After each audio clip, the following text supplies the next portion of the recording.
Jiang Feng, a time traveler, unexpectedly acquired the Arc system during a brutal star beast invasion.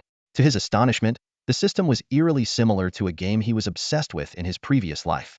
A colossal brown star had taken over Mars' orbit, rotating synchronously with Earth, its gravitational tides quietly affecting the blue planet. On this originating star, a towering ring-shaped mountain stood, with a city of steel proudly perched at its summit. At this moment, amidst deafening roars, two dark curtains swept across the land and sky, an array of bizarre beasts. Giant lizards magnified hundreds of times, creatures with 3 volcanic craters on their backs, centipedes stretching dozens of meters, and bull-headed monsters spewing flames, all of them instilled terror. Figures continuously soared from the steel city, fiercely combating these savage invaders. Some could decapitate enormous beasts with a single gesture, while others left a trail of ice in their wake. However, more often, bodies fell like broken kites, both beasts and humans alike. Suddenly, Jiang Feng's eyes snapped open, feeling a warm liquid trickling down his face. Instinctively, he licked it. Ugh, yuck, shit. This has to be shit, he screamed in horror. All he could see was darkness. Desperately trying to make sense of his surroundings, he frantically pushed away a soft, sticky substance, finally seeing the light again. The scene before him left Jiang Feng stunned. An immense dark curtain blocked out the sky, with beams of light shooting through it, resembling a black rain falling from the gloomy heavens. Is this the afterlife? He muttered, recalling how a runaway truck had turned him into a sandwich. At that speed, survival was impossible. Could it be? I've crossed over. As Jiang Feng pondered, a black dot suddenly plummeted towards him. He dodged just in time, hearing a heavy thud. Looking closer, he gasped, a severed arm clutched in a claw. Surveying his surroundings, he found himself in a blood-soaked hell. Mangled bodies were everywhere, surrounded by unidentifiable creatures. Most horrifying was the splash of crimson human corpses. In an instant, familiar yet strange memories flooded back. Earth, origin star, the war between humans and star beasts, psionics, Dawn City. It turned out that the original owner of this body was also named Jiang Feng, whose parents had died fighting star beasts. Upon coming of age, he joined the military, only to face such a massive invasion on his first battle, being grabbed by an eagle-like star beast and slammed to the ground. Overwhelmed by the torrent of memories and the shocking scene before him, Jiang Feng felt dizzy, bending over to retch. Ugh, was that stuff poisoned? He muttered, his face pale. It took him a while to accept the fact that he had crossed over to this strange battlefield. I need to get out of here, or I'll die again. Who knows if I'll get another chance to live, Jiang Feng thought, glancing at his battered armor with a sigh. In this era, human technology and psionics advanced hand in hand. Psionics enhanced the body, while technology further amplified psionic abilities. His armor was a product of this synergy, capable of land, sea, and air operations, with functions like protection, scanning, and communication. Most importantly, it could amplify human psionics. Unfortunately, Jiang Feng's luck was terrible. First, the eagle-like star beast damaged his armor's core, then his helmet was wrecked in the fall, leading to the previous Jiang Feng's death. With his armor compromised, Jiang Feng dared not linger. He picked up a half-broken diamond-shaped shield and crouched, running down the mountain. He was currently midway up the ring-shaped mountain, with a towering wall at the base resembling a true Great Wall, encircling the mountain's foot. Lights flickered along the wall, keeping non-flying beasts at bay. At the mountain's peak was Dawn City, the only hope for survival. Jiang Feng's eyes focused as he turned to head down the mountain. In his memory, human cities on this origin star were built atop ring-shaped mountains, occupying the summit and carving tunnels through the mountain for resource convoys, making them easy to defend. The steepness of this mountain was a natural barrier. Even the terrifying beasts couldn't climb without flight. Thus, without flight capabilities, Jiang Feng had to enter Dawn City from the ground entrance. Descending was easier than climbing. The slope he was on was gentle enough to avoid rolling down. Climbing up, however, was steep and treacherous. For now, entering Dawn City from the foot of the mountain was undoubtedly the best choice. However, Jiang Feng hadn't run far before he froze in place. It dawned on him that he had been too optimistic. The battlefield was littered with corpses, making the terrain difficult to traverse. Even more alarming were the creatures that were shakily rising to their feet, ready to take to the skies once more. The sight made Jiang Feng hesitant to move. Fortunately, the star beast hadn't fully awakened and hadn't noticed him yet. Seeing this, Jiang Feng moved even more cautiously, afraid of stepping on a star beast that wasn't entirely dead. As it turned out, one could never be too cautious on a battlefield. Ever vigilant, Jiang Feng suddenly noticed a star beast lunging at him from the side, its jaws wide open, attempting to swallow him whole. In the nick of time, Jiang Feng ducked, twisted his arm, and with a knife hand strike, stabbed the beast in the throat. His fingers clenched, and with a snap, the bone-crowned beast stiffened, its head drooping lifelessly. It was only then that Jiang Feng snapped back to reality, quickly withdrawing his hand. He focused on the bone-crowned beast in front of him, now on its last legs. Its body was battered, one wing missing, and the bone crown on its head broken off at the base. It seemed to have been hit by the shockwave of a powerful weapon while airborne, causing it to crash here with only a breath left. The series of actions he had just performed were purely instinctual, as if he had practiced them countless times. A familiar figure appeared in his memory, a burly man with a weathered face marked by two small scars. Bone-crowned beasts have incredibly tough bone crowns that can pierce the lowest-grade divine armor. But their neck bones are a weak point. When attacking, their necks will reveal a vulnerability, which is the best time to kill them. The voice had barely faded when the figure sidestepped a bone-crowned beast's lunge and drove a blade into its jaw. With a crisp sound, the beast collapsed. Instructor. Jiang Feng looked down at his hand, recalling the countless days of training in the army, learning the most efficient and straightforward ways to deal with these common star beasts. At that moment, a sudden electronic voice interrupted his thoughts. Beep. Arc system successfully activated. Loading data. Data loaded successfully. Would you like to open the arc phase realm? A system? Jiang Feng was no stranger to such things. Systems were a staple in countless novels he had read. Considering he had already experienced the bizarre event of transmigrating, the appearance of a system didn't seem too surprising. Filled with curiosity, Jiang Feng clicked yes. Instantly, the scene before him changed. A light screen appeared out of thin air, revealing a massive portal frame. Inside it stood dozens of terrifying beasts, their mere presence exuding an aura of dread. Armored fire-breathing dragons with wings of crimson energy, 7 turtle apes wielding twin swords, and dark souls emitting black energy, barely revealing the outline of a Trex. Extinction 7 gods. Prometheus full-phase creatures. 7-colored behemoth. And the 3 demon kings. Jiang Feng's heart pounded once more. These creatures were from the game arc, Survival Evolved, which he had been obsessed with. Due to his busy work schedule, he hadn't had time to manage his server, which featured the Extinction and Prometheus mods. Initially popular, it had eventually become deserted due to real-life commitments, leading Jiang Feng to abandon it. On his last day, he had spawned all the creatures using codes, only to be, as he thought about it, the scene before him shifted again. Jiang Feng was astonished to find that he could move his perspective as freely as if he were controlling the game. System, what exactly are these for? He asked eagerly. If you have enough energy points, you can summon objects from the arc phase realm into reality. The host currently has 1 energy point, the system's cold voice replied. How do I obtain more energy points? By killing any creature with energy or collecting energy-rich objects. Jiang Feng's heart trembled at the system's response.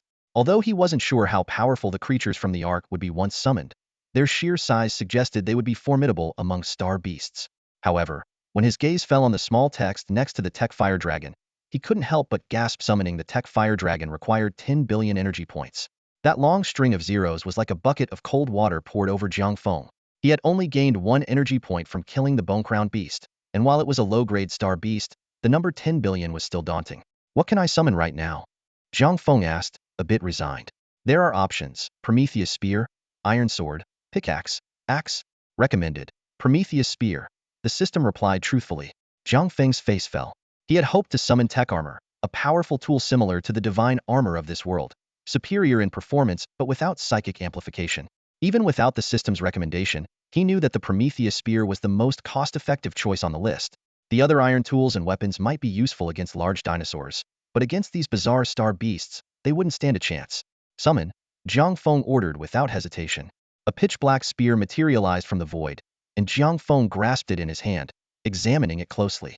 The spear was about 2.2 meters long, with a diamond-shaped tip and an intricately designed cylindrical base covered in glowing blue patterns.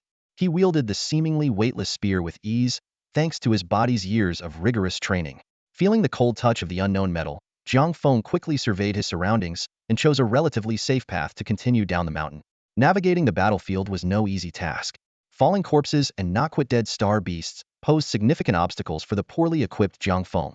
The cacophony of roars, wails, and the blasts of human psionic weapons created a chaotic symphony against the twilight-lit battlefield. Jiang Feng's gaze fell on a newly fallen rift owl nearby.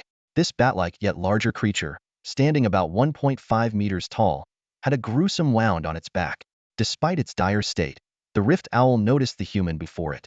Ignoring its broken bones, it flapped its remaining half-wing and crawled towards Jiang Feng with its dark golden claws in a grotesque manner. Jiang Feng reacted swiftly. He gripped the Prometheus spear tightly, bent his knees slightly, and launched himself forward with explosive power.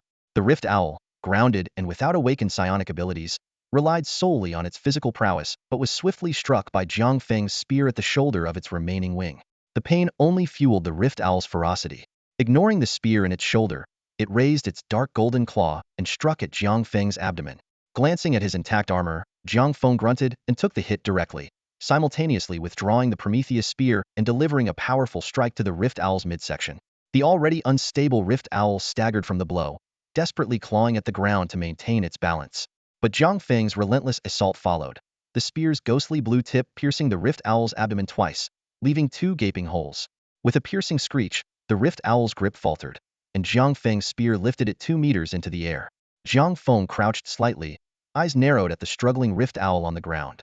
His arm muscles tensed, body tilted, and with precision akin to a dragon emerging from the sea, he drove the spear into the Rift Owl's skull. Energy points 5. The system notification chimed. Do you even understand the worth of being the second Zhao Zilong? Jiang Feng muttered, glancing at the claw mark on his armor. He scoffed, retrieved his spear, and continued toward the Great Wall. This was the 6th-star beast he had finished off. Given their original strength, what he was doing could only be considered finishing blows. Ever since discovering that finishing blows could also yield energy points, Jiang Feng had been capitalizing on it, and his energy points had now reached 22. However, Jiang Feng didn't overly indulge in scavenging for finishing blows. Despite the impressive energy gains, this was still a battlefield, and he was just a low-ranking soldier. Powerful star beasts were everywhere, and a single misstep with an incompletely dead beast could end his brief 30-odd minutes of life. Just stick to the easy targets, Jiang Feng muttered, casting a glance at the Great Wall sprawling like a giant dragon below, and quickened his pace down the mountain. Ground-bound star beasts were blocked by the Great Wall, leaving only flying star beasts on the mountainside. Their battleground was usually in the air, and their ground combat abilities were lacking. This significantly reduced Jiang Feng's stress, as flying star beasts were less formidable on the ground compared to their terrestrial counterparts, except for amphibious ones. After Jiang Feng's relentless efforts and slaying over a dozen star beasts, the Great Wall finally appeared in his sight. The distant wall sprawled across the land like a giant dragon, and as he got closer, its majestic grandeur became increasingly evident. The towering wall, over 50 meters high, appeared seamless and unified. Jiang Feng's armor was battered and scarred, its once smooth surface now marred with dents, gashes, and twisted metal, dotted with congealed blood. The journey had been far more arduous than he had imagined. Yet, whether due to having faced death once or the will of the body's original owner, he had miraculously survived. Gazing at the blood-stained wall before him, a surge of complex emotions welled up in Jiang Feng's heart. Despite enduring 3 hours of hellish torment, he ultimately chose to call for help with a clear mind. Is anyone there? Help me out. His call was quickly answered. A silver figure leaped down from the wall and landed beside him. It was a futuristic suit of armor, its helmet visor flickering away to reveal the weathered face of a middle-aged man. His eyes were resolute, clearly a battle-hardened veteran. My name is Wang Tai, and I'm on duty behind the Dragon Wall today. He looked Jiang Feng over with surprise, noting the tattered state of his armor. You're lucky to be alive. Jiang Feng's expression stiffened, and he replied awkwardly, yeah, I guess. Anyway, how's the battle going? Not great. The main force might as well have drunk Meng Po's soup by now. Wang Tai shook his head. I'll take you up there and we can talk. Grabbing Jiang Feng's shoulder, Wang Tai's internal energy surged, and his armor glowed brightly. In a burst of energy, they shot up into the air, kicking up a cloud of dust. You're from the Star Pivot Battalion, right? Wang Tai asked as they flew. The battle's still at a stalemate. The Star Beasts haven't launched a full assault yet. They're just sending in cannon fodder to test us. Here we are. They landed on the wall. The top of the Dragon Wall was about 8 meters wide, lined with fully automated energy cannons that continuously fired into the dense horde of star beasts below. Multiple entrances led into the wall's interior, with armored personnel constantly moving in and out, either joining the front lines or returning for rest. I'll get back to my post. You should head to Dawn City for some treatment, Wang Tai said. Got it. Thanks, Iron Brother. Jiang Feng expressed his gratitude. No problem. Grow strong quickly. We're counting on you Star Pivot Battalion geniuses in the future. Wang Tai waved, pressed a spot on his helmet, and the visor lowered as he turned and left. Jiang Feng exhaled deeply and walked towards one of the entrances. Inside the Dragon Wall, it felt like stepping from ancient times into the future. The interconnected corridors resembled the interior of a spaceship, complete with various functional rooms. Relying on his memory, he navigated several turns and arrived at the medical room. The medical room was filled with coffin-shaped medical pods. Jiang Feng removed his damaged armor and lay down in an empty pod. The door closed, and a red light scanned his body. Verifying identity, scanning vital signs, commencing targeted treatment, the system's voice announced. Overwhelming drowsiness washed over him, and Jiang Feng closed his eyes, falling into a deep sleep. When he awoke, it was the next day. The medical pod could handle general treatments, and as long as the injuries weren't fatal, a short rest inside would lead to a swift recovery. Jiang Feng pushed open the hatch and stood up. The wounds from the previous day had completely healed, leaving no scars behind. Although his condition had been dire, the injuries hadn't been severe. He clenched his fists, feeling his body in an unprecedentedly good state, and couldn't help but let out a long sigh of relief. Reflecting on his initial experience of being thrust into a battlefield the moment he crossed over, Jiang Feng's nerves had been constantly on edge, never daring to relax. The battlefield was full of unexpected dangers, but this ordeal had significantly enhanced his mindset and willpower. Now, he could handle sudden situations with composure. Crawling out from the carnage had turned out to be a blessing in disguise. With this in mind, Jiang Feng immediately called out in his thoughts, "System, open the summoning list." A long list instantly appeared in his mind. Jiang Feng quickly filtered out the items that couldn't be summoned at the moment, significantly shortening the list. He carefully reviewed the available options.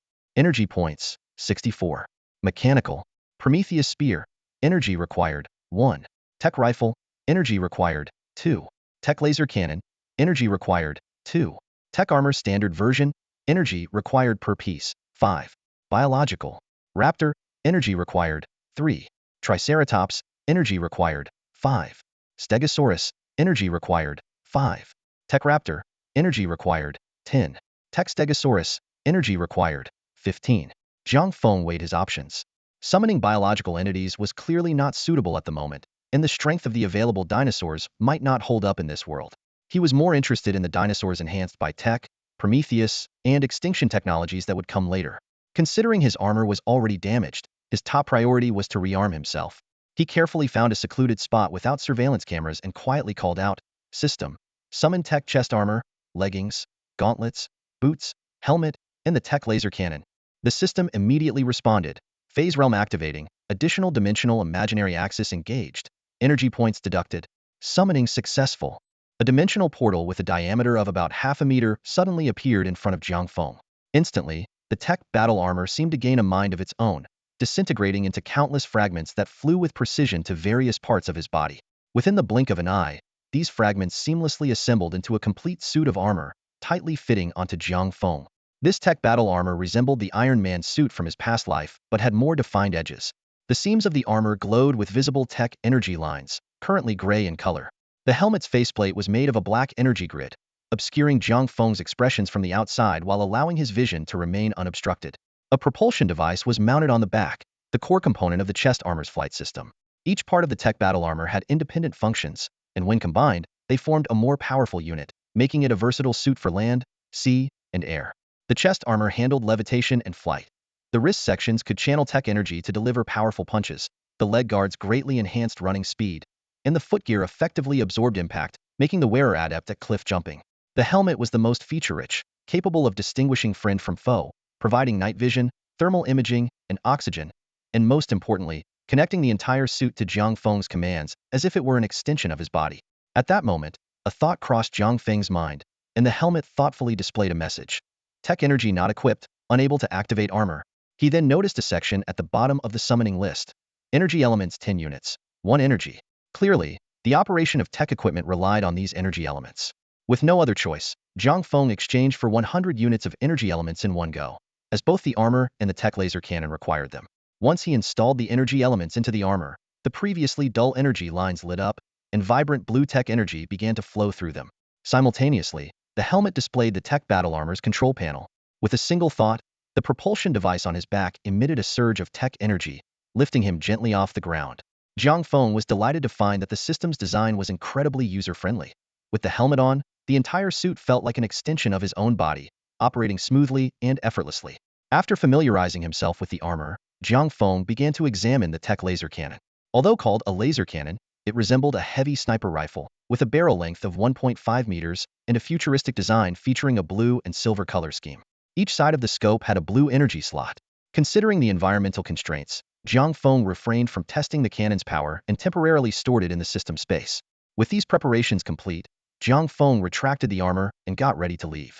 Despite the era's advanced battle armor technology due to the interstellar war, with various armors being commonplace, Jiang Feng decided it was best to wait until he returned to Dawn City to find a suitable reason to use the Tek battle armor, given his previous armor was damaged and the Tek armor's origins were unknown. To avoid unnecessary trouble, Jiang Feng donned a simple outfit and headed towards the central levitation platform. The central levitation platform was a crucial tool connecting Dawn City and the Dragon Wall, mainly used for transporting resources and troops. With the current peace, Jiang Feng needed to report back and rejoin the battle. As a member of the New Generation Star Battalion, Jiang Feng belonged to a special unit. This battalion was where the Federation's new generation honed their skills, each equipped with battle armor, primarily responsible for aerial combat. The central levitation platform was a massive, elevator-like structure powered by psionics, with incredible load-bearing capacity and multiple stops on different levels. Jiang Feng stopped at a rectangular entrance about 10 meters long and 3 meters high, a common docking point for the platform. Before long, the doors ahead opened, revealing dozens of people inside. Jiang Feng stepped in, found a corner to stand in, and prepared to return to Dawn City. Hey, is that you, Jiang Feng? You're alive. That's fantastic. A familiar voice rang out, causing Jiang Feng to look up in confusion. Standing before him was a lean man of similar age with a buzz cut. He wore a standard-issue battle armor, a vicious claw mark across the chest nearly tearing it apart. Memories surged back, and Jiang Feng recognized his colleague, Zhang Yin. They had both joined the Star Pivot Camp together. Zhang Yin was known for his easygoing nature and ability to get along with everyone. I saw you getting attacked by a dark beast. I didn't have time to help you then. I can't believe you survived. Where's your armor? Zhang Yin asked, his eyes filled with surprise and relief. Jiang Feng responded with a wry smile. Don't get me started. I had some bad luck. My armor got damaged on the way back from the Dragon Wall. No worries, we'll get you a new set with contribution points when we get back. In a war like this, surviving is the biggest blessing, Zhang Yin reassured him, his tone revealing a deep understanding of the battlefield's harsh realities. As they walked and talked, they soon arrived at Dawn City. The scene before them was bustling. Troops in formation, armored vehicles loaded with heavy weapons, and supply trucks shuttling back and forth. This meticulously operated supply line kept personnel and resources flowing to the Dragon Wall. Jiang Feng and Zhang Yin hurried through the area, winding their way to a large plaza. The plaza was divided into 5 sections: central, supply, medical, maintenance, and living. They headed straight to the central area to file their report before rejoining their unit. At that moment, the supply area was crowded with people. At the front stood a burly man in battle armor, holding a helmet under one arm, shouting at the crowd, "Is this how you slack off? This is war. A relentless war. Put away your childish academy games." He continued to roar. "What did they teach you? The battlefield relies on teamwork, not individual prowess.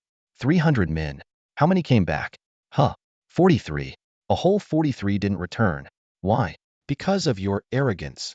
He suddenly called out, "Su Tian, Xiaomian, Huang Xiaofeng. Step forward." 2 men and 1 woman stepped forward, heads bowed. The instructor demanded harshly, "Do you think you're invincible, or what? Do you know how many Rift Owls got in because you 3 went after that class Rift Owl leader? Your actions scattered our formation, and 13 people were shot down from the sky, their armor losing power. From that height, survival is nearly impossible." The 3 clenched their fists, remaining silent. Suddenly, someone in the back couldn't help but speak up in their defense, but Xia Mian cut them off sharply. "Shut up, Huang Xiao." Facing the instructor, Xia Mian said firmly, "Sir, it was all my decision. Their actions were under my command. I'll accept any punishment, but if I had to choose again, I'd do the same." The instructor watched impassively, then suddenly struck Xia Mian in the stomach, sending her crashing into a wall. The other 2 quickly helped her up, their faces filled with concern. Retracting his fist, the instructor coldly asked, "Did you have no other options?"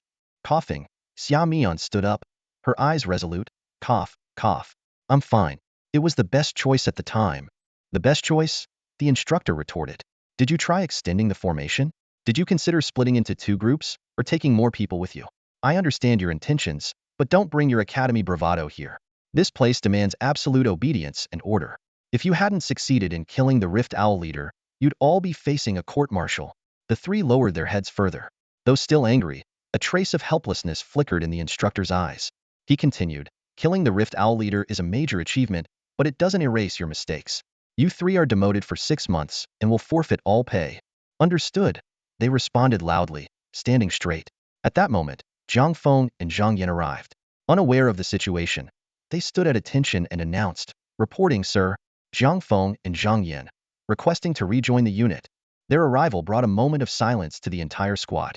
The instructor's body tensed slightly, but without turning around, he simply said, "Permission granted." With permission, Jiang Feng and Zhang Yan quickly returned to their places in the formation. The first phase of the battle had ended. The instructor stood before the recruits, hands clasped behind his back, his imposing presence radiating immense pressure. His eyes, sharp as a hawk's, swept over the silent, downcast faces of the new soldiers. "To be honest, you've disappointed me." The instructor's voice was deep and powerful. "Discipline on the battlefield is no joke. I hope you all remember that." The recruits didn't dare to make a sound, the air thick with tension. The instructor continued, "The first troops to land on Star didn't have the equipment you have now, and their psionic abilities were just being developed. They were all feeling their way through. How did they manage to establish a foothold on Star? How did they build the three great human cities of Dawn, Aurora, and Polaris?" His voice rose. "Were they exceptionally strong? Were they geniuses? No, they were ordinary people. They had only undergone initial psionic training before setting foot on Star for their country, forging a future for humanity with their own bodies." His gaze seemed to pierce the hearts of every recruit present. What did they rely on? They relied on seamless cooperation, trusting their teammates to watch their backs, and unwavering camaraderie. These qualities enabled them to defeat beasts far stronger than themselves and carve out a future on this unknown planet. The instructor's tone became even more severe. "I hope you understand this. I won't deny that sometimes a single strong individual can turn the tide of a battle, but that is not the case for any of you right now. Know your place and understand your role. This is war. Relentless war between species. Don't treat it like a game." As the instructor finished speaking, everyone was stunned.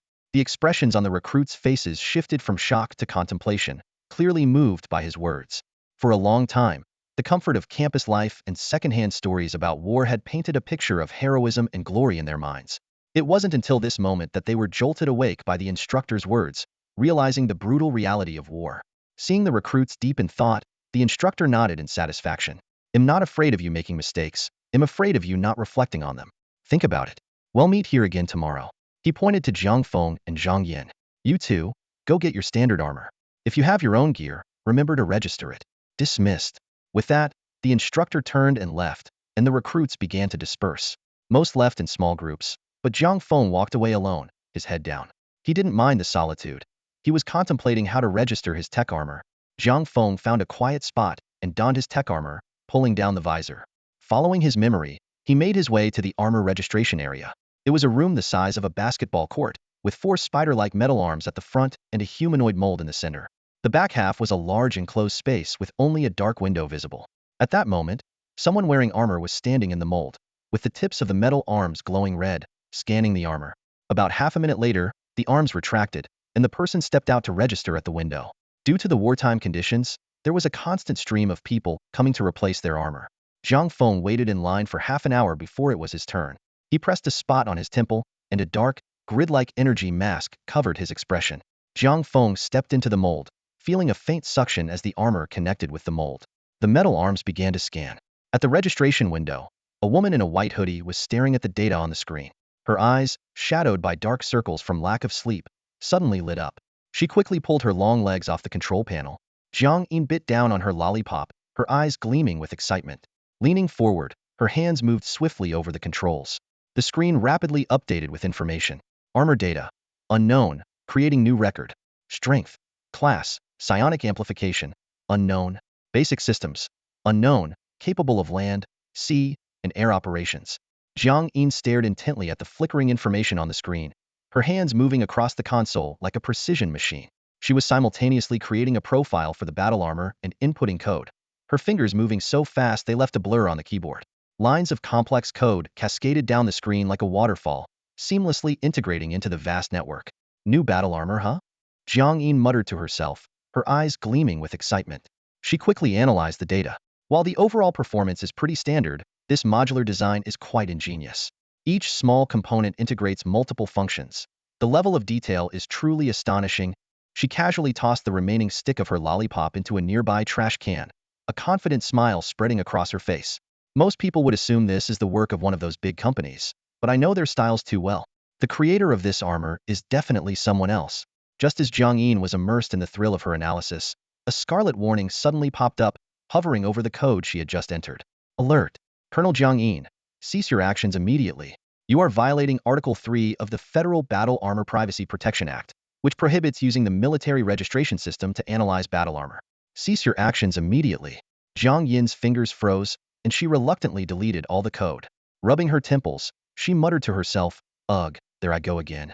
I just can't resist new battle armor, even though I promised not to work on it anymore. With that, she slumped back into her chair like a deflated balloon. She fished out another lollipop from somewhere, slowly unwrapped it, and propped her long, slender legs up on the console. At that moment, a voice came from the audio device next to the console. Hello? Is anyone there? I need to register my battle armor. Jiang Yin glanced at the screen, seeing Jiang Feng's face, and lazily asked, name, manufacturing company, and armor name. Jiang Feng looked at the dark window and answered without hesitation, Jiang Feng. The armor is from Federal Holy Light Manufacturing Company, and it's the Silver Battle 2 model. A moment later, Jiang Yin's languid voice came through again. All right, registration complete? Just as Jiang Feng was about to turn and leave, he heard a slightly apologetic voice from inside. Wait a minute, I almost slipped into old habits and used the system to analyze your armor. Sorry about that. No problem. Jiang Feng replied casually, about to leave.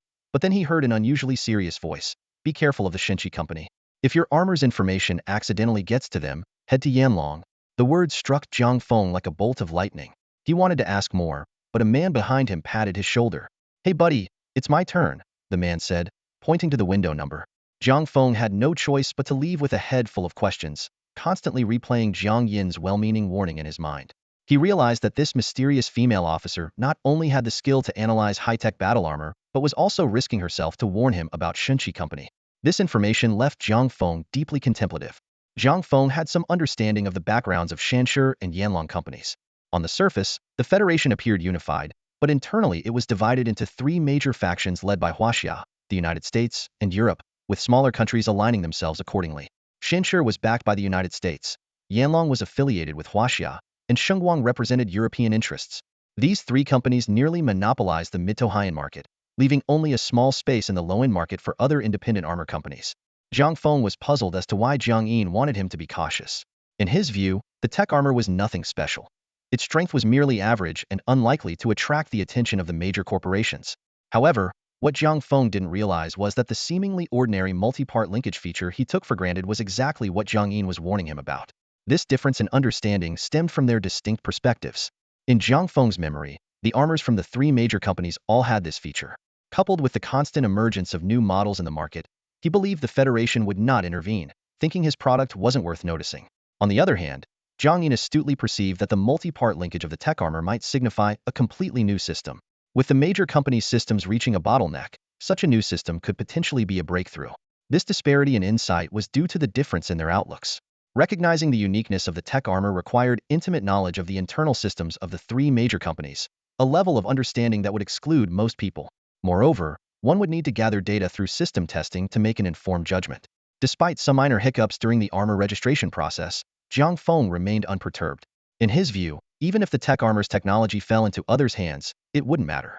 The current strength of the Tek Armor was far inferior to the mainstream armors of this world. The truly powerful armors were those enhanced by Extinction and Prometheus technologies, which could boost strength by hundreds or even thousands of times. Jiang Feng stepped into the newly assigned barracks, having just shed his armor.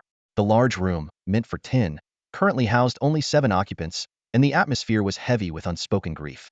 6 of his comrades were scattered around, each lost in their own thoughts, some staring blankly at the floor, others turning their backs to the walls, and a few leaning against the bedposts in silence. Jiang Feng quietly made his way to his bed, unfolded his blanket, and lay down. Suddenly, a familiar voice shattered the silence. Xian, Xiao Tu Haozi. They didn't make it back. The speaker was Chen Xia, the de facto leader of the dormitory. Usually brimming with enthusiasm and always looking out for everyone, his voice now carried a deep sense of defeat. Chen Xia continued, I can't accept that they died in battle. We were prepared for that when we headed to Yuanqing. But they died because of someone else's mistake. His voice grew louder, and he clenched his fists in frustration. Wang Yangming, who was lying on his bed facing the wall, responded coolly, What can we do? On the battlefield, the most important thing is to obey orders. Since the instructors gave them the command, we had to follow their decisions. Chen Xia, infuriated, slammed his fist on the bed and glared at Wang Yangming. So you're saying their deaths were in vain? that a single Sky Splitter leader is worth their lives. Wang Yangming sat up and looked Chen Xia in the eye. I'm just stating facts. In that situation, pursuing the Sky Splitter leader was the best choice. Do you realize if it had escaped, it could have returned with an army 10 times larger? We might not have survived. Chen Xia opened his mouth but found no words. Jiang Feng listened to the exchange, shaking his head silently. He turned over and closed his eyes, understanding that their predicament boiled down to a lack of strength. Only by becoming stronger could they avoid such harsh choices. Under his blanket, his fists clenched and then slowly relaxed. Soon, Jiang Feng drifted into sleep. The next day, the recruits gathered once more, but the atmosphere was noticeably heavier than usual. The instructor, keenly aware, was not surprised. He knew that the first encounter with life and death on the battlefield was always the hardest. With his hands behind his back, his gaze sharp as a blade, the instructor addressed them. On the battlefield, life and death are constants. But I don't want to see you all looking so dejected and silent. I want to see you carrying your comrades' resolve and continuing the fight. Every time you kill a star beast, you avenge them. He raised his voice. Do you think they would want to see you like this? Answer me. No. Someone shouted back defiantly, wiping away tears. Did the rest of you skip breakfast? The instructor barked. No. This time, the response was unanimous and thunderous. The recruits quickly dispersed, heading to the armory. The sound of energy surging filled the air, and soon, beams of light shot out from the room as they assembled before the instructor. At some point, the instructor had donned his own black and red armor. The suit fit his robust frame perfectly, with 6 upward curving spikes on the shoulders adding a menacing touch. The sharp-edged metallic helmet exuded a chilling aura. If the instructor had seemed like a mere burly middle-aged man before, now he resembled a lord of the underworld. The recruits wore various types of armor, but half of them donned the standard issue gray and white suits, equipped only with basic functions and minimal energy amplification. The instructor scanned the fully armored recruits and nodded slightly before taking off into the sky. Energy burst from him, creating a massive shockwave on the ground. In an instant, the recruits followed suit, rising into the air and hovering. At the forefront, the instructor transmitted a message through his helmet. Control tower received. Route mapped and sent to your suits. Good luck out there. A small map suddenly lit up in the upper right corner of Jiang Feng's tech helmet, displaying a blue line with arrows indicating the planned route from the control tower. Everyone, maintain a speed of 450 and follow the planned route. The instructor's voice came through the internal channels of their battle suits. Instantly, the suits roared to life, speeding along the designated path. The buildings of Dawn City below blurred rapidly as they flew past. Before long, the new recruits of the Star Axis Battalion had exited the city limits, and a dense swarm of star beasts came into view in the distance. What caught their attention even more was the massive flying carrier ahead, 578 meters long and 71 meters wide, resembling the aircraft carriers Jiang Feng had seen in his past life, but significantly larger. Streams of light continuously entered the carrier's hull, and the Star Axis Battalion's destination was this very vessel. Everyone, land in Zone C of the Bifong. Await further instructions. With that, the instructor headed towards the bridge, while Jiang Feng and the others landed on the Bifong's deck. Standing on the deck of the colossal Bifong, they felt even smaller. Another group had already landed in Zone B nearby. Leading them was a man without a helmet, sporting blonde hair and piercing blue eyes, who looked at the newly arrived Star Axis Battalion with interest. Tisk, TSK, TSK, who shows up to battle in rags? Ha ha ha, he chuckled, holding his helmet under one arm and speaking in English to his team. The Star Axis Battalion members who understood English immediately turned to look at him. Though their expressions were hidden by their helmets, their clenched fists showed their anger. Even though Jiang Feng didn't understand English, he could guess what was being said from the man's gestures and laughter. He glanced around and noticed that many of their recruits wore standard issue battle suits, while the opposing team wore various high-end suits. Hey, Chinese boys, are you so poor you can't even afford decent suits? The blonde man taunted further, walking closer with exaggerated gestures. To ensure they understood, he repeated the insult in broken Chinese. Oh my God, can you imagine someone wearing an expensive suit but having no achievements to show for it? A voice in a sleek female suit exclaimed in English, her hands clasped in disbelief. Hey, you, the blonde man began, but someone quickly stepped forward, pulling him back and whispering, Davis, don't provoke them. They just killed a Rift Hawk leader yesterday. Davis stopped, eyes wide with disbelief. No way, that's impossible. The Rift Hawk leader? Ritter, you must be joking. It's true. Ritter pointed to the front of the Star Axis Battalion, whispering, look at those guys up front. Their suits are as good as ours, and their psionic energy is strong. One of them even has clever lightning abilities. Shit, why didn't you tell me sooner? You made me look like a fool. Davis slapped his forehead in frustration. As Ritter pulled Davis back, he showed him the screen projected from his suit's wrist. Well, the Rift Hawk leader was already injured. I could have done it too, Davis said, regaining his cocky demeanor, which made Ritter shake his head in exasperation. Even an injured Rift Hawk leader is a challenge. Do you have the guts to charge into a swarm of star beasts to take it down? And killing it requires precision. That was in the middle of a beast swarm. This time. I'll make sure everyone is impressed by me. Davis flipped his hair and donned his helmet, just as their instructor emerged from the bridge. Accompanying their instructor was a menacing black and red battlesuit, belonging to the Star Axis Battalion's instructor. Hey Tang, your team seems to be getting worse. This isn't a level performance, said the helmetless Western man with a buzz cut, his face full of smugness and laughter. Tang Ming ignored him and walked over to the Star Axis Battalion, standing before the recruits. Everyone, initiate suit diagnostics. At his command, everyone simultaneously began their diagnostic procedures. 10 minutes later, Tang Ming looked at the completed checks with a hint of satisfaction in his eyes. He nodded and said, "Now, let's move out." Figures shot into the sky, and at the same time, the suits from the other formation took off as well, flying alongside the Star Axis Battalion. As soon as they left the aircraft carrier, the atmosphere between the two teams became tense. Xing Shu Battalion and Davis's group formed two distinct formations, heading towards nearby mission locations. Although there was still an undercurrent of rivalry, everyone's attention was now focused on the battlefield ahead. The battle armors moved at an incredible speed. Before long, Jiang Feng saw a defensive line formed by neatly arranged battle armors, resisting an oncoming horde of star beasts. Instructor Tang Ming's battle armor suddenly unleashed a powerful burst of energy, and his voice echoed through the communication channel. Xing Shu Battalion, prepare to engage. Brothers from Tiangang Battalion, get ready for handover.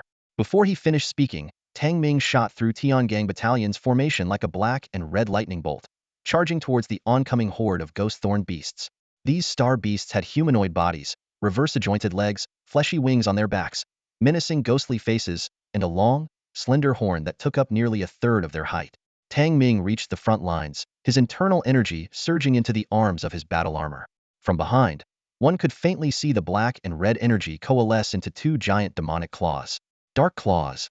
With a low growl, Tang Ming's energy claws slashed fiercely into the horde of ghost thorn beasts. With a ripping sound akin to tearing a massive piece of cloth, the dense horde was forcibly split apart, creating 6 crisscrossing rifts in their formation. Simultaneously, 3 battered battle armors beside Tang Ming finally breathed a sigh of relief. Switch defense. Xing Shu brothers, take over the fire seed. One of them shouted in the communication channel while pressing a button on his chest. His chest plate opened, revealing a brightly glowing crystal. Another soldier quickly retrieved the crystal and seamlessly passed it to Xia Mian and her 2 teammates who had just arrived. Same routine. Huang Xiaofeng takes the first hour, I'll take the second, and Su Tian will provide support. Everyone else, help us manage the pressure. Xia Mian's calm voice came through her helmet. Hearing her orders, Jiang Feng remained silent. He knew well that the crystal, known as the fire seed, had a fatal attraction to star beasts. Different attributes of the fire seed could attract different star beasts. For such a vast expanse of airspace around Dawn City, it was impossible to defend it with manpower alone without the energy shield. And activating the energy shield required an enormous amount of internal energy, only used in the face of citywide disaster. The Federation had discovered the fire seed's attraction to star beasts by chance, which led to this strategy. Using 6 aircraft carriers as cores, each carrying a large crystal to surround the airspace around Dawn City, attracting star beasts not under the command of stronger ones. As for those led by powerful star beasts, that would be a battle for the city's survival. Fire seeds were extremely rare and would be instantly absorbed if touched by a star beast. A star beast that absorbed a fire seed would rapidly evolve multiple times in a short period, with the successful ones becoming terrifyingly powerful, while the failures would cause massive explosions. Jiang Feng and his team were currently handling the smallest type of fire seed, which only attracted ghost thorn beasts. These smaller fire seeds were scattered throughout the entire area in front of the Bifeng aircraft carrier, divided into over a dozen defense zones, each managed by designated personnel. The handover between Xing Shu Battalion and Tiangang Battalion was swift, and soon the entire Tiangang Battalion had withdrawn, while Xing Shu Battalion advanced, alleviating the pressure on Tang Ming. Seeing the handover complete, Tang Ming breathed a sigh of relief and flew back into the formation. Hold the line for 2 hours. Someone will come to relieve you when the time is up. With those words, Tang Ming flew away from Xing Shu Battalion's line. Jiang Feng and his team were only defending against the lowest level star beasts on the outskirts. There were stronger star beasts elsewhere that required Tang Ming's attention. The new recruits of Xing Shu Battalion were well aware of this and didn't pay much attention, focusing instead on repelling the attacking ghost thorn beasts. The psychic energy of the battle armor surged continuously, painting a bloody tableau on the battlefield. Some warriors wielded alloy long swords, and where their blades glinted, the heads of the ghost thorn beasts fell. Others gathered psychic energy in their palms, releasing blinding energy beams that pierced through the beasts' bodies. Although a single ghost thorn beast wasn't strong, new recruits could handle them. Their overwhelming numbers posed the greatest threat. A moment's carelessness could result in a tear in the battle armor. Jiang Feng's entire body pulsed with tech energy, concentrating in his right fist. He punched forward, smashing a ghost thorn beast's head to pieces. Before he could catch his breath, a whistling sound came from behind. Instinctively, Jiang Feng ducked and counterattacked, his elbow striking the beast behind him. The injured ghost thorn beast roared, its claws darting toward Jiang Feng's head. At the critical moment, a silver flash sliced through the air, severing the beast's claws into 3 parts, splattering dark green blood all over Jiang Feng. Phew, no room for error on the battlefield. Jiang Feng thought with relief, quickly drawing his Prometheus spear. With an exaggerated spin, the spear whistled through the air, sweeping at least 4 ghost thorn beasts away. Jiang Feng darted like a phantom toward the 4 beasts struggling to regain their footing, his spear tip flashing coldly as it pierced their heads with precision. He flicked the blood off the spear and drove it into the back of an injured beast. The battle reached a fever pitch as waves of ghost thorn beasts surged forward. At the front, Xiaomian, Su Tian, and Huang Xiaofeng bore the brunt of the attack due to the fire crystal they carried. Other recruits intercepted the beasts, their coordination noticeably improved from the day before. About an hour later, Xiaomian and Huang Xiaofeng retreated into the formation to switch out, leaving only Su Tian at the forefront.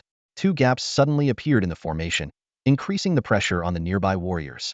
Though Jiang Feng felt the strain, the superior performance of his Tek Armor and Prometheus spear allowed him to manage. While fighting, Jiang Feng kept a close watch on his surroundings, ready to support his teammates at any moment. Suddenly, he saw Su Tian get impaled in the left arm by a ghost thorn beast's spike and heard his cry for help. "I got careless. 13 ghost thorn beasts have broken through the formation. Someone come help me hold the line. Xiaomian, are you ready?" Jiang Feng's expression changed as he saw a group of ghost thorn beasts breach Su Tian's defense, with the other recruits clearly unable to assist. He quickly cleared the beasts in front of him, steadied his stance, and bent slightly at the knees. Drawing his right fist to his waist, the energy lines on his Tek Armor flared brightly, visible energy coursing through the armor's seams, finally converging in his tightly clenched right fist. Powerful energy surged through Jiang Feng's body, giving him the illusion that his right fist could shatter a mountain. His right fist trembled slightly, and the armor on his wrist buzzed and vibrated intensely. "Su Tian, cover my position." Jiang Feng managed to shout through the communication channel before disappearing in an instant. He shot through the air like a bolt of lightning, creating a shockwave as he charged directly at the 13 rampaging ghost thorn beasts. Boom! A blue particle wave rippled out, sending the dismembered limbs of the ghost thorn beasts flying. The onlookers were stunned to see that the once ferocious beasts had vanished, leaving only Jiang Feng hovering in the air, panting heavily. Xiaomian and Huang Xiaofeng, who had just completed the urgent fire seed exchange, were dumbfounded as they witnessed the scene. "What are you waiting for? Fill the gap." Jiang Feng's sharp command snapped them out of their daze, and they quickly moved to cover the position Su Tian had vacated. Su Tian, having hastily treated his arm injury, swiftly took Jiang Feng's original position. With Xiaomian and Huang Xiaofeng joining the fray, the front line finally stabilized. Now, the greatest pressure fell on Jiang Feng, Huang Xiaofeng, and Xiaomian. Su Tian's injury was clearly too severe for him to handle the strain, and Jiang Feng's earlier performance left a lasting impression. However, Xiaomian and Huang Xiaofeng were surprised to find that the pressure on this side was much lighter than before. Previously, they could barely hold off the ghost thorn beasts with Su Tian's flawless coordination. Now, even without any synergy with the unfamiliar Jiang Feng, they felt no pressure at all. There was only one explanation. Someone was bearing the brunt of the assault. The two exchanged complex glances and looked at Jiang Feng. His spear danced like a phantom, leaving gaping holes in the ghost thorn beasts with every strike. His mysterious armor amplified his power. Every punch or elbow strike shattered the beast's bones effortlessly. After the initial chaos, the situation quickly stabilized. Jiang Feng and Xiaomian's team grew increasingly coordinated, making the task of holding the line much easier than it had been in the first hour. "If only things could stay this stable," Xiaomian remarked over the comms, a hint of relief in her voice. Huang Xiaofeng's expression suddenly turned serious. He warned in a low voice, "Boss, hasn't anyone ever told you that saying things like that during a mission is just like jinxing it at a police station or a hospital?" "What?" Xiaomian hadn't fully grasped the warning when she saw Huang Xiaofeng's face tighten, his eyes fixed on a specific direction. He growled, "Here they come." Both Jiang Feng and Xiaomian turned to look. Ahead on the left flank, a figure was flying erratically, closely pursued by a ghostly beast the size of a mammoth. This ghostly beast was not only larger than usual, but its spikes had turned an ominous black, emitting a chilling glow. The figure narrowly dodged a swipe from the massive ghostly beast. Seeing the defensive line ahead, they shouted desperately, "Help her! Help her! Save me!" Jiang Feng's expression changed as he realized the figure was leading the beast towards them. He immediately ordered over the comms, "Pull back the line. Close the public channel." Although the members of the Star Corps camp were puzzled by the second command, they obeyed. The pursued figure, seeing the defensive line holding firm and even showing signs of caution, grew increasingly desperate. They continued to call for help over the public channel, but were met with silence. "No!" The figure screamed in despair, eyes filled with resentment. It was Davis.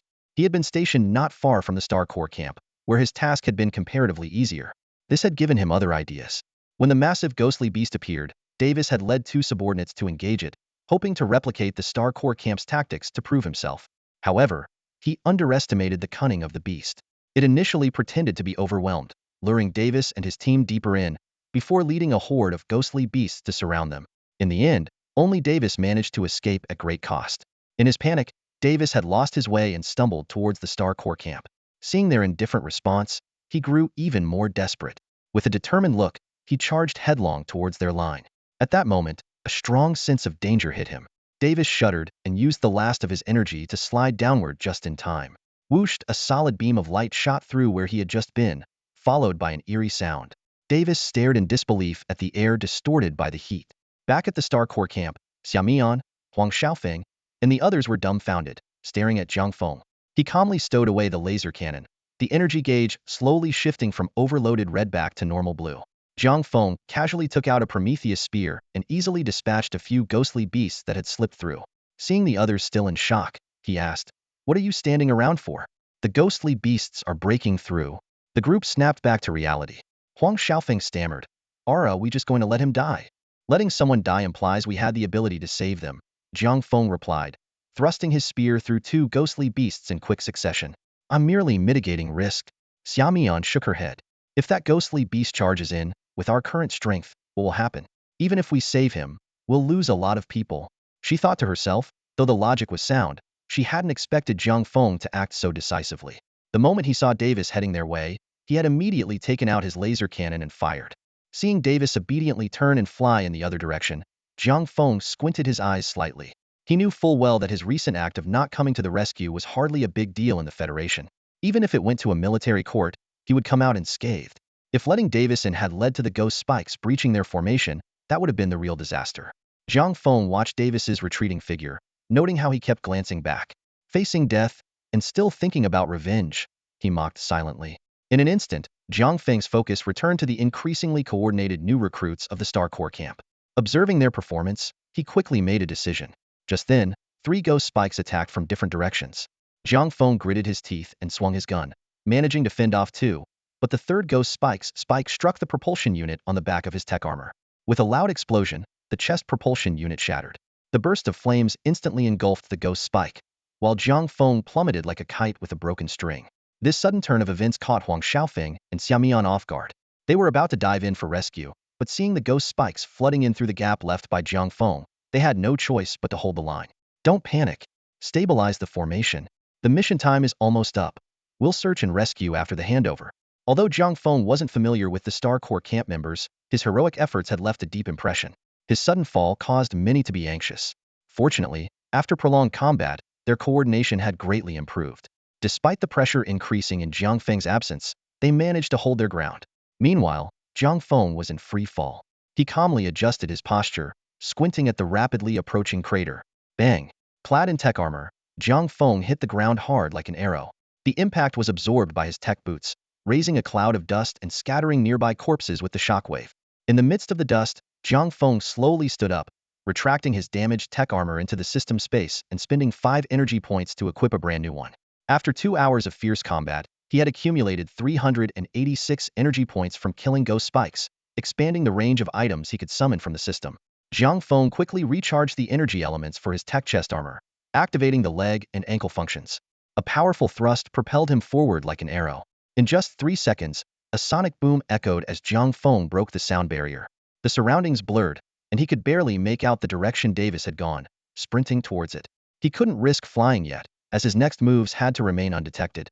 After about 10 seconds of running, Jiang Feng came to a halt, looking around. Confirming that the aerial battlefront was out of sight, he found a large rock for cover. Ensuring it was well hidden, he opened the system's summoning list. Jiang Feng skipped the previously viewed items and opened the newly lit list. The extensive summoning options made his head spin, and he quickly skimmed through less critical items. After a brief scan, he made his choice. System: I want to summon the Tek Blade, Tek Shoulder Cannon, and Prometheus Fire Dragon. These were the essential gear for his current needs. The Tek Blade was the most powerful melee weapon in the Tek arsenal, offering strong attacks, armor-piercing capabilities, and an overdrive mode for increased attack speed when used consecutively. It could also merge into a shield when placed on the chest. The Tek Shoulder Cannon acted as an extra pair of eyes, with its auto-targeting and adjustable firing modes. Mounted on his back, it would handle rear threats, invaluable on an unpredictable battlefield. The Prometheus Fire Dragon was his ace. While not as powerful as the Prometheus Giant Ape, its ability to fly was crucial for his upcoming plans. A massive black hole appeared before Jiang Feng as he summoned. The Tek Blade emerged first, attaching to his wrist armor. In its retracted state, it looked no different from usual. The Tek Shoulder Cannon, about half a meter long, resembled a rectangular mechanical box with a glowing blue orb at its rear. At Jiang Feng's mental command, it floated to his shoulder. The blue orb glowed brightly, splitting the cannon into two halves at the seam, revealing the energy-filled barrel. With a thunderous crash, the ground shook and dust flew.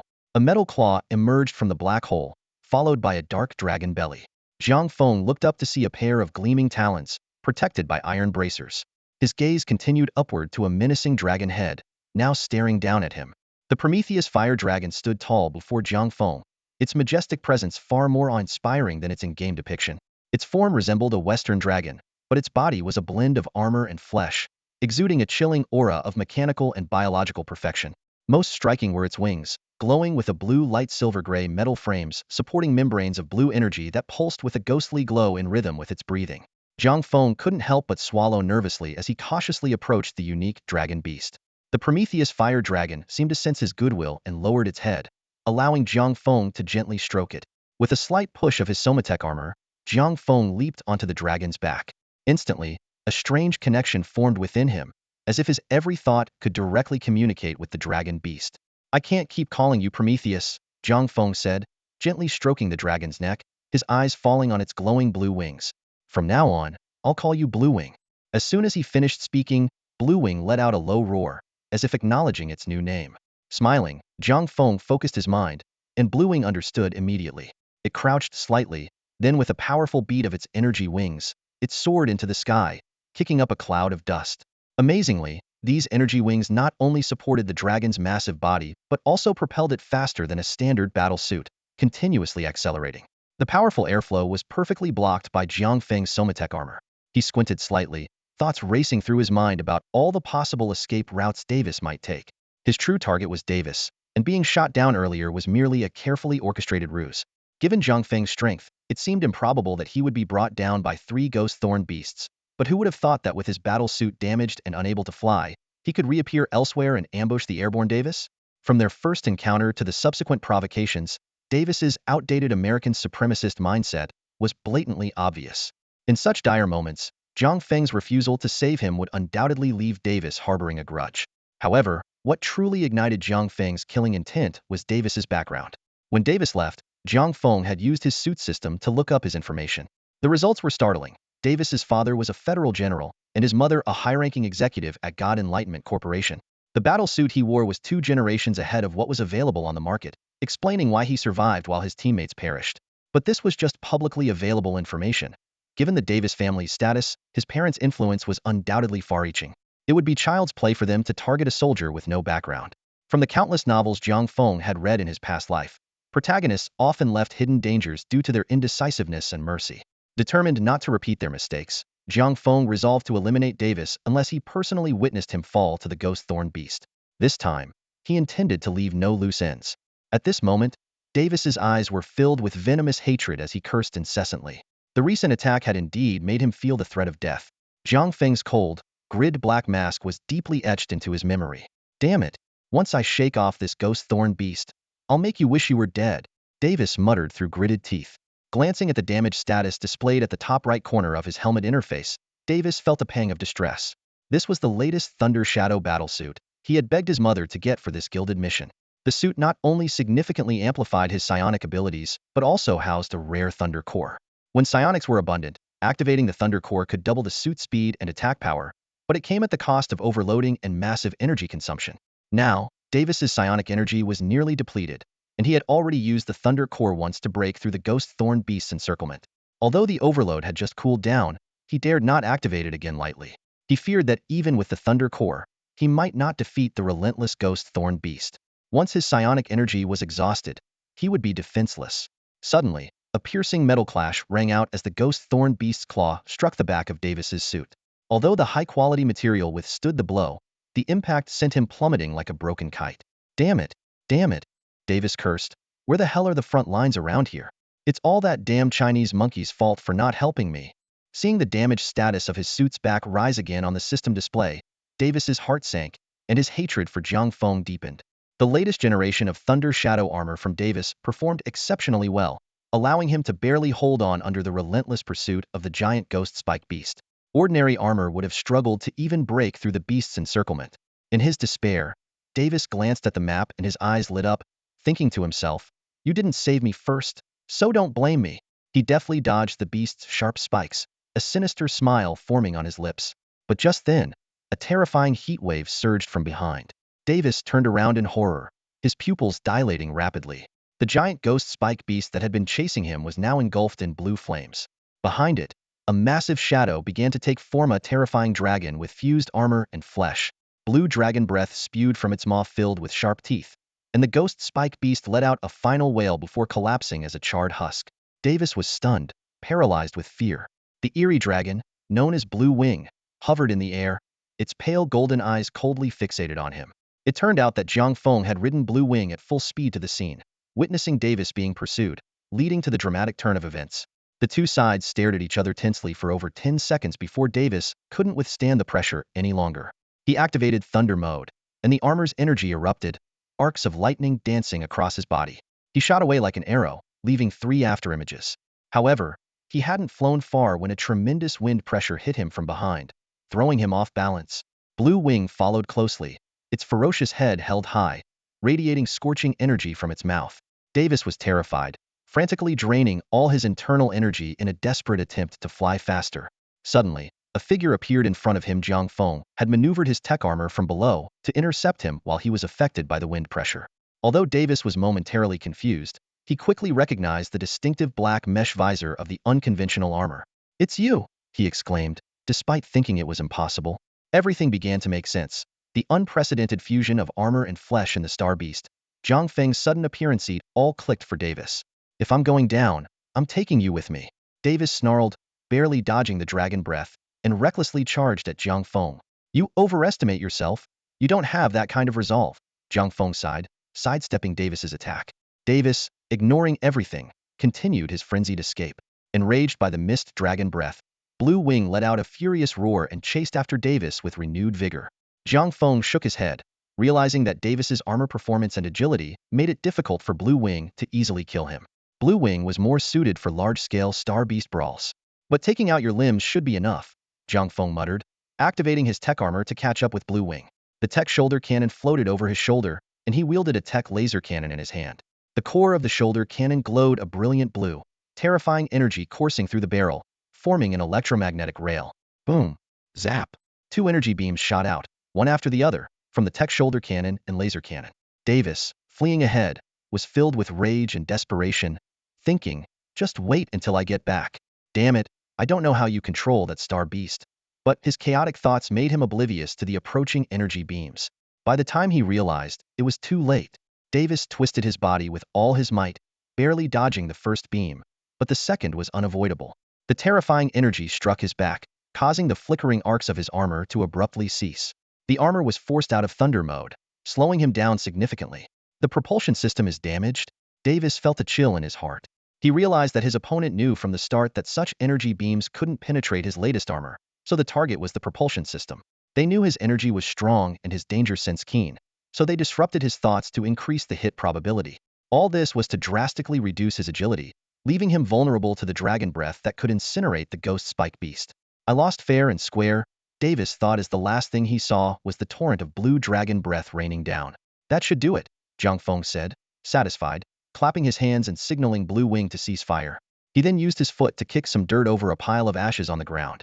Jiang's business, from killing to burial.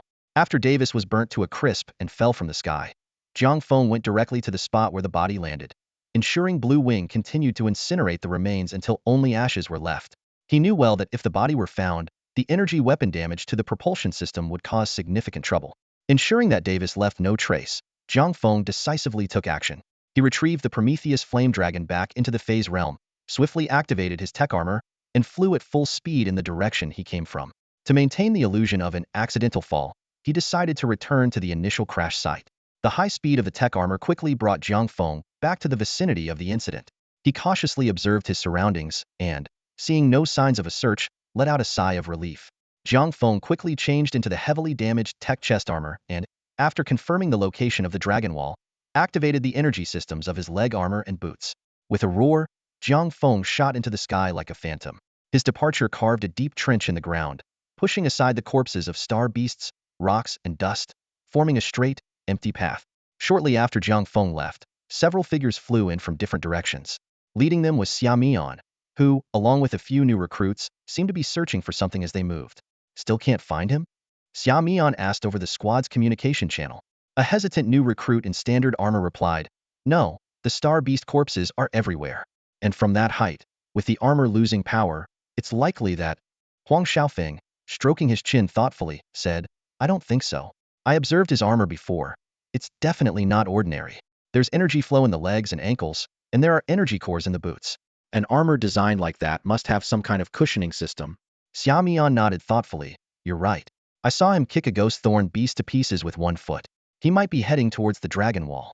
Let's search that way." She then activated her armor and led the team towards the dragon wall. Despite trusting Huang Xiaofeng's assessment, everyone knew that in such a situation, the greatest threat was the energy explosion caused by the armor's propulsion system. If an energy explosion occurred, it could trigger a chain reaction, leading to a catastrophic failure of the entire suit. The team used bioscanners to meticulously search the surrounding area but found no signs of life or a body, further confirming their suspicion that Jiang Feng might still be alive and heading towards the dragon wall for help. Before long, Huang Xiaofeng excitedly shouted over the comms, "Look here." The team quickly gathered at his location, their faces filled with astonishment at the sight of the deep tracks in the ground. Xia Mian landed and looked at the imprints, her eyes wide with amazement. "It's definitely him. I didn't expect his armor to be that powerful, maintaining functionality even after a chest piece explosion." With their hypothesis confirmed, the team immediately took to the sky, following the trail at full speed. Soon, they spotted a blurry figure sprinting towards the dragon wall. "Jiang Feng, can you hear me?" Huang Xiaofeng called out over the public channel. The figure crashed through a large rock and then came to a sudden stop, skidding a long distance before halting. Their judgment was correct. It was indeed Jiang Feng. Unlike his cautious pursuit of Davis earlier, he now ran with abandon, leaving devastation in his wake. Jiang Feng stopped and turned, surprised to see the search party. "What are you doing here?" He knew that after a battle, with energy levels depleted, it was standard procedure for a specialized search and rescue team to come looking. The battlefield was fraught with unexpected dangers, and searching with low energy reserves was extremely risky. Encountering a roaming star beast pack could easily result in the entire team being wiped out. This was why Xia Mian dared not bring too many people. She had explained the situation honestly, allowing the team members to decide for themselves. Ultimately, only Huang Xiaofeng and two new recruits in standard armor had joined her on the search. Su Tian watched the rescue operations in the distance, his heart filled with anxiety. He wanted to join in, but his arm injury was too severe for him to move. Just then, Xia Mian and the others approached him, their eyes full of concern as they examined his battle armor. "Your armor is exceptional. It shouldn't be so easily compromised," Xia Mian remarked, her gaze lingering on the damage and bloodstains on Su Tian's armor. Jiang Feng noticed the worry on their faces and felt a warmth in his heart. He explained, "My armor is specially designed with a fall cushioning feature. Since I'm okay, let's head back.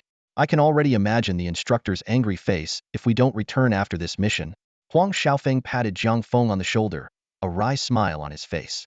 Lu Chunpong, standing nearby, removed his helmet to reveal a slightly weathered face, full of gratitude. "I'm Lu Chunpong, and this is Jiang Fan, my best friend. I haven't thanked you yet for saving me earlier. Jiang Feng looked embarrassed, not remembering having saved him. Lu Chumpeng seemed to notice his confusion and laughed heartily. If you hadn't killed those 10 or so ghost thorn beasts when they broke through, I would have been in serious trouble. I couldn't handle the 4 in front of me. Xiaomian interrupted their conversation. Let's talk later. Time to head back. The instructor's probably going to lose his temper again. Xiaofeng and I still have enough energy left. We'll carry you. She moved to Jiang Feng's side and placed a hand on his shoulder. Jiang Feng nodded in thanks, and the 4 of them set off back. In the square in front of the supply area, the new recruits of Xing Shu camp stood in neat formations. Xiaomian, Huang Xiaofeng, Lu Chunpeng, and Zhang Fan stood at the front, heads bowed in silence. Instructor Tang Ming paced back and forth, his face dark with anger, as he began to scold them for their reckless behavior. You guys, going out to the battlefield with so little energy left. Tang Ming shouted angrily. If everyone did that, should the rescue team just go home and rest? Have you thought about what would happen if another group of star beasts got attracted by the fire seed crystals? It's good to be loyal and brave, but you have to use it in the right place. Use your brains.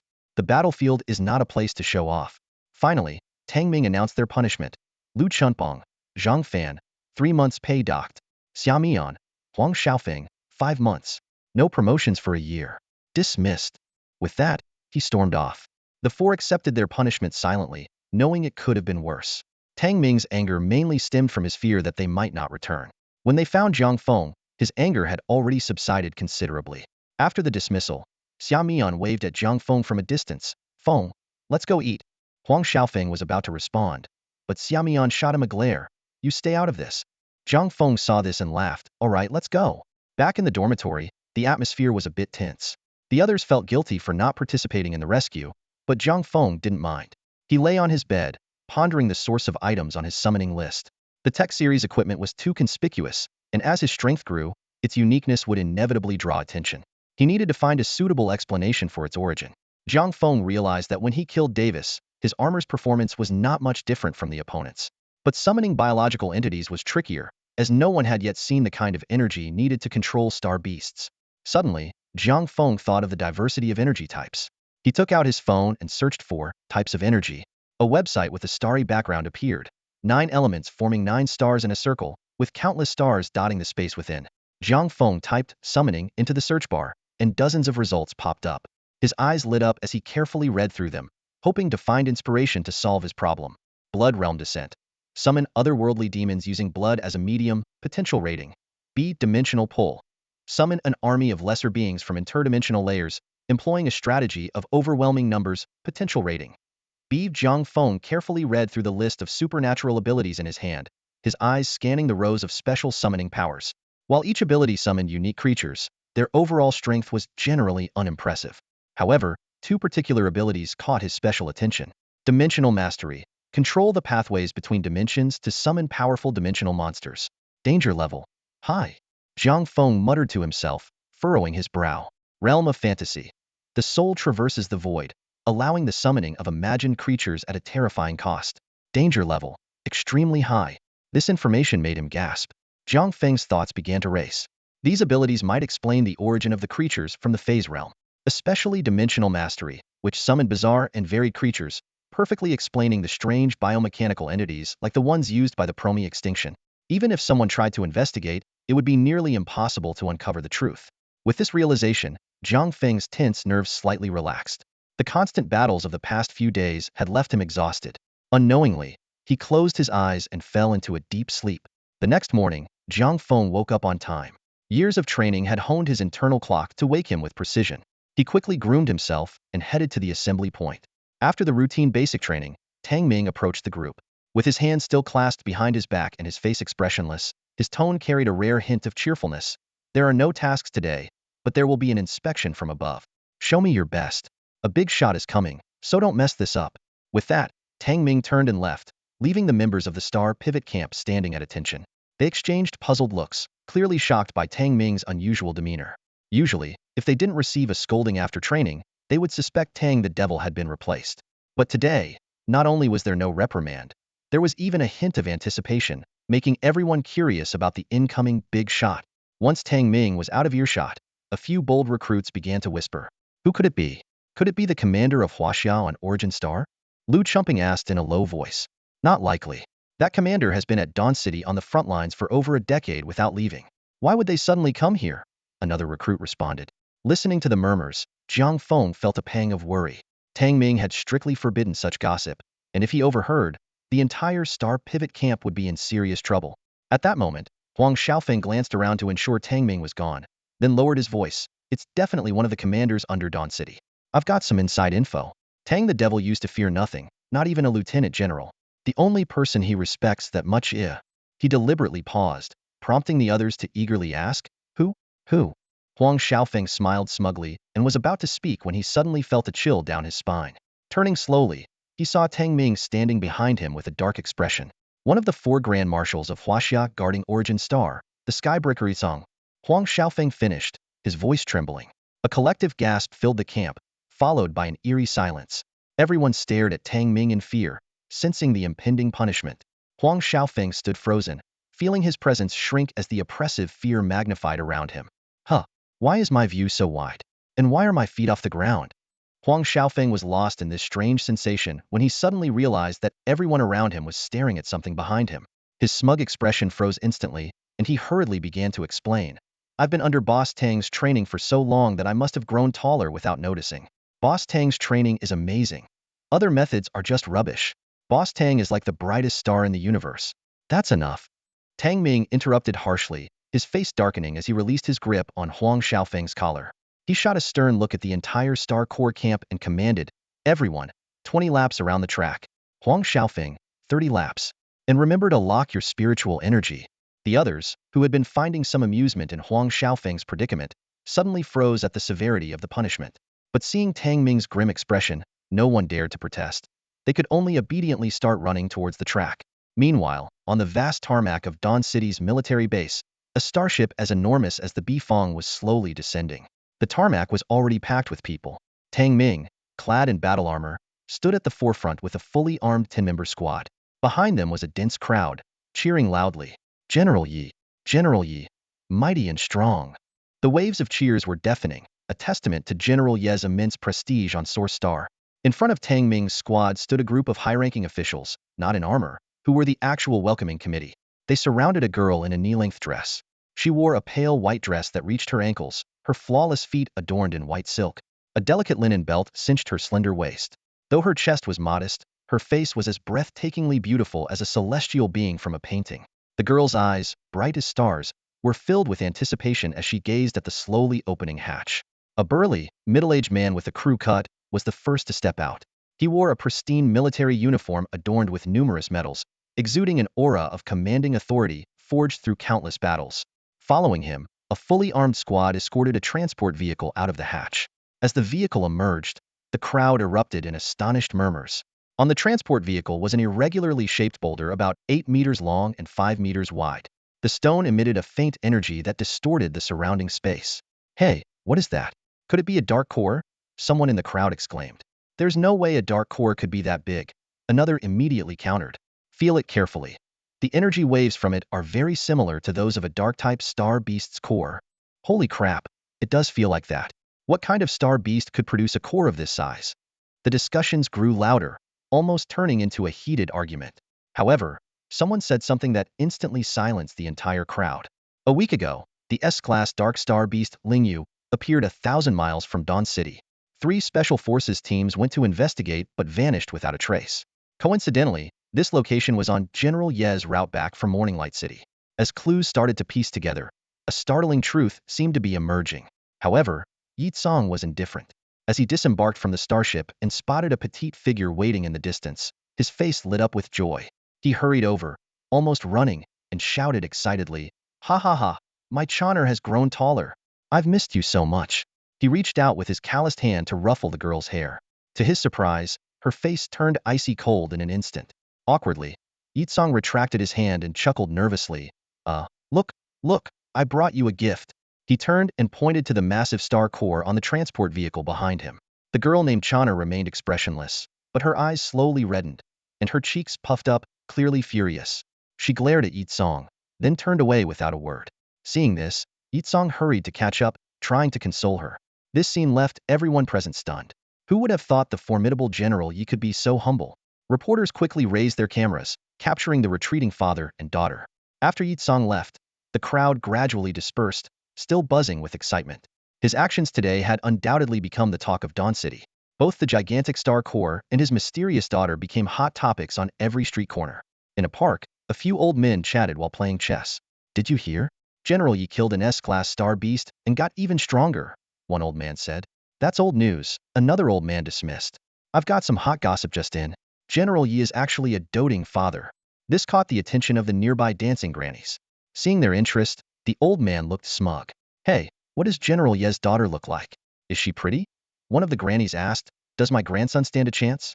Oh, come on, your grandson. The chess-playing old man scoffed, moving his cannon piece forward. But there were rumors about his daughter a few years back. They say she wasn't in Dawn City until 5 years ago, just before that big battle. When General Yi brought her here, his opponent looked up with a smile. Checkmate. A bet is a bet. Phew. Did you guys hear? General Yi has slain Ling Yu. Huang Xiaofeng, panting heavily, quickened his pace to catch up with Jiang Feng, Xiao Mian, and the others ahead of him. They were running on the training field, their uniforms soaked with sweat. Jiang Feng slowed his pace slightly, turning his head in surprise. You sure have a knack for getting news, even while running. Huang Xiaofeng, having caught his breath a bit, waved dismissively. The folks coming back from over there were talking so loudly, it was hard not to hear. Jiang Feng lowered his head, contemplating the data on Ling Yu, his brows furrowing tighter. Star beasts ranged from grade to SS grade. Ordinary star beasts like the Ghost Thorn Beast and the Rift Sky Owl were mostly grade, with only the leaders of their packs reaching grade. Yet even a grade Ghost Thorn Beast leader could fiercely pursue Davis, so the power of an SS grade beast like Ling Yu was unimaginable. Considering the vast size of the source star, there must be even more formidable star beasts out there. Jiang Feng shook his head to clear his thoughts and noticed Huang Xiaofeng and Lu Chumpeng enthusiastically discussing something. Did you know? I heard General Yi has a daughter who's as beautiful as a fairy. Yeah, too bad we've never seen her in person. Jiang Feng nonchalantly moved closer to them, speaking without turning his head. About General Ye's daughter, a friend of mine is curious. The group exchanged knowing looks and were about to elaborate when Xiao Mian ran past, scoffing. Humph, a bunch of pervs. Jiang Feng and the others froze, then awkwardly laughed it off. Meanwhile, 1,000 kilometers away from Dawn City, dusk enveloped a desolate land. Countless star beast corpses littered the ground, and a massive figure like a mountain moved slowly among them, each step eliciting a dull thud from the bodies. This giant star beast seemed to be searching for something, its diamond-shaped head scanning the surroundings, until it spotted a smaller star beast corpse in the distance. The giant beast paused, instantly appearing beside the corpse. It stood there for a moment, then suddenly widened its pitch-black eyes, letting out a thunderous roar filled with rage and sorrow. As night fell, responses echoed from all directions. The sky and ground seemed to be engulfed by two waves of darkness as countless star beasts gathered. They stopped beside the giant beast, raising their heads in mournful cries. With another roar from the giant beast, the entire star beast horde erupted in frenzy. At the same time, the tower of Dawn City lit up, becoming a beacon in the night. Inside the control center, alarms blared, and staff hurriedly managed the influx of information. Despite the tense atmosphere, everything remained orderly under the calm presence of the figure in the main seat. She was a woman in a blue and white uniform, her wrinkles indicating she was no longer young, yet she still exuded charm. Sitting there, she was the anchor in the storm. Her long hair cascaded down, and her almond-shaped eyes were filled with gravity. In the command center, the female commander remained calm and composed as she issued orders. Stay calm and consolidate all information. It appears that the problem has emerged at the front line of Airspace B. Deploy additional personnel to gather intelligence in the other airspaces. She scanned the room, her voice firm and powerful. Also, mobilize all military forces within Dawn City and inform them that a great battle is imminent. As night fell, the rare tranquility of the park was shattered.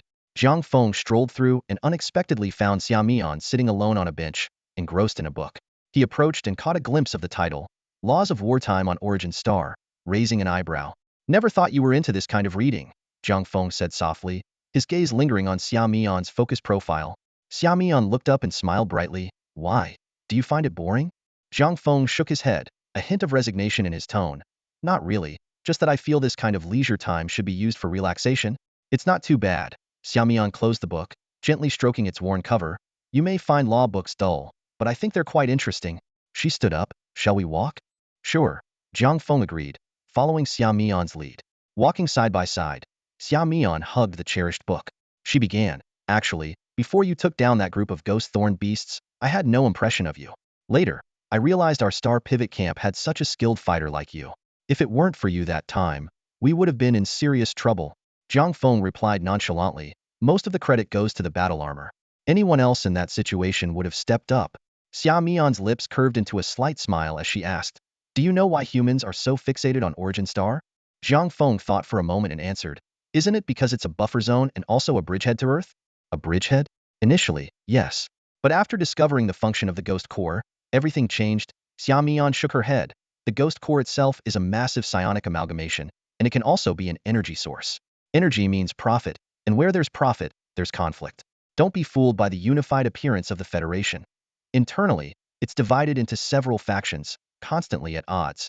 The ironic part is, the greatest threat to humanity, the star beasts, hasn't been completely eradicated yet. Jiang Feng shrugged. Isn't that normal? It's human nature. Wherever there are people, there will be conflicts. Xia Mian suddenly asked, have you heard of Dawn City? The super city that was completely destroyed 5 years ago, located in front of Morning City? Jiang Feng recalled the information about Dawn City. After humans won the first battle to land on Origin Star, they built the gigantic Morning City. Following that, they expanded strategically, establishing Dawn and Tianji cities, forming a triangular defense with Morning City. Hundreds of smaller cities in between became humanity's strongest fortress on Origin Star. Dawn City was constructed 6 years ago, ahead of Morning City, symbolizing the first step in human expansion on Origin Star. However, it was destroyed a year later by an unprecedented star beast tide. Xia Mian sighed softly. Yes, Dawn City broke through the darkness, bringing light to humanity, marking the first step of expansion. Yet, it was destroyed like that. Sensing a deeper meaning in Xia Mian's words, Jiang Feng tentatively asked, was there another reason for Dawn City's destruction? However, Xia Mian merely smiled and remained silent. Jiang Feng didn't press further, but he became curious about how this new recruit in Star Pivot Camp knew so much insider information. As they walked in silence, their phones suddenly rang simultaneously. They exchanged glances and took out their phones, which displayed 4 blood-red characters. Assemble in full battle gear immediately.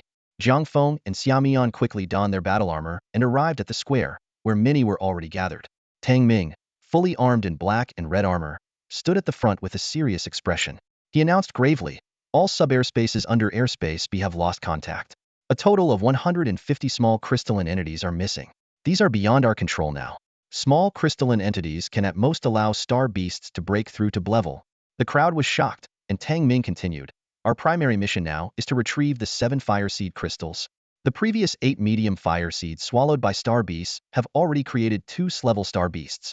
General Yi is currently tied up guarding the Bifong, and we cannot let any more fire seeds be consumed by star beasts.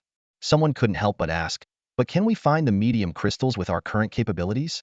Tang Ming explained, you're not expected to find them alone. After assembling on the Bifong, groups will be formed, each led by a level instructor. Once you locate a crystal, send the signal, and experts will retrieve it. Jiang Feng understood that their task was to act as scouts. Tang Ming concluded, no more words. You'll get detailed instructions on the Bifong. Now, take the emergency route at full speed. Destination, Bifong. Before he finished speaking, Tang Ming shot into the sky, propelled by powerful psionics, and vanished in an instant. The members of Star Pivot Camp followed, transforming into streaks of light, racing toward the Bifong. On the deck of the Bifong, orderly formations spread out like a metallic torrent. Hundreds of fully armed soldiers stood straight, helmets held in their right hands, exuding a cold and resolute aura. At the forefront of this magnificent array, Yi Tsong stood out in his simple linen attire. With his hands clasped behind his back, his stern gaze slowly swept over the troops before him. The star beasts are coming with unprecedented ferocity and scale. Yi Tsong's voice was powerful and resonant. But that doesn't mean we will cower. From the moment humanity set foot on Origin Star, we were destined to forge ahead and create new history on this land. His tone grew more fervent. Now, we face at least 1 S-level, 10 S-level, and countless lower-level star beasts. But will we be afraid? No. The soldiers' faces flushed, and they roared in unison, their voices shaking the heavens. Why? Yi Tsong pressed on. Because we have no way back. Every step we take is to protect. We are humans. The soldiers' response was even louder. Seeing the high morale of the troops before him, Yi Tsong nodded with satisfaction. Warriors of the Origin Star never needed excessive verbal encouragement, because each one understood deeply that when they chose to leave the comfort of Earth to come here, they bore not only their families but also the future of their entire nation and all of humanity. In this relentless war against the alien species, No one would grovel before the star beasts. A fight to the death was their only option. Now, let's assign the tasks. Yitsong's gaze was as sharp as a blade. Brank, majors, step forward. As soon as he finished speaking, dozens of figures stepped out from the formation, including Tang Ming. Their armor was unique, and both their demeanor and presence far surpassed those of ordinary soldiers. This was because, upon reaching Brank, standard issue armor became a hindrance, and they needed custom-made armor tailored to their combat styles. On Origin Star, Brank warriors could apply for free custom armor from the 3 major companies, although the materials had a limit, and any excess had to be paid for. Therefore, their armor not only matched their personal characteristics, but also had energy amplification effects several times that of standard armor. Yitsong glanced at their equipment and continued giving orders. Your task is to select the 5 strongest individuals from each battalion and search for small fire seed crystals. The squads guarding the 7 medium-sized fire seed crystals sent messages before losing contact, indicating they were retreating with the crystals. S-level star beasts and Gunna have appeared on the battlefield, suppressing signals. Once you leave the Bifong, electromagnetic signals will be unusable. If you encounter squads carrying fire seed crystals, assist or bring back information as the situation demands. If necessary, you have the authority to destroy the fire seeds. But remember, in critical situations, your lives come first. Tang Ming and the others quickly returned to the formation and began selecting their teams. Rank, Shrank, step forward. Yitsong ordered again. This time, only 13 individuals stepped out, but their presence was even more intimidating than that of Tang Ming and his group, exerting immense pressure just by standing there. You and the remaining troops will stay with me on the Bifong, fully activating the fire seed crystals to attract the star beasts. We will use the Bifong as the main battlefield to fend off the star beasts. Yitsong continued to assign tasks. Shadow Demon, a figure in pitch black, jagged armor, stepped forward. You will scout the high-ranking star beasts and check for any hidden S-level beasts. If there are more than 3, request reinforcements from Tianji Megacity immediately. With the tasks assigned, Yitsong solemnly looked around at everyone. In this battle, I stand with the Bifong. Wherever the light of the Bifong shines, it will always be your home. Fight to the death without retreat. Someone started to roar, and the previously silent troops were instantly ignited, their shouts rolling like a tidal wave. Fight to the death without retreat. Fight to the death without retreat. Yitsong raised his right fist high, and the shouting ceased abruptly. All units, carry out your missions. I wish you all an early victory. Then, hundreds of figures shot out from the Bifong, scattering in all directions like a celestial display, with Jiang Feng among them.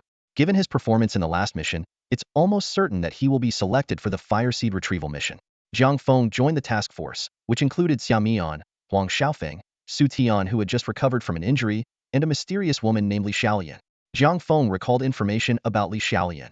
She was incredibly strong but reclusive, with almost no friends. Her performance in missions was average, and if not for her rare wing cutter armor, she might have remained an unnoticed figure in the Star Pivot camp.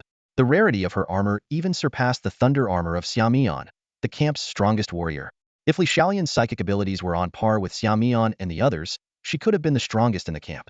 The wing cutter armor boasted a unique design, with its most distinctive feature being its wing structure. These wings normally stayed folded on her back, but could unfold to greatly enhance her flying speed when activated. Astonishingly, the wings could also transform into floating cannons for area fire coverage. Additionally, the armor had an overclock mode that turned the wings into high-frequency, oscillating blades, making it a nightmare for aerial combat. At this moment, Tang Ming was leading Jiang Feng and the others on a mission. He flew at the front of the group, deliberately slowing down to let the others catch up. Boss, does this mean we will split up? Su Tian's hesitant voice came through the communication channel. That's right, it's the plan from above, Tang Ming explained. General Yi assigned us this way to test you. The battlefield is always the best whetstone. He paused, taking out 5 thumb-sized, blood-red stones shaped like pebbles from his waist. The signal is already being disrupted. These are twin source stones. I'll keep the mother stone, and you take the child stones. Tang Ming continued. The sensing range of the mother stone is 300 kilometers. Within this range, as long as you infuse the child stones with psychic energy, we can sense each other's direction. If you encounter a team with a medium fire seed, infuse the child stone 5 times, 4 times for a medium fire seed star beast, 3 times for a small fire seed team, and 2 times for a small fire seed star beast. Use this method to communicate. Hovering in the air, Xia Mian, her face obscured by a mask, asked, what if we encounter something beyond our control and need to escape? Receiving their orders, the group wasted no time and vanished into the horizon like 6 streaks of light. As Jiang Feng flew, he frowned while observing the star beast corpses on the ground.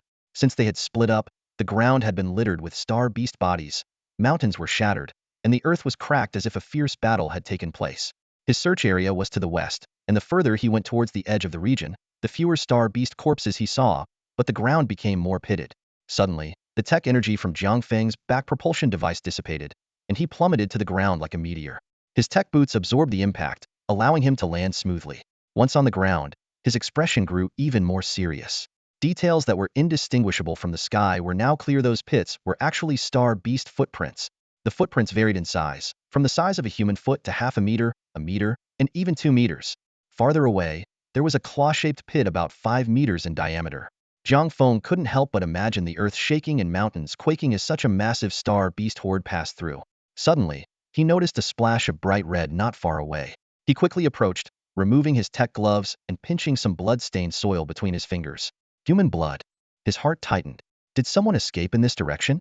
Not daring to delay, Jiang Feng put his gloves back on, activated his leg armor, and dashed westward.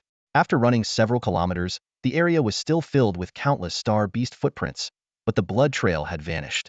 This situation is really tough, Jiang Feng thought, frowning. He suddenly remembered his helmet had a friend or foe identification function. He tapped several times on the temple of the helmet, and a prompt appeared in the upper right corner of his vision. Please input teammate information. Jiang Feng immediately uploaded his own information. Detection complete. Friendly unit database ushered carbon-based life form humanoid. Do you want to set all other active life forms as enemies? Yes. Settings complete. Scanning begins. As a series of messages flashed by, Jiang Feng noticed a change in his vision. Green rings emanated from him, scanning outward, while to the outside world, everything appeared normal. With the helmet's friend or foe scanning mode activated, Jiang Feng quickly took to the sky, his chest armor pulsing with energy as he flew at full speed. According to the helmet's display, he had traveled 100 kilometers west from the center of the area. He had to turn back after another 50 kilometers because the twin source stone's maximum range was 300 kilometers. If Tangming moved 150 kilometers in the opposite direction, they would reach the limit. Just then, Jiang Feng noticed a change in the otherwise monotonous barren landscape. Several red dots appeared on the horizon. He focused his gaze and saw dozens of star beasts rapidly approaching. The moment Jiang Feng saw the star beasts, his first instinct was to run. It wasn't about strength or weakness, it was about the priority of the mission. He couldn't afford to waste precious time on these star beasts. In an instant, Jiang Feng made his decision. The tech armor powered up to full capacity, energy surging, and creating a visible shockwave on the ground. He shot off to the left like an arrow, leaving a blurred afterimage in his wake. The star beasts detected Jiang Feng's presence and immediately changed direction to pursue him. Jiang Feng paid them no mind and continued his high-speed escape. However, as the tech helmet's friend or foe identification system scanned the group of star beasts, a green outline suddenly appeared among the red ones, causing Jiang Feng to abruptly stop. The tech helmet's identification system is designed to scan for life forms, only giving feedback when it detects life signals. That green outline meant there was a human among the star beasts. Quickly weighing the pros and cons, Jiang Feng decided to stop and investigate. He stood his ground, and the tech shoulder cannon on his armor automatically went into alert mode, ready to fire at any moment. As the star beasts closed in, Jiang Feng gathered detailed information about them through his helmet. Among the 5 star beasts, 2 were large ghost thorn beasts, nearly at the peak of level strength. The other 3 were 6-armed fiendish lions, creatures with lion heads, fleshy wings, and 3 pairs of arms. Known for their strength and high attack frequency, adult 6-armed fiendish lions possess clever power. Even more troublesome, they have a terrifying ability to increase their strength and speed as their injuries worsen or their anger intensifies. The human life signal detected by the tech helmet came from the hands of the central 6-armed fiendish lion, which stood about 4 meters tall. Having made his decision, Jiang Feng didn't hesitate and charged at the 5-star beasts. Before he even got close, the tech shoulder cannon began suppressive fire on the 2 ghost thorn beasts with rapid fire mode. White energy bolts rained down, forcing the ghost thorn beasts to retreat and breaking the star beasts' formation. Seizing this fleeting opportunity, Jiang Feng's eyes gleamed. Terrifying tech energy surged from his chest armor into his right hand, propelling him forward at an even greater speed. Just as the 2 sides were about to clash, Jiang Feng turned into a streak of light, slicing past one of the ghost thorn beasts. Splatter! Blood sprayed everywhere as the ghost thorn beast was cut in half before it could even react. Jiang Feng landed gracefully at a distance, holding diamond-shaped energy blades tightly fixed to the backs of his hands. Now, Jiang Feng could clearly see what the green outline identified by the tech helmet was. It was a man in a tattered battle suit, with both legs missing, unconscious and dangling like a rag doll from the central six-armed fiendish lion's grip. The man's life force was as weak as a flickering candle in the wind. Without the tech helmet's precise detection, Jiang Feng might have mistaken him for a corpse. The tech energy blades hummed, their energy flow increasing in speed, causing faint ripples and a soft, buzzing sound on the blade surfaces. Although Jiang Feng didn't know why the star beasts kept this man alive, rescuing him was the immediate priority. He quickly adjusted his tactics. The tech shoulder cannon ceased firing energy bolts and switched to charging mode. Simultaneously, Jiang Feng withdrew the suppressive fire of the tech laser cannon.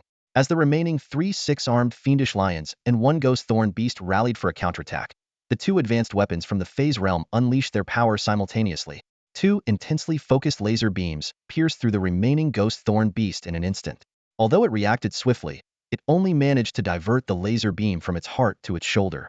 The charged shot from the shoulder cannon, however, precisely drilled through its head. Feeling the heat from his shoulder and hands, Jiang Feng knew this was a sign of the shoulder cannon and laser cannon overloading, requiring a few seconds to cool down. Without hesitation, he retracted the laser cannon and dodged the ferocious attacks of the 3 six-armed fiendish lions that had rushed up to him. Jiang Feng narrowly dodged 3 massive fists, his agile form darting to the top of the raging lions. He keenly caught the moment one of the lions turned its head, and with a swift flick of his tech blade, he left 2 deep gashes on its back. A low growl vibrated through the air as all 3 lions turned simultaneously, their orange-yellow eyes gleaming with a sinister red glow.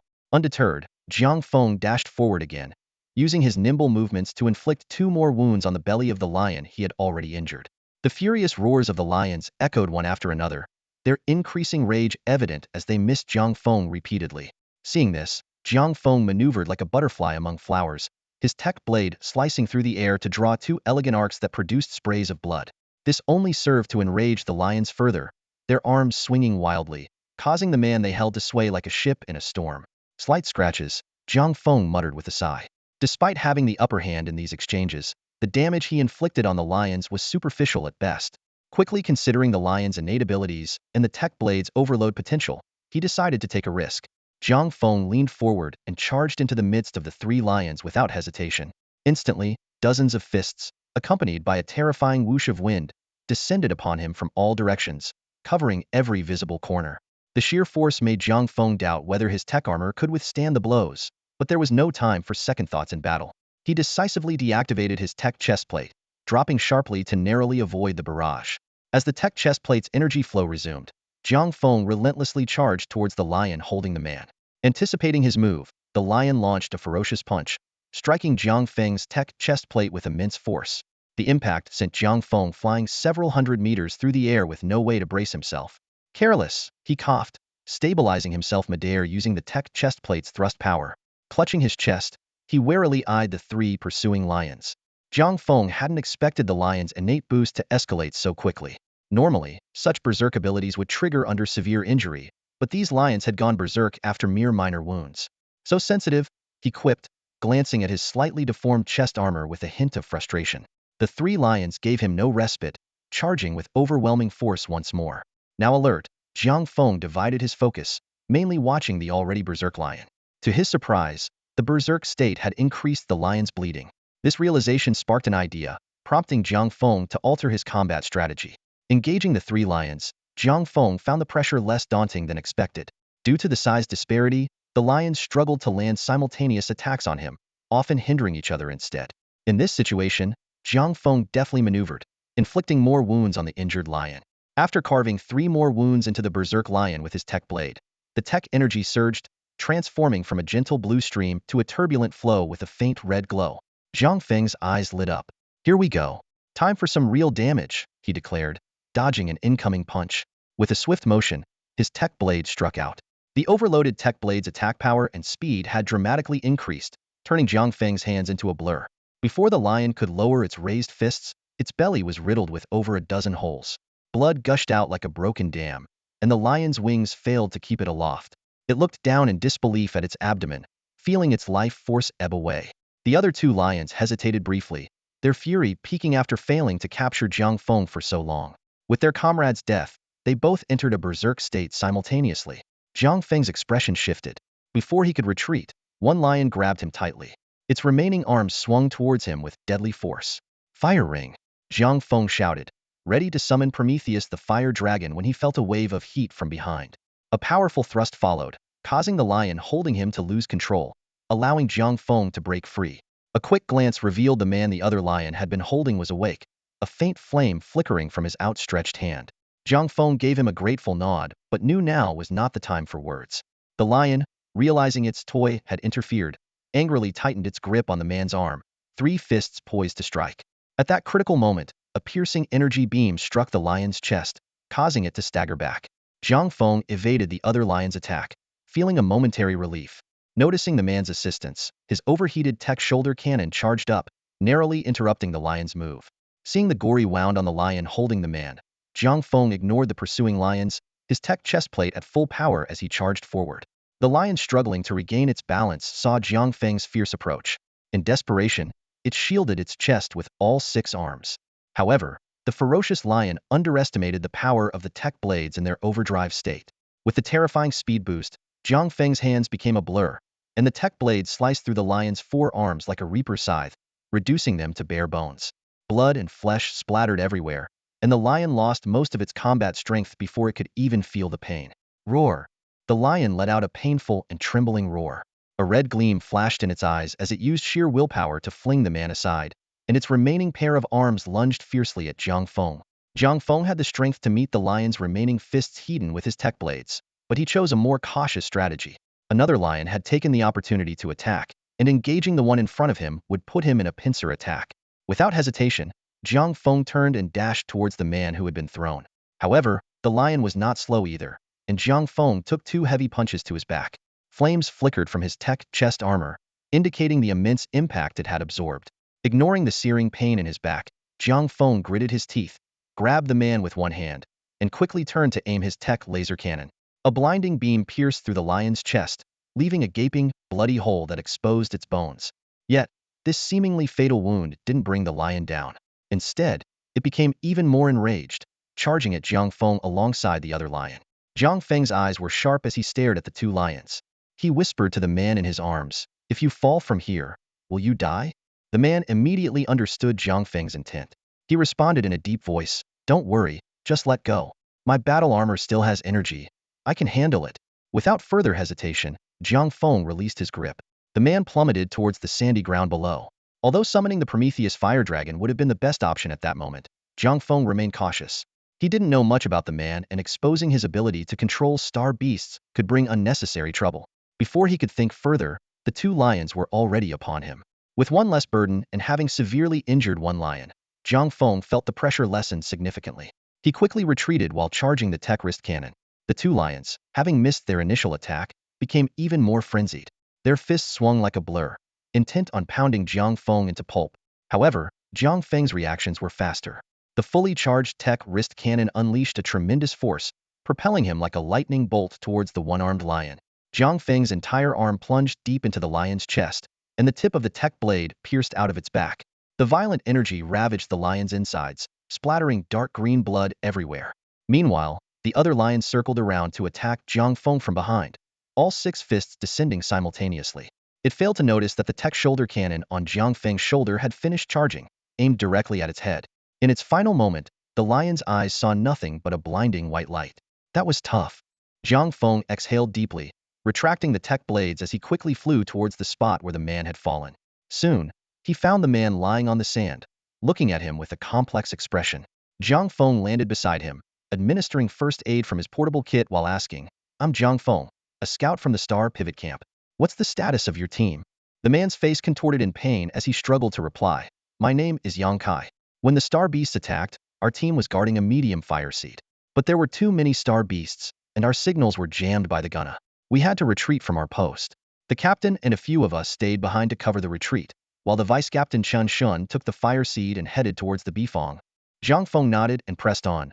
"There's no news from the Bifong about returning with fire seeds. They might have encountered star beasts as well. What about the others who stayed behind?" Yang Kai clenched his fists and gritted his teeth. "They're all gone. I'm the only one barely hanging on. And Sklass star beasts scattered us, and those wild lions toyed with me like a plaything, which is why I'm still alive." Jiang Feng's face changed drastically, realizing that this information had to be shared with the others immediately.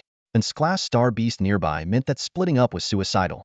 Without hesitation, he pulled out the twin source stone and was about to inject spiritual energy when he felt a strange pulsation emanating from the stone, rippling like waves 5 times.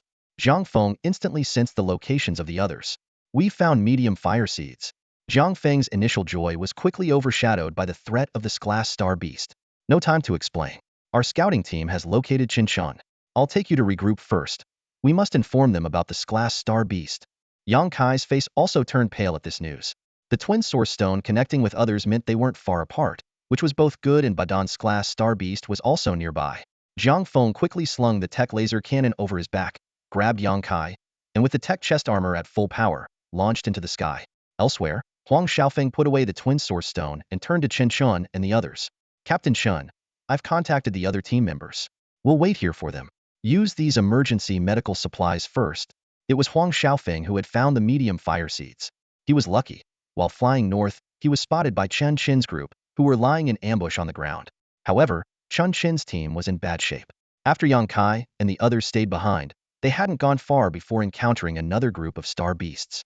After a fierce battle, only 6 survived, but they had strayed from the route back to the Baifeng.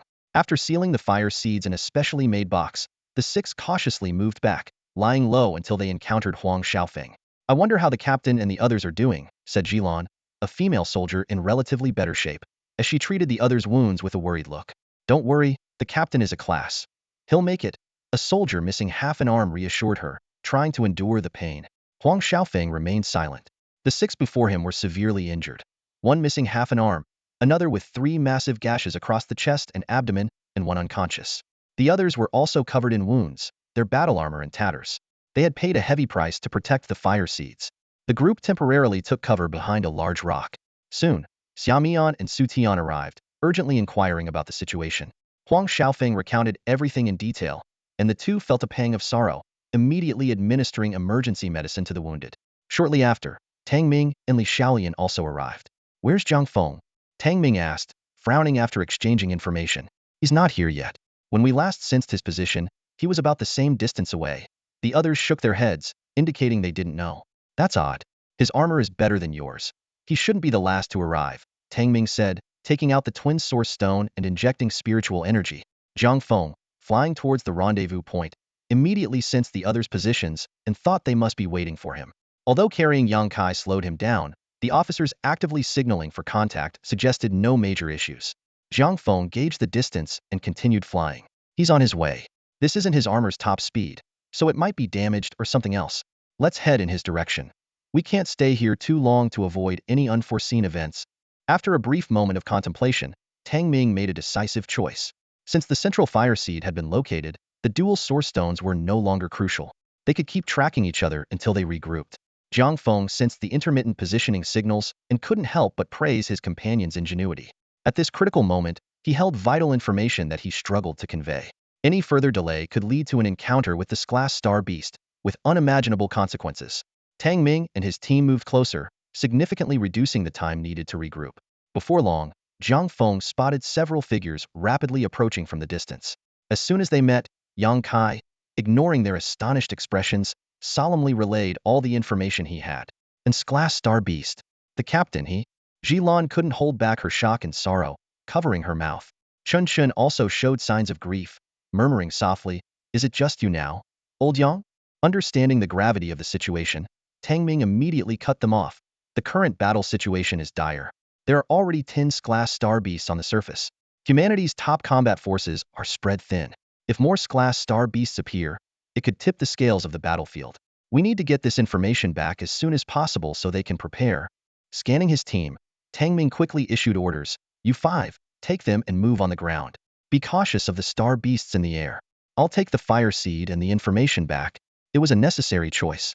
The strongest battle armor and highest psychic level aside from the injured Chen Chun belonged to Tang Ming.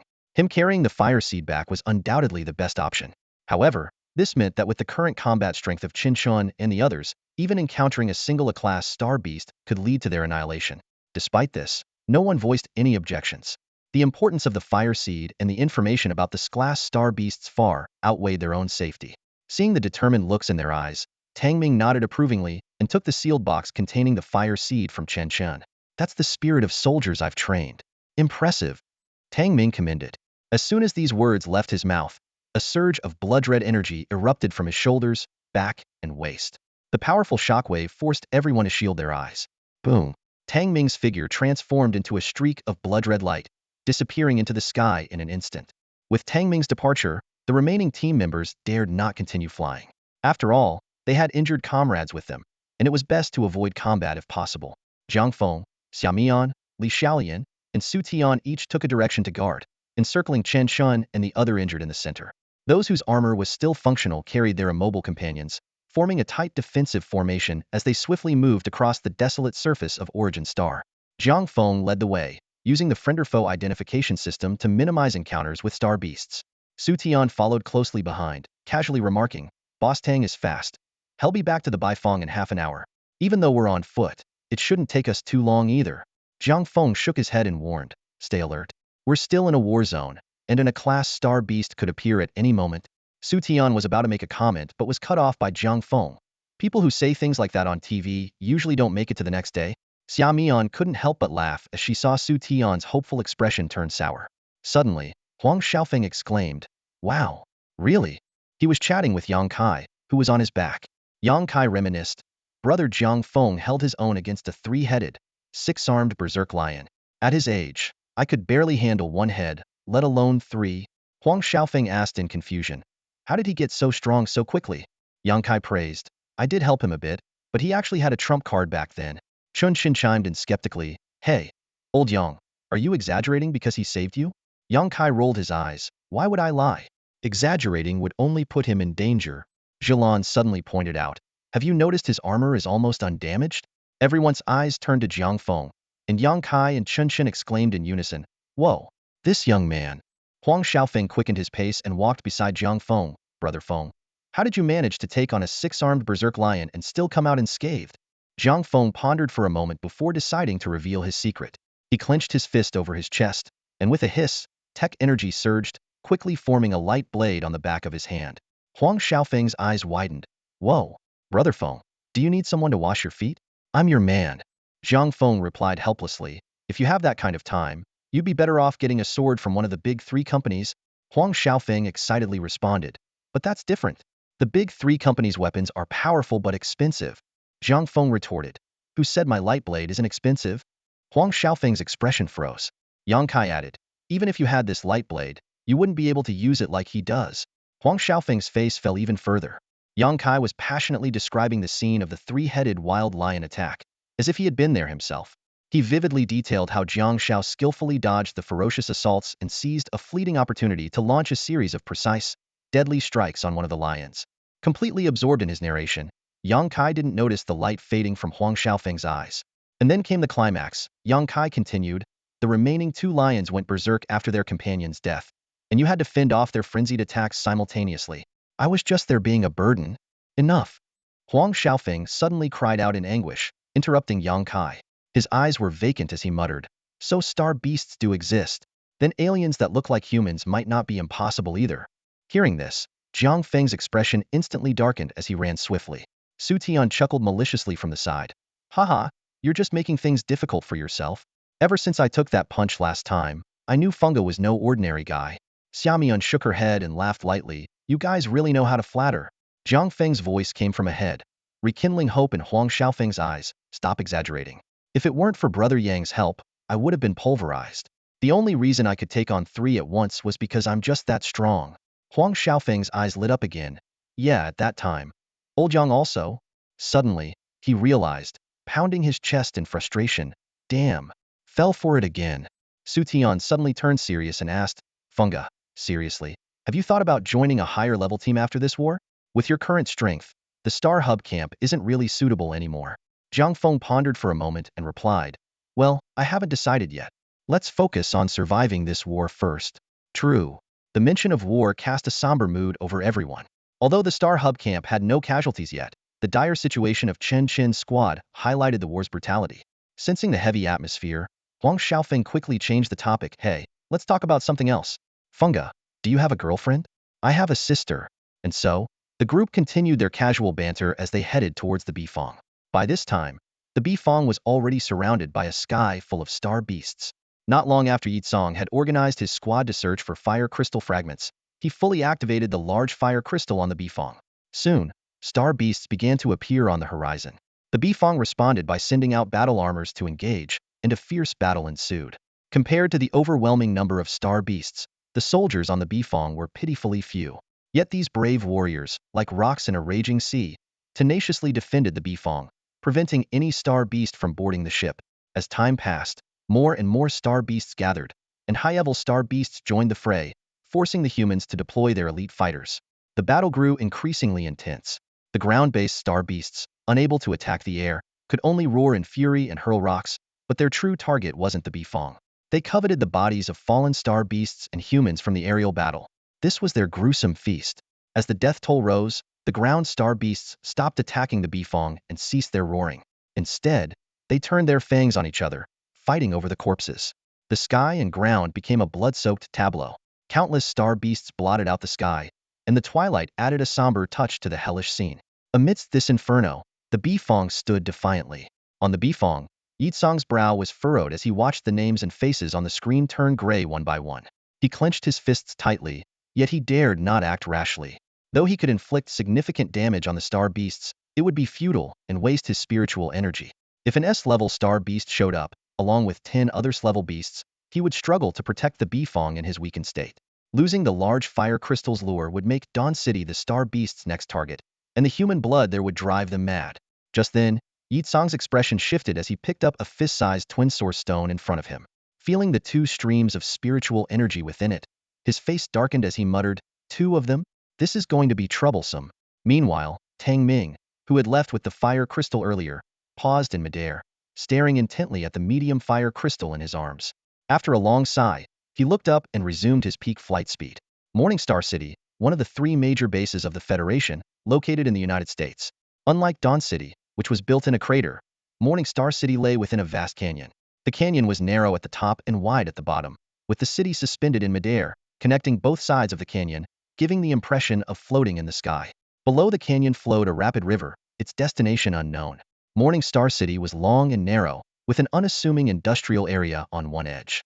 However, the interior was exceptionally luxurious, with automated production lines of sophisticated equipment continually producing battle armors. The craftsmanship of these armors was so exquisite that even experts from the 3 major companies couldn't find any flaws. By the assembly line, behind a massive glass wall, stood 2 men of strikingly different appearances. One had flowing long hair and a handsome face, his hands clasped behind his back and his gaze deep and contemplative.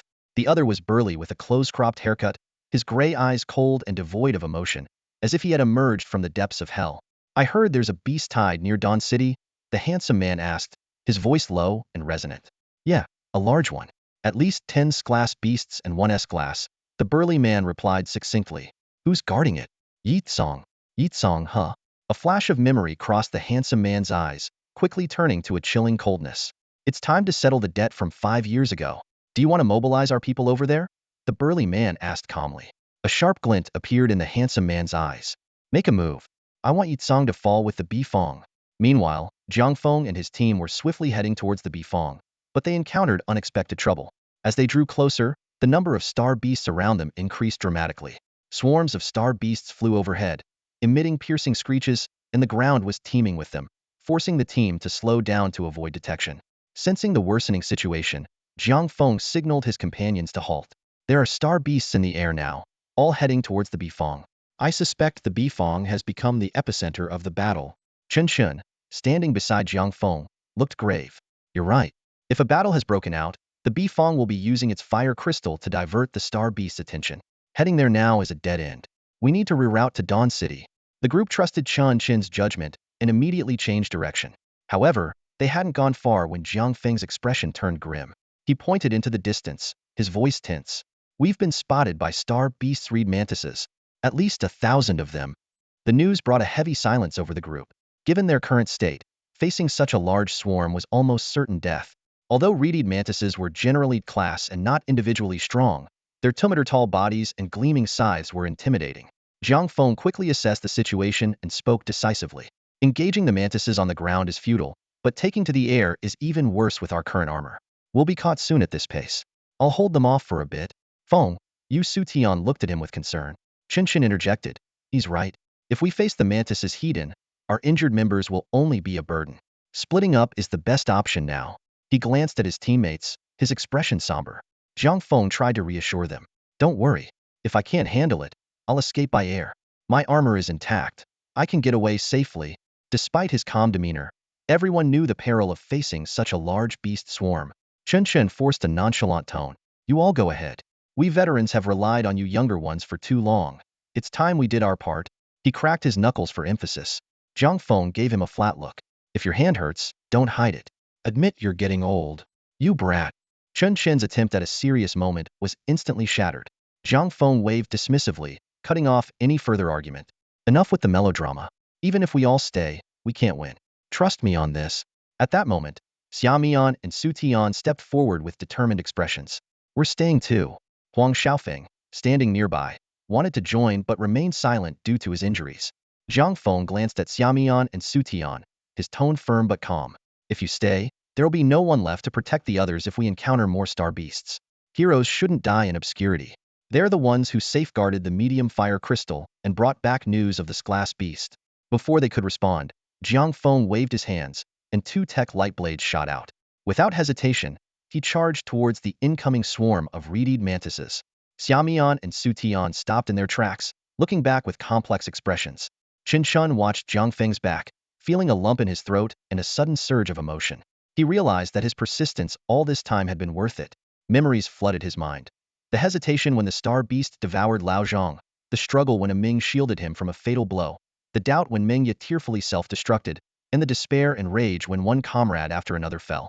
He had questioned himself countless times. Why hold on to this damned spark? Why must he carry it away? Would those they protected ever understand what had been sacrificed for them? As a newly promoted rank warrior, Chen felt the weight on his shoulders more than ever. But at that moment, Jiang Feng's words, a hero's grave should not be in an unmarked land, made him feel it was all worth it. Move, Chen said in a hoarse voice, wiping his nose. With the wind howling, Jiang Feng narrowed his eyes, and the Tek light blades were ready to strike. Before he could reach the enemy, the Tek shoulder cannon on his back roared first, sending a barrage of light projectiles into the swarm of reedied mantises, leaving charred holes in several of them and sealing their wounds with intense heat. The distance between them closed rapidly. Jiang Feng, fighting alone against the swarm, moved with unparalleled sharpness. The Tek light blades cut through the air, severing the giant sides of 2 mantises as they made contact. Simultaneously, several blades struck his Tek armor, sparking a series of flashes. Jiang Feng sighed in relief, noticing that his armor was barely damaged. He continued to fight the mantises heat-in, the Tek light blades slicing through their bodies while he endured attacks from all sides. He seemed to enter a trance-like state, seeing nothing but endless enemies. As the Tek light blades entered overload mode from continuous use, Jiang Feng's attack speed surged. Many mantises were cut down before their attacks could reach him. However, the armor's durability had its limits. When a sharp pain hit his back, Jiang Feng realized the Tek armor was compromised. It's about time, Jiang Feng muttered, noticing that the green outlines of Chen and the others had disappeared from his Tek helmet's display.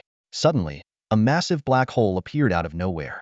First, a ferocious dragon head emerged, followed by a majestic dragon body. Energy wings flapped within the black hole, creating a powerful gust that overturned several mantises.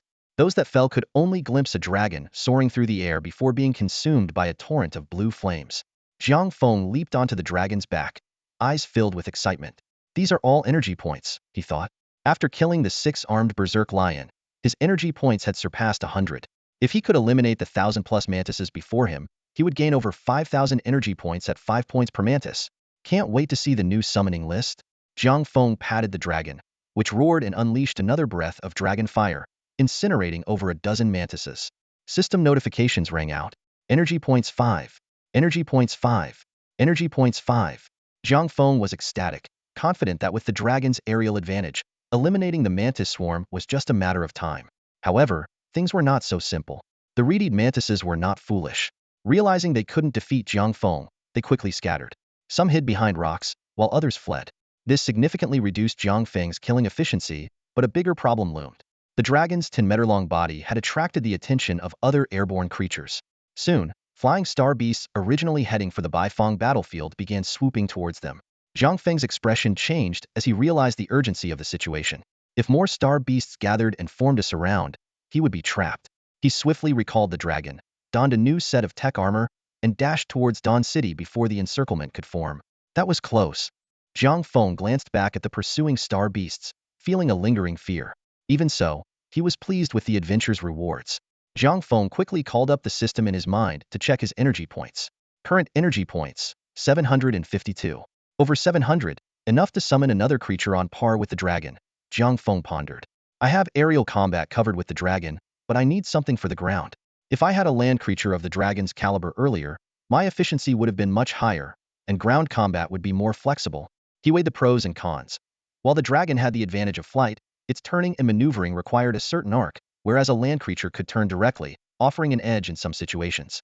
Jiang Feng opened the summoning list and decisively chose the creature he had long decided on, Prometheus King Kong. Although it wasn't the right time to summon it, he could store it in the phase realm for now. Prometheus King Kong resembled the giant ape from a movie Jiang Feng had seen in his previous life called Rampage. However, after Prometheus enhancement, its head, shoulders, and chest were covered in heavy armor fused with its flesh.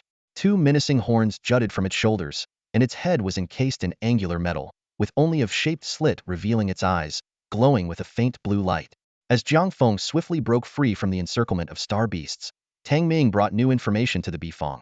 He stumbled into the command room, his blood-red armor covered in cracks, the most alarming of which was a wound that stretched diagonally across his back from his shoulder, with congealed blood forming a thick layer on the armor. What? Yitsong stood up abruptly, his chair sliding back with the sudden motion. He stared at the battered Tang Ming and slammed his palm heavily on the table. Gasping for breath, Tang Ming hoarsely reported, "The information is accurate. Chen Chun and his team are on their way back. But the number of star beasts outside is increasing, and they might take a detour to Shuguang City." Yitsong placed his calloused hand on Tang Ming's shoulder and said softly, "You've done well." At that moment, an officer stepped forward and said in a deep voice, "General, the situation is dire. Requesting reinforcements from Tianji City is now critical." Before he could finish, a deafening roar echoed throughout the Bifong. Everyone's faces changed drastically, and Yitsong, disregarding the matter of requesting reinforcements, rushed to the deck. On the deck, the sky, previously obscured by star beasts, was suddenly invaded by an intense darkness. A diamond-shaped head appeared first, followed by a pair of terrifying claws that tore the dark canopy of star beasts apart, revealing a sliver of light before being completely overshadowed by the massive creature. This gigantic beast was over 200 meters long, with a wingspan double its body length. It had a diamond-shaped, elongated head, a humanoid, hunched body, and disproportionately large claws that hung down to its reverse-jointed knees, creating a horrifying appearance. How is this possible? Such a gigantic Lingyu! Yitsong exclaimed in shock. Aren't glass star beasts usually solitary? This one looks extremely angry. Could it be related to the last Lingyu we encountered? Why are they suddenly showing group behavior? A middle-aged woman with glasses and her hair in a bun stood nearby, her beautiful eyes filled with disbelief. Before they could recover, the Lingyu in the sky made a new move. Chirp! The star beast let out a piercing screech, the sound waves almost tangible. Nearby weaker star beasts fell from the sky, and everyone below class on the Bifong felt a sudden wave of dizziness. Fortunately, Yitsong quickly waved his hand, enveloping the Bifong in a red barrier, preventing many from fainting on the spot. Those fighting the star beasts outside were also greatly affected, with more than 10 people immediately falling victim to the star beast attacks, their blood staining the battlefield. Yitsong's expression darkened at the sight. He formed a claw with his left hand in front of him, a wisp of flame igniting in his palm and swiftly covering his entire body. His steady voice emerged from the flames. "Zhengcheng, Old Zhao, you two break through and head to Tianji City for reinforcements. Everyone else, do all you can to assist their breakout." The two named individuals nodded solemnly, one of them being the officer who had just requested reinforcements. The flames on Yitsong's body grew increasingly intense until they exploded with a roar. A crimson streak shot out from the Bifong, aiming straight for the Lingyu in the sky. "Explosive burn!" Yitsong shouted, a ring of fire spreading through the air, accelerating his speed further as he charged toward the Lingyu like a meteor. The crimson streak suddenly halted in midair. Everyone watched intently as the Lingyu, at some unknown moment, had raised its disproportionately large claws to block Yitsong's charge. "Scorching sky!" Yitsong roared. Crackling sounds filled the sky as dense flames rapidly spread from Yitsong, enveloping the Lingyu's over 200-meter-long body in the blink of an eye. Facing the overwhelming inferno, Lingyu displayed an unsettling calm. The pitch-black energy on its massive claws spread swiftly, as if alive, until it completely enveloped them. With a gentle swipe, all the flames vanished instantly, as if they had never existed. Witnessing this, Yitsong couldn't help but feel a headache coming on. Lingyu was not only bizarre in its abilities, capable of devouring other types of energy, but the damage it caused was also notoriously difficult to heal. Coupled with its unpredictable movements, it was an extremely troublesome adversary. He recalled the time when he had slain a newly ascended S-level Lingyu. Had it not been for its lack of experience and the absence of other star beasts, the outcome would have been uncertain. The Lingyu before him now, clearly at the peak of S-level, was even more formidable. As Yitsong battled Lingyu, the crew on the Bifong began to mobilize swiftly. They donned their battle armor and plunged into the fray without hesitation. In fact, the moment Lingyu appeared, a dozen massive figures had already surrounded it, causing significant casualties on the human side. On the ground, a 100-meter-tall Cyclops stood out. Its exaggerated muscles bulged to the extreme, and its enormous single eye was fixed on the Bifong in the sky. It retreated 1,000 meters with small steps, then crouched down. Its explosive muscles visibly swelled even more. With a thunderous roar, the ground caved into two massive craters as the Cyclops charged towards a distant steep mountain with astonishing speed. Each step it took caused a tremendous boom, crushing countless land-based star beasts into pulp. Just as it was about to collide with the mountain wall, the Cyclops leapt up and started running up the nearly vertical cliff. With its incredible pace, it almost reached the summit within seconds. Using its remaining momentum, the Cyclops launched itself from the peak, attempting to reach the airborne Bifong with sheer physical power. However, the height of the Bifong was far beyond what it could reach by jumping. Just as the Cyclops began to fall, two massive shadows suddenly flew out from the side. Their enormous claws gripped the Cyclops' shoulders firmly, and the two nearly 9-meter-long star beasts carried it further into the sky. At this moment, the crew on the Bifong were fully focused on dealing with Lingyu and other S-level star beasts in the air, completely unaware of the threat approaching from the ground. Lingyu was flanked by 12 S-level star beasts, each engaged in fierce combat with 1 or 2 human warriors, forming several small skirmishes. Elsewhere, 2 S-level warriors were clearing a path for Jiang Feng and Zhao Hong. One of them wielded lightning abilities, while the other excelled in wind manipulation, making their attacks extremely potent. They blasted a path as soon as they made contact with the star beasts. With the sudden appearance of numerous S-level star beasts, A-level warriors were sent to seek reinforcements. The humans were at a disadvantage in terms of S-level combat power, so the two had to clear the way quickly and return to support. As the 4 of them fought desperately to clear the star beasts, they suddenly noticed 2 gargoyle-like star beasts carrying the enormous Cyclops towards the Bifong. The S-level lightning warrior, Suya, turned pale and shouted, "Their target is the bottom of the Bifong. There are no S-level warriors up there. You 3 keep clearing the path. I need to go back and stop them." The other 3, understanding the urgency, nodded in agreement. Suya transformed into a bolt of lightning, shooting out from the group of star beasts and heading straight for the Cyclops. Before he even reached it, a dense lightning spear, 100 meters long, formed in his hand, crackling with electric arcs, and shot towards the Cyclops. The Cyclops, sensing the imminent danger, roared and attempted to block the lightning spear with its massive foot. Boom! The lightning spear collided with the Cyclops' foot and instantly shattered, dissipating into countless sparks. Thunderbolt. Lightning drawl. Despite the spear's destruction, Suya remained unfazed. His eyes flickered with terrifying electric arcs as he approached the Cyclops with an overwhelming aura. Boom! Massive bolts of lightning struck the area around Suya like twisted serpents. The 2 A-level star beasts carrying the Cyclops were instantly charred, and the Cyclops roared in fury as it plummeted from the sky. Suya pressed the advantage, unleashing countless bolts of lightning that struck the Cyclops like a torrential downpour, yet failed to leave even a scratch. The seemingly terrifying muscles not only contained world-destroying power but also boasted defense comparable to steel. Suya remained unfazed, thinking to himself. He had seen many S-class star beasts, and the Cyclops, apart from its inability to fly, was a near-perfect war machine. They could withstand attacks beyond their own level, possessed immense destructive power, and had seemingly inexhaustible stamina. Calling them 5-dimensional warriors was no exaggeration. After successfully bringing down the Cyclops, Suya immediately turned his gaze toward the direction where Jiang Feng and his team were breaking through, a hint of worry flashing in his eyes. Including the Cyclops that had suddenly appeared, and the 12 S-class star beasts around Lingyu, there were now 13 S-class star beasts. Adding the information brought back by Tang Ming, the total had reached 14. At that moment, Suya's biggest concern was that Jiang Feng and his team might encounter the suddenly appearing S-class star beasts. Although Huang Qishan was also in S-class wind element, he had only just been promoted and was no match for a mature S-class star beast. If they unfortunately ran into a speed-type star beast, their escape would be uncertain. I should have told Qishan to come back. Suya berated himself regretfully. When he saw the Cyclops about to succeed, he had acted impulsively without considering anything else. But upon calming down, he realized that the sudden appearance of the Cyclops might mean there were other class star beasts lurking in the shadows. However, Suya's worries were unnecessary. At this moment, after a fierce battle, Zhang Cheng and his team were close to breaking through the star beast encirclement. Conserve your strength as much as possible. I'll handle the breakthrough. Huang Qishan stood at the forefront, controlling countless sharp wind blades, carving a bloody path through the dense star beast horde. Roger that. We'll come to your aid as quickly as possible after breaking through. Zhao Hong said gravely, flying behind Huang Qishan. Don't stay too close. Huang Qishan's words were cut off abruptly as his body suddenly froze. He looked down in disbelief at the blood hole that had appeared in his chest. Zhao Hong, what are you doing? Zhang Cheng's terrified shout echoed in the sky. Are you insane? Huang Qishan couldn't utter another word.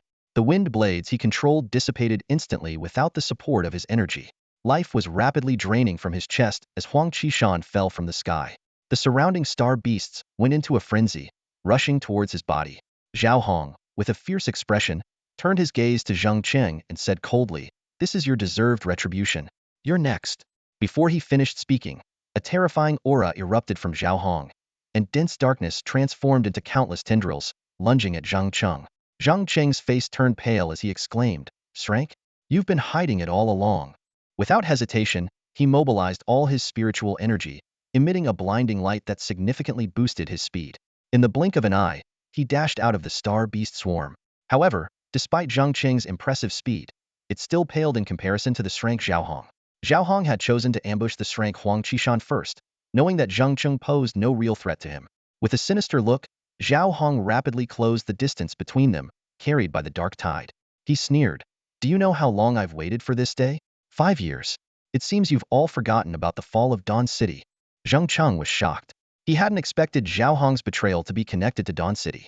This super city had fallen to star beasts 5 years ago, and its downfall had always been shrouded in mystery.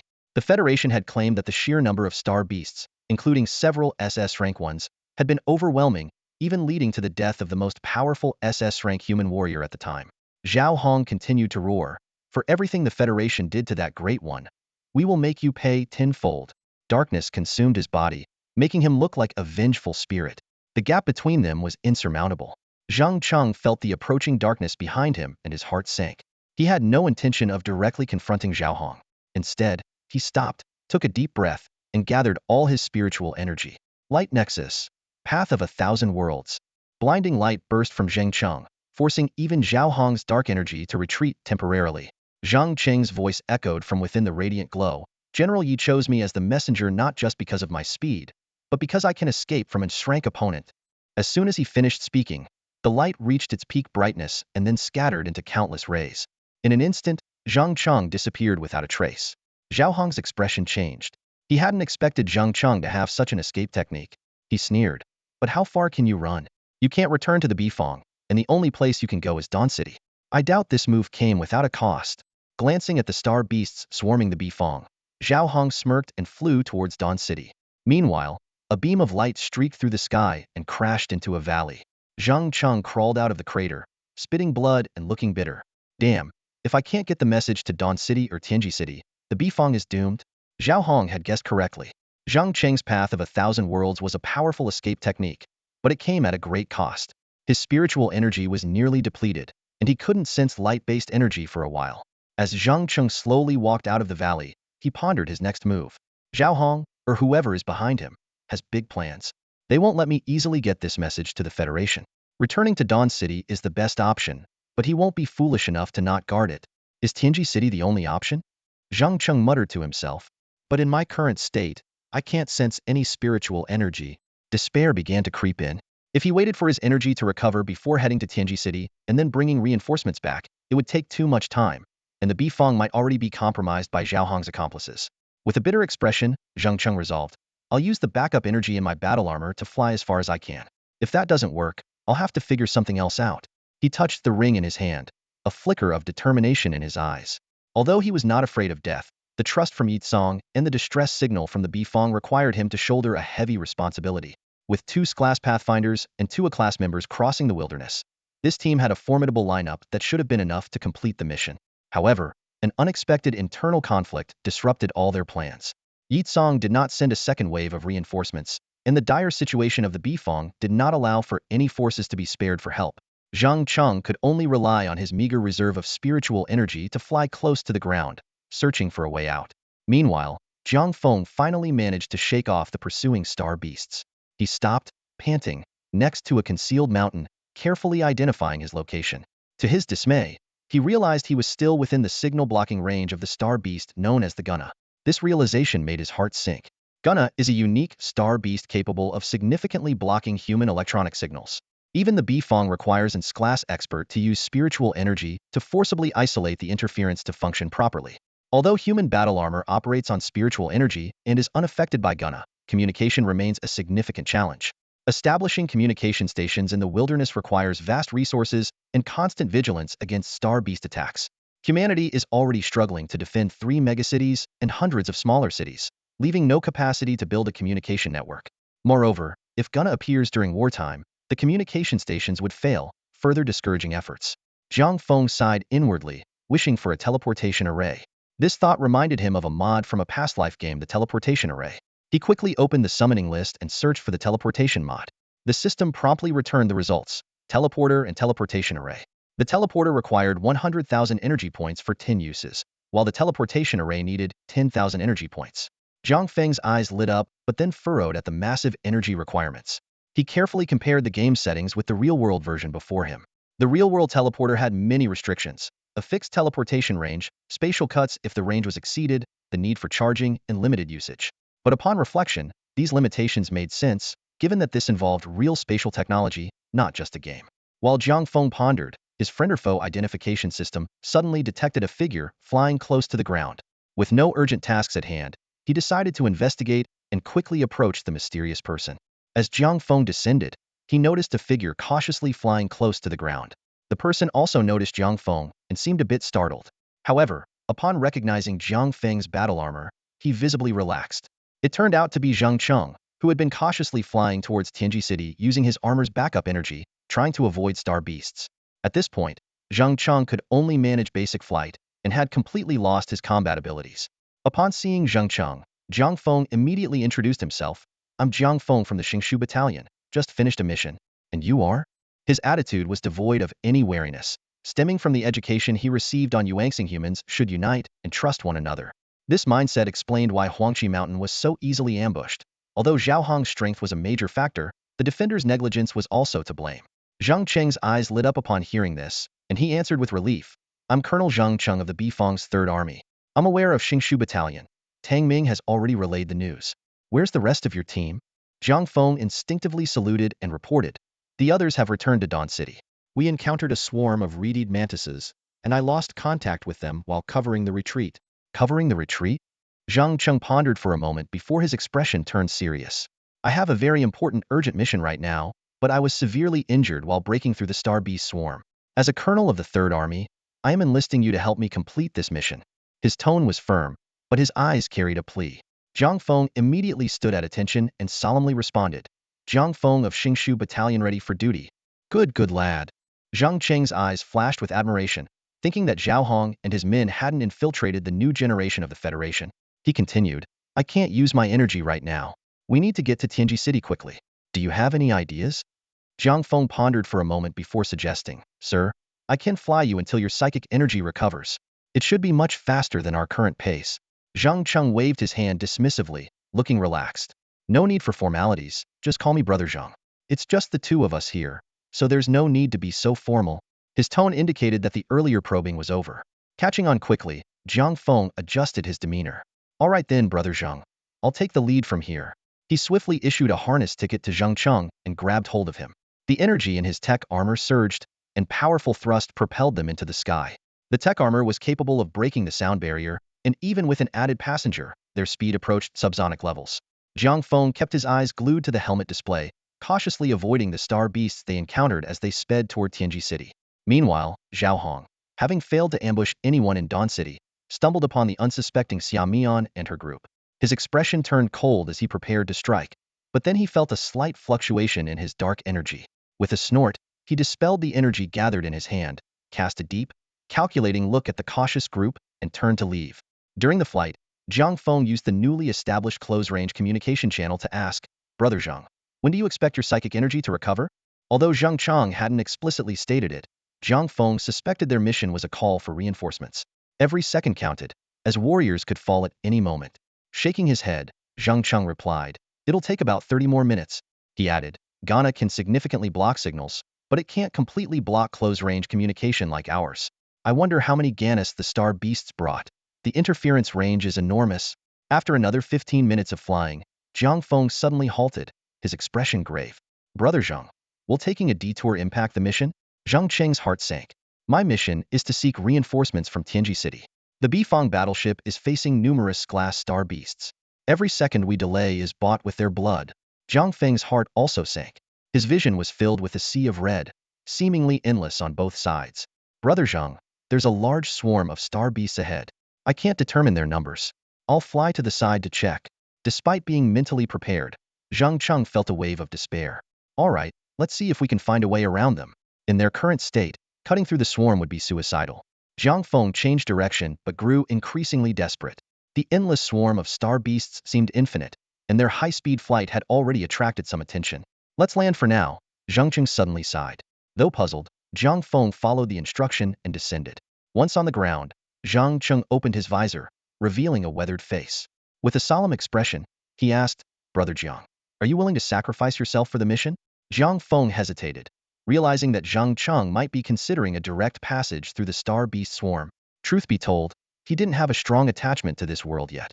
The swarm ahead was vast, and even if Zhang Cheng's psychic energy recovered, the chances of making it through were slim. It was undoubtedly a suicide mission.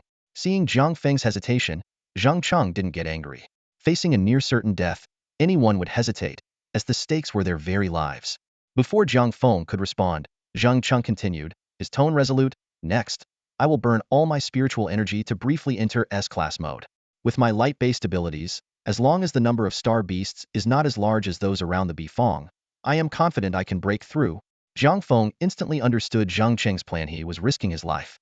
Even if he successfully crossed the star beast swarm, Zhang Cheng would be exhausted and would carry the distress message to his death. Facing the approaching swarm, Jiang Feng remained silent. Suddenly he asked, "Why?" Jiang Feng couldn't comprehend it. Why were people like Chen Qin's squad, Yang Kai, and their unseen captain willing to go to such lengths? There seemed to be no hope, and he was just a novice at C-class. Even if they made it through the star beasts, who knew if they could reach Tianji City? Hearing this, Zhang Cheng gave a carefree smile and didn't answer directly. Instead, he asked, "Have you ever seen Earth from outer space?" "No." Zhang Cheng began to explain. Before Source Star, people who went to space and looked at Earth felt terrified. In the vast cosmos, only Earth had life, and the endless solitude would consume them. He continued, "I joined the army at 20 because I thought it was cool. At 24, I boarded a battleship to Source Star and looked at Earth from the ship. It was beautiful because I saw countless hopeful and expectant eyes." As the star beasts drew closer, Jiang Feng was stunned, listening intently to Zhang Cheng's words. "Stepping onto Source Star, the soil felt no different from Earth's, but I felt it was solidified by blood. It wasn't until a senior was torn apart by star beasts to save me that I realized being a soldier wasn't just cool. It carried a heavy responsibility. Only then did I understand how heavy my steps were on Source Star." The star beast swarm's movements triggered a chain reaction, causing the entire horde to surge. Jiang Feng lowered his head in thought, while Zhang Cheng continued, "I realized that from the moment I set foot on Source Star, I carried the hopes of all those on Earth who hadn't awakened their spiritual abilities. Hope, so beautiful, so heavy, so worth it." Zhang Cheng's eyes were clear, filled with memories. The star beast horde loomed like a dark curtain, about to envelop them. "Brother Zhang, I'll deliver your message," Jiang Feng suddenly said, his voice firm. "Ha ha ha, good." Zhang Cheng laughed heartily, then became serious. "What I'm about to tell you, remember it well. Don't tell anyone except General Yi, my wife Su and I, and the Silver Moon Squad. If you encounter difficulties in Tianji City, seek them out." Jiang Feng nodded solemnly. Zhang Cheng continued, "Zhao Hong has betrayed us. He killed Huang Qishan and is trying to stop my distress message. The reason is unclear, but it seems related to the fall of SSS-class Lu Xuaning 5 years ago in Dawn Fortress." Jiang Feng's face changed dramatically, shocked that Zhang Cheng carried such a significant secret. "And remember, I didn't misjudge you." Zhang Cheng smiled boldly. His hair turned white at a visible pace, wrinkles crept onto his weathered face, and his eyes grew cloudy. "Light realm? Annihilation?" Zhang Cheng grabbed Jiang Feng's wrist as the star beast horde descended. A terrifying burst of light energy erupted, engulfing the star beasts. When the intense light faded, a 500-meter vacuum appeared before Jiang Feng. Zhang Cheng's armor had transformed into a light suit, surrounded by countless floating light spears. Jiang Feng stared in awe, murmuring to himself, "Is this the power of S-Class?" Zhang Cheng flew forward silently with Jiang Feng, surrounded by thousands of light spears. The remaining spears shot out, piercing the bodies of the star beasts. The dense barrage of light spears cleared a path through the impenetrable swarm. The star beasts couldn't get close before being pierced by the light spears. The sound of spears piercing flesh drowned out the flapping wings of the star beasts as the two flew further into the swarm. Despite Zhang Cheng's unstoppable momentum, the swarm seemed endless, with newly arriving star beasts quickly filling the cleared path. Time flowed like a gentle stream, and Chang Zheng's hands were stained with the blood of star beasts. His figure grew increasingly frail. Realizing he had reached his limit, a raspy voice escaped his lips. "Is this as far as I can go?" Jiang Feng was taken aback by his words but heard Cheng Zhang continue. "One last push for you, celestial light annihilation."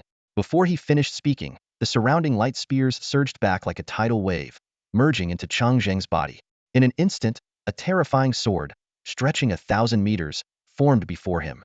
The sword emitted an intense energy that was terrifying to behold, vaporizing star beasts upon mere contact.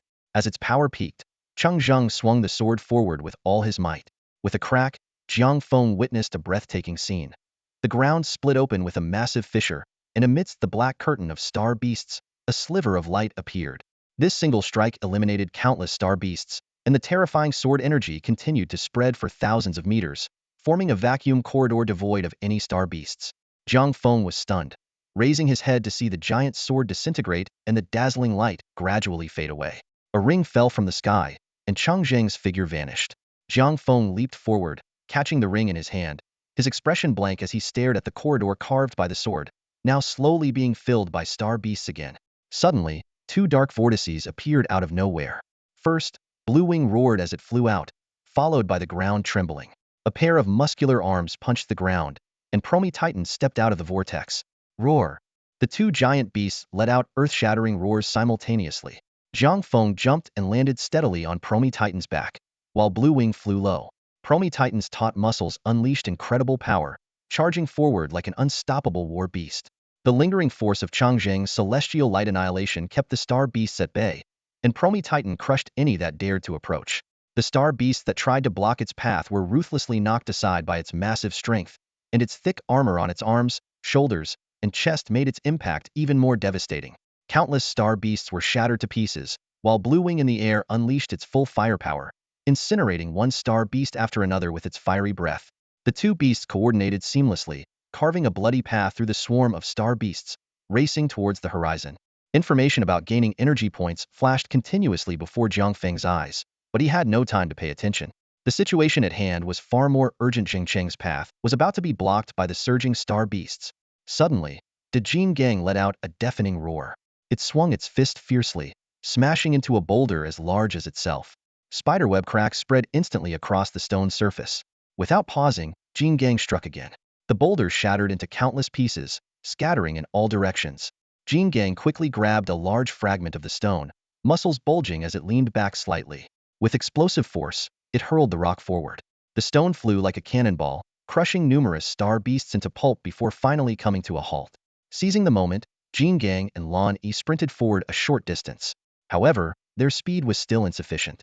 The light ahead was quickly swallowed up, and an endless swarm of star beasts once again formed a massive black net, bearing down from above. Jiang Feng remained unfazed, firmly seated on Jin Gang's back. Lan Yi guarded the skies above, while Jin Gang furiously pounded one star beast after another into the ground. Almost no star beast could survive Jin Gang's powerful blows. Yet, the sheer number of star beasts was overwhelming. Even though they couldn't penetrate Jin Gang's thick armor, the unprotected parts of its body were already bloodied. The intense pain only fueled Jin Gang's ferocity. It raised both fists high and brought them crashing down. The ground trembled, and the star beasts on the surface lost their balance. Jin Gang seized the opportunity, leaping forward and then spinning around. Using the heavy armor on its shoulders as a weapon, it knocked the surrounding star beasts off their feet with terrifying force. In the air, Lan Yi was equally unyielding.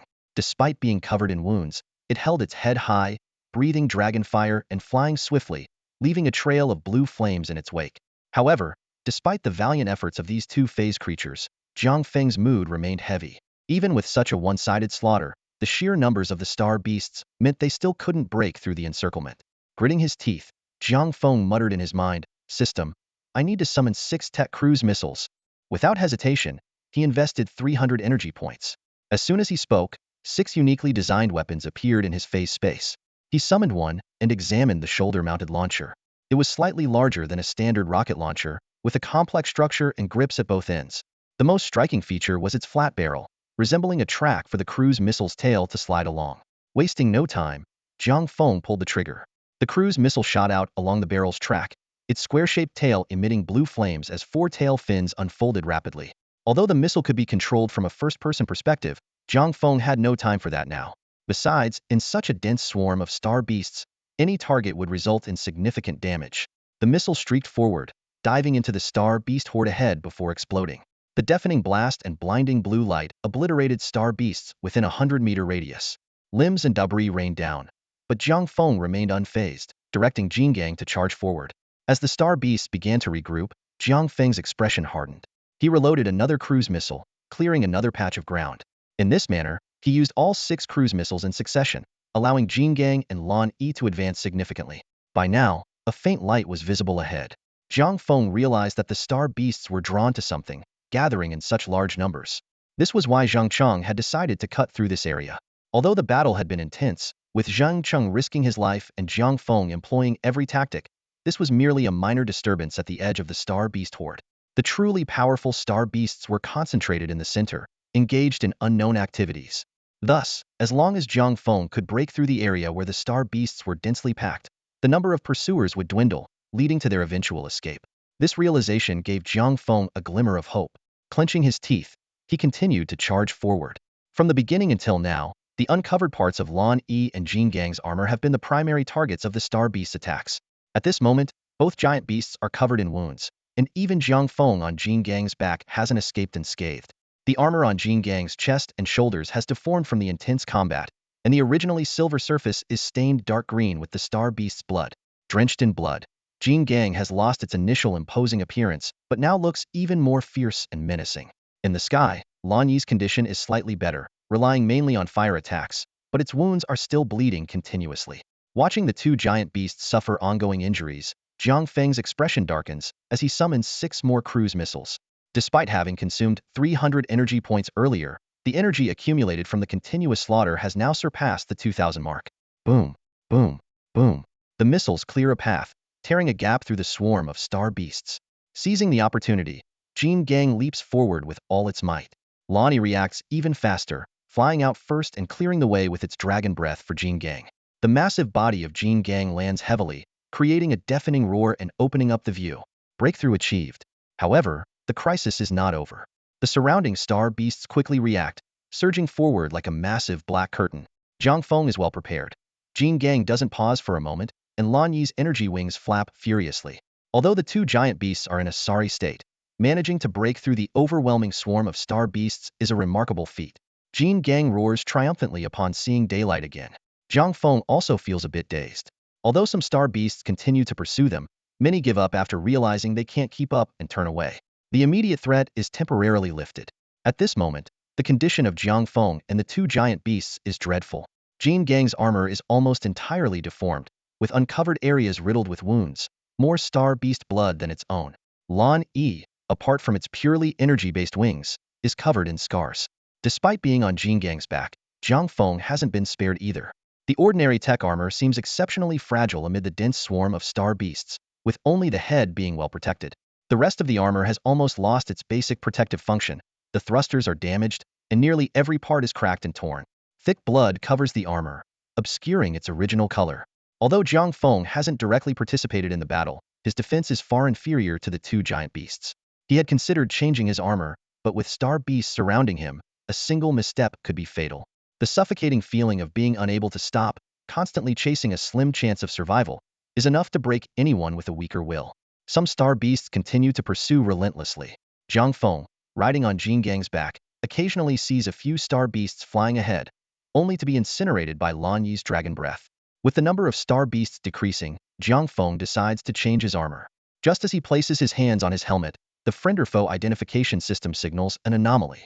Previously, the interface was entirely red, with no green dots visible, so Jiang Feng had minimized it to the side. Now, to his surprise, he sees several fast-moving green dots behind some mountains ahead. Jiang Feng immediately stops his armor-changing action. After a brief consideration, he retracts Jin Gang and Lan Yi, lands on the ground, and fights while running with his tech light blade in hand. After Jiang Feng landed and killed 2 star beasts, the rapidly approaching green dots did not disappoint him. In the blink of an eye, a layer of frost swiftly spread across the ground, freezing all the star beasts around him. For figures in battle armor descended from the sky, landing steadily beside Jiang Feng. When they saw Jiang Feng's condition, they all gasped simultaneously, the cold air from the frost making the scene even more shocking. His battle armor was in tatters, clearly having gone through a fierce battle. Before Jiang Feng could speak, one of the figures in female armor raised her hands towards him. A light green energy enveloped Jiang Feng, bringing a warm sensation that swept through his body, causing a slight itch at his wounds. This comforting feeling made Jiang Feng's consciousness begin to blur, almost making him want to succumb to it. Not long after, the green light dissipated. Jiang Feng suddenly realized that all his wounds, big and small, had healed. He quickly removed his deformed tech helmet and gratefully said to the woman, "Thank you very much. My name is Jiang Feng. No need to thank me." A clear female voice came from behind the helmet, tinged with curiosity. "How did you end up here?" Though the others remained silent, Jiang Feng could feel their inquisitive gazes. Jiang Feng initially wanted to explain everything but suddenly remembered Zhang Cheng's warning. He then changed his story. "There was a large-scale star beast attack on Dawn City, and I got separated from my team." Hearing this, the group's expressions turned peculiar. This was the border between Tianji City and Dawn City. How could a crank end up here? Although it seemed Jiang Feng had his reasons, they did not press further. "We're a squad sent from Tianji City to investigate the large gathering of star beasts in this area," one of them explained. "Judging by the state of these star beasts, you can't go back. Do you want to come with us to Tianji City?" Jiang Feng readily agreed to this suggestion. He nodded and began to remove his damaged tech armor. At that moment, the woman who had treated him noticed the ring on his hand. Her pupils suddenly contracted, and in a flash, she was in front of Jiang Feng, her voice turning icy. "Where did you get this ring?" The woman's emotions were clearly out of control as she suddenly reached for Jiang Feng. With a soft click, the tech light blade on her wrist sprang out, energy coursing through the blade, exuding a dangerous aura. Jiang Feng took a cautious step back, staring at her coldly. "This was left to me by a superior officer." Jiang Feng's reaction caused the woman to calm down slightly. She took a deep breath and asked, "His name is Zhang Cheng, and a level light type, right?" "That's correct. What's this about?" Jiang Feng responded cautiously. Upon hearing the confirmation, the woman staggered and nearly fell. Someone beside her quickly supported her. Jiang Feng keenly noticed that the group fell silent. Although their faceplates concealed their expressions, the oppressive atmosphere grew even more intense. The woman pushed away the person supporting her and slowly removed her faceplate. A beautiful face, appearing to be around 30 years old, was revealed, with tears streaming down continuously. She slowly approached Jiang Feng, retracting her armored hand to reveal a slender, fair left hand. On her ring finger was a ring identical to the one Jiang Feng held. Seeing this, Jiang Feng remained silent. "What happened to Cheng?" The woman's voice was hoarse, a stark contrast to her previously clear tone. She seemed to have aged suddenly. Jiang Feng still remained silent, prompting the woman to continue. "My name is Su and I. Now you should believe my identity. They can all be trusted. Before Cheng went to Dawn City, we were part of the same team. You don't need to worry." Su and I keenly sensed Jiang Feng's caution. Only then did Jiang Feng carefully hand over the ring to her, speaking in a solemn tone. "Dawn City encountered more than 14 glass star beasts. He went to Tianji City for reinforcements, but then, to cross the star beast tide." Jiang Feng trailed off, but the implication was clear. As soon as he finished speaking, everyone present seemed to be struck by lightning. Despite their premonitions, hearing the news firsthand made it hard for them to breathe. "Our mission this time is to investigate the source of the beast tide," a tall figure spoke up. He was clad in dark red armor, arms crossed. "I've observed closely. Although the star beast tide is vast, most are low-level star beasts. With Cheng's strength, he couldn't have failed to break through." "You're lying." These words caused the aura of the other two, except for Su and I, to become sharply intense, pressing down on Jiang Feng like a tangible force. "Stop!" Su and I sternly commanded. "This ring, if Cheng didn't give it willingly, he wouldn't have it." Hearing her words, the others reined in their aggression. Su and I wiped her tears and explained to Jiang Feng, "They are just concerned.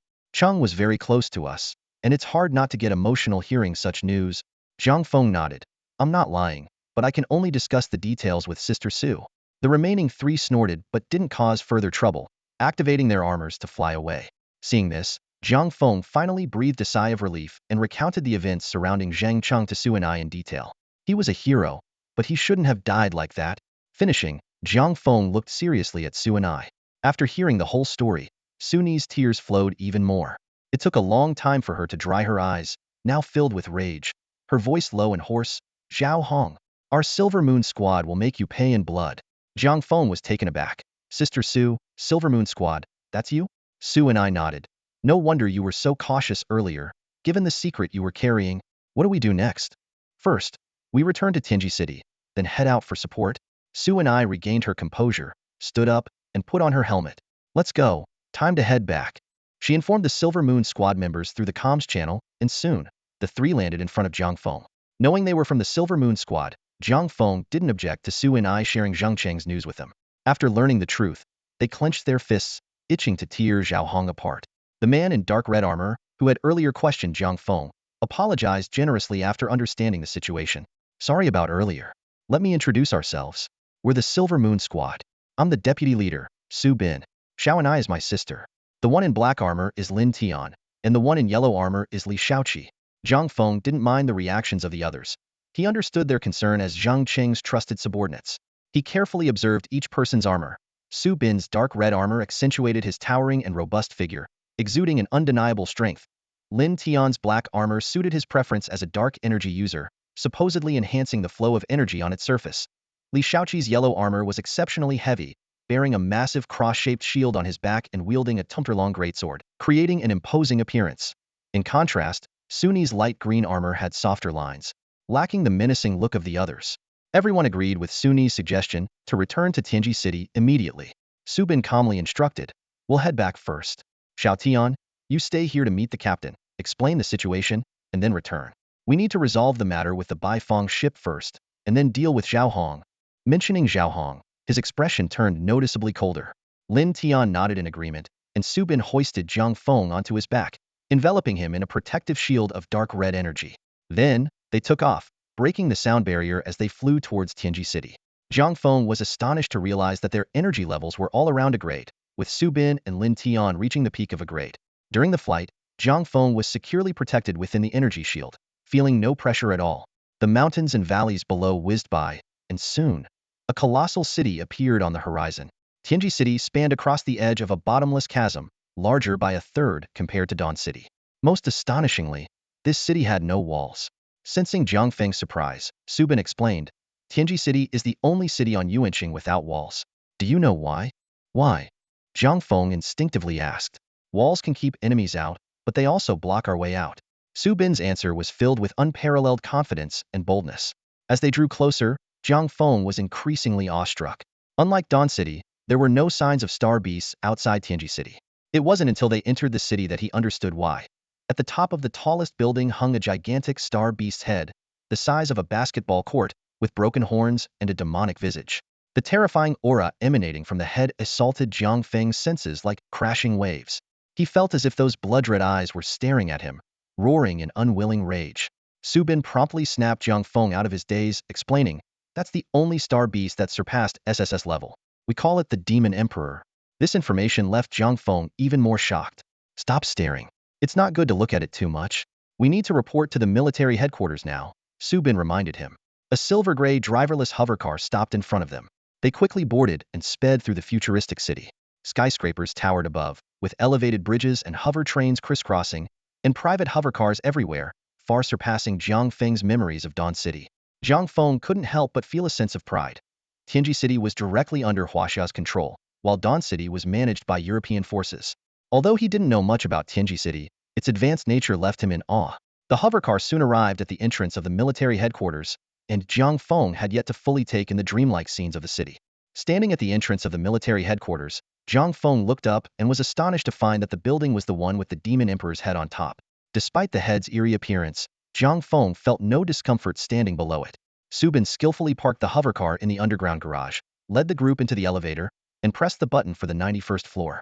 Standing straight with his hands behind his back, Without turning around, Subin explained to Jiang Feng, I've already sent the distress signal from Dawn City to the military via the system. They should be gathering people for a meeting right now.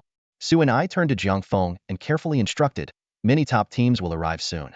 The military has already issued the mission. Most of them will be high-level teams like ours. Stick with us and don't speak out of turn. Jiang Feng frowned and asked, why are we using team formations?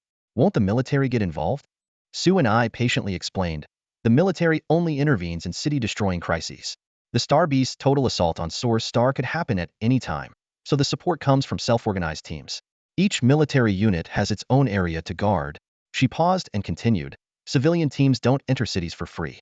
When the military issues a call, every team is obligated to respond. Yitsong will request support from Tianji City, and the teams from Dawn City have likely been summoned as well. Jiang Feng nodded thoughtfully. He recalled the history of Source Star. Initially colonized by various national militaries, the situation stabilized, and 3 megacities expanded into hundreds of smaller central cities. These included descendants of the first warriors and a steady influx of military and civilian psychics from Earth. Source Star gradually developed a unique social structure, but no one dared to forget the pioneering contributions of the militaries, making their summons an unbreakable rule. The elevator rapidly ascended and soon reached the 91st floor. As the doors opened, the group stepped into a spacious conference room. In front of a wall stood a holographic figure, and the room was already filled with people gathered in small groups, conversing quietly. Jiang Feng noticed that the lowest rank among them was level, with at least 5 or 6 teams like Silver Moon, which was a level overall. Before long, the hologram suddenly opened its eyes and began to speak. First of all, thank you all for responding to this call. After a brief thank you, it cut to the chase. The main reason for this call is that Dawn City is facing a massive Star Beast assault. The city has endured constant attacks, with the military engaged in various tasks, and almost all civilian teams have been deployed.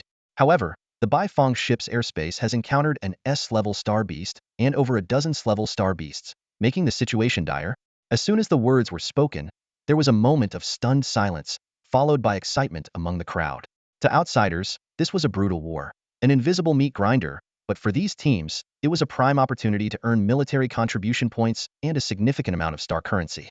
The hologram continued, that's the situation. The mission is simple, assist the Baifeng ship.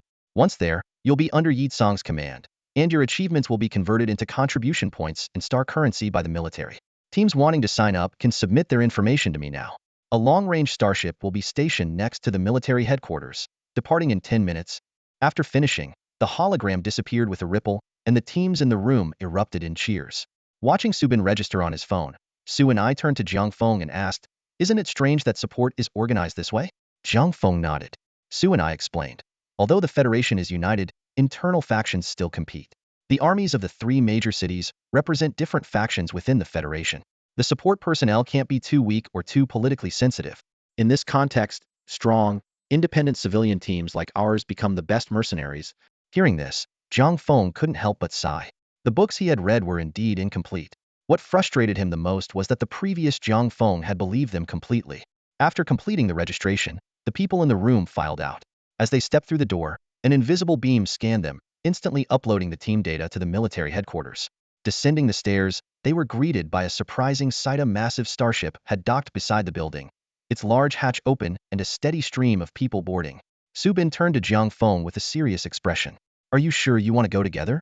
His eyes swept over the boarding teams, hesitant to speak further. Jiang Feng nodded firmly. Yes. In this battle, the rank is the main force. Understanding the unspoken concern in Su Bin's eyes, he added, I'll take care of myself. I want to see firsthand what Brother Zhang sacrificed his life to protect. Determination flashed in his eyes. Seeing this, the others stopped trying to dissuade him. After all, they had witnessed Jiang Feng's ability to break through the Star Beast tide and had some confidence in his ability to protect himself.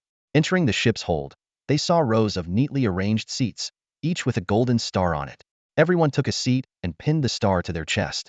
This is a symbol of our support from Tianji City, explained Li Shaoqi, usually a man of few words. As long as we wear this badge, our contributions in the war will be recorded, and points will be allocated accordingly. Jiang Feng stared at the familiar golden star in his hand, momentarily lost in thought. Since crossing over, so much had happened, and he had unknowingly integrated into this era. He quietly asked himself, is the soul of this Huaxia the same as that of the other Huaxia? Then, he gently pinned the star to his chest. With a deep rumble, the starship slowly lifted off. 6 massive blue flames shot out from its rear, propelling the 100-meter-long behemoth into the sky, heading toward Dawn City. The cabin was far from quiet. As mercenaries operating in teams, they were not bound by strict military discipline, and the cabin was filled with chatter. However, the Silver Moon squad, preoccupied with Zhang Cheng's situation, remained silent, each member resting with their eyes closed. Jiang Feng also closed his eyes, his consciousness sinking into the phase realm to check the new summoning list. A prompt suddenly appeared. Do you want to spend 400 energy points to heal the Promi Megatron and Promi Fire Dragon? Surprised by this feature, Jiang Feng happily chose yes. In the phase realm, the two giant beasts were enveloped in a soft white light, with a recovery progress bar showing 1. He then browsed the list of items available for summoning with his current energy points. Promi Tech Suit Piece, 5,000 energy points. Promi Biological Attribute Enhancement Potion 6 types, 300 energy points. Promi Base Station Isolates Aura, 1,000 energy points. Tech Airship, 500 energy points. The list was long, but the first few items gave Jiang Feng some ideas. He decisively chose System, summon the Purple Strength Attribute Enhancement Potion and the Yellow Lightning Attribute Enhancement Potion, and the Promi Base Station. After completing the exchange, Jiang Feng changed into a new suit of armor and examined the 2 attribute enhancement potions. They were each contained in a vial, 1 purple and 1 yellow. He decided to allocate the Purple Strength Potion to Megatron and the Yellow Lightning Potion to Blue Wing. These potions had remarkable effects. Megatron's strength would multiply, and Blue Wing would transform into an electric attribute. Unfortunately, the two beasts were still recovering and could not evolve immediately. Jiang Feng continued to browse the remaining summoning list, exchanging for some smaller items like tech grenades, gravity grenades, and equipment such as hibernation pods and generators. These were all to complement the Promi Base Stat Iona deployable base about 200 square meters in size, essential for missions in the wild. When his energy points dwindled to 3,000, Jiang Feng stopped exchanging. He looked out the window, noticing that night had fallen. In this world, night meant the star beasts would become even more frenzied. He couldn't help but worry about the situation on the Bifong. Meanwhile, the battlefield at the Bifong took a turn for the worse. As night fell, the star beast Ling Yu seemed to gain divine assistance, starting to overpower the previously evenly matched Yitsong. With Yitsong being suppressed, the battle's aftermath became uncontrollable, affecting the surrounding star beasts and humans. The star beasts were of little concern to Ling Yu, but Yitsong was increasingly anxious about the collateral damage. The aftermath of the battle between the man and the beast was indiscriminate, affecting both sides. However, due to the overwhelming numbers, the pressure on the humans was significantly greater.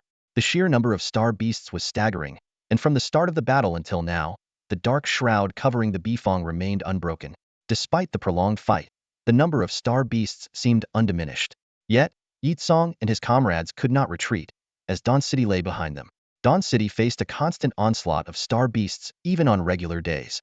Although several aircraft carriers on the outskirts bore the brunt of the attack, mobilizing a large number of high-level combatants for support was still a formidable challenge. The 3 major cities housed a diverse population, with various factions deeply intertwined. Dawn City, for instance, was backed by European nations, while Yitsong, a Huaxia native, held military power. This balance of power among the factions rendered Yitsong's position akin to that of an ambassador. The battle had raged on, and the Bifong had already lost nearly a quarter of its personnel, with the situation growing increasingly dire. The battlefield was divided into 3 zones. The first was the clash between Yitsong and the S-class Ling Yu, whose immense power created a vast area of destruction that few dared to approach. Any star beast that ventured near was instantly engulfed by blazing flames and eerie black ink. The second zone was where A-class and S-class fighters held the line, repelling the stronger star beasts to prevent them from overwhelming the lower-ranked soldiers. The final zone was where ordinary soldiers, clad in standard armor, fought against the tide of low-level star beasts, forming a flesh and blood barrier to protect the Bifong. At this moment, Suya was teaming up with a towering man named Dakeson to fight 2 S-class star beasts. These beasts were enormous, each over 100 meters long. One was a wolf-like star beast, its body ablaze, capable of walking on air. The other was a bloated, worm-like creature with countless tiny arms and a pair of grotesque wings, spewing green liquid that could dissolve star beasts to the bone upon contact. Suya, with his lightning abilities, could evaporate the acidic liquid, making him the ideal candidate to face the worm-like beast. Dakeson, wielding a massive tower shield, kept his brown eyes locked on the fiery wolf. Suya, do you think Zhengcheng and the others are in trouble? Dakeson suddenly asked, his shield pivoting to intercept the wolf's flaming claws. The shield glowed, and an energy wall materialized, absorbing the impact. Maintaining his lightning field, Suya struck the worm's bloated body with relentless bolts. He replied, I doubt it. There weren't as many star beasts earlier, so breaking through shouldn't have been too hard. It's night now. With his speed, reinforcements should be here soon. Damn, I don't know if we can hold on much longer. These star beasts just keep coming. Daxon, the special shield warrior of mixed Eurasian descent, seemed unsatisfied with Suya's response. I understand your concern, Daxon, Suya continued, but Qishan saw them leave with his own eyes. They must have been delayed. Be patient. Suya felt the strain too. Huang Qishan had rushed back into the fray, leaving only the message that Zhang Cheng and the others were safe, so all they could do now was wait. Despite his words, Daxon's defense was impeccable. The giant wolf had barely managed to harm him, sustaining minor injuries from the shield's counterattacks.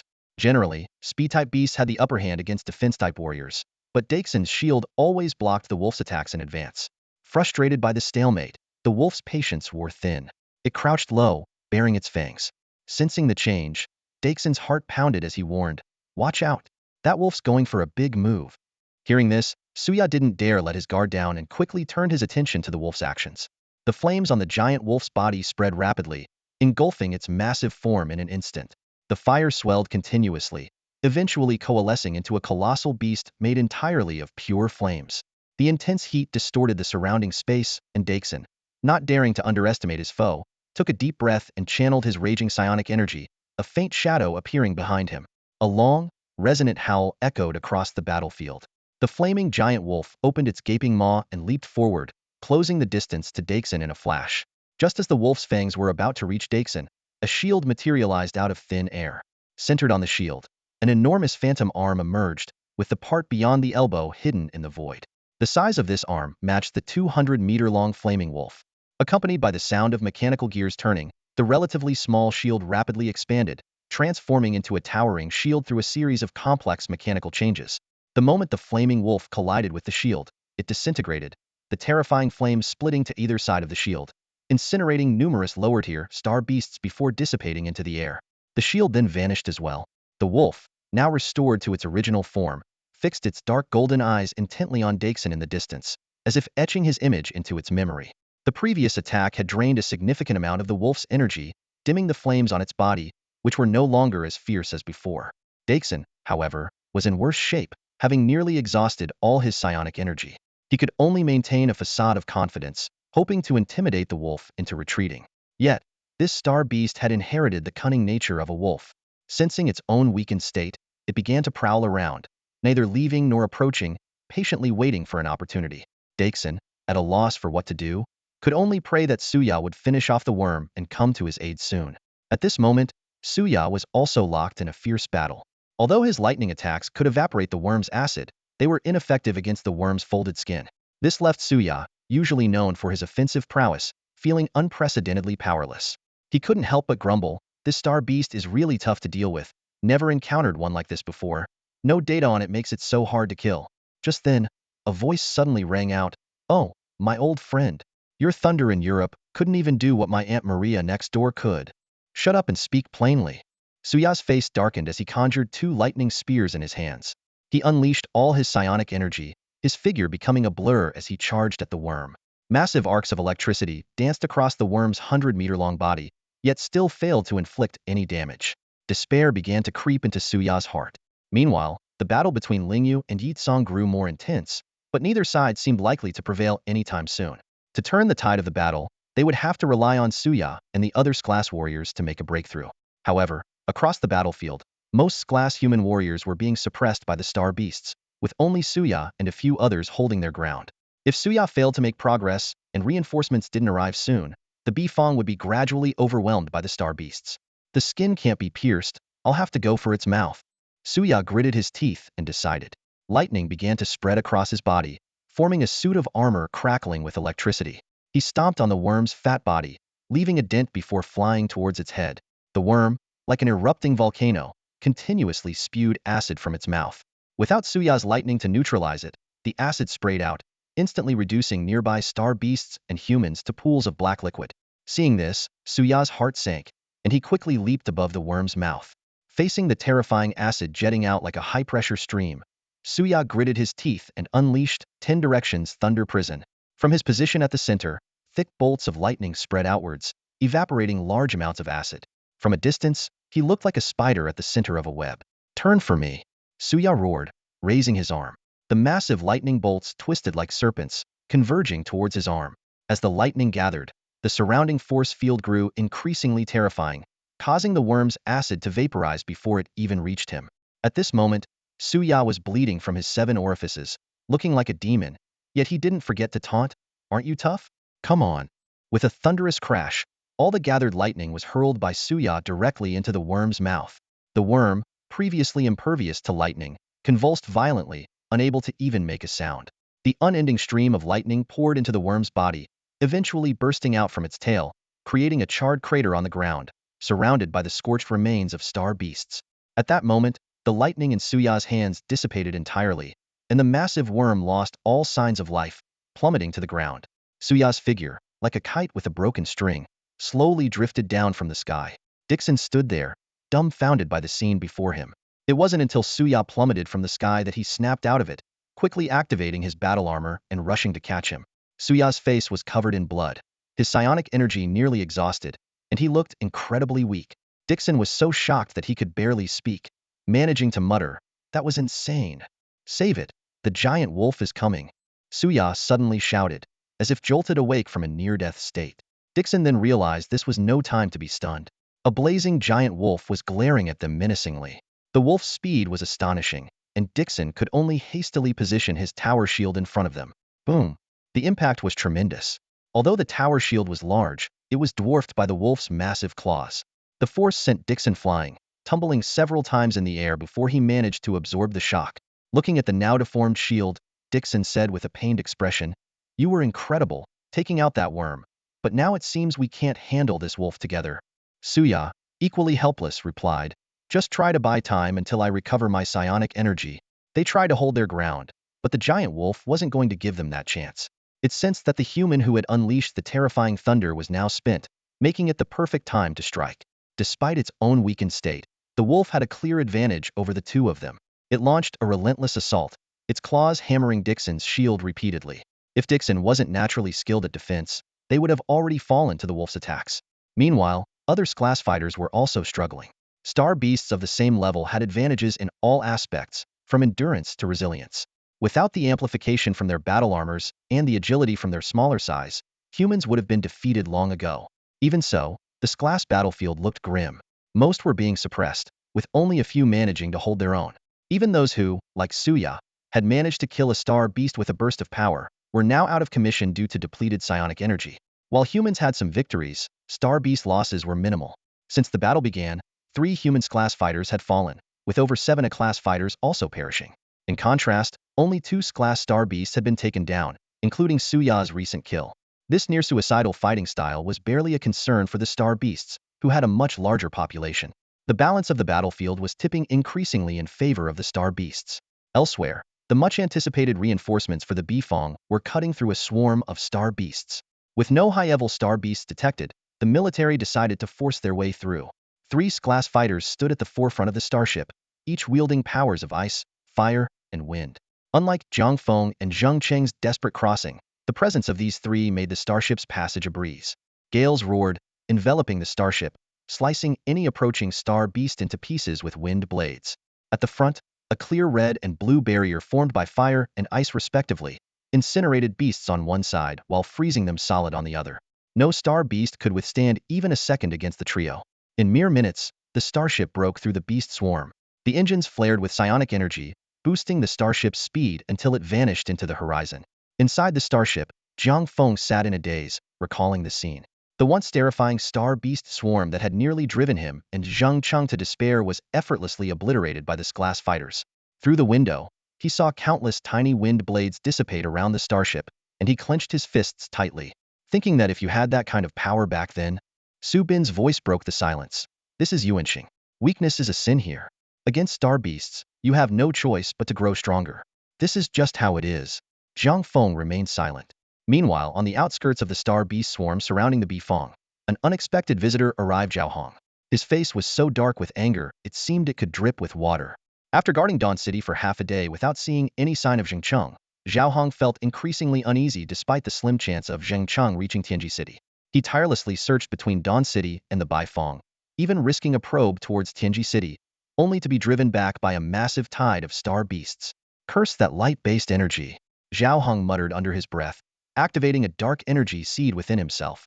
Moments later, an invisible wave emanated from the seed, bringing a smile to Zhao Hong's face. Great. This time, you all will perish. Just then, a small black in the distance rapidly grew larger as a starship roared into view. Zhao Hong's expression changed dramatically. He quickly shrouded himself in darkness, blending into the ground and minimizing his energy signature. The starship didn't slow down, creating a transparent barrier of wind around itself. Tiny wind blades covered the ship, which was shaped like a spindle. With a thunderous crash, the starship plowed into the beast's tide. The rotating wind barrier made the entire starship resemble a drill, slicing through the star beasts. Limbs and fragments flew everywhere as the beasts collided with the wind blades. As more star beasts noticed the starship, its speed began to decrease. At that moment, frost spread silently, slowing the star beast's movements and allowing the starship to regain speed. It soon broke through the encirclement, charging into the heart of the battlefield. The scene opened up to reveal the massive Bifong hovering in the air, continuously firing energy beams that reduced star beasts to ashes. Surrounding it were human warriors clad in battle armor, their various energy abilities holding back the tidal wave of star beasts. Further away, over a dozen gigantic star beasts clashed fiercely with human glass warriors, creating a spectacular scene. The sudden arrival of the starship brought hope to the humans, and everyone collectively breathed a sigh of relief. The top of the starship slowly opened, and streams of light flew out, joining the battle. The support team was formidable, 5 class warriors, 1 at the peak of class, and over 20 class fighters. As soon as they joined the fray, they stabilized the situation. They quickly targeted the injured class star beasts as their breakthrough points, while the A-class fighters dealt with other powerful star beasts. Yi Tsong, who was battling Ling Yu in midair, saw this and exhaled deeply. As expected of my Huaxia team, they know exactly what to do without my command. Breaking through this class battlefield first, and then expanding from there is the best strategy. Low-level star beasts are countless. Only by killing class or higher star beasts can we cause the tide to collapse. Su Bin and his team also quickly found their targets, joining its class warrior from the Bifong to take on its class star beast. Jiang Feng, wearing the mass-produced battle armor given to him by Su Bin and others, flew out of the starship. Although this armor was not as good as his Tek Armor, the Tek blades and laser cannons were still compatible, which was good enough. Jiang Feng quickly ascended, constantly dealing with attacking star beasts along the way. He skillfully handled them. The Tek blade sliced through 2 rift owls with ghostly arcs, the laser cannon pierced a 6-armed berserk lion, and with a spin, the blades cut 2 ambushing rift owls in half. Fighting his way forward, he soon reached Tang Ming's vicinity. Tang Ming was surprised by Jiang Feng's appearance, but focused on the battle at hand. He punched a class star beast, instantly turning it into a dried corpse. Without looking back, he said, "Jiang Feng, cover the gap on my flank."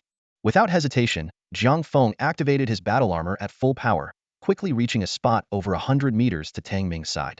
A gap had just been torn open by star beasts after a warrior exhausted their energy, and the surrounding fighters were struggling to close it. Jiang Feng immediately swung his Tek blades, cutting down star beasts one after another. As time passed, the Tek blades entered overload mode, further increasing Jiang Feng's killing efficiency. The veteran soldiers nearby couldn't help but glance over. Jiang Feng's Tek blades were highly distinctive and easily recognizable. They could sense that Jiang Feng had just entered class in terms of energy, but his superb combat skills and powerful weapons made him perform on par with veteran class warriors, which was truly remarkable. With the support from Tianji City, the battlefield gradually stabilized. The addition of 5 class warriors, including 1 at the peak of class, tipped the scales. More and more class warriors were freed up, breaking through the enemy lines and systematically eliminating the remaining class star beasts. In the midst of the support efforts for Tianji City, Wang Lin, an class peak wind element user, became a crucial force in breaking through the star beast horde. His team, known for their exceptional strength, consisted entirely of class members and included another class earth element user.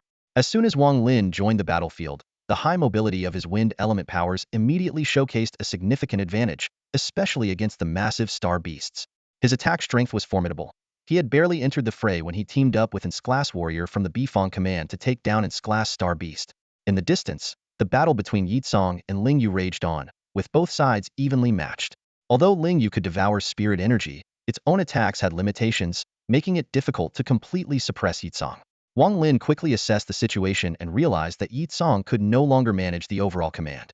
He made a decisive move to focus on eliminating the class star beasts first, and then lead all class fighters to engage in the S-class battlefield above.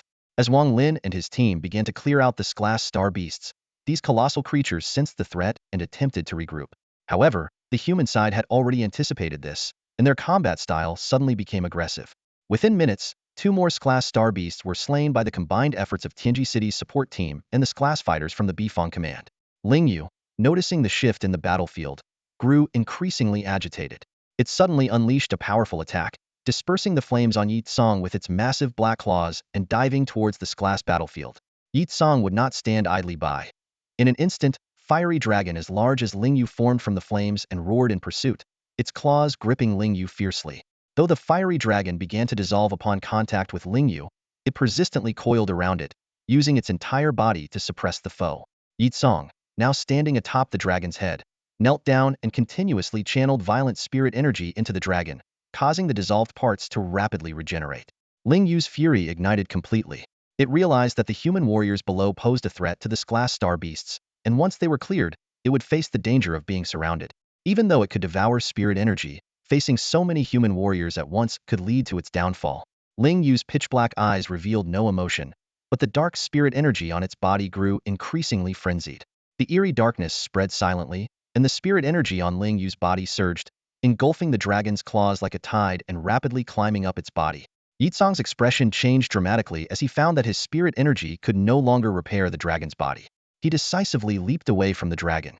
Without the support of spirit energy, the dragon lasted only a few seconds before it was completely consumed by Ling Yu's dark energy, which became even more violent.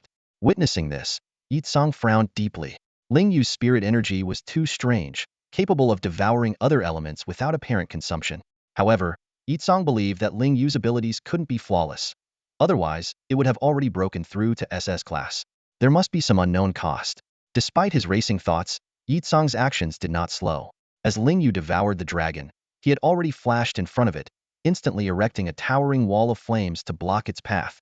Ling Yu let out a sharper roar, while Yi Tsong murmured softly, "I can't let you pass that easily."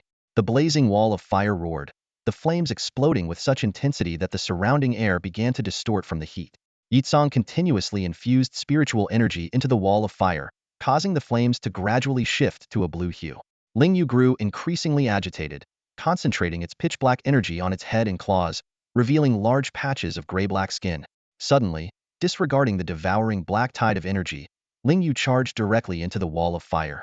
The wall of fire instantly transformed, crashing down like a tidal wave, enveloping Ling Yu in a massive fireball.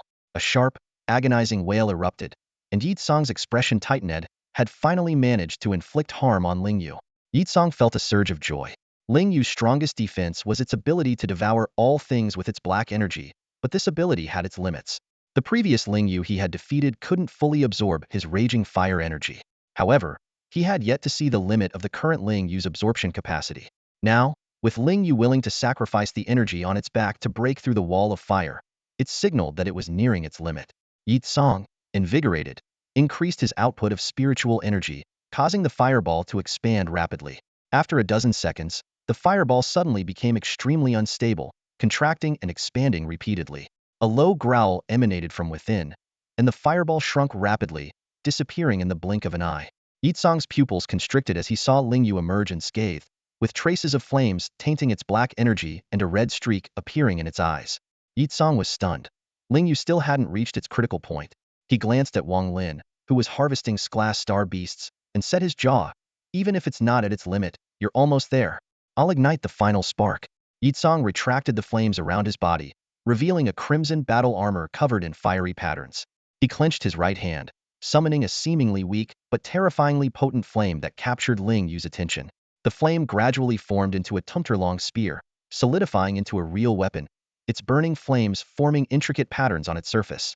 Seeing this, Ling Yu's black-red eyes trembled wildly, and it turned to flee without hesitation. Yi Tsong crouched slightly, flames erupting from beneath his feet, propelling him forward with his battle armor. In the distance, a streak of fire shot into the sky, chasing after Ling Yu. With the dual acceleration of his armor and spiritual energy, Yi Tsong's speed was twice that of Ling Yu's. In the blink of an eye, he caught up. Ling Yu, desperate, gathered all its black energy at its claws to defend itself. The moment the crimson spear met the massive claw, both energies seemed to freeze for a second. Then, an energy shockwave spread from the point of contact, engulfing the battlefield. Endless blue flames erupted from the spear, constantly being countered by Ling Yu's black energy.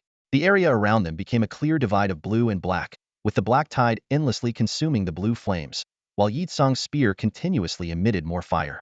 Gradually, Ling Yu's black energy began to change, tinged with the blue flames. Over time, the pure black energy turned increasingly blue until it reached a critical point. Boom. An earth-shattering explosion echoed across the battlefield, causing all star beasts and humans to pause. Blinding light erupted from Yi Tsong and Ling Yu, followed by a massive explosion. Ling Yu's black energy had finally reached its limit. The balance broke, and uncontrollable flames exploded instantly. The overwhelming firelight obscured most people's view. Wang Lin, having just slain the last glass star beast, looked grave as he transformed into a pale green light, rushing into the explosion. Despite the terrifying explosion, most of the energy had been absorbed by Ling Yu, leaving only residual energy leaking out. Wang Lin quickly returned, carrying the unconscious Yi Tsong on his back. This final move was Yi Tsong's trump card, one he hadn't dared to use lightly until he saw Ling Yu nearing its limit and the glass battlefield nearly cleared. As the fiery explosion slowly dissipated, all glass fighters held their breath, staring intently at the massive shadow within the flames. Even soldiers in the lower-tier battles cast glances in their direction. The flames, no longer fueled by Yi Tsong's energy, gradually faded, revealing Ling Yu. The creature was no longer in its previous state. Its black, eerie energy was gone, its entire right claw missing, and blue flames stubbornly burning at the wound. Its body was covered in scattered flames, looking utterly devastated. As all eyes were focused on Ling Yu, Jiang Feng's expression suddenly turned grave. Among the elite S-class battle group led by Wang Lin, he saw a figure that shouldn't be there. Huang Qishan. The familiar outline of the battle armor was unmistakable. Jiang Feng recalled that he had reviewed Huang Qishan's profile through the new battle armor system back in Tianji City. But Zhang Cheng had clearly said before his death that Huang Qishan had been killed by Zhao Hong. Just as Jiang Feng was reeling from shock, the Huang Qishan made a move. He walked up to Wang Lin and said in a deep voice, "Ling Yu is at his limit. I'll take care of General Yi. You all focus on killing him." In that instant, Jiang Feng's face changed dramatically. He immediately understood Zhao Hong and his group's true intent behind intercepting the distress signal. They not only aimed to destroy the Bifong, but also sought to eliminate the equally important Federation S-rank powerhouse Yisong. At this moment, Yi Tsong was unconscious and defenseless, while the imposter Huang Qishan had appeared here without anyone noticing. Without a moment's hesitation, Jiang Feng broke away from the battle group and flew toward Wang Lin and his men, drawing puzzled looks from those around him. Wang Lin, having no reason to doubt Huang Qishan, nodded in agreement upon hearing his words, saying, "You're right." He was about to hand Yi Tsong over to him. At the critical moment, Wang Lin suddenly snorted coldly. Several intersecting energy traces appeared out of thin air, obliterating a sudden laser beam. His sharp gaze fixed on a distant black dot, eyes narrowing. After handing Yi Tsong to Huang Qishan, he instantly disappeared from his original position. "You better give me an explanation." Wang Lin's icy voice rang in Jiang Feng's ears, sending a chill down his spine. Ignoring everything else, Jiang Feng shouted, "Huang Qishan! Huang Qishan is an imposter. Someone is trying to assassinate General Yi." The statement was so shocking that despite his doubts, Wang Lin couldn't help but turn to look. What he saw next made his eyes widen in anger. Huang Qishan had raised a blade glowing with an intense blue light, aiming to strike Yi Tsong's neck. Blood burst, came a furious shout, and Huang Qishan froze, a trickle of blood seeping from the corner of his mouth. At that moment, the other S-class powerhouses all reacted. A lightning element fighter transformed into a brilliant flash of electricity, darting past Huang Qishan and taking the unconscious Yi Tsong with him. All this happened in the blink of an eye, throwing the entire battle group into a brief stalemate.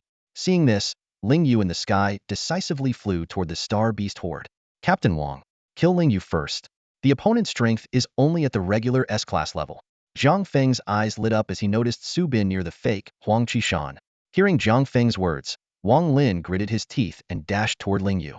While Yi Tsong was crucial, letting Ling Yu escape would surely lead to an even larger Star Beast invasion next time. Jiang Feng made this judgment because he saw Su Bin near the fake Huang Qishan. Evidently, Su Bin's bloodline abilities had caused the momentary paralysis of Huang Qishan. Since Su Bin was only at the peak of A-class, the imposter couldn't be stronger than the peak of S-class. Initially, Jiang Feng's actions had caught everyone's attention. Besides the members of the Silver Moon Squad and Jiang Feng himself, no one knew that this Huang Qishan was an imposter. During the chaotic battle earlier, neither Jiang Feng nor the Silver Moon Squad had noticed the fake Huang Qishan until he volunteered to take care of Yi Tsong, appearing in everyone's line of sight. But by then, everyone was too far away, and it seemed like Huang Qishan was about to succeed.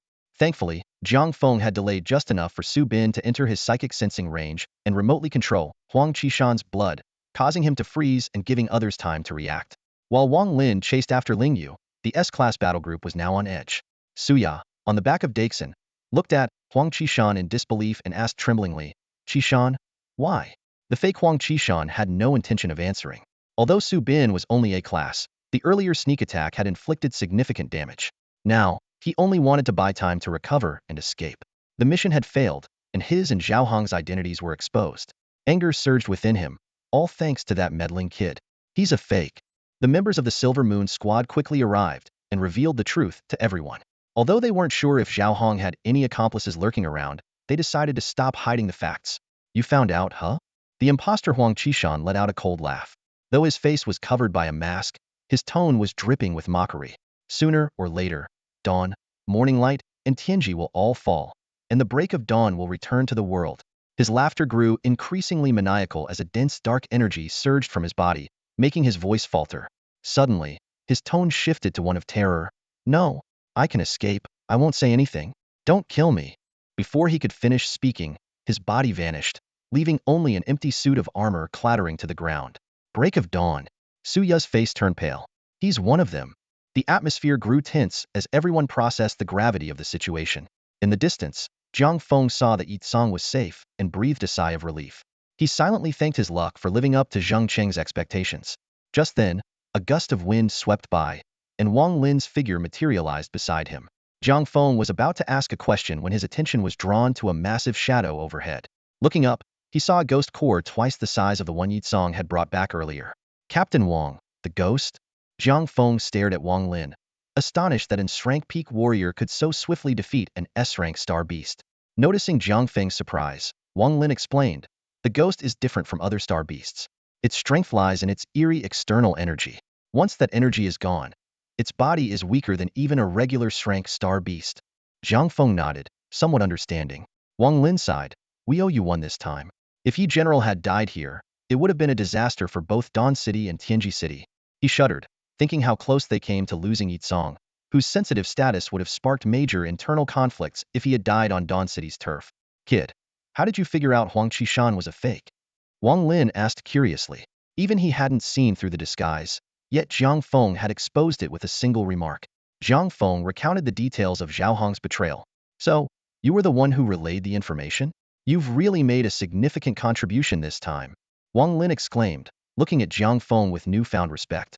He hadn't expected a crank young man to determine the outcome of the battle on the Bifang. With Wang Lin's defeat of the ghost, the other S-rank star beasts were also taken down one by one. The remaining lower-ranked star beasts scattered after a massive slaughter by the S-rank warriors. Soon, the area around the Bifang was almost devoid of star beasts, primarily because the ghost core was on the Bifang, and powerful star beast cores suppressed low-level star beasts. Thus, the Battle of the Bifang came to an end. Military personnel began to clean up the battlefield, while Wang Lin, Su Bin, and others were invited to a large conference room on the Bifang. Due to the special circumstances, Jiang Feng was also included. After waiting for half an hour, a pale-faced Yi Tsong entered with 2 deputies. He looked at the members of the Tianji City support squad and sincerely bowed. "The Bifang survived this crisis thanks to your swift assistance. I express my deepest gratitude to all of you." The squad members stood up, some saying, "No need to thank us. We're just here for contribution points." Another added, "Yeah, it's all about mutual benefit." Seeing this, Yi Tsong didn't say much more. Although the military had the authority to conscript them, there was always room for maneuver in such large-scale missions. The fact that several squads had almost emptied their ranks showed their determination. "Haha, you guys don't like formalities, so let's get to what you really want." Yi Tsong gestured, and his deputies quickly acted. They input a code on the wall, and a large screen was projected. Yi Tsong continued, "We're all on the same side. Your battle footage has already been analyzed. I've requested the maximum contribution points. 10,000 points for an S-rank star beast, 5,000 points for participating in the kill, 3,000 points for an A-rank star beast, 1,500 points for participation." As soon as he finished speaking, a leaderboard appeared on the screen. Wang Lin's squad topped the list with 126,000 contribution points, indicating they had participated in almost half of the S-rank battles. The second spot was taken by a team with an S-rank ice ability user, earning 92,000 contribution points. The points gradually decreased down the list, with Su Bin's team, lacking in S-rank warrior, earning only 36,000 points, mainly from A-rank star beasts. Yitsong explained that contribution points were allocated based on the uploaded battle footage. If someone just delivered the final blow, or didn't contribute much to the kill, their points would be accordingly reduced. After distributing the points, Yitsong said, "Once again, thank you all for your support. This concludes the meeting. Tonight, there will be a celebration banquet on the Bifong, and you're all invited." Everyone expressed their intention to attend. Wang Lin, Silver Moon Squad, and Jiang Feng, "I need to discuss some matters with you privately." With that, Yitsong turned and left the room, and Jiang Feng and the others quickly followed. The other squad members watched enviously, guessing that Yitsong wanted to discuss the critical issues of killing the ghost and uncovering the traitor. As expected, Yitsong led them to a smaller conference room to discuss these matters. "The credit for killing the S-rank star beast will likely be calculated when you return to Tianji City," Yitsong said, smiling as he patted Wang Lin on the shoulder. "And you guys, if it weren't for you discovering the fake Huang Qishan, I probably wouldn't be here talking to you now." Jiang Feng shook his head modestly and said, "I was just doing my part. Brother Zhang is the one who deserves the credit." Upon hearing about Zheng Cheng, Yitsong's expression darkened, and he sighed. He truly was a hero. "I will apply for a medal in his honor." His face then turned grim as he clenched his fists and said, "As for Zhao Hong, a warrant has already been issued. As long as he's on Origin Star, there's no escape for him." Seeing this, Jiang Feng hesitated for a moment before asking, "General Yi, who exactly is this Zhao Hong?" Brother Zhang mentioned him before he died, saying he was involved in the Dawn Megacity incident 5 years ago. Yitsong paused, a trace of nostalgia flickering in his eyes. He waved his hand and said in a low voice, "That's old history. Knowing too much could bring you danger. I can only say that they are part of a shadowy organization, and their leader's abilities are quite troublesome." Su and I couldn't help but exclaim, "Is this organization so powerful that even the Federation can't do anything about them?" Yitsong gave a cold laugh. "Who knows if it's a matter of can't or won't?" The group picked up on the implication, realizing that Zhao Hong's organization likely involved power struggles within the Federation itself. Yitsong clearly didn't want them to get entangled in this mess. Changing the subject, Yitsong said, "Let's not talk about this anymore. Zhao Hong's matter will be handled by others. Right now, it's time to reward you for your exceptional performance in this war." He touched the wall lightly, and a screen projected, displaying 3 icons. On the left, a hooded figure with hands forming a triangle. In the center, a 5-clawed golden dragon emerging from the clouds. And on the right, a beam of light piercing the sky. Yitsong explained, "You can choose from 3 major companies to customize an A-grade pinnacle battle armor for you. The Federation will cover the material costs, but any excess expenses will be at your own expense." Hearing this, Jiang Feng could clearly feel the breathing of those around him become heavier. Subin even shouted excitedly, "Holy crap, we're rich." The others also had flushed faces, unable to hide their excitement. The excitement wasn't just about the valuable reward. With a grade pinnacle battle armor, they would have the confidence to face Zhao Hong. Such armor significantly amplifies psychic abilities, and in overdrive mode, it can even grant them grade power. Most people use battle armor that is a grade lower than their own strength, and even some grade experts only use a grade armor. The manufacturing of high-grade battle armor is extremely difficult and materials are rare and expensive. A custom A-grade pinnacle battle armor was an exhilarating reward for them. Seeing their reactions, Yitsong shook his head with a smile, then turned to Jiang Feng and said, "As for you, Jiang Feng, you'll be promoted to captain. Once you advance to grade, the military will commission a senior designer to create custom armor for you, with the A-grade material costs also covered." Jiang Feng's face showed a conflicted expression upon hearing this. To others, this was undoubtedly a dream reward, but for someone with the Tech series armor like him, it felt somewhat redundant. However, if he didn't accept it, the origin of his current armor would likely raise suspicions. Noticing his hesitation, Yitsong asked, "What, are you not satisfied with the rank of captain? Actually, if you have a grade strength, you can apply for the rank of major. But for higher ranks, you'll need genuine skills." Jiang Feng quickly explained, "No, it's not that. I was just considering which type of battle armor would be best." "Haha, so that's what it is," Jiang Feng thought to himself with a chuckle. Subin walked over, patted him on the shoulder, and said with a smile, "Don't worry, a designer will come to find you when the time comes. This is not like the free custom set you get when you reach level. Soon, you'll be Officer Jiang." Everyone around them laughed, creating a relaxed and joyful atmosphere. After the great battle, the Bifong held a celebration banquet that night, which also served as a memorial for the fallen soldiers. The following day, they conducted a funeral for those who had sacrificed their lives in the war. Such grand funerals were rare, but thanks to the suppression of the Lingyu Corps, there were no immediate threats from the star beasts, making it possible. The ashes of the fallen soldiers were carefully preserved, awaiting transport back to Earth by other fleets that was their true resting place. Dressed in black, Jiang Feng stood silently at the edge of the Bifong's deck, his gaze deep and thoughtful. He murmured softly, Brother Zhang. I kept my promise. Due to the presence of the Lingyu's class core, the number of star beasts around the Bifang drastically decreased, significantly easing the pressure on Dawn City as well. Xiaomian and the others returned to their posts the day after the battle ended. With fewer missions, their daily routine shifted to training, giving Jiang Feng some rare downtime. He applied for leave, and Tang Ming promptly granted him a week off. After this intense battle, Jiang Feng's mind was filled with thoughts. He decided to take a good look at the current state of Yuanxing's prosperous world that Zhang Cheng had given his life to protect. Jiang Feng had earned a considerable number of contribution points from the mission, and with the current exchange rate of 1:1000 between contribution points and star coins, he exchanged some for star coins and bought a reasonably priced vehicle. Jiang Feng's family background was actually quite good. As the descendant of a martyr, he enjoyed generous benefits in various aspects. However, after he joined the military, his home was left unoccupied, and the monthly allowances sent by the military were just accumulating in the family account. In a 100-story building, Jiang Feng stepped out of the elevator and opened the familiar yet unfamiliar door from his memories. The spacious 3-bedroom, Tilavingram apartment had excellent lighting, but it was covered in dust due to long-term vacancy. After spending some time thoroughly cleaning the house, Jiang Feng lay on the sofa, closing his eyes in contemplation. People like Zheng Cheng and the Chen Chen squad had profoundly impacted him during the battle.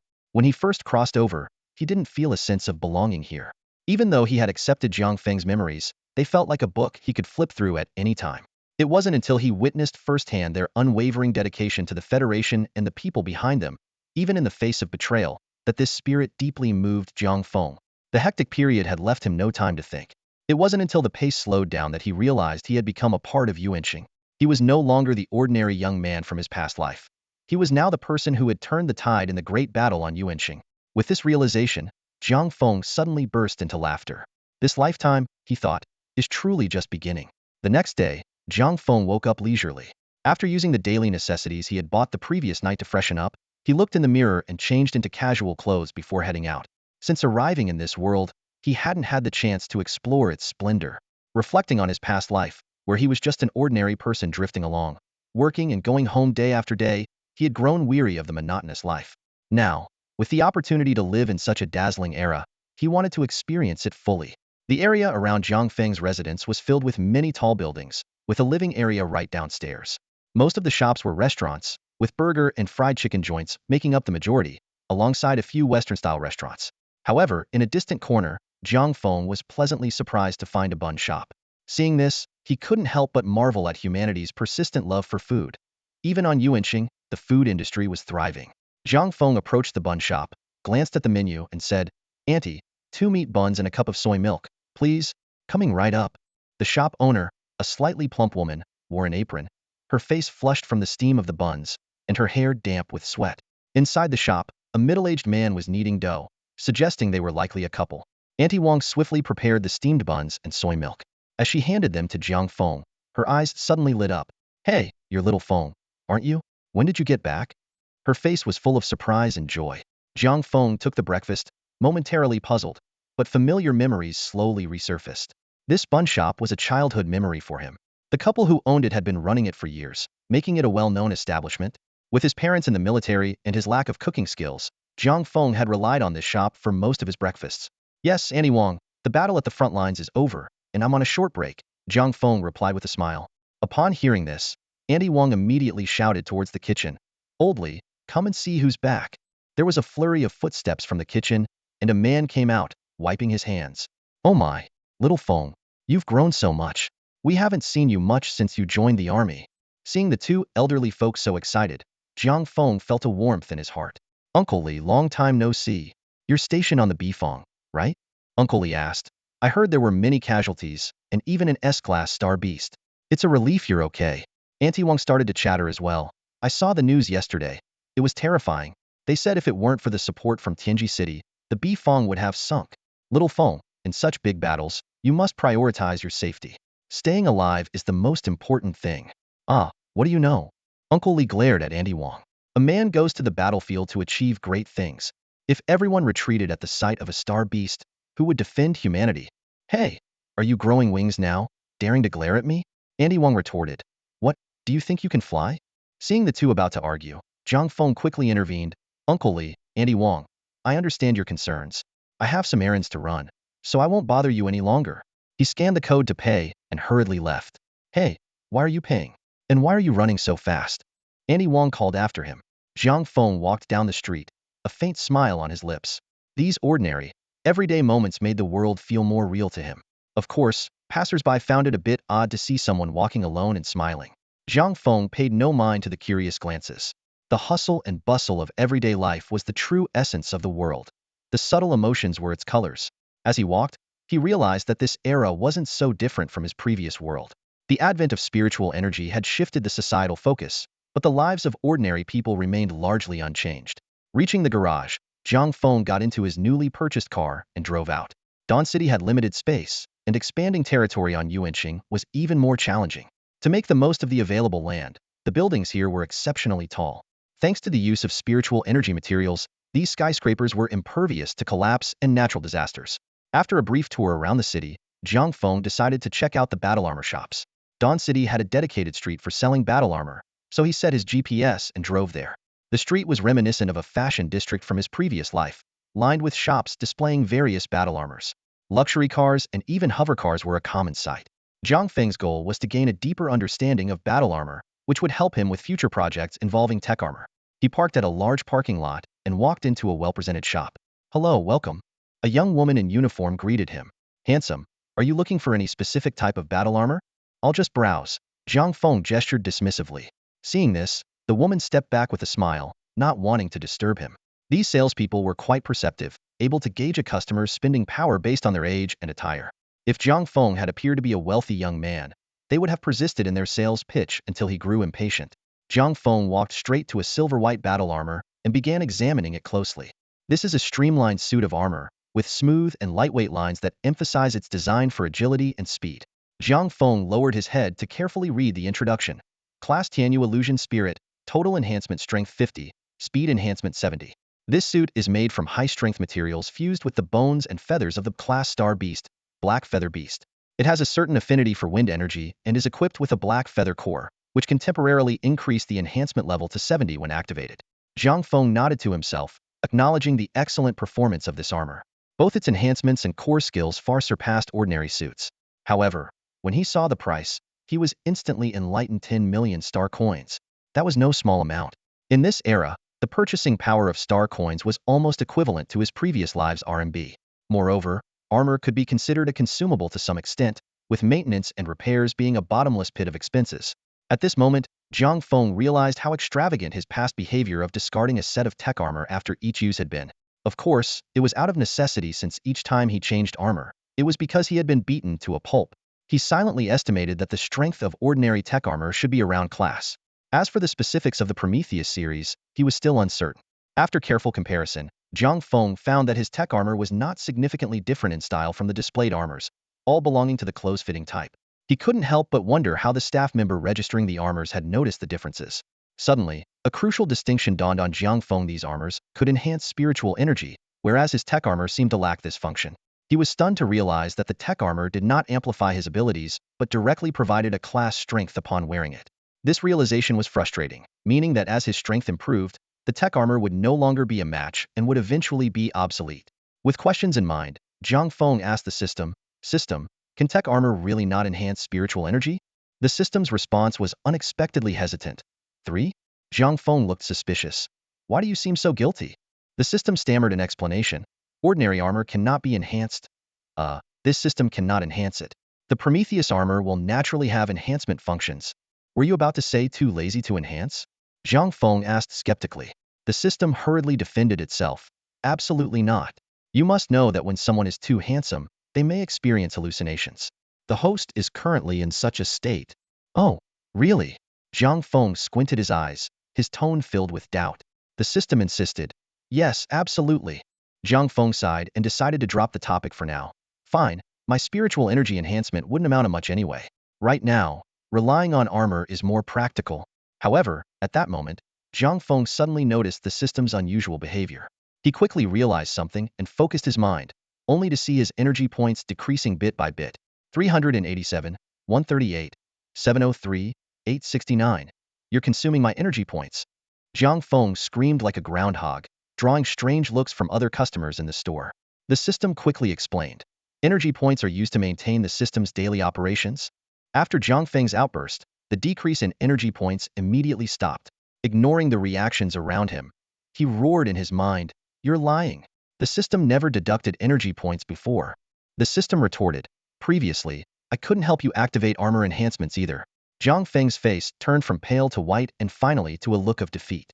A nearby saleswoman, who had witnessed Jiang Feng's face-changing drama, hesitated for a moment before cautiously asking, "Sir, are you all right?" Jiang Feng came back to his senses, noticed the strange looks from the people around him, straightened his chest, waved his hand and said, "I'm fine." With that, he quickly left the store.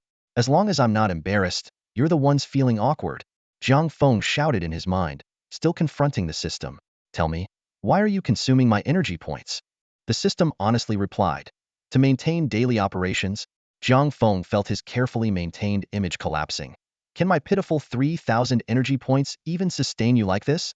In truth, even he didn't know why he valued the energy points so much. It was entirely because he had tasted the benefits of summoning Blue Wing and King Kong, and the feeling of rapidly improving his strength was deeply addicting. The system cautiously suggested, "How about I consume only 1,000 a day?" Jiang Feng coldly responded, "Then you might as well starve." 500. The system bargained. 5 points. Jiang Feng countered mercilessly. Jiang Feng casually said, 50. Deal. Although the system wasn't human, it sensed something unusual in Jiang Feng's tone. After a moment of consideration, it decided to be honest. "Even though I'm not human, I have evolved. Besides providing armor enhancement, I can assist you in controlling summoned beasts in battle or even possess you to aid in combat." Upon hearing this, a hint of surprise flashed in Jiang Feng's eyes. He realized that this system might be more powerful than he had initially thought, especially with the armor enhancement feature, which could be crucial for the legal use of Tek Armor in the future. Understanding this, Jiang Feng's mood improved significantly. Suddenly, Jiang Feng asked out of the blue, "What if you let tech creatures finish me off?" The system immediately retorted, "Just because the host is a fool doesn't mean the handsome me is too. If I wanted to get rid of you, why would I bring you here?" Jiang Feng was momentarily speechless at this response. Although the system's awakening was unexpected, it seemed to be a good thing for now. Jiang Feng began to calculate in his mind, though he wasn't entirely sure yet. After leaving the armor shop, Jiang Feng wandered aimlessly through the streets. Before he knew it, he found himself in front of a luxurious armor store.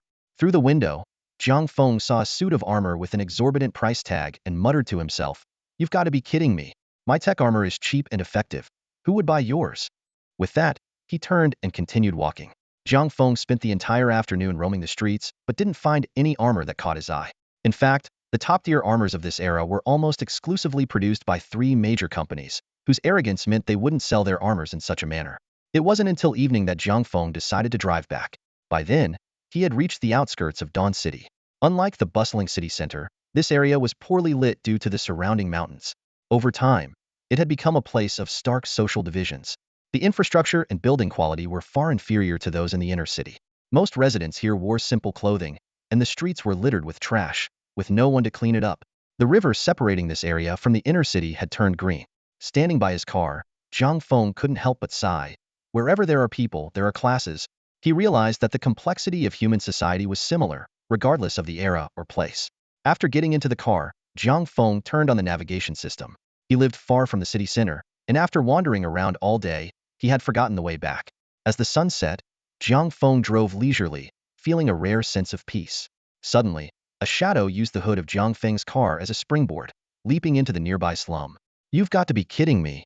Jiang Feng cursed, quickly donning his tech armor.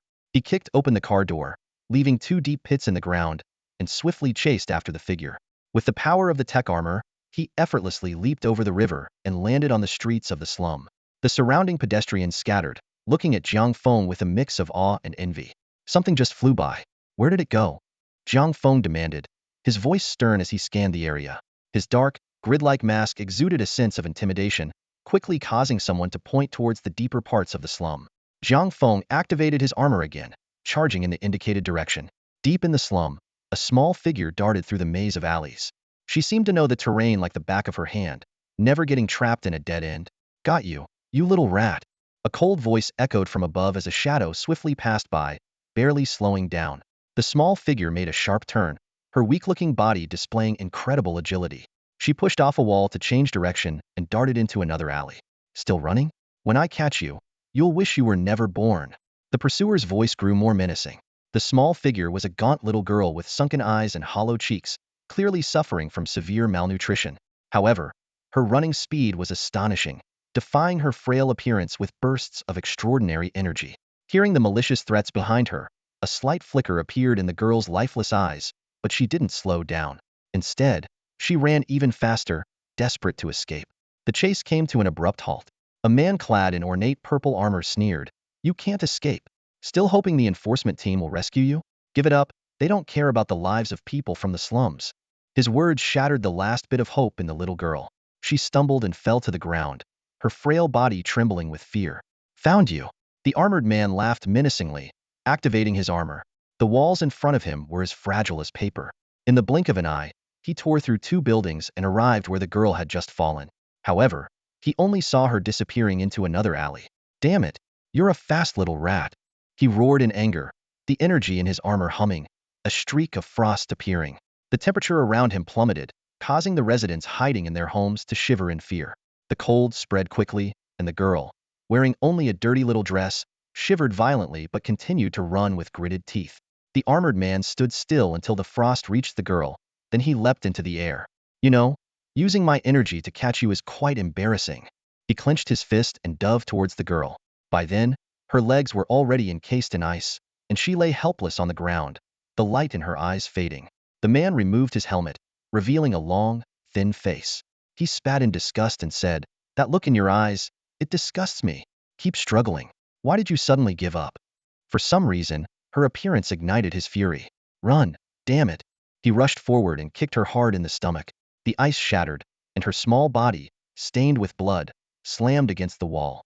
Seeing her still lifeless eyes and blood dripping from her mouth, he grew even more irritated. "Hand it over. How dare you steal from me?" Liang Nung's face darkened. After being scolded by his captain and beaten by the vice-captain, he had come to the slums to vent his anger, only to find his last spirit core stolen. He suddenly recalled the dazed little girl who had passed by him earlier. Seeing no response from her, Liang Nung raised his foot to stomp again. Just then, a figure swiftly approached, a fist brimming with terrifying energy. Liang Nung's face changed, and he barely had time to shield himself. Boom! Liang Nung flew backward like a broken kite, crashing hard into the wall. How could she hide your stuff in such thin clothing? Jiang Feng's eyes were cold as he retracted his fist. He knew the opponent's class armor wouldn't be easily taken down with one punch. "Who are you? I advise you not to meddle in others' business." Liang Nung slowly stood up, his narrow eyes full of malice. "What if I do? Unbelievable. Everyone thinks they can defy me." Liang Nung's forehead bulged with veins, gathering his energy as he charged at Jiang Feng. "I wouldn't even waste my time on you." Jiang Feng retorted, his tech shoulder cannon floating and firing a solid beam of light. The sudden attack forced Liang Nung to dodge, significantly reducing his momentum. The following tech blades made his heart race with alarm. 2 swift strikes nearly grazed Liang Nung's body. After steadying himself, he broke out in a cold sweat. "This is it, class?" Jiang Feng stepped back, maintaining his distance, his tone full of contempt. "You've had it," Liang Nung shouted, conjuring ice spikes in each hand and aiming them at Jiang Feng's face. Ding ding ding. The ice spikes were all deflected by the tech blades, while the sudden attack from the tech shoulder cannon caught Liang Nung off guard. Seeing this, Liang Nung formed an additional layer of ice armor over his suit, completely ignoring the tech shoulder cannon's beams, and engaged in a fierce melee with the tech blades. A sideways slash was blocked by Jiang Feng, and Liang Nung spun, thrusting an ice spike from a tricky angle. Jiang Feng was prepared, elbowing Liang Nung and causing him to stagger back. The tech blades left a wound on Liang Nung's abdomen. "Just a class." Jiang Feng started to taunt, but Liang Nung suddenly channeled his energy into his hands, forming a massive ice blade and slashing down. "Are you kidding me?" Jiang Feng cursed, but he quickly retreated, grabbing the girl and crashing through a wall into a building. Crunch, crunch. The sound of shattering glass echoed. Jiang Feng looked up to see that a terrifying fissure had been sliced through a 50-meter-long alleyway by a massive ice blade, with frost continuously emanating from the crack. His expression changed. Though his opponent's skills were lacking, their power was undeniably formidable.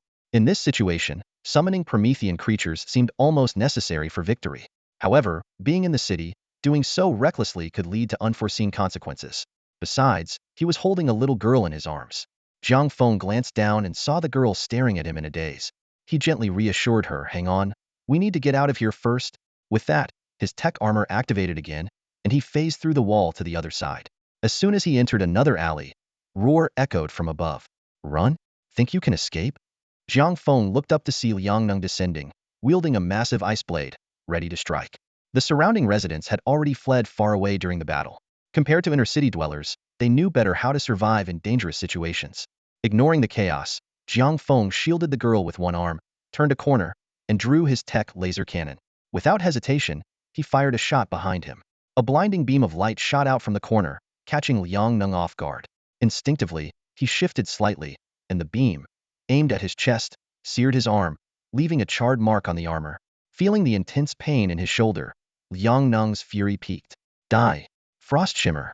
His armor suddenly glowed, and an overwhelming chill burst forth from him, covering the nearby buildings in a thin layer of ice. Jiang Feng, running headlong, suddenly felt his speed drop. The frost was affecting the performance of his Tek armor. You leave me no choice. His eyes cold, he shielded his head and crashed through a wall into a building. It was an ordinary room. He set the girl on the bed and then moved to the living room, summoning a Tek cruise missile. Aiming at the window, Jiang Feng pulled the trigger. The missile shot out, shattering the window. Its four tail fins deploying as blue flames propelled it skyward. A small screen appeared inside Jiang Feng's helmet, displaying the missile's first-person view. With a thought, he directed the missile to make a sharp turn in midair, heading straight for Liang Neng. Seeing the incoming missile, Liang Neng's face twisted in shock. You madman. Even in the slums, using a missile won't end well for you. His expression darkened as he raised his massive ice blade, intending to slice the missile. You've watched too much TV. Jiang Feng smirked as the missile made an abrupt turn and collided with Liang Neng. Boom! Blue flames erupted, engulfing Liang Neng. The surrounding frost seemingly came to life, retracting rapidly towards the explosion's center. The fire consumed two nearby buildings, the inferno making it impossible to see any movement within. Jiang Feng reloaded another cruise missile onto his shoulder, squinting at the raging flames. As the fire gradually subsided, the buildings on either side appeared gnawed away by some monstrous force, leaving large chunks missing. At the center, a crystal shining with a cold light stood intact. Raising an eyebrow, Jiang Feng muttered, "Let's see how many more hits you can take." "Stop! Federal enforcement!" A stern voice interrupted Jiang Feng as he was about to pull the trigger. A five-man squad approached, shouting orders from a distance.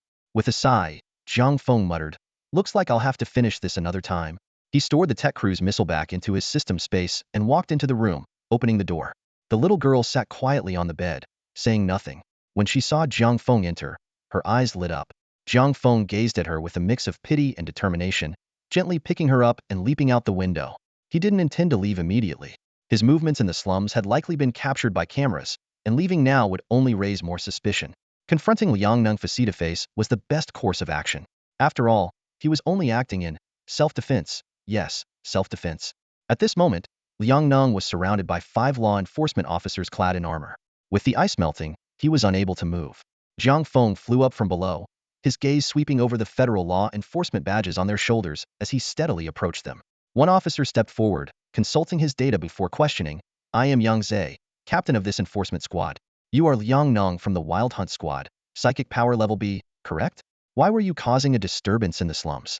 Liang Neng gritted his teeth, glaring at the little girl in Jiang Feng's arms and roared, "That brat stole my dark core."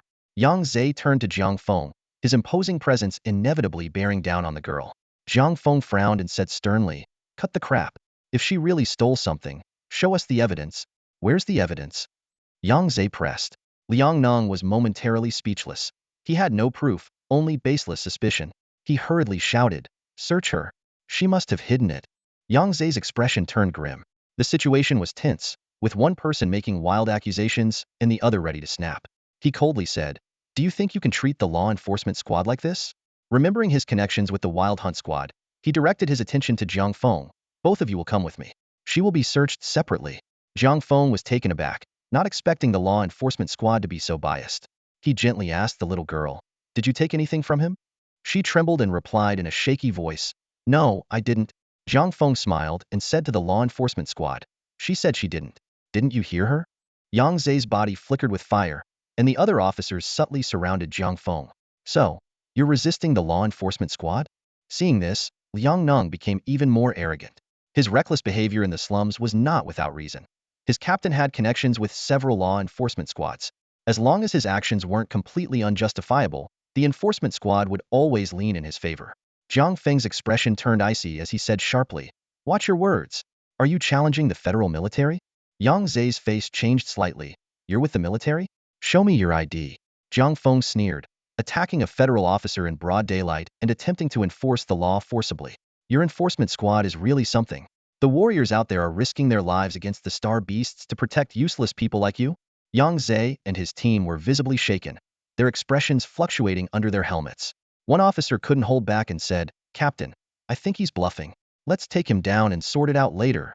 Yang Zhe, weighing his options, reluctantly said, "Please show your ID. I don't have it with me." "Scan my iris."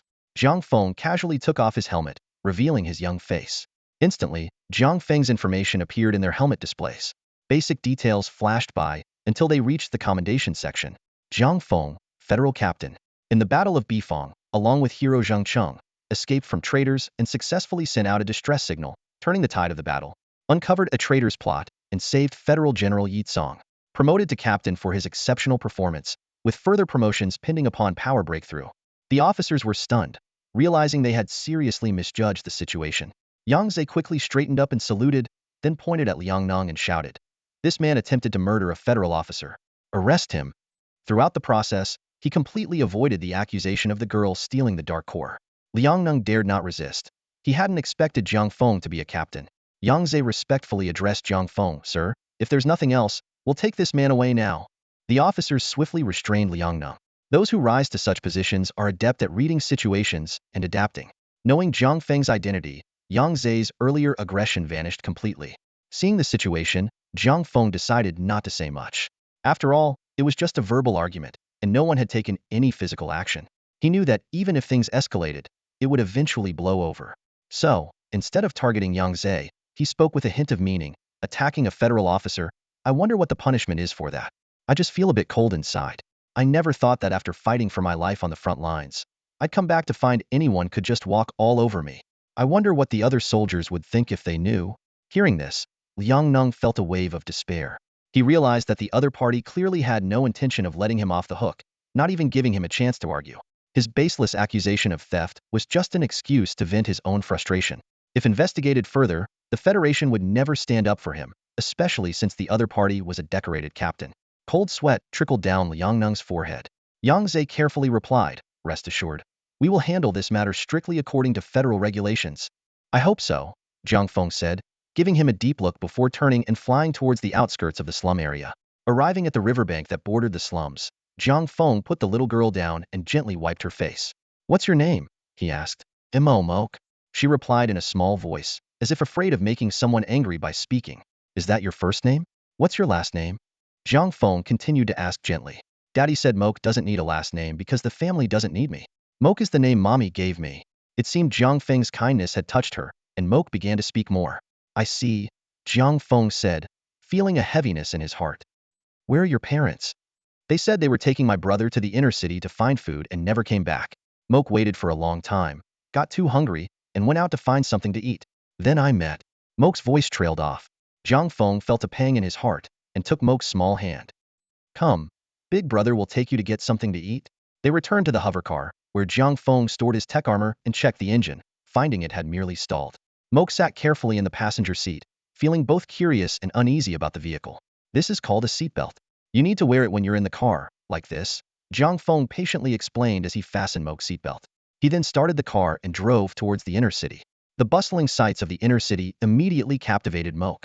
Skyscrapers stood tall, and the streets were filled with a constant flow of traffic, a stark contrast to the slums. Moke pressed her face against the window, her large eyes full of wonder. It was the first time she had seen such tall buildings and the brightly lit skyline. The well-dressed pedestrians and the enticing aroma of food in the air made her mouth water. Jiang Feng parked the car in the underground garage of a large mall and took Moke's hand as they walked towards the elevator. "Let's get you some new clothes first," he said warmly. Along the way, Moke's tattered clothes drew some glances, but most people quickly looked away. Feeling uncomfortable under their gaze, Moke instinctively hid behind Jiang Feng. "Don't mind them," Jiang Feng reassured her, gently squeezing her small hand to encourage her to walk beside him. Moke moved to his side but still kept her head down, avoiding eye contact. At the entrance of a clothing store, a sales assistant noticed Moke's appearance.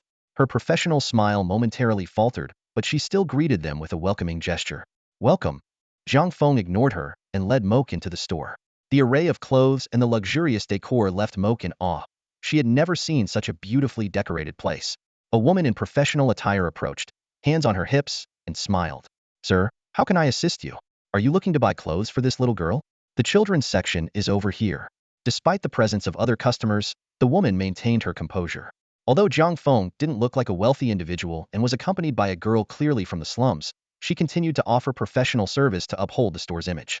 This inclusive service would undoubtedly enhance the store's reputation. While it might slightly lower the store's perceived exclusivity, their focus on the lower-end market meant that good service and reasonable prices were their key strengths.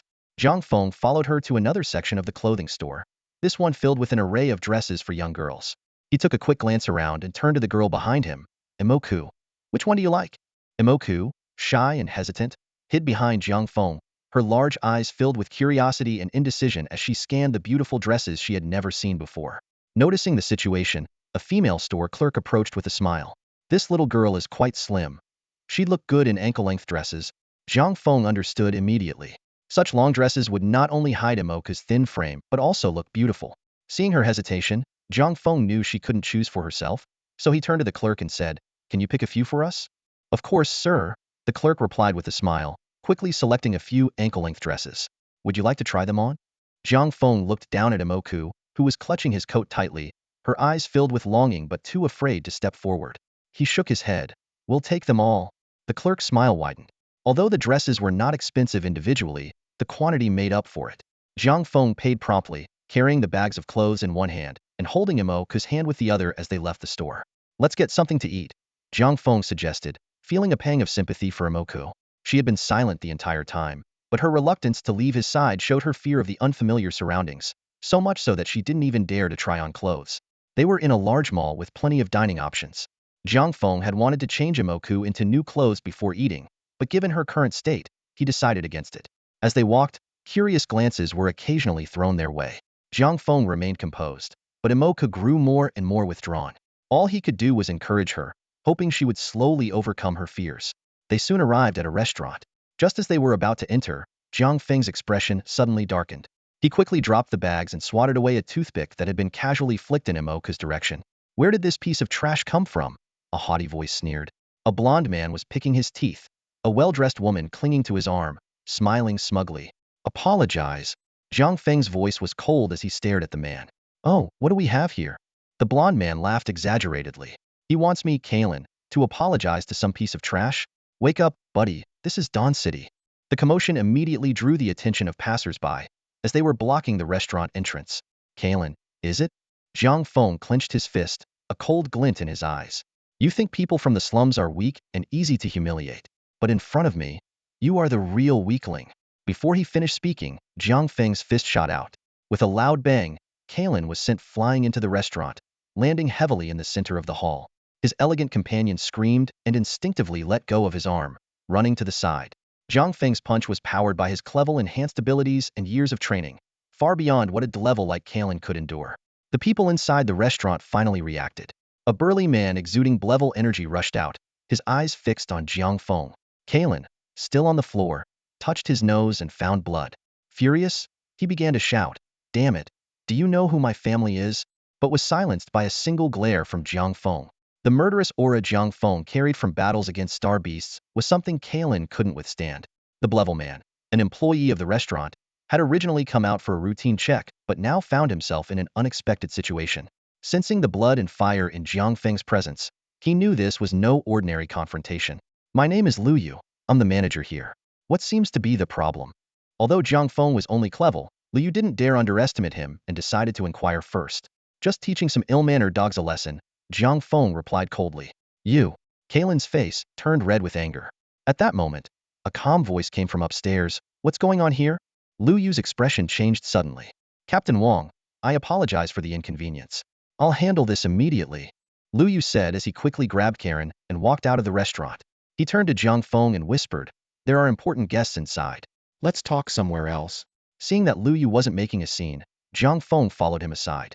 After understanding the situation, Lu Yu furrowed his brows slightly and spoke in a calm but firm tone. "Karen was indeed at fault here, but Mr. Jiang, you did use force. How about giving Lin Tian catering a break and letting this go?" He emphasized the words, Lin Tian. Upon hearing Lin Tian, Karen's face darkened, and he reluctantly agreed, fine. But that kid must apologize to me. Jiang Feng patted Awoke's head reassuringly and said coldly to Karen, you can't always act so self-important. Seeing the tension between the two, Lu Yu's tone turned stern. There's an strength top-tier expert dining inside. If this escalates, you won't be able to handle the consequences. Karen's expression stiffened, but he still retorted, he was in the wrong first. I just tossed a toothpick. Besides, she's a lowly person from the slums. It's not my fault. Before he could finish, Jiang Feng's fist shot out like lightning, striking Karen's face hard. Karen crashed into the wall, crying out in pain. Lu Yu was stunned by Jiang Feng's speed and decisiveness, momentarily unable to react. Jiang Feng's eyes were sharp as knives. In my eyes, you're not even worth as much as someone from the slums. Coming from the 21st century, he couldn't tolerate bullying the weak. Karen clutched his face, not daring to say another word. Jiang Feng turned and walked back into the restaurant with Awoke, while Lu Yu watched helplessly, relieved that the situation hadn't worsened at the restaurant entrance. Inside the restaurant, a few diners glanced at Jiang Feng from time to time. He casually chose a table and called over a waiter. The waiter, cautious due to the earlier commotion, respectfully handed him the menu. Jiang Feng ordered a large spread. Bring out all the signature dishes, 2 soups, and some desserts, please. As Jiang Feng and Awoke waited, a group of people descended from the second floor, evidently having just finished their meal. Leading the group, Wang Lin recognized Jiang Feng at once and walked over excitedly. Jiang, my brother, you're dining here too? Wang Lin warmly patted Jiang Feng's shoulder. Jiang Feng was surprised. Captain Wang, are you on leave? Wang Lin laughed, yes, thanks to you. I owe you one. He leaned closer to Jiang Feng and whispered mysteriously, an S-rank battle armor. Even though the Federation only covered half the cost, it's a huge surprise for me. If you need anything, just let me know. Jiang Feng was stunned, not expecting the reward for hunting Lingyu to be so generous. An S-rank battle armor for an S-rank top-tier expert was enough to make anyone envious. The materials used to make the SS armor are worth a fortune, and most of them are priceless. Congratulations to Captain Wang. Jiang Feng sincerely praised, his eyes shining with envy. Wang Lin laughed heartily, showing none of the arrogance of an S-rank powerhouse. Haha, it's not too bad. Actually, the reason they're being so generous this time is because we're the main support force, and I'm about to break through. Hearing this, Jiang Feng also laughed. When that time comes, you'll have to look out for me. Leave it to me, Wang Lin said, patting his chest. We have some things to take care of, so we'll be off now. All right, see you next time, Captain Wang. See you next time. It wasn't until Wang Lin and his group left that Jiang Feng realized the entire restaurant had fallen eerily silent. Even the other diners were moving cautiously, afraid to make any noise. Jiang Feng couldn't help but sigh. Is this the pressure from its rank peak? He had no idea that the peak of rank was close to the level of someone like Yizong. Such individuals could shake Dawn City with just a stomp. Although Wang Lin and his team weren't officially part of the military, their strength alone commanded immense respect and fear. Meanwhile, inside the restaurant, Lu Yu watched the scene unfold and let out a long breath. He was relieved that Karen had backed down in time. Otherwise, things could have escalated, and knowing Jiang Feng's relationship with Wang Lin, the consequences would have been unimaginable. With this thought, he picked up his phone and dialed a number. Hello. A raspy voice answered on the other end. Warn the Karen family to stay away from Jiang Feng. He's not someone they can mess with, Lu Yu said gravely. Got it. The other person replied curtly. After a satisfying meal, the sky had darkened. Jiang Feng took Moke back home and patiently taught her how to use various appliances and furniture. Coming from the slums, Moke was unfamiliar with these modern conveniences, and many basic things required Jiang Feng's hands-on guidance. After teaching Moke how to use the hot tub, Jiang Feng put away his clothes and was about to leave the bathroom when a small hand reached out from the door gap, gripping his shirt tightly. Jiang Feng rubbed his forehead in exasperation and gently coaxed. Listen, Moke, you're a girl and I'm a boy. We can't take a bath together. There was no response, and the small hand gripped even tighter. Be good.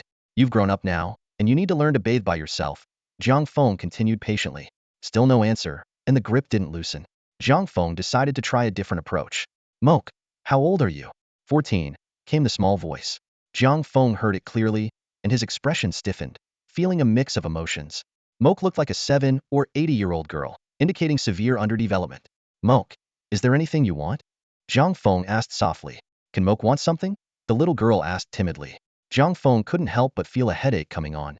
This girl's worldview was shattered, and she could only cautiously stay within her small, self-imposed boundaries, hesitant to reach out even a finger. Of course, Moke. You have the right to pursue anything you like. No one can take that away from you. Jiang Feng said firmly. Okay, Moke understands. With that, the small hand finally let go. Jiang Feng let out a sigh of relief. Talking to this little girl was indeed challenging. The sound of running water filled the air as Jiang Feng relaxed on the sofa, gradually sliding down into a reclined position. Without the usual rigorous training, the laziness of a 21st-century youth began to show.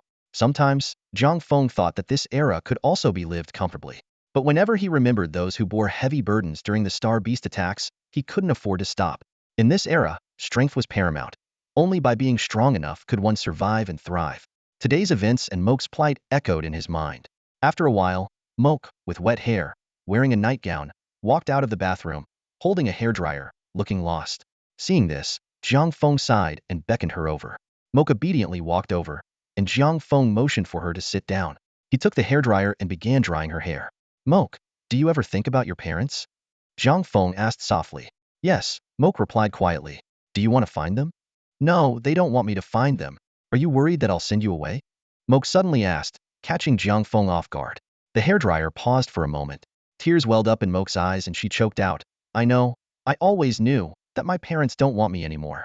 I've always been careful not to cause trouble for anyone, but I don't know what I did wrong to be chased by that man. Did I do something wrong? Please don't send me away. I'll change, I promise. Jiang Feng continued drying her hair, speaking gently. Moke, don't cry. You're such a good girl. How could I send you away? Jiang Feng looked at the frail Imoku in front of him with a heavy heart, caught in a dilemma. His vacation time was limited, so he couldn't take her back to the base directly, but leaving her here alone was worrisome. He decided to seek advice from Boss Tang, hoping to find a solution that would work for both of them. Sighing, Jiang Feng began drying Imoku's hair. Due to long-term neglect, her hair was in poor condition, making the process difficult, but Jiang Feng was patient. Once he was done, he gently said to her, from now on, you can stay here. Treat this place as your home. By the way, have you ever tested for psychic abilities? Imoku's eyes dimmed. Yes, I have. I don't have any psychic abilities. Jiang Feng's heart sank. In this era, the importance of psychic abilities was well known. Awakening such abilities could catapult someone to success and change their fate. Although he had anticipated this, hearing the result still filled Jiang Feng with regret. Without psychic abilities, Imoku's fragile body wouldn't be able to handle the powerful dynamics of the combat armor. Seeing Imoku's downcast expression, Jiang Feng patted her head with a smile. It's okay. Even without psychic abilities, I won't let anyone bully you. As night fell, Jiang Feng noticed Imoku standing at the door, clutching a blanket and trembling slightly. He sighed. Come here. Imoku quickly slipped into Jiang Feng's bed, hugging him tightly like a koala. Jiang Feng gently patted her back, and her trembling gradually subsided. The next day, after washing up and having breakfast at Aunt Wang's bun shop, Jiang Feng took Imoku to explore Dawn City. He hoped this would help her get to know the outside world and gradually come out of her shell. However, 5 days passed with no improvement. Except in front of Jiang Feng, where she acted like a normal little girl, Imoku was completely withdrawn in front of others, filled with fear and helplessness, displaying severe social anxiety. That evening, Jiang Feng made up his mind. To protect Imoku from being bullied, he decided to take action. He called out to the system. Hey, are you there? The system responded. What do you want, calling me dad? Jiang Feng was instantly irritated. Other people's combat armor can shrink into a briefcase. Can yours? It's tiring to have to summon it in secret every time. The system replied disdainfully. You need me for such a trivial matter? Who can't do that? And calling me dad isn't free. Try summoning it now. Jiang Feng glanced at the lit bathroom, and with a thought, a silver briefcase appeared on the sofa. The system boasted. See that? That's the power of your system, dad.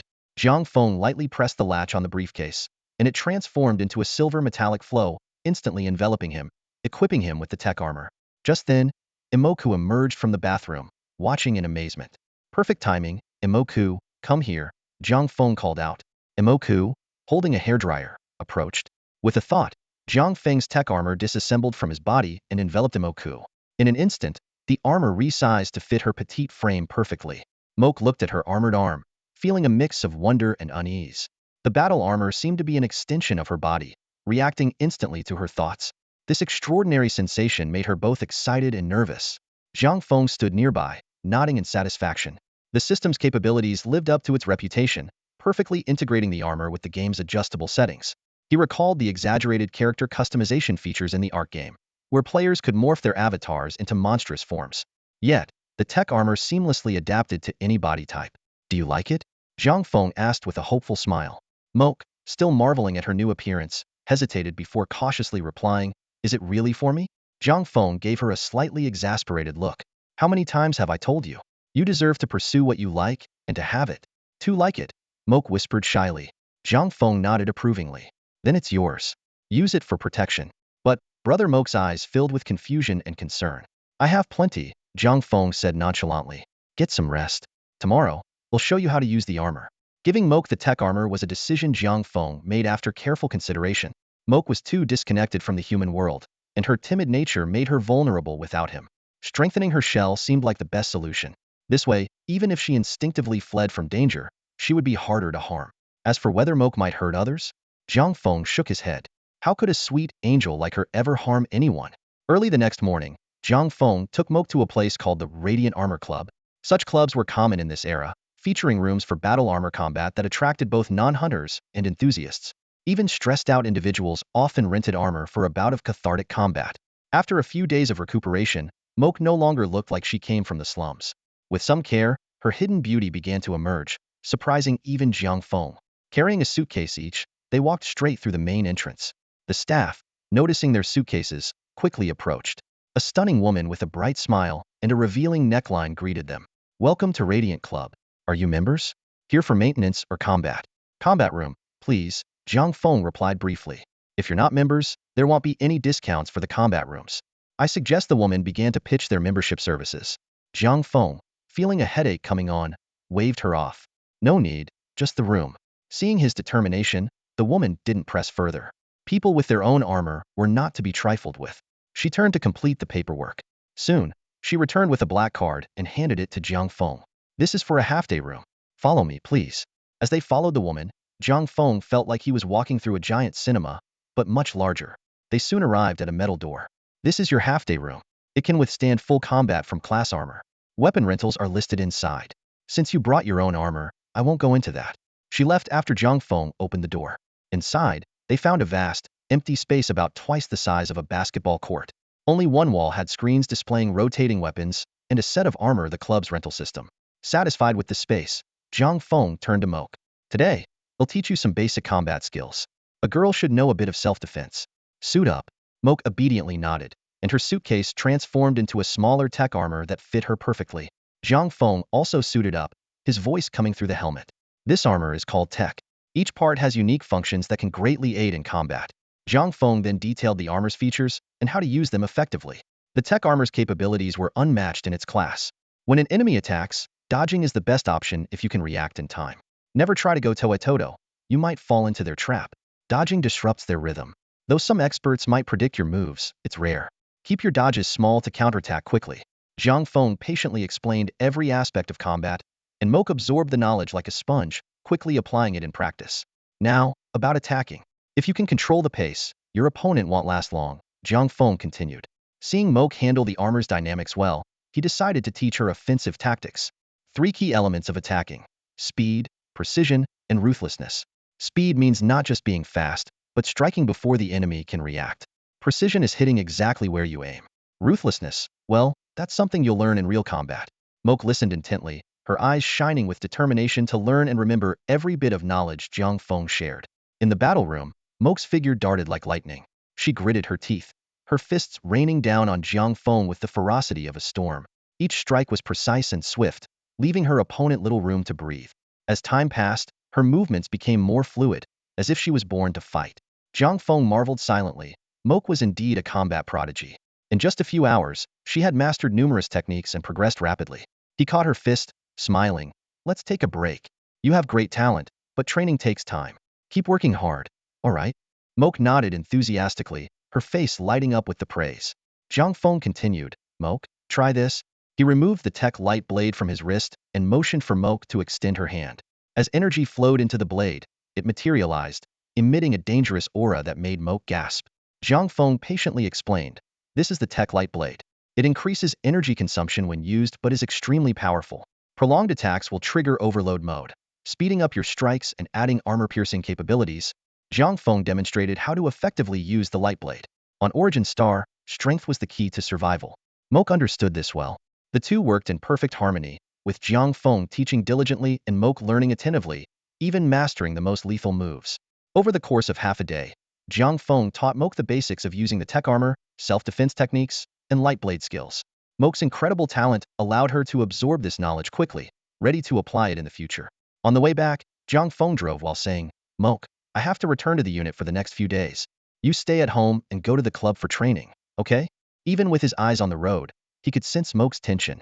The atmosphere in the car grew heavy. Although Moke had managed to act more naturally around Jiang Feng after a few days, the thought of parting made her uneasy. Jiang Feng was about to offer some comfort when Moke resolutely said, "I understand." Despite her difficulty in social interactions, Moke was thoughtful. Unlike some pampered children, her maturity was heart-wrenching. What Jiang Feng didn't know was that at that moment, the seed of determination to grow stronger had taken root in Moke's heart. She simply thought, become stronger, so she could stay by her brother's side. "Moke, you're such a good girl. Let's have a big meal tonight," Jiang Feng said, pleased with her progress. However, as soon as they stepped outside, Moke clung to Jiang Feng's hand, her face half hidden. Jiang Feng sighed, realizing there was still a long way to go in teaching her. The next day, Moke watched Jiang Feng leave with reddened eyes.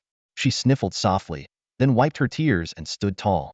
Glancing at her ever-present suitcase, a look of determination flashed in her eyes. At the Battle Armor Club, the receptionist was surprised to see a young girl carrying a silver suitcase. "Little girl, are you here to find your family?" she asked, puzzled by the sight of such a small child with battle armor. The hostess's inquiry startled Moke like a frightened deer. She nervously clutched the hem of her clothes, recalling her purpose for coming, and stammered, "To need a room for half a day." The hostess looked at the nervous young girl in front of her, and couldn't help but smile gently. Moke's delicate features were even more pronounced after a few days of rest, and her panicked expression only triggered the hostess's protective instincts. "Ah, what a cute little sister. Are you here for training?" the hostess asked, her tone full of concern. Moke eyed her warily, remembering her brother's warning that beautiful women are the most deceptive. She frowned and replied coldly, "It's none of your business." The hostess chuckled helplessly. All right, you're quite an interesting little sister." She turned and walked to the counter to help Moke check in. Before leaving, Jiang Feng had given Moke a substantial amount of star currency. Quickly, Moke completed the payment and hurriedly left with her room key. The cashier at the counter watched Moke's departing figure in surprise and said, "Hey, isn't she the girl from yesterday?" The hostess perked up with interest. "Oh, do you know her?" She had been off yesterday and hadn't seen Jiang Feng and Moke arrive. The cashier nodded. "Yes, I do." She recalled the unusual pair from the day before, a young man in his early 20s accompanied by a girl around 10 years old, both wearing combat armor. Such a combination was rare in the club and left a lasting impression. Meanwhile, Jiang Feng returned to the military base and reported to Tang Ming's office. Tang Ming glanced up at Jiang Feng and casually asked, "How was your vacation?" Jiang Feng thought for a moment and replied, "Quite eventful." Tang Ming suddenly remarked, "Had a good time in the slums?" Jiang Feng smiled awkwardly. "Mainly because that guy destroyed my beloved car." Tang Ming gave him a peculiar look. "Having a kind heart is good, but remember, the law enforcement team and the military usually don't interfere with each other. If it weren't for the fact that Yang Zhe's enforcement was already problematic and the law enforcement team couldn't pursue the matter, you'd be in serious trouble." He took a sip of tea and continued, "Everyone saw your performance in the battle, so no one dares to touch you. But be more careful next time." Jiang Feng nodded, though he was already thinking, definitely next time. No more questions. "I'll rejoin the team," Jiang Feng said, preparing to leave. Tang Ming looked at him strangely. "You, a captain, still thinking about training with a bunch of rookies? Are you planning to show off?" Jiang Feng felt his face heat up, a bit embarrassed. Tang Ming continued, "Be honest, what's your current strength?" Jiang Feng smiled sheepishly. "Just clevel, nothing special." Tang Ming didn't even lift an eyelid. "A clevel crossing a star beast swarm? I must be living in a fantasy." Jiang Feng's eyebrow twitched, thinking of Su Bin's face. Far away in Tianji City, Su Bin suddenly sneezed, rubbed his nose and thought, "Who's cursing me? Could it be that brat Jiang Feng?" "Blevel, just Blevel," Jiang Feng said guiltily. Tang Ming shook his head helplessly. "Fine, everyone has their secrets. I won't pursue it. Given your situation, I had a few options for you. But now, there's only one suitable choice." "What options?" Jiang Feng asked. "Form your own squad," Tang Ming said. "Initially, the higher-ups suggested you lead an existing rookie unit or join a high-ranking team within the military for further training. But for some reason, General Yi spoke up for you and secured this option." Jiang Feng could hardly believe it. "For my own? I get to choose my team members?" Tang Ming nodded. "That's right. Have you decided?" "Of course, I'll form my own squad," Jiang Feng answered without hesitation. "All right, I'll report it. General Yi wants to see you, so head over to his office," Tang Ming said, his tone tinged with a bit of envy. Jiang Feng nodded and left Tang Ming's office. Standing outside Yitsong's office, Jiang Feng knocked lightly on the door. "It's unlocked, come in." Yitsong's voice came from inside. Jiang Feng pushed the door open and entered, seeing a spacious office with only a simple desk, 2 bookshelves, and a few chairs and sofas. "Sit," Yitsong said without looking up, engrossed in his writing. He wore glasses and had a serious expression. Jiang Feng, taking the cue, sat down on the nearby sofa, his gaze unfocused as he drifted into deep thought. Time seemed to pass slowly, and about half an hour later, a crimson barrier suddenly rose, enveloping them both. Yitsong broke the silence abruptly. "What do you think of Zhao Hong's organization?" The unexpected question made Jiang Feng pause. He considered it carefully before answering. No matter what his reasons are, they don't justify the deaths of tens of thousands on the Bifang. Yitsong glanced at him, a bit surprised, then removed his glasses and nodded in approval. "Well said." He stood up and walked to the window. "There are people within the Federation who, under the guise of revenge, aim to destroy the living forces of Yuanxing." "Revenge for whom?" Jiang Feng asked instinctively. "Lu Xuaning." Yitsong's voice carried a trace of complexity. "The Federation's former top genius, who died in the Battle of Dawn City." His gaze turned profound, as if recalling that heroic figure. Jiang Feng remained silent, knowing it wasn't the time to interrupt. Yitsong continued. "Aurora, Polaris, Dawn, they represent 3 different factions. But do you know which faction Dawn belongs to?" Jiang Feng was taken aback, suddenly realizing something. "Could it be Huaxia?" he asked, incredulous. "That's right," Yitsong confirmed. "In the era of psionics, Huaxia produced many talents. After landing on Yuanxing, they not only established the powerful Polaris city, but also had the resources to expand, leading to the creation of Dawn City." A hint of bitterness appeared on Yitsong's face, as if lost in memories. "The Federation appears united, but internal conflicts are constant. To maintain a balance, the other 2 factions vigorously opposed the establishment of Dawn City." Jiang Feng pondered aloud. Huaxia was aware of the other factions' maneuvers, but they knew that star beasts were humanity's greatest enemy. The leadership understood this, so they opposed the creation of Dawn City because it would disrupt humanity's balance and hinder united efforts against external threats. Yitsong nodded in agreement. "Exactly. Isn't it ironic? Star beasts are vastly more powerful than humans, yet we can't unite." Without an imminent apocalypse, infighting continues. The establishment of the 3 major cities led humanity to complacency and constant internal strife, draining our own strength. He went on. However, Lu Xuaning, being the Federation's top genius, sought to break this deadlock. Even Huaxia opposed her, but she defied them, leading her own faction to establish Dawn City. Yitsong gripped the window ledge tightly, his voice low. "I still remember what she said." "What?" Jiang Feng pressed. "If you all want to be frogs at the bottom of a well, then I, Lu Xuaning, will break through this well. I'll shatter your ridiculous limitations." Yitsong repeated her words with emphasis. Jiang Feng took a deep breath, imagining the determination and boldness in Lu Xuaning's declaration. "And then?" Jiang Feng couldn't help but ask. Yitsong's expression grew solemn. "She succeeded, but she also failed. Dawn City was established as humanity's 4th major city, but it also attracted envy from other nations. Of course, with Polaris City and Huaxia backing Dawn, they dared not act openly. However, when true disaster struck, they became the final straw." He continued. "An unprecedented beast tide hit, and Dawn City was like a small boat in a storm. Aurora and Twilight remained silent. But for Huaxia, Dawn was like a rebellious child, they couldn't ignore it. Polaris City sent almost all their forces to aid. In the end, Lu Xuaning perished, and nearly half of Dawn City's warriors fell. By the time Polaris reinforcements arrived, they could only save the survivors." Jiang Feng was deeply shaken, sensing the epic scale of the battle from Yitsong's account. "They didn't support Dawn because it wasn't recognized, right?" Jiang Feng's voice was hoarse, struggling to accept that Dawn City was destroyed due to such petty infighting. Yitsong let out a cold laugh. Dawn's establishment was against their wishes. Lu Xuaning practically forced it through by holding the counselors at knife point. After the Great War, the Huaxia forces retreated to the city of Tianji, staying under the radar while secretly developing. Only Yitsong and another person went to Qingxi and Shuguang, respectively, to gather external information. Yitsong, with a serious expression, began to explain everything to Jiang Feng. The people of the Dawn megacity couldn't accept the outcome. Led by the SS-level strongman Yi Tianqing, they rebelled against the Federation. Yitsong explained that the people of Dawn believed the Federation's corruption led to their downfall, and they wanted to overthrow the system for a complete reform. Jiang Feng listened numbly, each sentence hitting him like a bombshell. He instinctively asked, "Why are they targeting you?" Yitsong gave a bitter smile. "Because I was one of the founders of Dawn. To them, I am now a traitor, He paused. But now, you are the one carrying the heavy burden. Jiang Feng looked at Yi Song with a complex expression, realizing that this man bore not only the hatred of Dawn, but also the responsibility of balancing the three major powers of the Federation. Why are you telling me all this? Jiang Feng asked. Yi Song suddenly turned, his gaze sharp. I want you to be my eyes. But I'm only a clevel. Jiang Feng calmly met his gaze. I've seen your records. Your growth is astonishing, even more terrifying than Lu Xuaning back in the day. Yi Song's high praise left Jiang Feng somewhat stunned.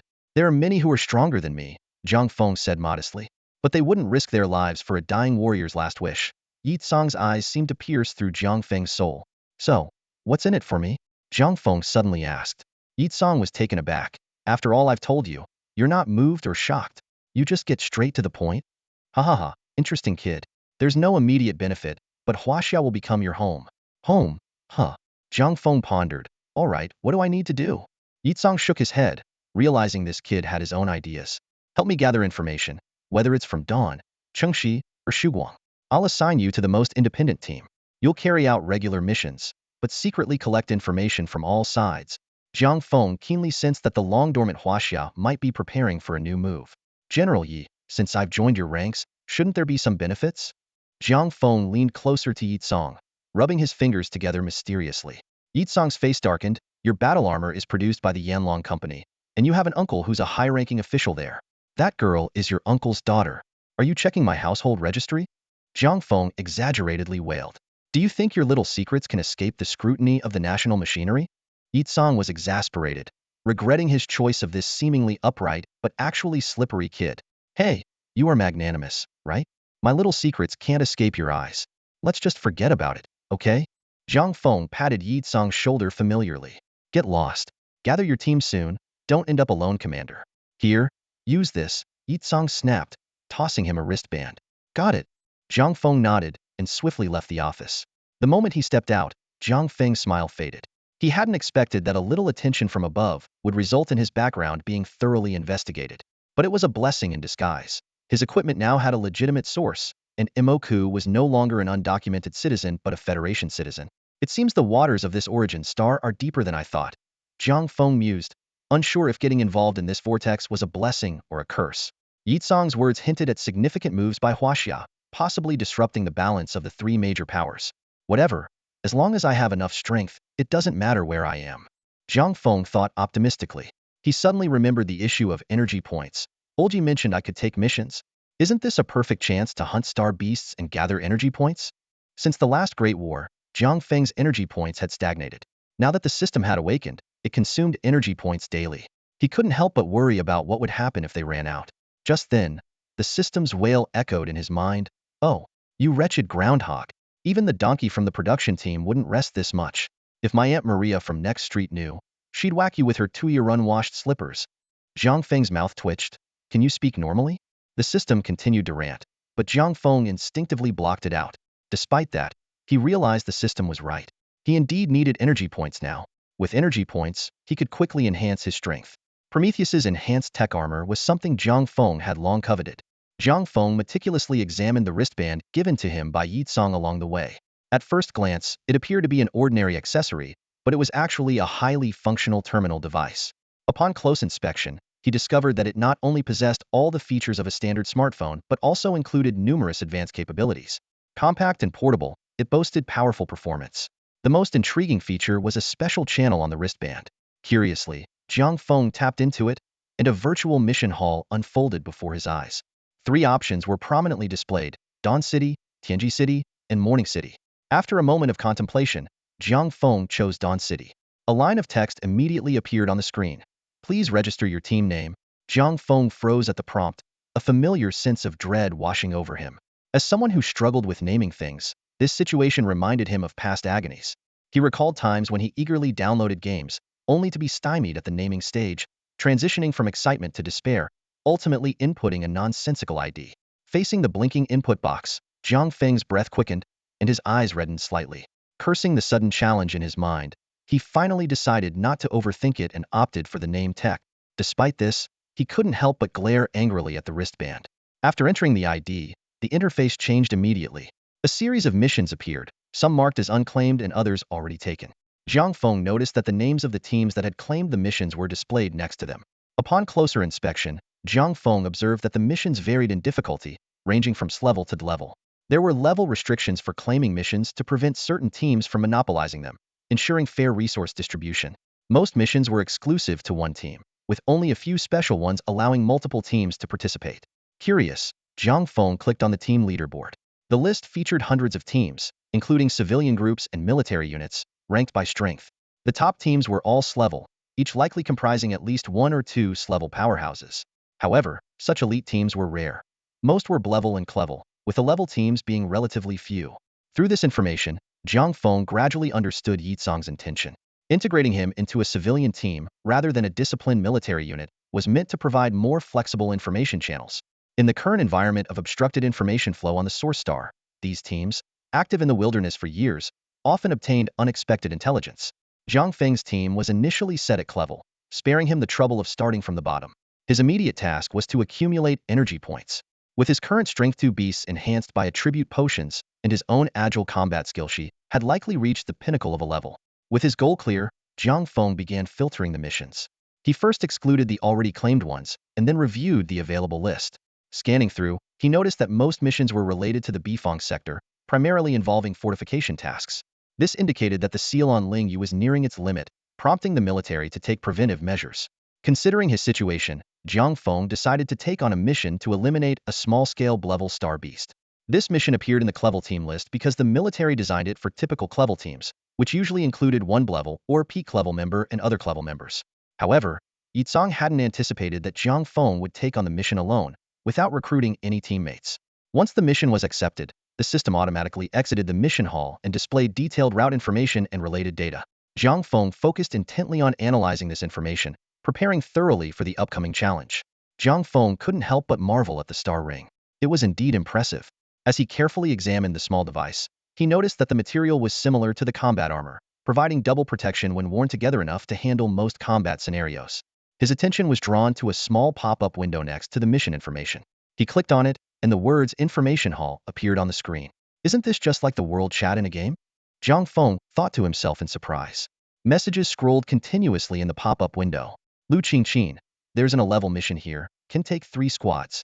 Need 2 A-level squads. Move out immediately after accepting. Wang Sheng, Sister Qin, wait a moment, I'll ask the captain. We've been looking to take on a mission these past few days.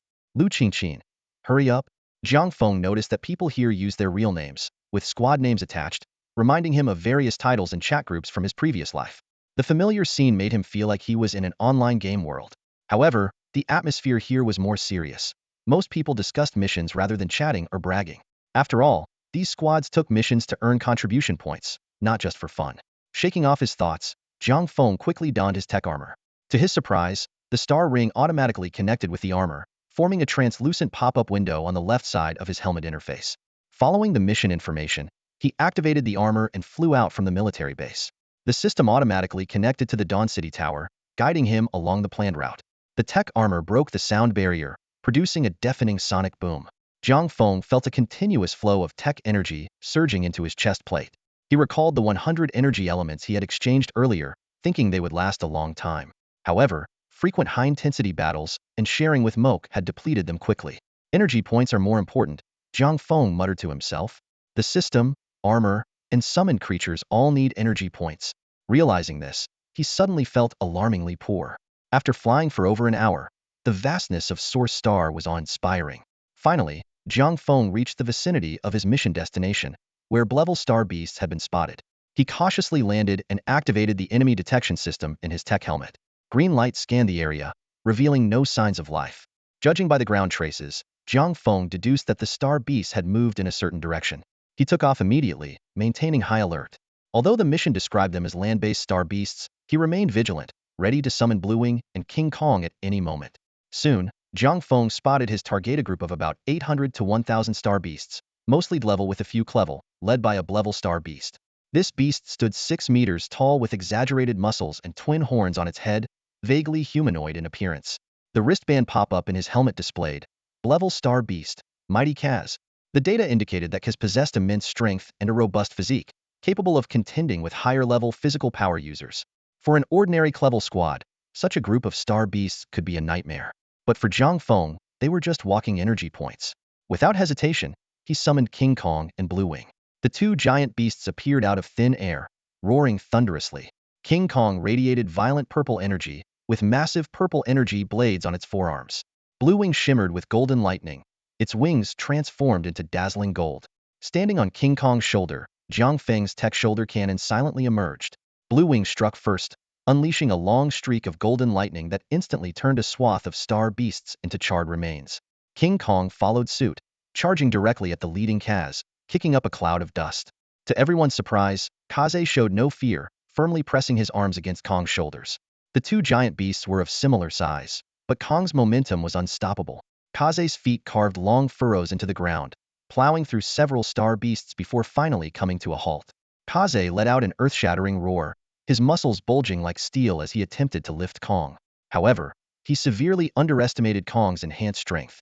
With a fierce roar, Kong wrapped his powerful arms around Kaze's waist and lifted him high into the air before slamming him down with tremendous force. The ground cracked like a spider web around Kaze as he hit the earth with a resounding crash. Kong seized the moment, raising his fists high and bringing them down like thunder. In the nick of time, Kaze managed to roll away, narrowly escaping the devastating blow and looking rather disheveled. The repeated assaults enraged Kaze completely. He crouched low, muscles tensed with explosive power, and shot towards Kong like an arrow. Just as they were about to collide, Kaze pulled his claws back to his waist and thrust his shoulder forward, slamming into Kong's chest armor. The dull thud echoed across the battlefield, but Kong merely wobbled slightly. Kong immediately counterattacked, his elbow glowing with a cold energy blade aimed at Kaze's shoulder. Kaze dared not take it heed and quickly dodged backward. Meanwhile, Blue Wing was not idle. Lightning flashed from its mouth as it efficiently slaughtered the lower-tier star beasts, rapidly accumulating energy points. Jiang Feng also joined the fray, his tech blade slicing through star beast after star beast with deadly precision. In the midst of battle, Jiang Feng pondered how to refine his combat techniques. He no longer relied solely on instinct and training, but began to contemplate the purpose behind each move. This introspection disrupted his current battle rhythm, but he realized it was crucial for teaching mech in the future. Fortunately, Blue Wing and Kong were incredibly powerful. Kong completely dominated Kaze, while Blue Wing was unstoppable, its electric breath felling star beasts left and right. Clearing out this batch of star beasts was only a matter of time. During the fight, Jiang Feng noticed that the current strength of his Tek Armor was insufficient. The standard Tek Armor strength was only around the peak of Crank, and the energy points required to upgrade to Prometheus Armor were daunting. Reluctantly, he continued to fight, determined to accumulate more energy points. The battle's outcome was never in doubt. Kong pinned Kaze to the ground and, after a round of brutal blows, killed him on the spot. The remaining star beasts, save for a few that fled, were almost entirely slaughtered by Blue Wing and Jiang Feng. This battle brought significant gains for Jiang Feng. His energy points soared to over 8,400, an increase of about 6,000 points. Jiang Feng thought to himself that 4 or 5 more similar missions would be enough to acquire a full set of Prometheus armor. He had considered purchasing individual pieces first, but was concerned that mismatched Tek Armor attributes might disrupt the overall balance, making it not worth the risk. After completing the mission, Jiang Feng activated his wristband to document the scene. This convenient method of mission handover avoided exposing the existence of Prometheus creatures while fulfilling the mission requirements. Although there was currently no signal to upload the data immediately, it did not affect the mission's completion status. Jiang Feng knew that each wristband functioned as a signal transmitter. If there were other teams with wristbands nearby and no interference from Gunna, they could connect with each other. If these teams could form a network, the information here could be directly transmitted back to Dawn City. However, in the event of a large-scale war, communication signals will inevitably be cut off when the battle breaks out. Jiang Feng quickly dug out the star cores of the Clevel and Blevel star beasts, put away his Vajra and Blue Wings, and headed towards the defensive line of the Bifeng ship. He didn't want to return just yet. He mainly wanted to see if he could reconnect to the network and take on tasks to hunt star beasts. Sure enough, after returning to the defense line, the network was restored. This was because many teams had taken on tasks to establish the defense line. Jiang Feng immediately uploaded the completed task and accepted a new one to clear out star beasts. The target was similar to Bephoria's small group of star beasts, led by a Blevel star beast. In fact, most star beasts on Origin Star existed in this manner. A powerful star beast leading a group of lower-tier star beasts, roaming and hunting together. Some more powerful star beasts would act alone, but all star beasts above S-level had a common trait: they could summon nearby wandering star beasts through some mysterious connection, forming large-scale beast tides. The tide that Ling Yu encountered was summoned through this mysterious power. The source of this ability remains unknown, and humans only know that star beasts above sea level possess this summoning ability.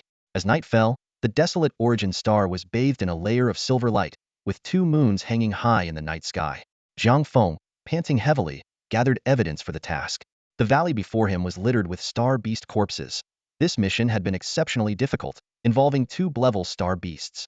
Jiang Feng had battled the 2 giant beasts from noon until late at night to barely secure victory. Both beasts had sustained varying degrees of injury and were now recuperating in the phase realm. Jiang Feng quickly dug out all the star cores from the star beasts, left the battlefield, and summoned the Prometheus base station on a flat mountaintop. The base station, resembling a giant rectangular box slightly smaller than a basketball court, was supported by metal pillars at its 4 corners. Jiang Feng briskly climbed the stairs that appeared and pushed open the door.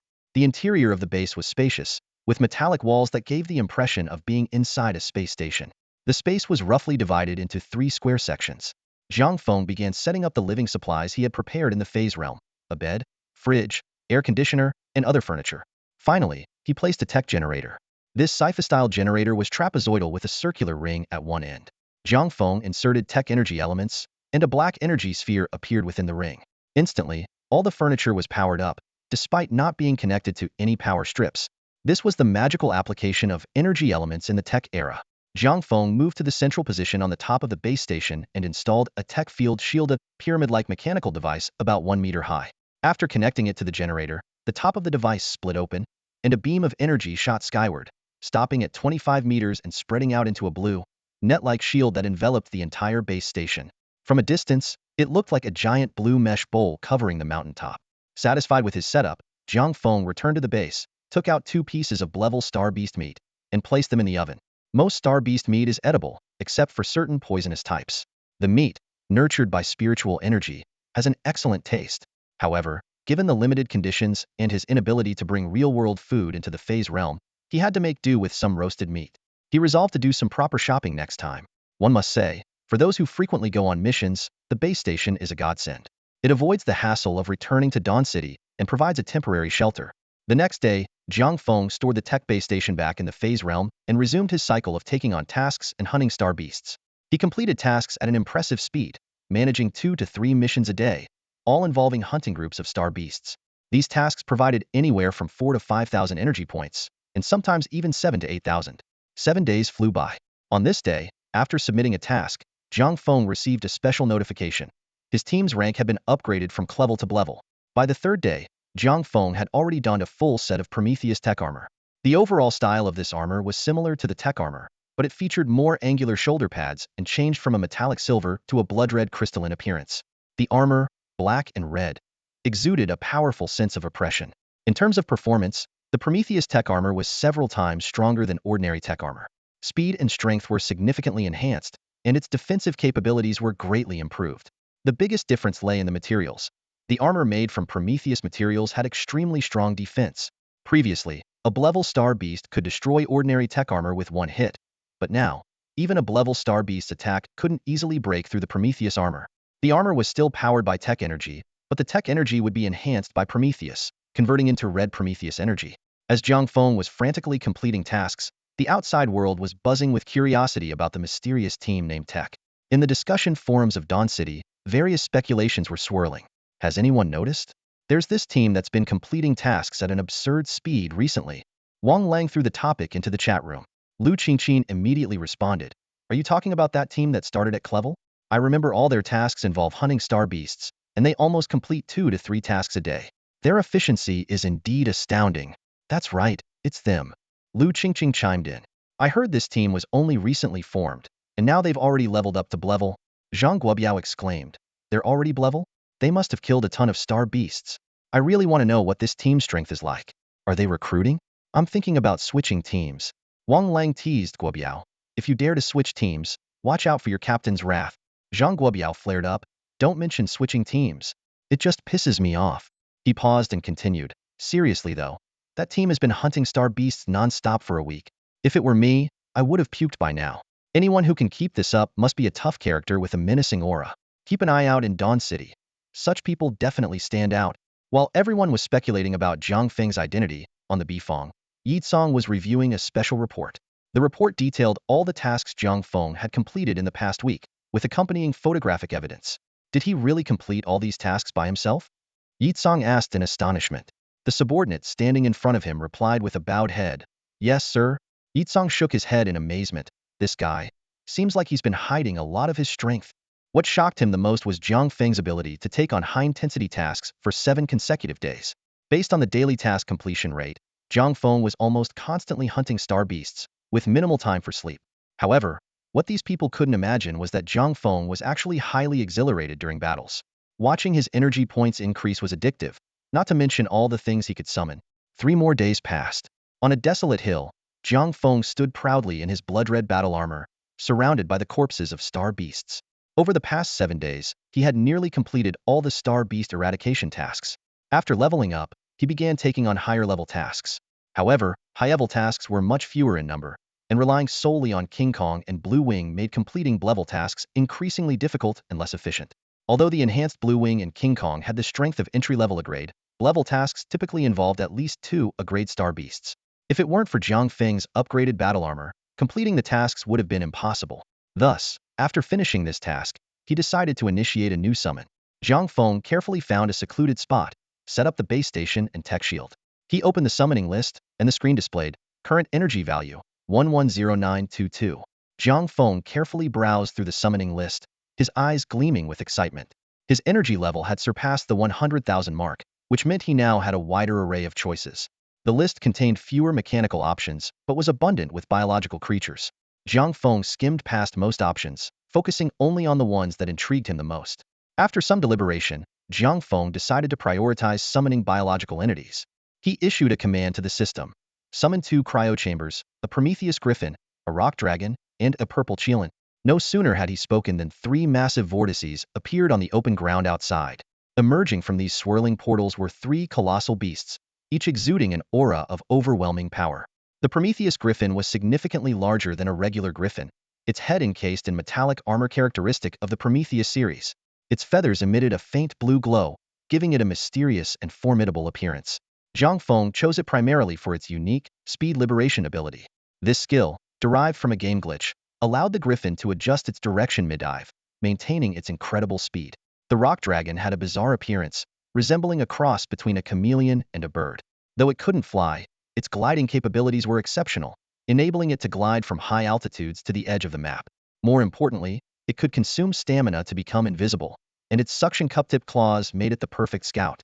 The purple chelan was as massive as King Kong, its body a dark purple hue, constantly emitting and reabsorbing black smoke. It was covered in bony armor with menacing spikes, resembling a walking weapon. This chelan lacked the serene aura of traditional mythical beasts, instead exuding an evil, sinister presence, like a corrupted dark chelan.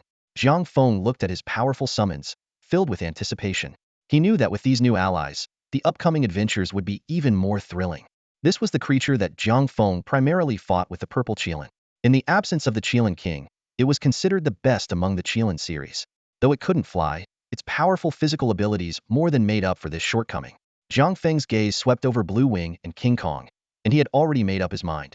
Although the creatures summoned by the system reached their peak strength upon summoning and could no longer improve, it was expected that they would eventually be phased out. However, with the cryogenic chamber, these creatures still had their uses. Jiang Feng decided to place them there as protection for Moke. Satisfied with storing the 3 creatures, Jiang Feng slept peacefully in the base station. The next morning, he packed up the base station and summoned the griffin. After donning the Prometheus armor, Jiang Feng leapt onto the griffin's back. With a thought, the griffin's wings flapped, and they soared into the sky. In the blink of an eye, Jiang Feng had ascended to an altitude of 6,000 meters. The air became thin, and the griffin lowered its head, its razor-sharp wings fully extended. After a few powerful flaps, it began a breathtaking dive. The griffin's wings spread wide as its speed skyrocketed. A piercing screech cut through the sky, and it resembled a blue bolt of lightning, tracing a graceful arc across the horizon. As the dive speed continued to climb, Jiang Feng felt it had already broken the sound barrier. Mach 1, Mach 2, Mach 3, Mach 4, Mach 5. This speed far exceeded the limits of any biological creature. The desolate ground below blurred into a smear at high speed, and Jiang Feng's dynamic vision couldn't keep up. He only saw the ground rapidly approaching. At the moment when this lightning bolt was about to hit the ground, the griffin's wings abruptly flapped. With immense kinetic energy, it skillfully twisted its body to fly parallel to the ground. Its speed remained undiminished as it weaved between mountain peaks. The thrill of the extreme speed made Jiang Feng shout in exhilaration. The Griffin's speed release was indeed as described in the game, allowing it to achieve such incredible diving speeds. After flying for an indeterminate distance, Jiang Feng signaled the Griffin to slow down and stop. Phew. Now this is what you call lightning fast. Jiang Feng thought to himself. If this Griffin could be used wisely, it would be a vital tool for support and communication before the teleporter was developed. He felt that the speed just now might not even be the Griffin's limit, as its diving speed was proportional to its altitude. This speed is amazing. From now on, I'll call you Jing Hong, Jiang Feng said, patting Jing Hong's large head with satisfaction. Coming back to his senses, he looked at his wristband and realized he was out of the signal zone. Jiang Feng had no choice but to use the speed release on Jing Hong to return. Once back in the signal zone, Jiang Feng checked the task status. The energy points were still sufficient, and there were no new tasks nearby. Other tasks were far away, with some even on the other side of Dawn City. Jiang Feng decided to return to Dawn City to rest. The constant battles with star beasts over the past few days had left him feeling somewhat exhausted, and he even felt nauseous at the sight of star beasts. With this in mind, Jiang Feng didn't hesitate. He placed King Kong and Blue Wing in the cryogenic chamber, then donned the Prometheus armor and flew towards Dawn City. In Dawn City, within the training room of a battle armor club, Moke was clad in her Tek Armor, gripping a pair of Tek blades as she fiercely sparred with an invisible opponent. Her movements were swift and lethal, the blades slicing through the air with a piercing whistle, reminiscent of a demon's wail. In this moment, Moke seemed like a different person, her former timidity and fear completely replaced by a sharp, unyielding fighting spirit. Her blades were overclocked, leaving a dense trail of afterimages in the air that lingered for about 5 seconds before dissipating. Panting heavily, Moke's blades trembled slightly in her hands. She glanced at the helmet interface, which displayed a timer reading exactly 12 hours, and remembered Jiang Feng's advice. Biting her lip, she finally removed the helmet. The Tek armor retracted like liquid mercury, transforming into a briefcase. Sweat soaked through Moke's clothes as she casually brushed aside the damp hair sticking to her face. She picked up the armor case and walked out of the training room. Lily, the beautiful receptionist who had just finished assisting a client, saw Moke and quickly approached with concern. "Moke, you're out. Have you eaten? Do you want me to take you for a meal?" Moke lowered her head and walked briskly past, her voice soft but resolute. "No need, Lily." Lily watched Moke's retreating figure, her face showing a mix of helplessness and heartache. She had witnessed Moke's incredible effort over the past few days. Over 10 hours of high-intensity training each day, far exceeding military standards. Lily couldn't help but wonder what drove this young girl to such lengths. Dragging her exhausted body, Moke slowly made her way home, her mind replaying Jiang Feng's words of advice.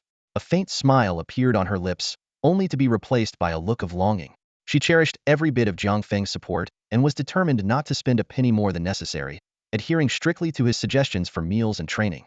Once home, Moke took a quick shower, changed into clean clothes, then slipped into Jiang Feng's room, clutching his blanket as she fell into a deep sleep. Meanwhile, Jiang Feng returned to the Baifeng and reported the recent mission to Yitsong. As Yitsong reviewed the report, he raised an eyebrow and remarked, "Clevel?" Jiang Feng smiled sheepishly. "Clevel, Clevel." Yitsong's expression darkened. "Am I wasting my S-level psychic abilities?" Only then did Jiang Feng realize he had unknowingly advanced to Blevel. He quickly explained, "It's just that I've been fighting star beasts non-stop." Yitsong sneered and pulled out a file from the pile, handing it to Jiang Feng. "There's a joint mission in 2 days to track traces of an S-level star beast." However, the document contained the profile of a middle-aged man with blonde hair. Boker, an rank elite, is suspected to be a member of Dawn. I need you to covertly observe him during this mission. Jiang Feng frowned and asked, with a hint of doubt in his voice, "Has the military squad never interacted with him before?" Yitsong's gaze was sharp as he explained, "He had a significant conflict with a military squad during a previous mission, so he hasn't cooperated with them since. But you're different. These squads are interested in you, and this is an opportunity." A cold glint flashed in Yitsong's eyes as he continued, "There are too many suspicious things about Boker. I don't want to miss this chance." Jiang Feng pondered and asked, "So, I'm taking on this mission? Has Boker already accepted it?" "Yes," Yitsong nodded. "If another military squad takes it, he'll drop out." "Got it," Jiang Feng replied. Yitsong added meaningfully, "Take it easy these next couple of days. Spend some time with that girl." Jiang Feng was momentarily taken aback, but then nodded in understanding. Late at night, Jiang Feng returned to his home in Dawn City. He quietly opened the door, careful not to wake Imoku, who was sound asleep. In the faint moonlight, he saw her small figure curled up on the bed, tightly clutching the blanket. The Tek Armor suitcase was placed by her bedside. Occasionally, she would tremble slightly, as if she were having a nightmare. Jiang Feng's heart tightened. Just as he was about to leave quietly, Imoku, who had woken up without him noticing, hugged him tightly from behind, softly sobbing. Jiang Feng sighed, turned around, and held her in his arms, gently stroking her hair. It's okay, Imoku. Please don't go, she choked out. I'm not going anywhere. I'll stay with you. Jiang Feng promised firmly. The next morning, Jiang Feng woke to find Imoku still asleep, one small hand gripping his shirt tightly, as if afraid he would leave. He gently patted her cheek and whispered, Imoku, time to get up. Imoku rubbed her sleepy eyes, looked at the time, and her expression changed. She hurriedly got up. I overslept. I forgot about training. She reached for the Tek Armor suitcase. Jiang Feng stopped her and reassured, it's okay. No training today. Go brush your teeth and wash your face. Remember how I taught you? Imoku remembers. She nodded vigorously, her face beaming with joy at seeing Jiang Feng again. After they finished washing up, they went downstairs to buy breakfast. Jiang Feng asked with concern, how have you been these days? Have you been eating well? Imoku paused from eating her bun and proudly said, Imoku tried hard. I trained every day. Jiang Feng smiled wryly. While Imoku's dedication to training had its pros and cons, he hoped she could take it easier. Nevertheless, she had followed his advice and eaten properly. Although still a bit thin, she looked much healthier than when she first came from the slums, now resembling a slightly skinny normal girl. With proper care, her hair and skin had regained their health, and her cheeks were rosy, making her even more adorable. Over the next 2 days, Jiang Feng first took Imoku out for a fun day, then brought her to the Tek Armor Club to observe her training progress. After putting on the Tek Armor, they sparred. Jiang Feng was astonished at her remarkable improvement. Though her moves were still raw, there was a hint of sharpness, and she was beginning to develop her own style. This rate of progress was extremely rare. Usually, it takes years for someone to form a combat style, but Imoku had achieved this in just a few days of solo training. Jiang Feng couldn't help but feel regretful that Imoku had no psychic abilities, as even the most intense combat would be hard to sustain without them. However, Jiang Feng quickly adjusted his mindset, thinking, even if Imoku doesn't have psychic abilities, I can summon tech creatures through the cryo chamber for her to use. This way, her combat power won't be lacking. Imoku's talent for combat was indeed frightening. With some real combat experience, she could soon become a formidable warrior. After leaving the club, Jiang Feng made a decision and told Imoku, from now on, come with me on missions. Imoku, holding his hand, was initially stunned but then asked excitedly, really? Yes, Jiang Feng affirmed with a nod. That's great.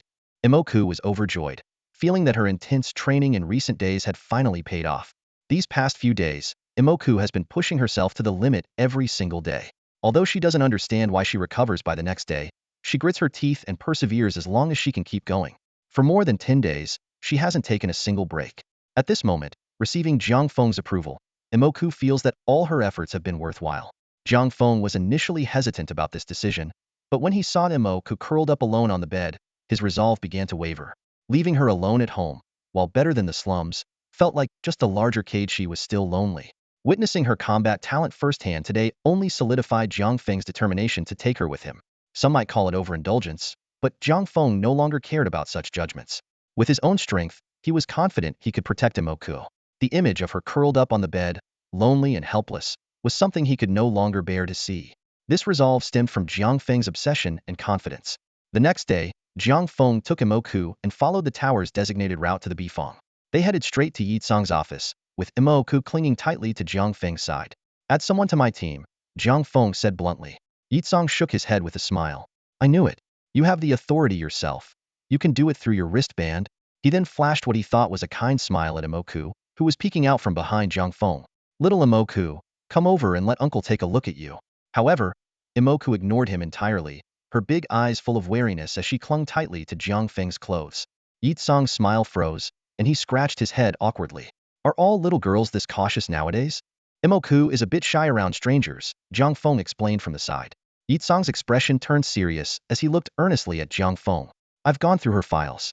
She's very hardworking, but you need to think it through. The battlefield is full of unforeseen events, too many for you to cover all bases. Jiang Feng's expression was resolute as he responded without hesitation. Then I'll become stronger, strong enough to cover all bases. Yitsong saw the determination in Jiang Feng's eyes and glanced at the documents in his hand, letting out a sigh. Do as you wish, he said. Jiang Feng gave a carefree smile and left the office with Moke. In the hallway, Jiang Feng walked briskly and spoke to Moke with a serious tone. There's a mission coming up, and several squads will be working together. Answer my questions honestly, understand? Moke looked at Jiang Feng's stern profile and quickly nodded. Got it. Jiang Feng began his questioning. When you wear the Tek Armor, do you feel any heaviness or pressure? No, Moke answered honestly. What about during combat? A little, Moke admitted. Jiang Feng nodded and continued. What about during high-speed movement, like when the armor breaks the sound barrier or during full-power attacks? A bit, Moke confessed, never hiding anything from Jiang Feng. All right, I understand, Jiang Feng said, expressionless, though he sighed inwardly. He appreciated Moke's efforts, but sometimes talent can be a limiting factor. Given her current condition, Moke's physical limits might only just support the standard Tek Armor. To wear the Prometheus Tek Armor, she would need a stronger body and greater psychic energy. Even Jiang Feng himself found it challenging to fully harness the Prometheus armor's capabilities. His current level of psychic energy was still far from mastering it completely. Let's go meet up with the other squads, Jiang Feng said, heading towards the assembly point. Jiang Feng had already accepted this mission, which involved 3 squads, the St. Dawn Squad Class A led by Boke, the veteran Class B squad known as Black King, and Jiang Feng's own tech squad. Both St. Dawn and Black King had 2 to 3 Class A powerhouses. The mission was to locate the trace of an S-class star beast. The difficulty wasn't high, but it mainly tested the squad's ability to sustain combat in the wild. The meeting point was on a communal deck of the Baifeng ship, where several people had already gathered, mostly Westerners from private squads. Jiang Feng and Moke's arrival drew quite a few glances. Experienced team members speculated quietly. Either Jiang Feng was extremely confident in his abilities, or the seemingly delicate girl was not as simple as she appeared. Some brash team members, however, didn't bother with such considerations. Not far from Jiang Feng, a burly man with a crew cut and a tank top eyed them with disdain. Seeing Moke hiding behind Jiang Feng, the man spat on the ground. Jiang Feng frowned, and the man escalated, even giving Jiang Feng a thumbs down. Jiang Feng glanced coldly at the self-important guy and led Moke towards the designated meeting spot displayed on his wristband. As they passed by the man, he suddenly glared fiercely at Moke. Already shy, Moke felt even more intimidated by this menacing figure, but to avoid causing trouble for Jiang Feng, she suppressed her fear and tightened her grip on his sleeve. Sensing Moke's unease, Jiang Feng paused, turning to stare directly at the snarling man. The man initially intended to glare back, but meeting Jiang Feng's eyes, he felt as if he was facing a calm yet terrifying beast. The air grew tense, and onlookers from other squads watched with interest. Only when the man's gaze started to falter did Jiang Feng withdraw his icy stare, continuing onwards with Moke in tow. A burst of laughter erupted behind them. Ha ha ha, Beale's such a wimp. Got scared by that guy. Beale turned towards the sound, seeing a young man with dyed white hair, dressed like a gang member, smirking at him. Damn it. Beale's face flushed red, and then he erupted in fury. He raised his massive fist, ready to strike the young man. However, a cold snort interrupted his action. Beers, you think you can mess with someone from my Qian squad? Standing next to the white-haired young man was a composed, middle-aged man. Beer's face turned even uglier upon seeing the man, but he dared not say anything more, clearly apprehensive of him. With his anger finding no outlet, Beers noticed Jiang Feng walking away and was immediately filled with malice. He shouted loudly, "Hey, kid, stop right there." Jiang Feng didn't stop but turned to ask Moke, who was beside him, "Do you dare to fight him in battle armor?" Moke clutched Jiang Feng's clothing tightly, her small face showing both fear and stubbornness. After struggling for a moment, she finally gritted her teeth and answered, "I dare." A smile appeared at the corner of Jiang Feng's mouth. Then go show him what you're made of. He had a deeper intention behind this. For Moke to grow, she had to face these challenges. If she didn't overcome her fear, she would never improve. Most importantly, Jiang Feng had observed that Beers seemed like an easy target. Despite his large size, Beers was only at level strength, a typical bully who picked on the weak. Judging by the looks of those around, they all held him in contempt but refrained from teaching him a lesson, likely due to his background. Jiang Feng figured that Moke could probably handle such an opponent. As for Beer's background, to be honest, Jiang Feng wasn't afraid. In the worst case, he could dive into the Star Beast zone, relentlessly hunt star beasts, and summon all the powerful creatures from the phase realm. Besides, he wasn't without support. On the Bifeng ship, were there any figures stronger than Yizong? This line of thought took only a moment. As soon as Jiang Feng finished speaking, the tech battle armor in Moke's hand transformed into a silver stream of light, perfectly fitting her. Jiang Feng coldly instructed Moke, "Don't worry about the consequences. Just go for it." The moment she donned the tech battle armor, the sudden surge of power, combined with Jiang Feng's presence, made Moke feel incredibly reassured. The fear she felt towards Beers vanished. Inside her helmet, Moke's eyes turned sharp. Moke always obeyed Jiang Feng's words. The tech blade extended, and she bent her knees, launching herself from the deck like a flash of lightning, crashing into Beers. The excruciating pain left Beers dazed. He couldn't comprehend why the timid little girl had become so resolute after just a few words from Jiang Feng. The fear in her eyes had been real, so how could Jiang Feng's words change her so drastically? Beers didn't have time to ponder. He forcibly used his psychic energy to push Moke away and stood up. A large suitcase beside him transformed into a black stream of light, forming a suit of armor around him. The black armor had menacing lines and exuded a powerful aura. Seeing the two in battle armor, the other squad members stepped aside, eager to watch the spectacle. In the crowd, a thin man whispered to someone next to him, "Boss, those are the Tech Squad people. Isn't Tech Squad supposed to be just one person? How come there are two?" The one addressed as boss was a handsome blonde man wearing brown sunglasses, arms crossed. He brought her back from the slums 2 days after returning to Dawn City. "She's a little girl from the poor district. Oh, I hope she doesn't drag down the mission." The sunglasses man nodded and continued to watch the fight. At this moment, Moke and Beers were locked in combat. Beers was an earth elemental ability user, possessing the weight and strength of the earth, which was disadvantageous for Moke. From her usual attack style, it was clear that she was an agile fighter. If they were of the same level, it would be fine, but Moke had no psychic energy and could only rely on the tech battle armor's power, making even a clever opponent challenging. Moke's speed far surpassed Beers, which was why she could still hold her ground. She attacked from various angles, but found that her attacks were merely scratching the surface of Beers' heavy defenses. This realization didn't make Moke want to give up. Instead, it made her even more focused, determined to find Beers' weak point with all her might. In the arena, Moke transformed into a blur, swiftly maneuvering around Beers. Her movements were as graceful and agile as a bird skimming over water, each attack a fleeting touch before she darted away. Beers, known for his lackluster speed, could only stay put and defend, waiting for an opportunity. Compared to Moke's agility, Beers' strength lay in his tremendous destructive power. He knew that a single blow from him could incapacitate Moke. This understanding made him unusually calm in battle, despite his typically fiery temper. "You don't have room for mistakes, but I have countless chances," Beers taunted, attempting a psychological attack to show he wasn't just brute force. However, this tactic had no effect on Moke, whose mind was focused solely on the fight, clad in her tech armor. The spectators were astounded by Moke's incredible speed. They couldn't believe such a small girl had such remarkable skills. Even some crank fighters in the audience felt inferior. Focused on finding a flaw in Moke's technique, Beers failed to notice the subtle change in the color of her tech blade. This was partly due to Moke's speed, making her appear as a mere blur to him. Moreover, each of her strikes cleverly avoided his line of sight, leaving him oblivious to the blade's transformation. Under the relentless barrage of high-speed attacks, the tech blade finally entered an overload state. Moke suddenly stopped, crossing the blade in front of her chest. Seeing the violent energy fluctuations on the tech blade, Beers felt a deep sense of foreboding. Without hesitation, Beers unleashed his strongest defense move, Psychic Shockwave. He roared, a yellowish aura enveloping his body, exuding a dense and heavy presence. But just as the yellow aura was about to stabilize, Moke transformed into a blur once more. She darted around Beers at high speed, the tech blade leaving countless light trails that covered his entire body. In the blink of an eye, Moke had returned to Jiang Feng's side. However, the intense flurry of attacks had clearly drained her strength. She wobbled, on the verge of collapse. Jiang Feng quickly caught her, removing her tech armor to reveal her pale face. In the distance, Beers stared in disbelief at his shattered psychic defense, his armor covered in numerous slash marks. The spectators, seeing Beers' dire state, were equally shocked. Moke's young age made it hard for them to believe she could inflict such severe damage on Beers. Yet, the reality before them was undeniable. "Well done. Found your confidence?" Jiang Feng smiled at Moke. Though pale, Moke's eyes shone brightly.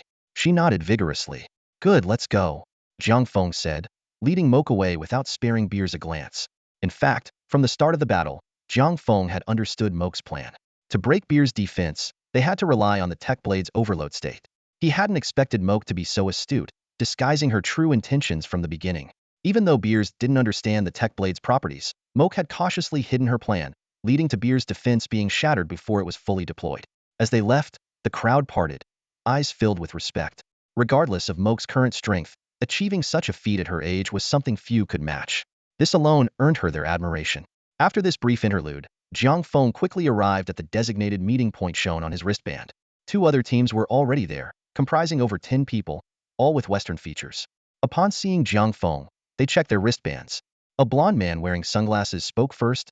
"Tech Squad, Jiang Feng?" Yes. Jiang Feng nodded, showing his wristband projection. I'm Parker, captain of the Holy Dawn Squad. This mission involves our 3 squads working together. Parker removed his sunglasses, revealing striking blue eyes, then pointed to a brown-haired man beside him. He's Hans, captain of the Black King Squad. Hans, who looked somewhat like a Eurasian mix, nodded slightly at Jiang Feng. Jiang Feng didn't mind the brief greeting and got straight to the point. I saw in the mission description that Class Starbeast was spotted at the edge of the influence range of the Siskel Fire Crystal in Area A. Where do we start the search? Jiang Feng's demeanor was natural, showing no signs of abnormality upon meeting Parker.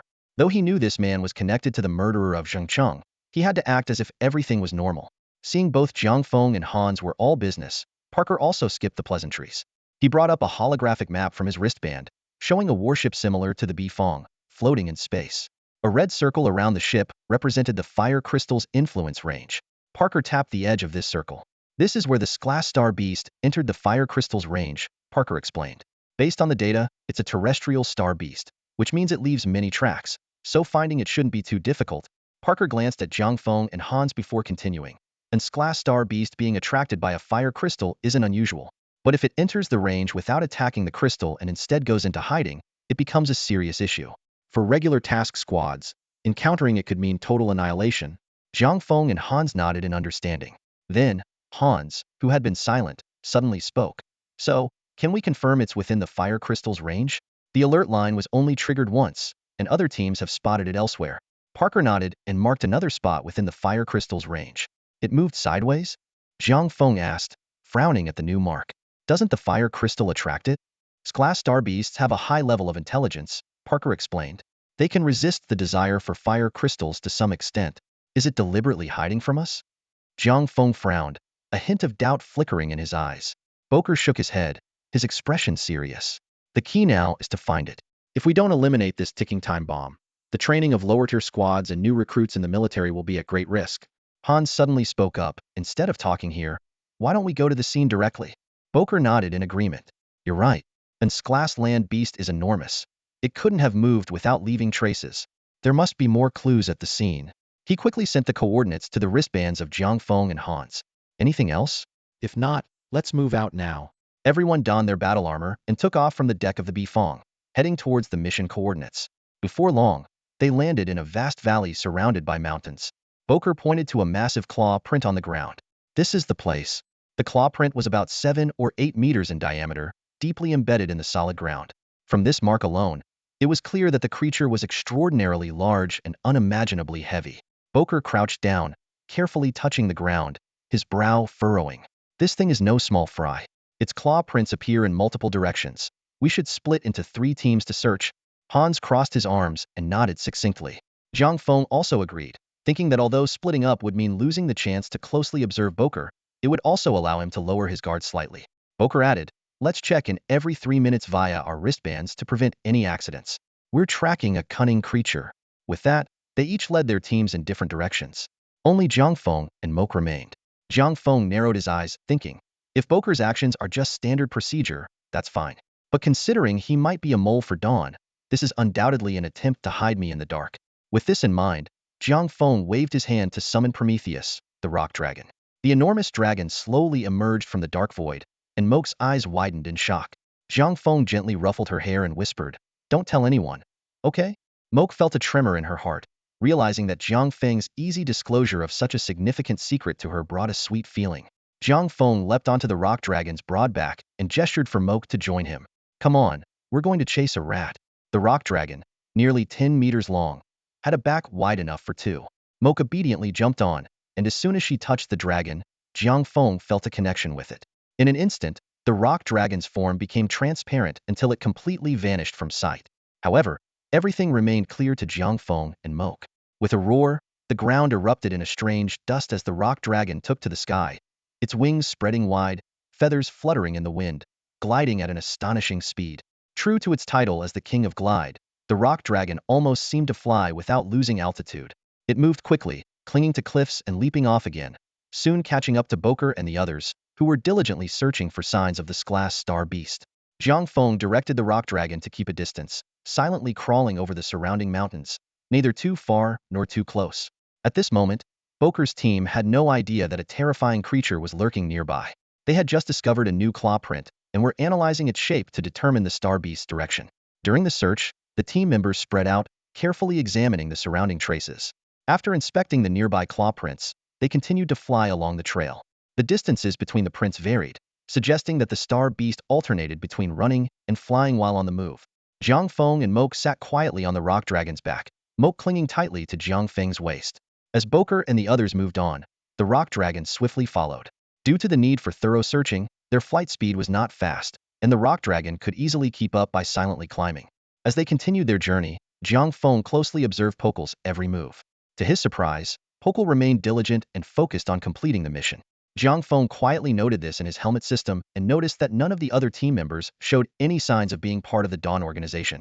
As time passed, night fell quietly. Pokel and his team chose to rest in place, quickly digging a simple cave as a temporary shelter. Jiang Feng glanced at the nearly depleted stamina of the rock dragon and had to retreat for the time being. He activated his Tek Armor and flew away with Moke, deploying a tech base station at a safe distance. Although Moke already knew about Jiang Feng's ability to summon creatures out of thin air, she couldn't help but widen her eyes when she saw the base station appear instantly. When she stepped inside and saw the comfortably furnished room, she was even more astonished. "Brother, all this is..." "Don't worry," Jiang Feng reassured her with a smile. "This place is isolated. It's hard to find unless you're looking right at it.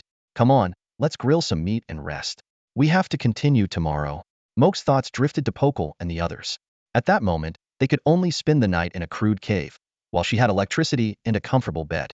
This stark contrast made her even more convinced her brother was indeed the best. After taking off her Tek Armor, Moke went to the oven. She thought to herself, "If only we had some water, I could take a bath." Jiang Feng stretched, opened his wristband, and contacted Pokel and the others to discuss the day's search results. Everyone agreed that they couldn't find the exact location of the star beast. Despite the clear paw prints, tracking the target was impossible. Could it be that there's more than one? Jiang Feng speculated. Pokel quickly replied, "No, the paw prints are all the same. If 3 had entered the alert zone, the military's energy feedback wouldn't be this low. Then we'll continue tomorrow. Everyone rest," Jiang Feng said briefly before logging off. He walked over to Moke, who was enjoying the grilled meat, and took out 2 tech cryopods. "Try these." Moke looked at the palm-sized mechanical devices in her hand, puzzled. "What are these?" "For your protection," Jiang Feng explained. "If you encounter someone you can't beat, just throw them out." Driven by curiosity, Moke followed Jiang Feng to an open area outside the base station. Following his instructions, she tossed the 2 cryopods. Roar, growl. Accompanied by dazzling blue light, Blue Wing and Kong appeared, roaring simultaneously. The sight of the 2 massive beasts startled Moke, her eyes filled with shock. The terrifying aura emitted by Blue Wing and Kong, combined with their unique blend of flesh and machinery, created a strong visual impact. "They both have a level strength," Jiang Feng said, patting Moke's shoulder. "Try not to let others see them when you use them." "What about you, brother?" Moke asked worriedly. "What will you do without them?" Jiang Feng smiled and reassured her. "Don't worry, I have even stronger ones. After the battle, make sure to put them away immediately." He picked up the cryopods from the ground, aimed each at a beast, and pressed a button. The beasts were covered in particle-like blue light and eventually disappeared. "Let's go rest and continue tomorrow." Jiang Feng handed the cryopods to Moke and turned back to the base station. Moke held the pods tightly and quickly followed.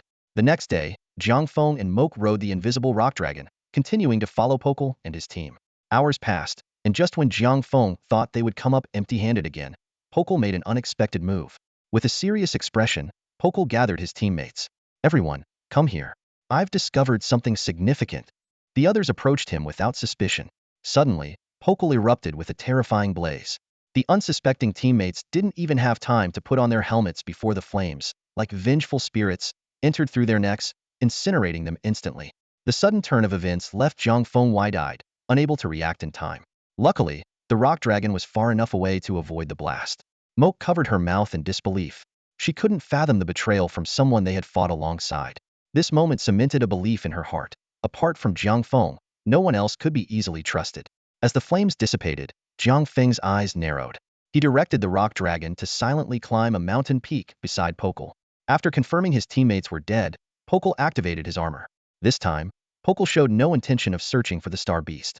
He accelerated to his armor's maximum speed, as if he had a specific target. The rock dragon leaped into a rapid glide, closely following.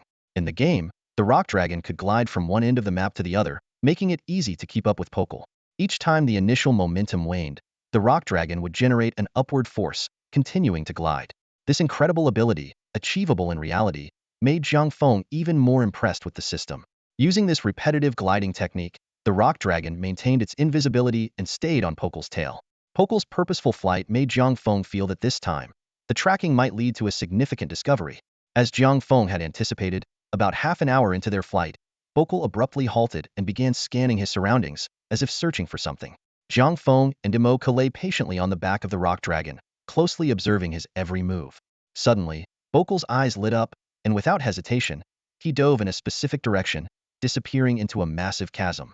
From above, the chasm seemed like a narrow fissure only 5 or 6 meters wide, but inside, it was a different world.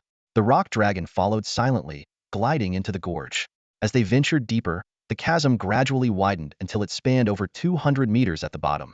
Jiang Feng and awoke widened their eyes in astonishment at the sight before them. A gigantic steel gate stood at the base of the gorge, clearly man-made. At that moment, the gate was slowly closing. Suppressing his urge to act, Jiang Feng quickly recorded the coordinates into his battle armor system. He realized that now was not the best time to infiltrate. Their ability to track Pokel for so long had relied on the rock dragon's excellent stealth capabilities. However, if they were to recklessly enter this evidently human-made base, the massive rock dragon would likely be immediately exposed. With no other choice, Jiang Feng decided to scout around the base for other clues. He was certain that this must be a hidden base of the Dawn organization. Judging by Pokel's behavior, there was clearly a purpose behind killing his teammates, and there were likely further plans in motion. The interior of the base was complex, resembling a military facility. Guards were stationed everywhere, and surveillance cameras were ubiquitous. After passing through multiple layers of scrutiny and identity verification, Pokel arrived at a concealed room. "Is the Black Tide project ready?" "There can't be any mistakes," came a voice from inside the room, though the speaker was not visible. Pokel respectfully bowed slightly. "The news about the glass star beast has already been spread. I will lure it to the perimeter, where it will cause massive destruction without arousing suspicion." "Well done. The Black Seed can only control it temporarily. Take an extra one just in case. Ensure it destroys enough of the perimeter. Act quickly. The subsequent plans are already being prepared by the organization. It's my honor to serve the organization." Pokel bowed deeply, extending his palm. A drop of condensed dark energy formed in his hand, shimmering with a ghostly light. A fanatical gleam flashed in Pokel's eyes as he carefully stored the Black Seed and exited the room. Meanwhile, Jiang Feng, who was searching outside the base, made a startling discovery. He found the star beast they were tasked with locating. The colossal creature stood over 100 meters tall, with a humanoid form and a massive bone crown on its head, resembling a crown from afar. Strangely, the giant beast remained motionless, even as Jiang Feng approached it on the rock dragon. Through his tech helmet, Jiang Feng could see the star beast's vibrant life force shining like the sun. It was just outside the base, and this discovery filled Jiang Feng with a sense of foreboding. At that moment, the base gate opened. Jiang Feng quickly rode the rock dragon to the top of the chasm, intently watching this glass star beast below. "Brother, Pokel is coming out," Imoka whispered urgently. Jiang Feng followed her gaze and saw Pokel emerging from the base, carefully holding a small black substance, heading towards the glass star beast. Jiang Feng's heart sank. As much as he didn't want to believe it, it was clear that the Dawn organization had acquired some special ability to control glass star beasts. Sure enough, when Pokel reached the star beast, the black droplet in his hand floated into the star beast's forehead. A flash of intense darkness passed over the beast's head as it slowly lifted its drooping eyelids, revealing eyes filled with swirling black mist. "Awaken, Crown Giant." Pokel spread his arms wide and laughed maniacally, his eyes brimming with fervor. The Crown Giant's massive head drooped slightly, and when its abyss-like eyes caught sight of the tiny figure of Poker on the ground, it slowly bent down, its enormous skeletal frame emitting faint creaks. The giant's colossal bone crown lowered gradually, displaying a gesture of submission to Poker. This scene caused Jiang Feng's pupils to contract sharply, and his eyes twitched uncontrollably. Poker's absolute control over the S-class star beast far exceeded Jiang Feng's expectations. Alarm bells rang in his mind. It wasn't the powerful star beasts that humans feared the most, but rather the intelligent ones. At this moment, all doubts became clear. Why the spark couldn't attract it, why its movements were so mysterious. The answer was obvious. Dawn was manipulating everything from behind the scenes. However, new questions arose. Jiang Feng frowned in thought. What was Dawn's ultimate goal in controlling such a powerful star beast? An intelligent S-class star beast was formidable, but it was unlikely to cause major upheaval in human society. This seemed to be at odds with Dawn's usual aim of overthrowing the Federation. Jiang Feng calculated. Once the S-class star beast entered the Federation's territory, it would inevitably trigger a massive hunt. Even if it remained hidden for now, it would eventually be discovered. By then, the Federation's elite would move, and the controlled S-class star beast would be doomed. Wouldn't Dawn be at a loss then? They must have another objective. Jiang Feng murmured, his brows tightly knit. Other than this, he couldn't fathom why Dawn would go to such lengths to control an S-class star beast and infiltrate the Federation's perimeter. This thought strengthened his resolve to continue tracking Boker. Feeling the absolute obedience of the colossal creature before him, Boker couldn't help but curl his lips into a sinister smile. He lightly leaped onto the crown giant's shoulder and issued new orders in a low voice. The giant, having received the command, slowly stood up, each step causing the ground to tremble slightly, and moved towards the rift's exit. Jiang Feng immediately maneuvered his rock dragon to follow, but soon encountered trouble. The rock dragon's stamina was nearing its limit, and it couldn't recover while in stealth mode. He urgently needed to find a safe place to disable stealth and allow the rock dragon to regain its strength. After one last glance in the direction of the departing crown giant, Jiang Feng directed the rock dragon to agilely climb out of the rift. It swiftly navigated through the surrounding mountains and eventually found a concealed valley floor. Ensuring safety, Jiang Feng deactivated the rock dragon's stealth mode. He could feel the rock dragon's stamina slowly recovering, estimating it would take about 5 minutes. Jiang Feng glanced at his wristband and noticed the signal was weak, only connecting to 3 squad signals. This range was insufficient to contact Yitsong.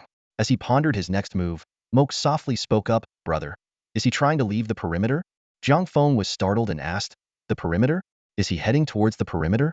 Moke pointed to Jiang Feng's wristband and explained, "There are 2 exits from the rift. If he still wants to go deeper into the perimeter, he would choose the other direction." Jiang Feng fell into contemplation, muttering to himself, "What use do they have for heading towards the perimeter?" This question lingered in his mind as he tried to uncover Dawn's true intentions. As Jiang Feng pondered, the endurance of the rock dragon had already recovered, and it stealthily re-entered its camouflage. Not wanting to miss any clues, Jiang Feng made a quick decision and followed closely behind. The rock dragon sped along the rift valley, heading in the direction where Boker had disappeared. On his task wristband, Boker continued his routine reports every 3 minutes. This seemingly normal action only made Jiang Feng more anxious, with Dawn's conspiracy swirling in his mind. If even an S-class star beast could be controlled, what about an S-class one? The last major battle had been triggered by an S-class star beast. If Dawn could truly control such powerful beings, the situation would become extremely perilous. The Rift Valley seemed endless, and despite the rock dragon climbing for a long time, there was no end in sight, nor any trace of the S-class star beast Boker was controlling. The rock dragon had only taken 5 minutes to recover its stamina, and there appeared to be only one way out of this Rift Valley. Given the rock dragon's speed, the fact that it hadn't caught up yet could only mean the other side was also moving at full speed. After an indeterminate amount of time, the terrain of the Rift Valley began to slope downward, and an exit finally came into view. Jiang Feng's eyes narrowed as he saw a massive figure leap into the air in the distance, then land heavily, leaving 2 deep claw marks. The star beast's jumping ability was astonishing, like an agile giant ape, with the layered mountains becoming its playground. Cliffs and peaks served as its springboards, each leap covering an incredible distance, and it was on the verge of disappearing into the horizon. Seeing this, the rock dragon also leaped, using its gliding ability to follow closely. Jiang Feng's heart sank. Their target was indeed the perimeter. Behind him, Imoku anxiously watched the map.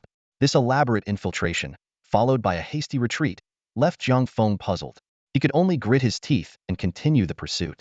As Boker closed in on the perimeter, Jiang Feng suddenly realized that the previously scheduled 3-minute communication had abruptly ceased.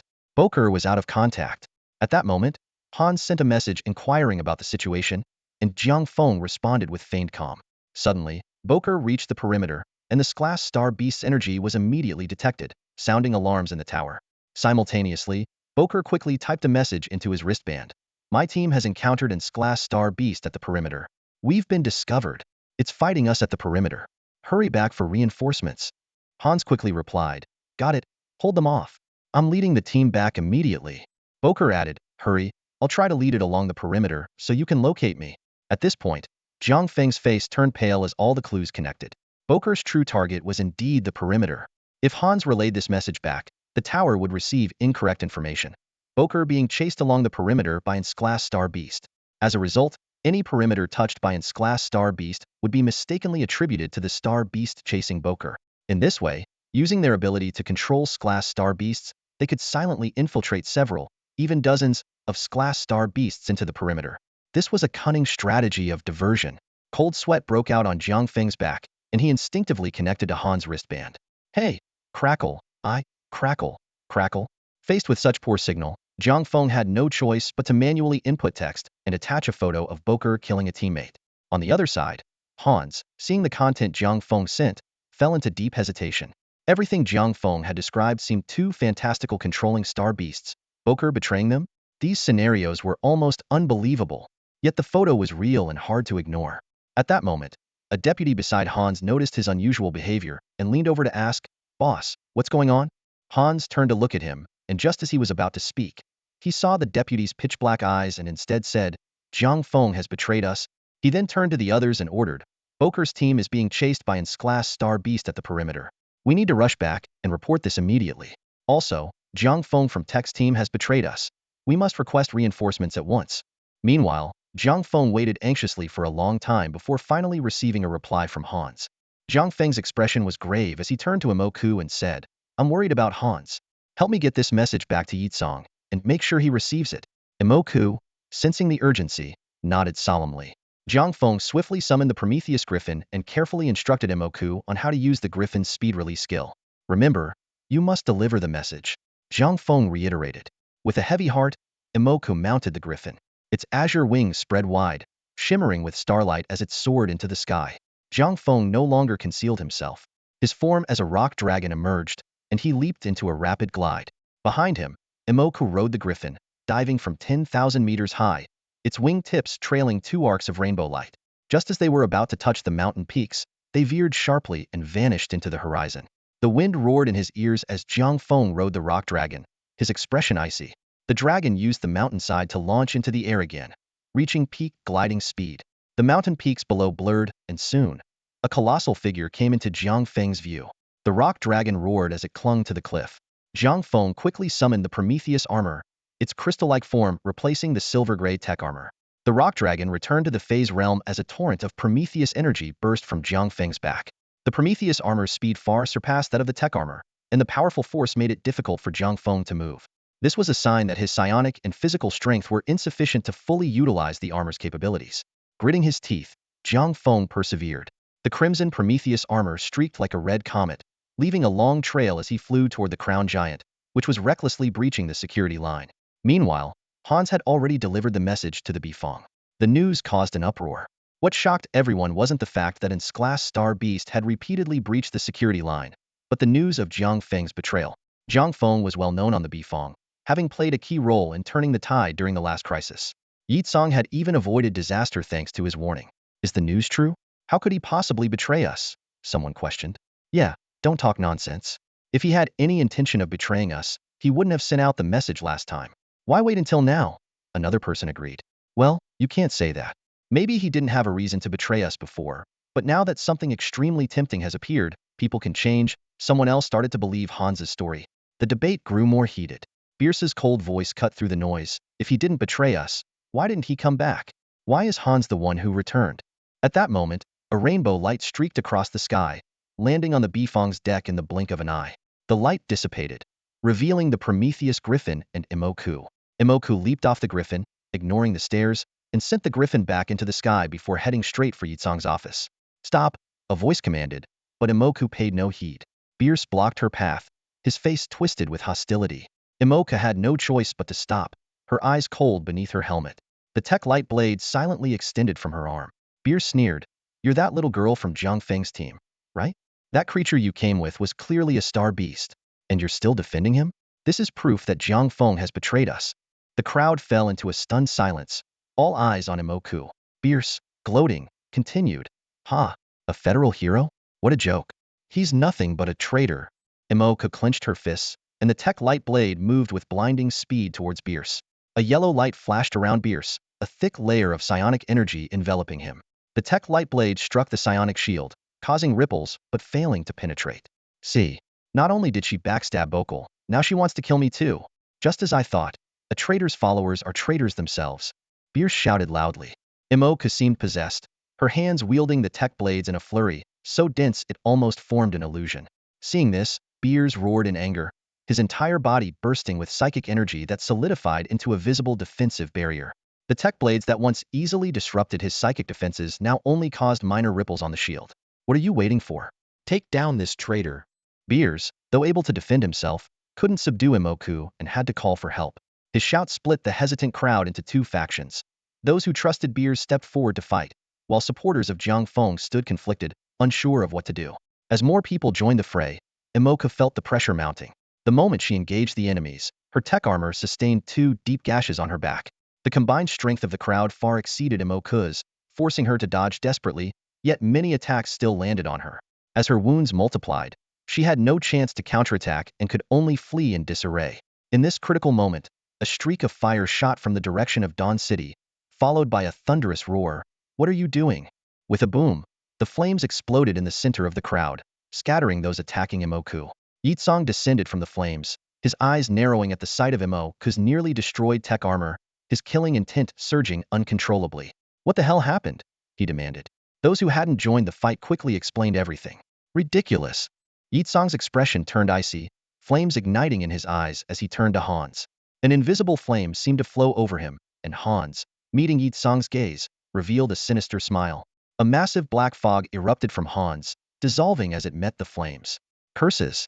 Yitsong of the Bifong, the Federation, you all deserve to die. The black fog let out a piercing shriek before dissipating entirely. Hans collapsed to the ground, unconscious.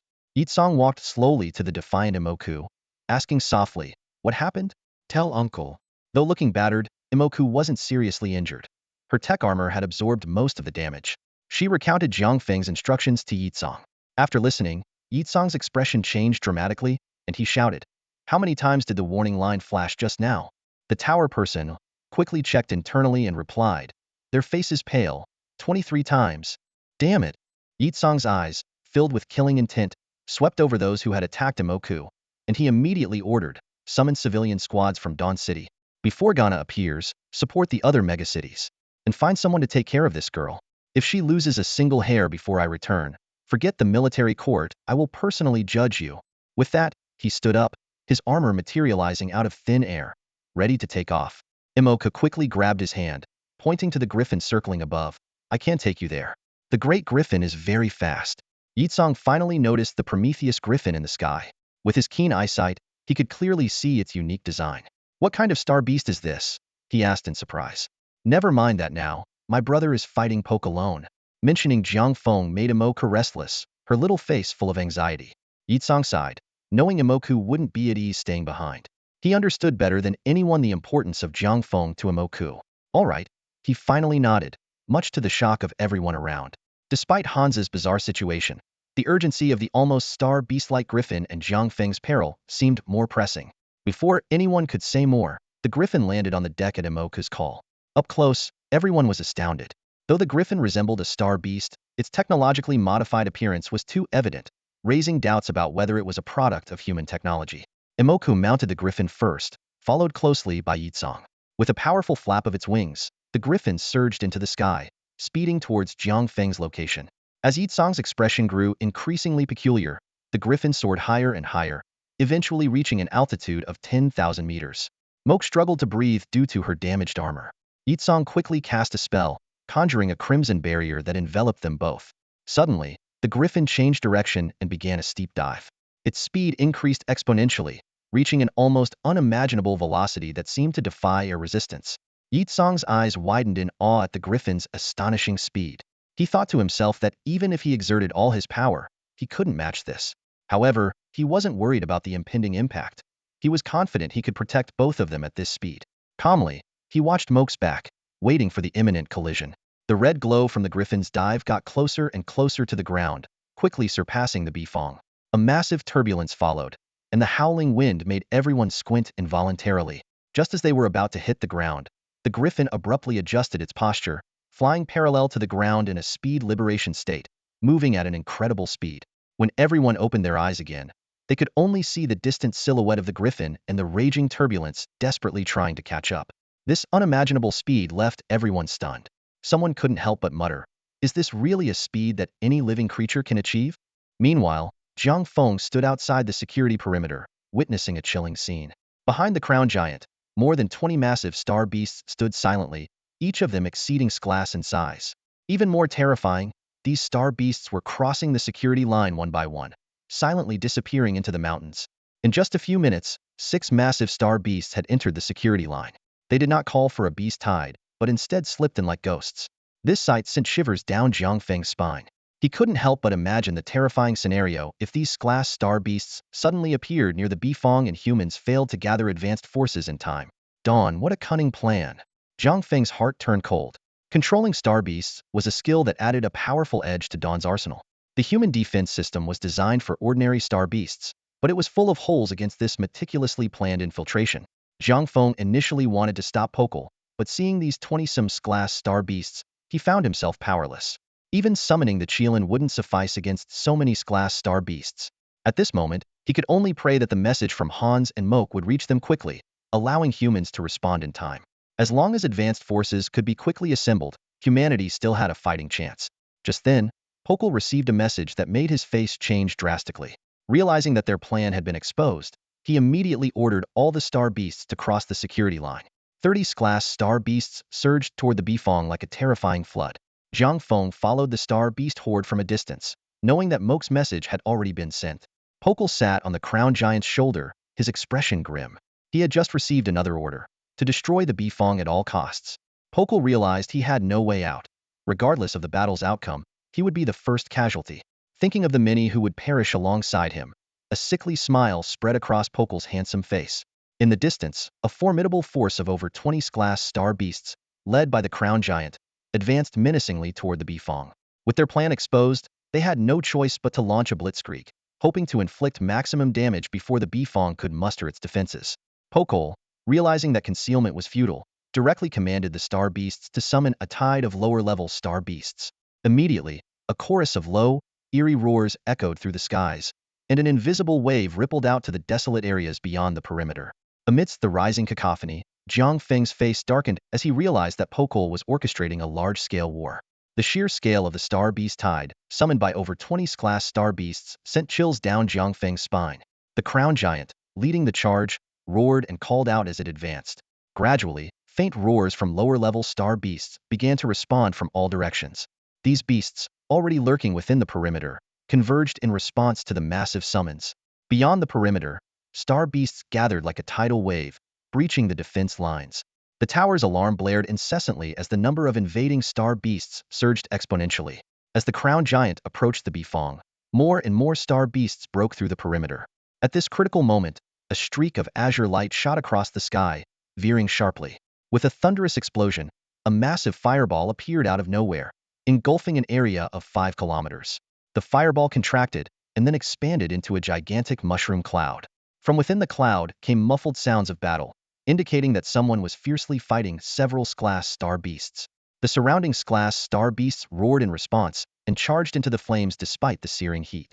Jiang Feng instantly recognized the azure light as Mok's return, and the terrifying flames could only mean Yi Tsong was present.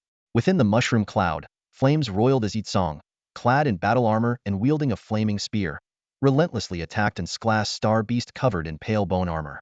His S-class strikes were devastating, and if not for the beast's full defensive efforts and interference from other star beasts, its heart would have been pierced long ago. Yi Tsong was acutely aware of the urgency, sensing the star beasts summoning a beast tide as he arrived. The scale of this tide, summoned by S-class star beasts, was no less than the one Ling Yu had called upon previously. A single misstep could lead to another brutal battle, and humanity had yet to recover from the last conflict, far from matching the endless numbers of star beasts. This realization made Yi Tsong even more desperate. Ignoring the black-clawed strike from behind, he solidified the flames on his spear and thrust it forward with force. The spear's tip pierced the star beast's chest armor with a hiss, and a massive flame erupted from its back, instantly vaporizing its internal fluids. The beast's black eyes dimmed as life faded from them. Yi Tsong paid a price for this strike, taking a full-force hit from a dark element star beast on his back. His armor's fiery energy fluctuated violently but held firm. Despite the taste of blood in his mouth, he suppressed the discomfort. Compared to the massive star beasts, humans were indeed fragile in defense. An S-class star beast would have shrugged off such an attack. After dispatching the bone-armored star beast, Yi Tsong didn't linger, swiftly dodging and continuing to engage other star beasts. High above, Mok rode a circling griffin, its sharp cries echoing as she anxiously scanned the ground below, searching for Jiang Feng. On the battlefield, Bokul directed the crown giant away from Yi Tsong's position along with several other giants that were difficult to surround Yizong. They continuously launched long-range psychic attacks, attempting to disrupt Yizong's actions. Despite Yizong's peak strength, he found it challenging to handle so many strength star beasts. Although he had the ability to swiftly kill any strength star beast, apart from the initial wave of attacks, the other star beasts never gave him another chance. Yizong's expression was solemn as he thought to himself. So, someone is manipulating them? As expected of you. These star beasts advanced and retreated in an orderly manner, not giving him any opportunity to defeat them one by one. He had to remain constantly vigilant against their attacks, as the fragile human body could not afford to ignore any threat. Jiang Feng, who had been lurking since the start of the battle, also noticed this scene. He realized that Yizong's biggest obstacle was the coordinated efforts of these star beasts. If the stalemate continued and the star beast tide formed, the consequences would be disastrous. Jiang Feng narrowed his eyes and focused on the crown giant in the distance, which was continuously firing purple psychic beams, thinking, I just need to kill Bokal. Silently, the rock dragon emerged from the phase realm. Jiang Feng mounted it and immediately activated the rock dragon stealth skill.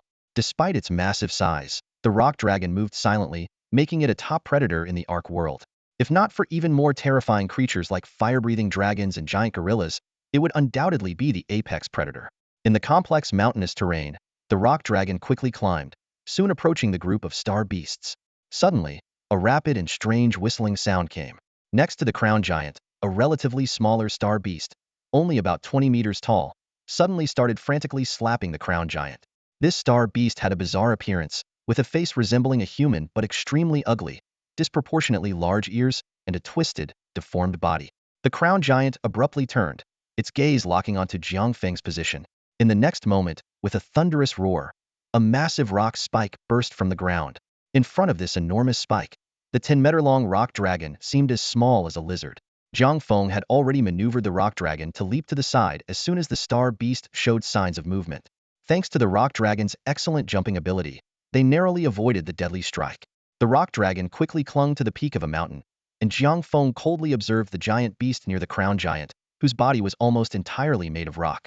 It still maintained a stance with its hands on the ground, clearly the creator of the rock spike. Jiang Feng frowned, realizing that his ambush plan had failed. The rock dragon re-entered stealth mode, and Jiang Feng rode it to the back of the mountain peak, then stored it back into the phase realm. Powerful Promi energy surged from his armor, and Jiang Feng shot out from the side of the mountain like an arrow released from a bow. High above, Moke saw this and her pupils contracted sharply. Instinctively, she wanted to dive down with her griffin to assist. However, seeing her nearly destroyed armor, she could only clench her fists in frustration, forcing herself to resist intervening. Although Jiang Feng appeared as insignificant as an ant in the eyes of these strength star beasts, they did not let their guard down. 6 of the strength star beasts that were not engaged with Yizong moved simultaneously, tightly surrounding the crown giant with Bokal on it at the center. Seeing this, Jiang Feng snorted coldly, and 2 Tek cruise missile launchers instantly appeared on either side of his shoulders. He simultaneously pulled the triggers, and with a whoosh, 2 missiles slid out of the rail-like barrels, their tail fins deploying as they roared towards the star beasts under the propulsion of Tek energy. As the missiles approached, one of the star beasts extended its giant claws, causing crystalline snowflakes to materialize out of thin air. The snowflakes quickly adhered to its claws, forming a massive snowflake-shaped shield. With 2 thunderous explosions, the Tek cruise missiles detonated almost simultaneously, yet they left no mark on the snowflake shield. Meanwhile, the other star beasts were not idle. A bolt of lightning descended from the sky, but its target was not Jiang Feng. Instead, it struck a star beast at the forefront. The lightning seemed to be completely absorbed by the unicorn on its head, as brilliant blue light began to radiate from its body. Boom!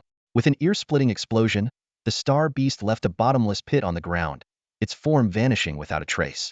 Jiang Feng suddenly looked up and saw the star beast streaking through the sky like a purple meteor, drawing a graceful arc before diving down.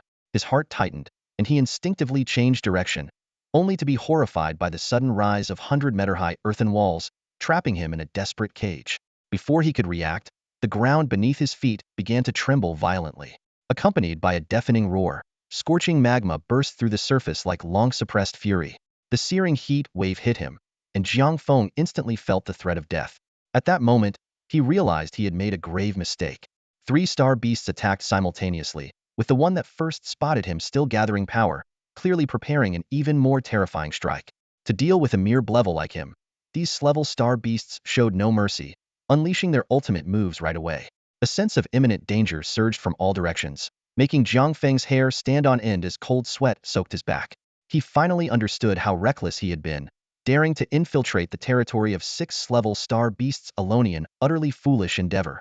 In this critical moment, Jiang Feng almost instinctively summoned the purple Qilin.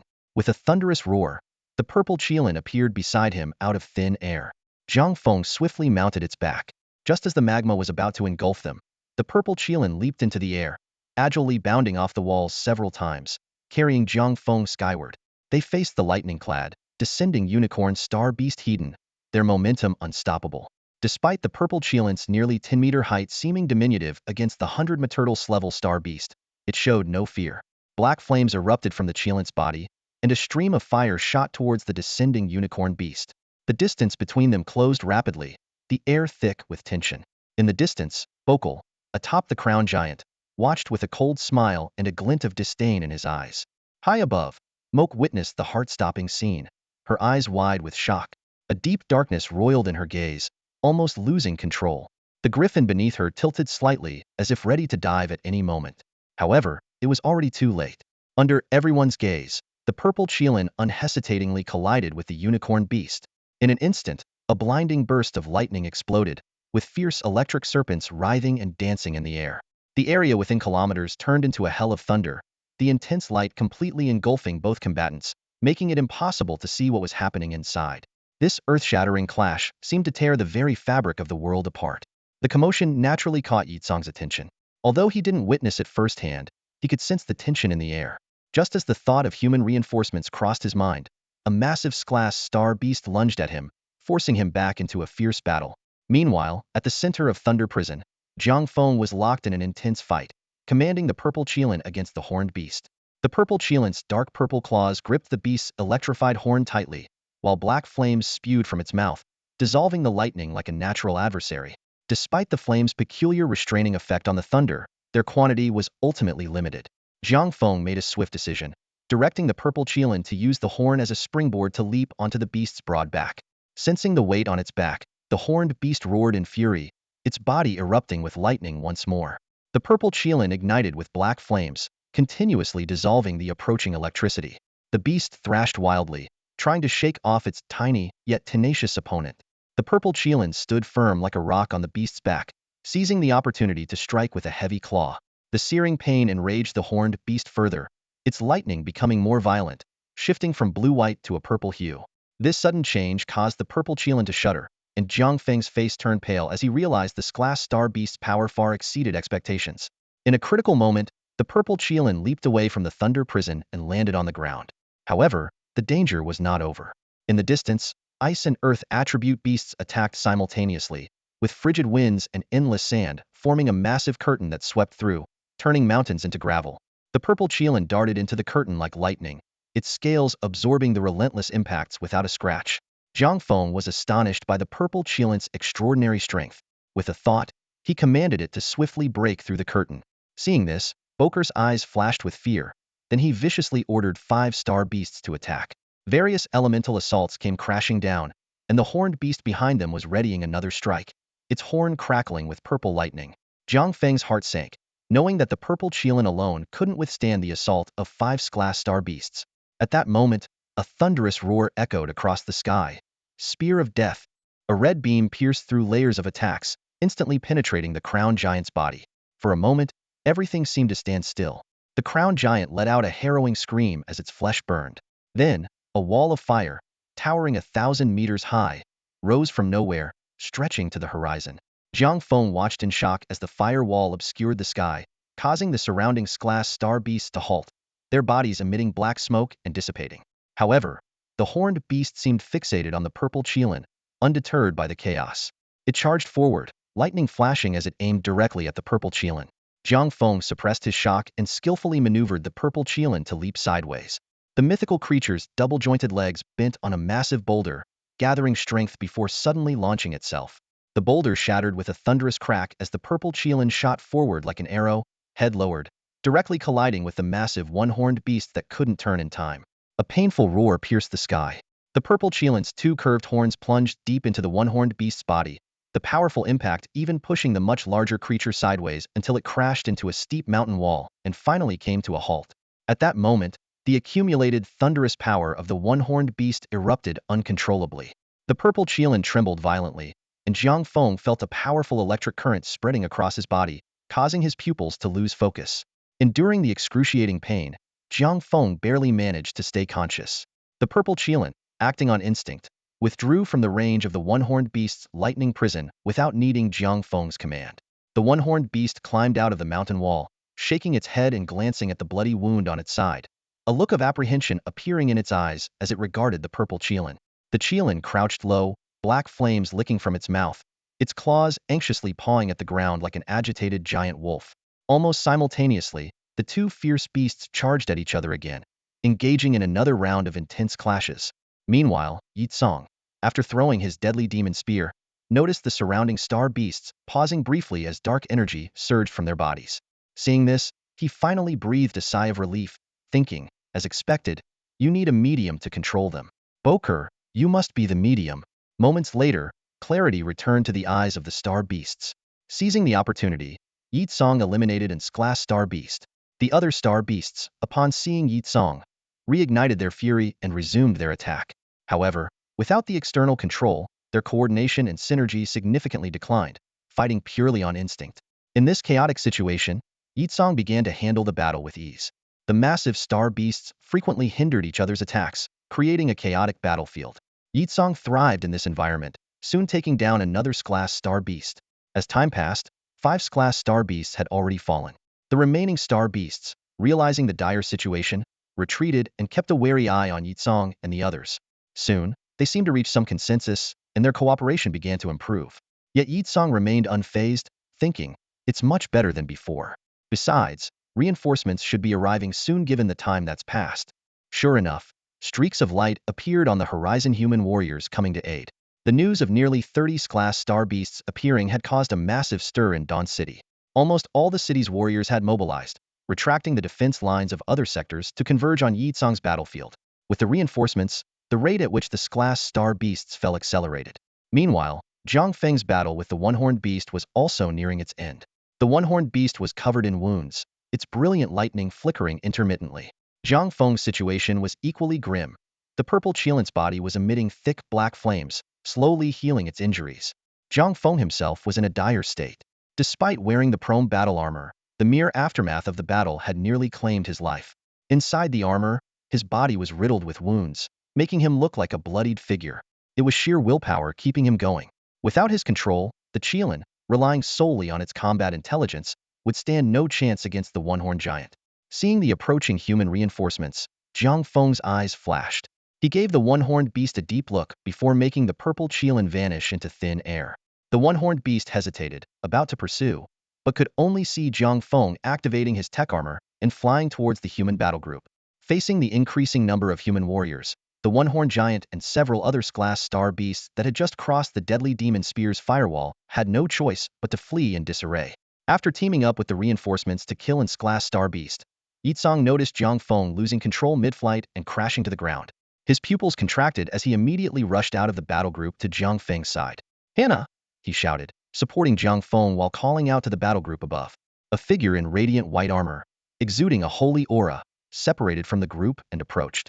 Seeing the unconscious Jiang Feng in Yi Tsang's arms, Hannah immediately began an examination, light-based energy flowing through Jiang Feng's body. "Oh my god!"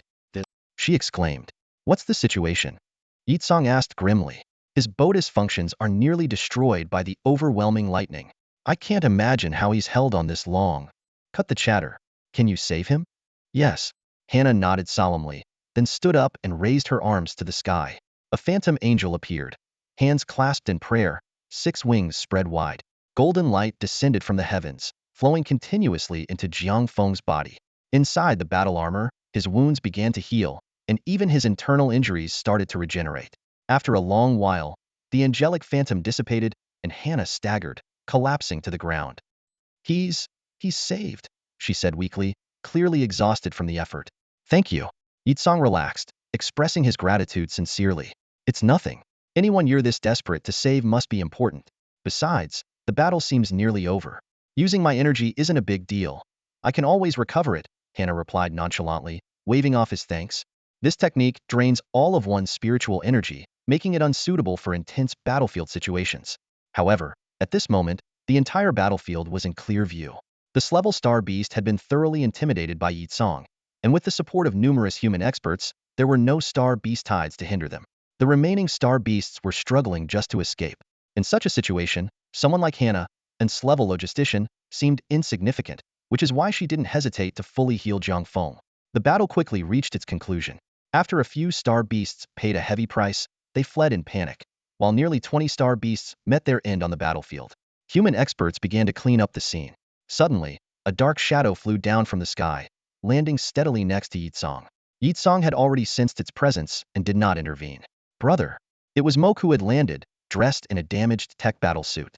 She immediately spotted the unconscious Jiang Feng and rushed over, exclaiming in shock. Yi Tsong watched Mok with a meaningful gaze, noticing the significant changes in her. The intense dark spiritual energy almost seemed to be bursting from her body, a level of power that even made Yi Tsong slightly envious. He thought to himself, you really picked up a little monster. The battlefield was soon cleared. The cores of the Slevel Star Beasts were collected, and useful parts were properly processed. Several Slevel experts carried these spoils, flying, while Yi Tsong led the way with Mok and Jiang Feng. One of the Slevel experts hesitated for a moment before stepping forward to ask, General Yi, this young girl? Yi Tsong glanced at him indifferently and explained, Yi Tianxing's dark spiritual energy is different from hers. She has just awakened. The Slevel expert was astonished. He had previously sensed the intense dark spiritual energy from Mok and suspected she might be under control. But now Yi Tsong was telling him that this young girl had just awakened? And she already possessed such a level of spiritual energy? He couldn't help but wonder how far this child could grow in the future. Was the Federation about to witness the rise of a new star? However, what surprised Yi Tsong even more was the unconscious Jiang Feng. During the battle, if it wasn't for Jiang Feng riding that strange creature and successfully attracting Boker's attention, it was uncertain whether Yi Tsong's magic spear attack could have instantly killed the Crown Giant and Boker under the protection of several Slevel Star Beasts. From the outcome, that strange creature not only successfully held them off, but also caused significant trouble. This reminded Yi Tsong of the griffin he rode earlier, whose astonishing speed still left him in awe. If griffins could be used as mounts for Federation communications, the speed of information transmission would increase dramatically, marking a significant advancement for the era. Yi Tsong had countless questions in his mind, but with Jiang Feng still unconscious, he had to temporarily suppress them. The Star Beast tide gathering at the perimeter lost its momentum due to the defeat of numerous Slevel Star Beasts, dispersing and wandering across various parts of Origin Star. Upon their return, Yi Tsong and his team were met with thunderous cheers. Yi Tsong gave a simple response before disappearing with Jiang Feng and Mok onto the Bifang. The news of the foiled Dawn's conspiracy and the successful thwarting of the invasion plan by 30 Slevel Star Beasts quickly spread throughout Dawn City, plunging everyone into a frenzy of celebration. Meanwhile, the news of the Griffin also spread rapidly. People were abuzz with discussions about Jiang Feng's ability to control such a miraculous creature. Official entities and major organizations secretly sought information about this creature, whose flying speed surpassed even S-level experts. Everyone believed that with this star beast, communication in Dawn City and throughout the Federation would be seamless. People were ecstatic, as if witnessing the dawn of a new era where the entire Origin Star would be closely connected by humanity. The streets buzzed with excited chatter, and there were calls for Jiang Feng to reveal the method of taming this star beast or to train them on a large scale for the Federation. However, amid this frenzy, few remembered Jiang Feng's heroic deeds that had twice turned the tide of major battles. This near-manic celebration lasted for several days, during which Jiang Feng fell into a coma. In the hospital room, Mok stayed by Jiang Feng's bedside without leaving. Her pale face was filled with worry, and her eyes were bloodshot from the long vigil. Yi Tsong would occasionally visit, always urging Mok to rest, even though he had assured her that Jiang Feng just needed a few days of deep sleep to recover. But Mok stubbornly shook her head and refused to leave. During these days, Yi Tsong took some time to return to Dawn City to meet an important person. He arrived at an ancient courtyard, where 2 locust trees swayed gently in the breeze at the entrance. These rare plants on Origin Star indicated the extraordinary status of the resident. Under the locust trees, a stone table held a go board. Yi Tsong was scratching his head, anxiously contemplating his next move with a black stone in hand. Haha, give it up, you've lost. The elderly man with white hair across from him laughed heartily. Yi Tsong threw the black stone onto the board in frustration. I give up. Playing Go with you is harder than battling Ling Yu. He then turned serious. What about the matter I mentioned to you? The old man shook his head with a smile, calmly organizing the Go pieces. Xiao Yi, You've lost your edge from the old days. Stop stalling and give me an answer, Yitsong said impatiently. If we're going to protect him, they'll bring him back myself, and no one will stop me. If we need him to hand over that creature, What? The old man interrupted, his eyes sharp. You already know the answer in your heart, don't you? Yitsong scratched his head, feeling like a young, impetuous man again in front of this elder. I just wanted to get the family's opinion. The old man slowly separated the black and white go pieces. Tell me, who is he? A Huaxia man. That's enough. The old man said meaningfully. Days passed, and on the fourth day, Jiang Feng finally woke up. Moke let out a sob and threw herself into his arms, unable to speak. Jiang Feng gently patted her back. There, don't cry. How long have I been asleep? In the previous battle, after recalling the purple Qilin, Jiang Feng had flown near the battle zone until he was sure the giant one-horned beast wasn't following. His tense nerves finally snapped, and he fell into a deep sleep. If it hadn't been for Hannah using all her spiritual energy to save him, he might never have woken up. Moke wiped her tears and told Jiang Feng everything that had happened during his coma. I was so scared that you'd leave me. She clung tightly to him, afraid it was all a dream. Jiang Feng comforted Moke, understanding that he had underestimated the power of its glass star beast. Fortunately, the outcome was positive. Brother, many people outside are demanding that you hand over the griffin, Moke continued.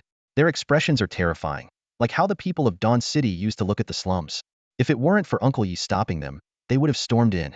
Some say such a precious creature should serve the Federation. I had to hide the griffin you gave me in the wilderness. Moke was confused. We brought back the information. You risked your life for the reconnaissance. Hearing Moke's words, Jiang Feng felt a mix of emotions. Although he had anticipated this, it still hurt when the moment arrived. Don't worry about them, Jiang Feng reassured her. If the human world rejects us, we'll retreat to the wild. Half an hour later, there was a knock on the door. Yitsong, who had known the moment Jiang Feng woke up, had waited until Moke's emotions stabilized before coming in. Seeing Yitsong enter, Jiang Feng remained calm, already guessing what he might ask. This battle had revealed too much. Don't worry, I won't hold you accountable, Yitsong said with a sigh. Seeing Jiang Feng's expression, you almost single-handedly turned the tide of this battle. I'm just a powerful tool. Jiang Feng looked Yitsong in the eye. You saw the griffin and the purple Qilin. What does the Federation intend? Yitsong's expression was complicated. What is the purple Qilin? The Federation only sees the griffin. Jiang Feng's heart skipped a beat, and he furrowed his brows slightly. What does the Federation think? He asked cautiously. Yitsong's lips curved into a smile as he pointed to himself. I represent the Federation right now. They only saw the griffins. I helped you cover up the rest. You've relied on them to get through the Star Beast tides, haven't you? I don't know why you're hiding it, but it's part of your strength and I won't pursue it. Jiang Feng remained expressionless, but internally, he was on high alert. Why? Everyone knows the value of griffins, but I won't hand them over, he thought to himself. He knew that giving up the griffins would only lead to demands for the Qilin, the teleportation array, and eventually everything he had. Yitsong seemed to read Jiang Feng's concerns and softened his tone. The Qilin is your power. I won't interfere with that. But I also think it's excessive to pressure a hero who has turned the tide of battle. So I spoke with the higher-ups. Their response was interesting. Jiang Feng felt a bit relieved. He had prepared for the worst, but Yitsong's understanding was unexpected. It was Jiang Feng's pivotal role in turning the tides of battle twice that made Yitsong choose to place his trust in him and take a gamble on his abilities. Yitsong continued, I can help you keep other things under wraps, but the griffins are in too many people's sights. There's a lot of pressure for you to disclose how to tame them. These creatures are incredibly fast and are the best means of communication. You know how crucial information transfer is on the source star. Jiang Feng gave Imoku a reassuring look before asking. So the Federation needs an explanation, right? Preferably a griffin? Yitsong suddenly burst into laughter. Ha ha ha. You really don't understand Huaxia at all, do you? His eyes turned cold, and he sneered. It's always them giving us explanations. We just need to provide a plausible reason. Jiang Feng couldn't help but ask, why? Yitsong replied confidently, the higher-ups are determined to protect you. And when Huaxia guarantees something, they won't dare to mess around. So, there can be countless griffins or just one. It's up to you, he finished, squinting meaningfully at Jiang Feng. Jiang Feng's heart trembled as he realized the higher-ups referred to those even above Yitsong. Taking a deep breath, he said seriously, these are special creatures I call Prometheus-enhanced beings. There are many griffins, but I need to ensure they remain exclusive to Tianji City. Upon hearing this, Yitsong suddenly swore, damn, you really mean it. He stared at Jiang Feng with a peculiar expression until Jiang Feng felt a bit uncomfortable. Then he cleared his throat. Consider it a protection fee. Just send 2 griffins to Tianji City every year. Deal? Jiang Feng was taken aback by Yi Tsong's seemingly simple request. Noticing Jiang Feng's confusion, Yi Tsong explained, Tianji City doesn't usually have much news coming out. A few griffins for emergencies should suffice. Besides, I imagine creating these creatures isn't easy for you. Jiang Feng felt relieved, knowing Yi Tsong was unaware that these formidable griffins were products of mere hundreds of energy points. He felt a wave of gratitude for the support from Huaxia's higher-ups. Jiang Feng stared at Yi Tsong, a slight smile playing on his lips as if he had seen through Yi Tsong's thoughts. Suppressing his amusement, he spoke in a relaxed tone. Well, after this, you should return to Tianji City. The Federation won't just let you live here in peace. All the paperwork has been taken care of. Yi Tsong's face flushed at Jiang Feng's knowing expression, leaving him speechless. He hurriedly took his leave. Jiang Feng watched Yi Tsong depart, falling into deep thought. Although this incident had exposed the existence of creatures from the phase realm, it had also earned him protection from higher-ups. From now on, he could act without restraint. More importantly, no matter where or when, China would always be his steadfast support. With this in mind, Jiang Feng's gaze fell on Imoku, who was lying beside the bed. A gentle smile curved his lips. Imoku, human nature is the most complex thing in the world. Imoku blinked, then shook her head. Imoku doesn't know and doesn't want to know. Jiang Feng chuckled at her straightforwardness, laughing heartily. That's the Imoku I know. As he spoke, he got up from the bed, feeling the restored energy within him. Let's go. My energy has almost fully recovered, and I feel there's room for improvement. Just then, Imoku suddenly exclaimed with excitement, brother, I've awakened my energy. Jiang Feng's eyes lit up with surprise. Really? What kind of energy? This meant Imoku could use higher-level battle armor. Imoku nodded, and an intense dark energy silently enveloped her, forming a pool of darkness around her. Jiang Feng watched in astonishment at the purity of the dark energy, blurting out, such pure dark energy. Already at level? Though Jiang Feng's own energy was ordinary, his knowledge was extensive. Imoku's pure energy meant she would progress rapidly in her cultivation. Jiang Feng looked at Imoku with satisfaction and promised, when you reach level, I'll get you an even stronger battle armor. Hearing this, Imoku suddenly withdrew her energy, placing her hands in front of her nervously. I'm sorry, brother. The armor you gave me, is it broken? We'll just get a new one, Jiang Feng said nonchalantly, exchanging energy points for a new set of armor with a casual wave. Imoku accepted the armor solemnly, her eyes filled with determination. It's because Imoku was too weak and didn't protect it well. That won't happen again. Jiang Feng chuckled helplessly. Silly girl, it's always the armor that protects the owner, not the other way around. What he didn't know was that for Imoku, that armor wasn't just her first. It was the first thing that made her feel she wasn't fragile. After confirming there were no lingering effects, Jiang Feng and Imoku returned home. With Yi Tsong arranging his return to Tianji City, Jiang Feng had no immediate tasks and planned to tidy up over the next couple of days. The next morning, while Jiang Feng was still asleep, Imoku quietly got up, washed, and left with the Tek Armor case in hand. She arrived at the Battle Axe Club. Named after a small team, this club was one of the many civilian team bases in Dawn City. Unlike where Imoku usually trained, this place was frequented by burly men. Even the greeters were two hulking brutes who looked menacing. Standing there, the petite Imoku, with her cold gaze, naturally drew a lot of attention. Hey there, little girl, are you here for some sparring practice too? At the entrance, a burly man with his arms crossed noticed Imoku approaching and smirked mockingly. He eyed her petite figure up and down with a hint of disdain in his voice. Uncle can help you out. Another guy waved dismissively, sneering, must be some rich family's princess, thinking she's invincible with that fancy armor. Go play somewhere else, this isn't your playground. Imoku ignored their taunts, silently adjusted her armor, and walked determinedly into the club. The two men, seeing her resolve, didn't stop her but watched her back with curious eyes, wondering how far this naive girl could go. Inside the club, there was a wide marble counter. Several muscular men in tight suits were leaning against it, chatting. One of them noticed Imoku and asked curiously, "Where's the little girl from?" Imoku calmly replied, "I'm here for a sparring partner." Her words immediately piqued their interest. One of the men exaggeratedly said, "Oh, now that's rare. A little girl coming to War Axe for a sparring partner? Who are you looking for?" Imoku's gaze drifted past them to a photo on the wall. She squinted slightly and pointed at one of the figures. The men followed her finger, and their faces showed instant surprise. "Whoa, are you serious? You want to spar with Boss Beers?" They exchanged incredulous glances. At that moment, a deep voice came from behind. "What are you all gathered here for?" The men quickly turned around to see Beers striding over. One of the men behind the counter leaned out and shouted, "Boss Beers, there's a reckless little girl here who wants you to be her sparring partner." Beers was momentarily taken aback. Little girl? The term triggered some unpleasant memories for him, and his face darkened. His eyes quickly found Awoke's back, a flash of anger in them. The others sensed Beer's unusual reaction and speculated if there was some history between the two. Awoke slowly turned around, locking eyes with Beer's, her gaze cold and challenging. Do you dare? Huh, why wouldn't I? Beers sneered. Today, you'll be leaving here on a stretcher. His anger flared as he recalled the humiliation Awoke had caused him on the Bifong. He had been waiting to settle this score. Cracking his knuckles, Beers ordered, Terry, open a battle room for me. With that, he headed inside, and Awoke followed silently. Terry wasted no time, opening the highest spec battle room and spreading the news in the club's group chat.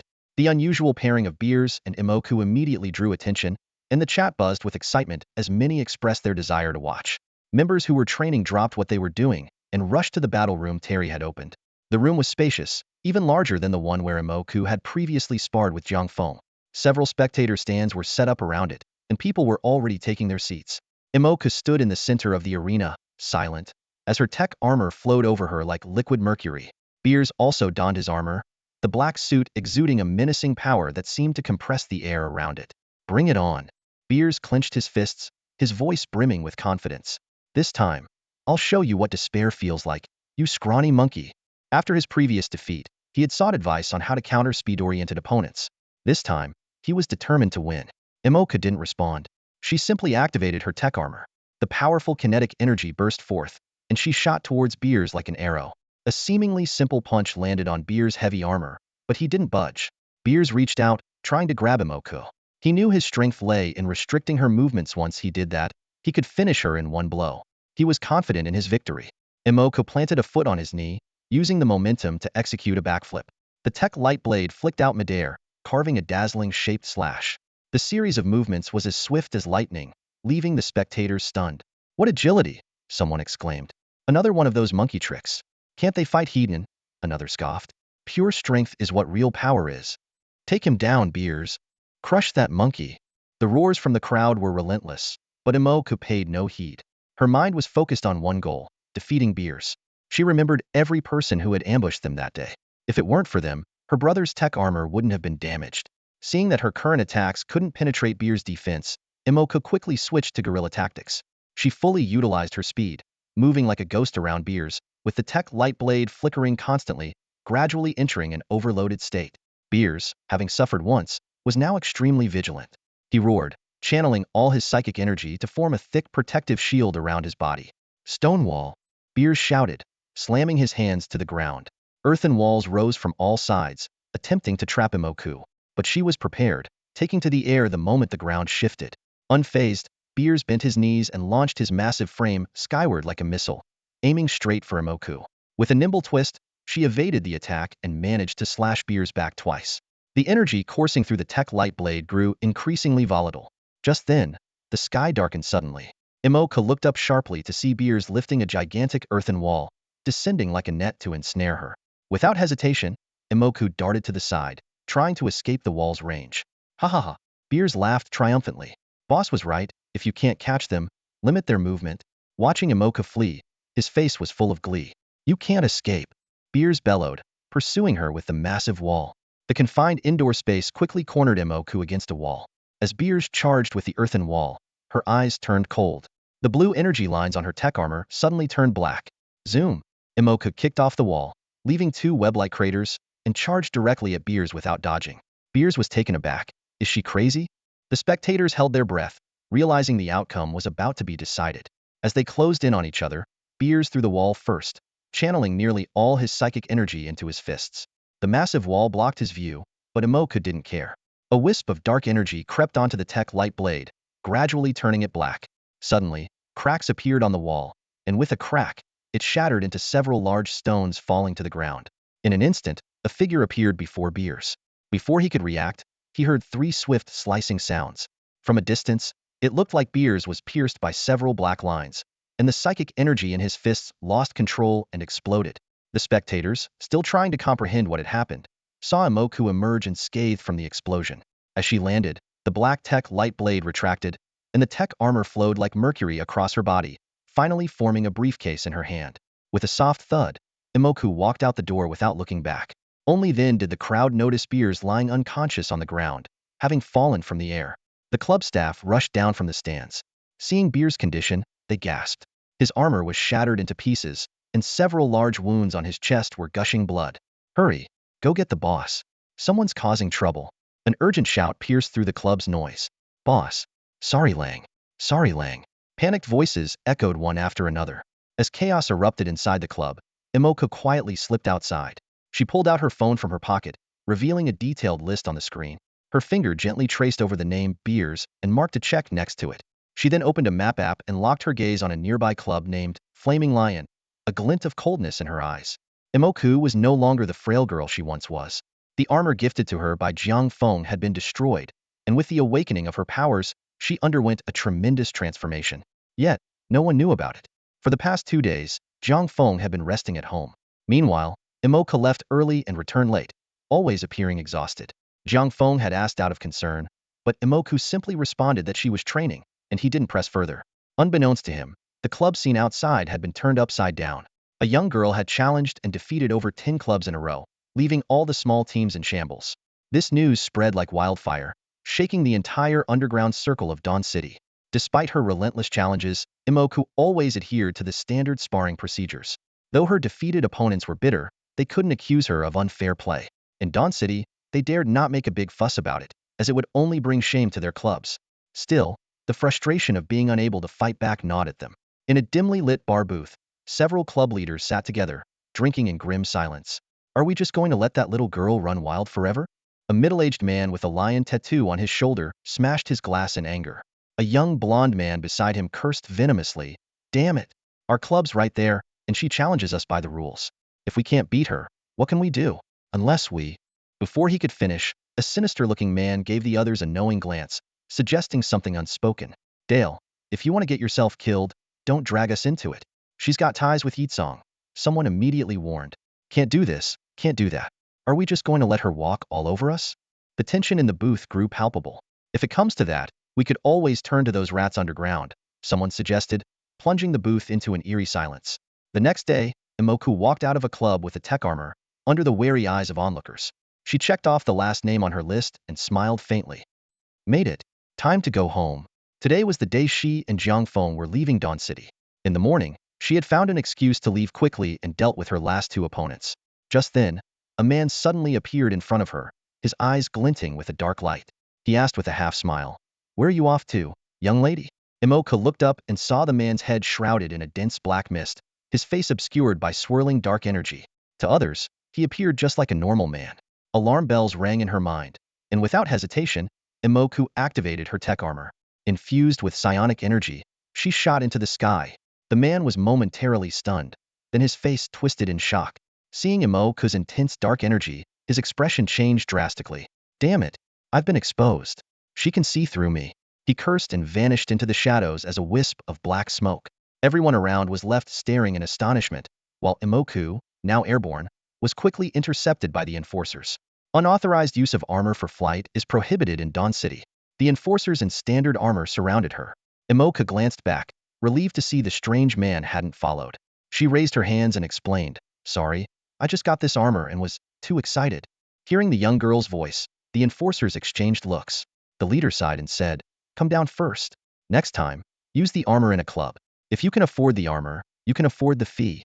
Imoka nodded obediently and landed carefully, deactivating her armor. She discreetly channeled her dark energy, sensing the people around her. The man had given her a terrifying feeling, as if he could devour her at any moment. She could feel the sinister and malicious energy within him. Imoka thought to herself that she might have drawn too much attention, and someone wanted her dead. Realizing this, she felt a chill. She had believed that as long as she followed the rules in Dawn City, no one could touch her. But the reality was different.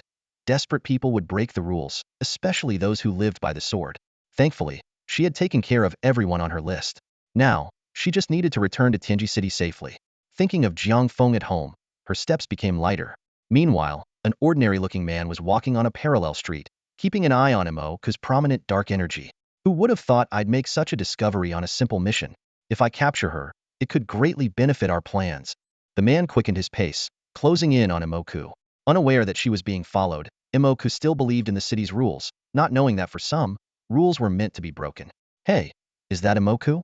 A voice called out from a clothing store. Two stylish young women walked out, holding shopping bags. Lily? Imoku was surprised to see someone she knew. After all she'd been through, Imoku had grown more confident, no longer speaking timidly. This newfound confidence stemmed from her newly acquired powers. Lily was clearly delighted to see Moke here. She quickly approached and asked, "What are you doing here? It's been so long since you came to the club." Moke gave a brief reply. "I was out on a mission with my brother." Lily was even more surprised upon hearing this, thinking to herself, "It's already rare to see someone as young as Moke undergoing such intense training every day, but I didn't expect her to be out on missions too." Missions for civilian squads are at least clever, and with Dawn's schemes at the front lines, it's incredibly dangerous. It's uncommon for a young girl to experience the flames of war at such an age. With these thoughts, Lily felt both heartache and a growing resentment towards Jiang Feng. "Moke, do you want to grab something to eat? I know a fantastic restaurant nearby." Lily invited warmly. Moke, recalling the man she had just encountered, felt uneasy and quickly declined.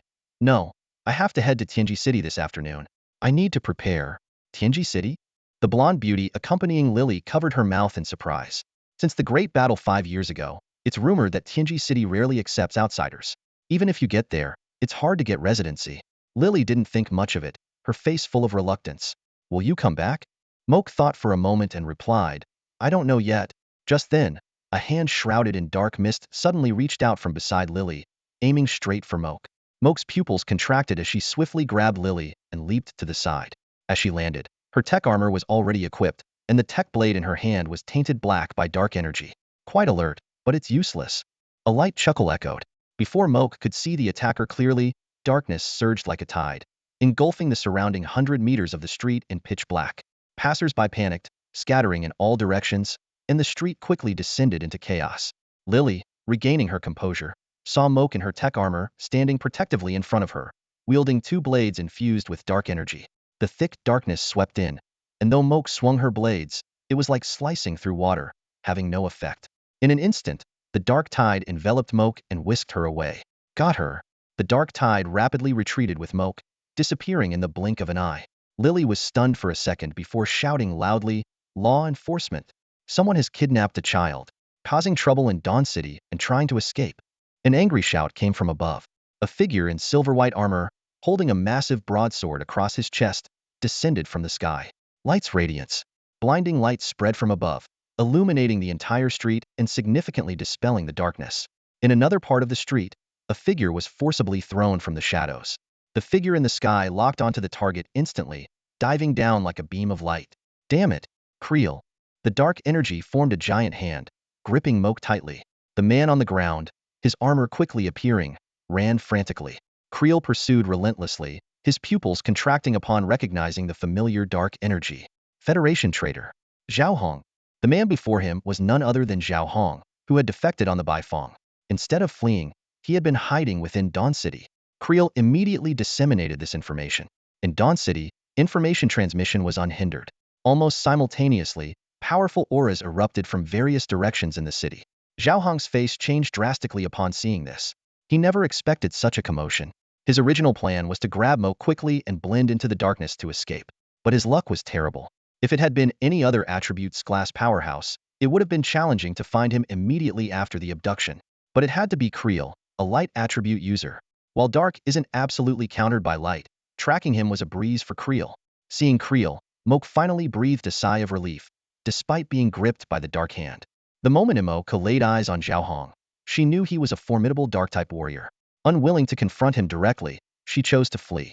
Even after temporarily evading the enforcement team, Imoka remained on high alert. Her extraordinary sense of danger, likely linked to her unique psychic abilities, kept her vigilant. When Imoka discovered on the official website that Krill was in charge of this area, she headed straight for the district governed by this class light-type enforcer. She initially believed that Zhao Hong was, at most, a class threat, and that she would be safe in its class territory. However, events unfolded far beyond her expectations. Zhao Hong's sudden appearance made Imoka realize she had been too careless. She was inwardly furious and urgently sought a way to escape. In truth, the whole situation was accidental. Those who hired the underground organization hadn't anticipated that the task would fall into the hands of the undercover Zhao Hong.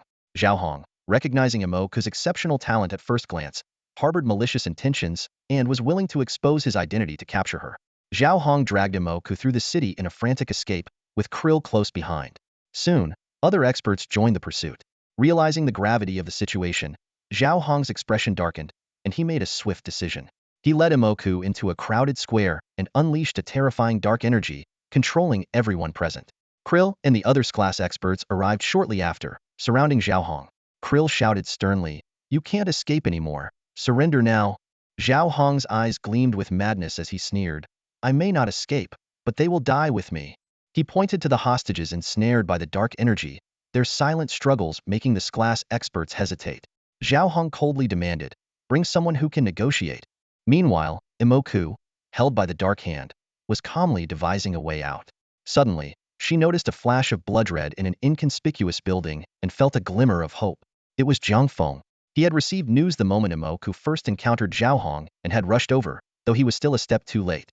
Seeing Zhao Hong, a fierce look flashed in Jiang Feng's eyes.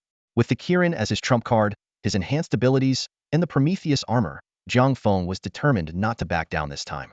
At that moment, a golden armor flew in from the horizon and stopped on a rooftop overlooking the square. The newcomer said from above, "Release the hostages, and I can ensure you a fair trial in the military court." Zhao Hong squinted and sneered, "Even in a military court, I'm as good as dead." In reality, Zhao Hong wasn't stalling for no reason. He was waiting for a signal from an accomplice. The incident in the square quickly caused an uproar in the city, with the news spreading like wildfire. Many citizens flocked to the square, filming with various devices, and numerous live streams began. In a secluded alley, a man in a white hoodie with a hood over his head silently watched the live stream on his phone. When he noticed Imoku being restrained separately by the dark hand, his eyes flickered.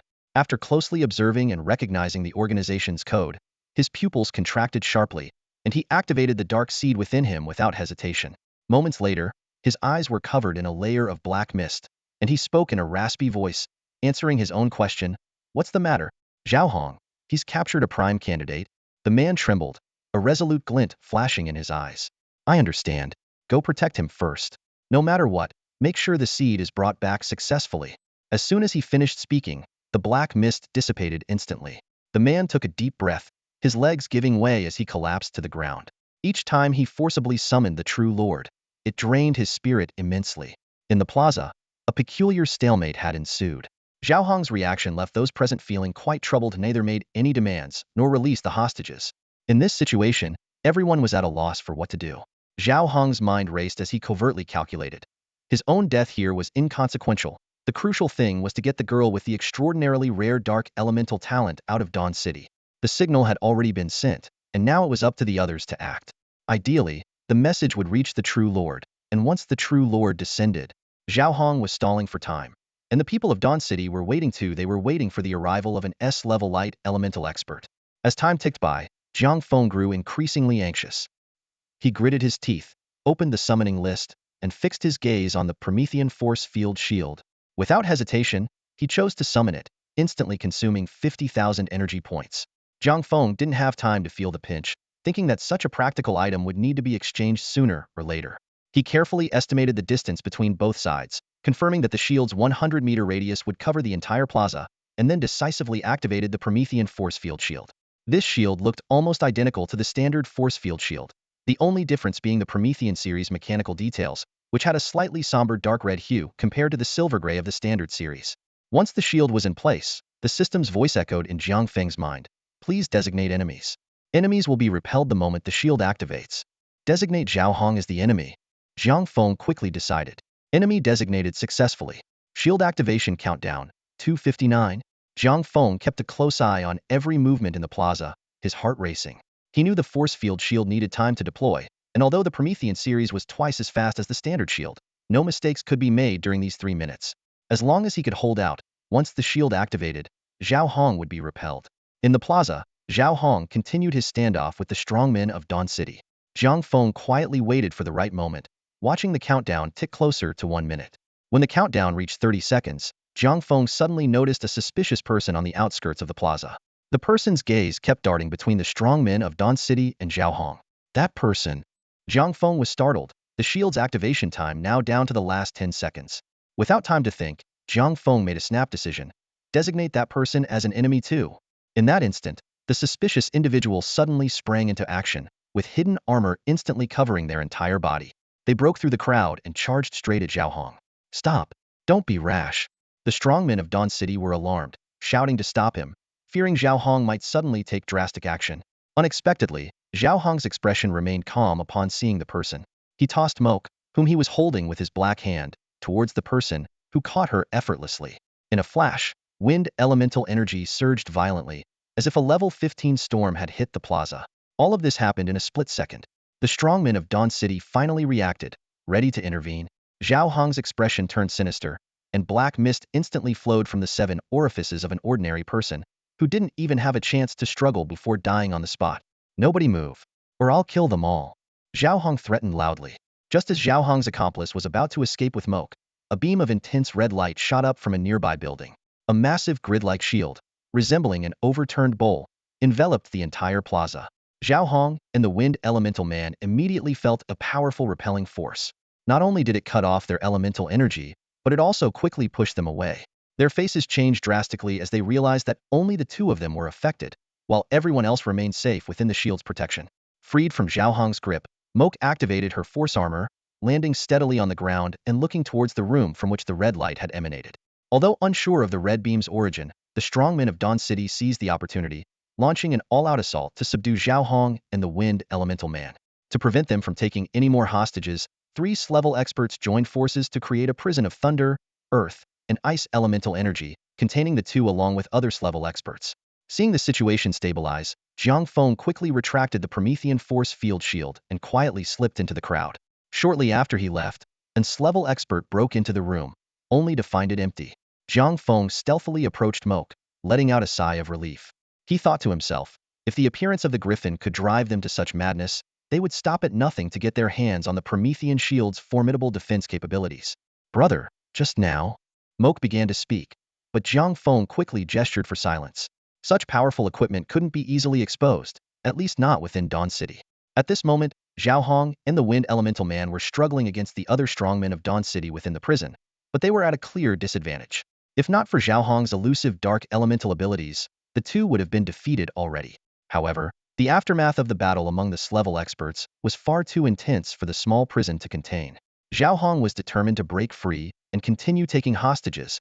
The trembling of the 3-tiered cage grew more intense, and the metal framework emitted a piercing creak as if it could collapse at any moment.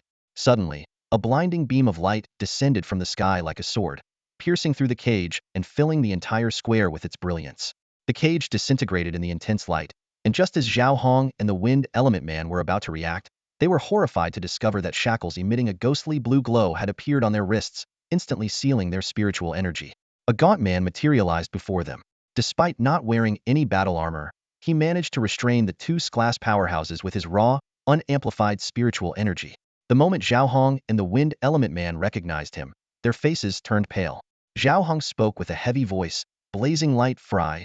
Despair filled their hearts instantly. Fry's power had reached the peak of S-class, making him the most promising candidate in Dawn City to break through to SS class. The plan had failed, and they couldn't afford to implicate their true master. Zhao Hong's face twisted with determination as he exchanged a glance with the Wind Element Man. The Wind Element Man nodded bitterly, and immediately, a dense darkness rose above their heads, stubbornly spreading under Fry's suppressive light, gradually forming a menacing ghostly face. Thick dark energy continuously oozed from their orifices. Fry's expression changed as he increased his spiritual energy output, trying to suppress the eerie darkness. However, this powerful energy, fueled by their very lives, continued to burn silently even under the most intense light. Zhao Hong and the Wind Element Man quickly withered, turning into 2 desiccated corpses that disintegrated into the wind. Fry snorted coldly, remnants of dawn. With that, he transformed into a beam of light and disappeared into the sky. The strongmen of Dawn City, led by Creel, watched the scene with complex expressions. This was a common suicide method used by the Dawn organization. None of the captured members had ever been left alive. This was one of the reasons they were so helpless against the mysterious organization, which revealed so little information. Even their ability to control S-class star beasts was only discovered because Jiang Feng had stealthily followed them. After the crisis was resolved, a few people briefly instructed the enforcement team to calm the public and handle the aftermath, then gathered on a rooftop to discuss the recent events. Creel was the first to speak, stroking his chin thoughtfully. Did everyone see that red energy shield just now? We've never encountered anything like that before. A burly man in a toned battle armor spoke in a deep voice. I reached the spot where the red light was emitted immediately, but found nothing. It seems this person doesn't want to reveal their identity, but their intention to help us is clear. Initially, it doesn't appear they're an enemy, another person analyzed. Indeed, that thing packs a punch and can sever spiritual energy connections. Someone recalled the scene where Zhao Hong's dark spiritual energy was blocked, pondering deeply. If we could mass-produce such shields for use against star beasts, it would be highly effective. Someone quickly suggested applying the shield technology to warfare. On Yuanqing, the fight against star beasts had become an obsession. Any new development was immediately considered for its potential in warfare. This mindset, while perhaps tragic, was understandable. The endless star beasts had driven them to this point. The arrival of the spiritual energy era depended entirely on Yuanqing.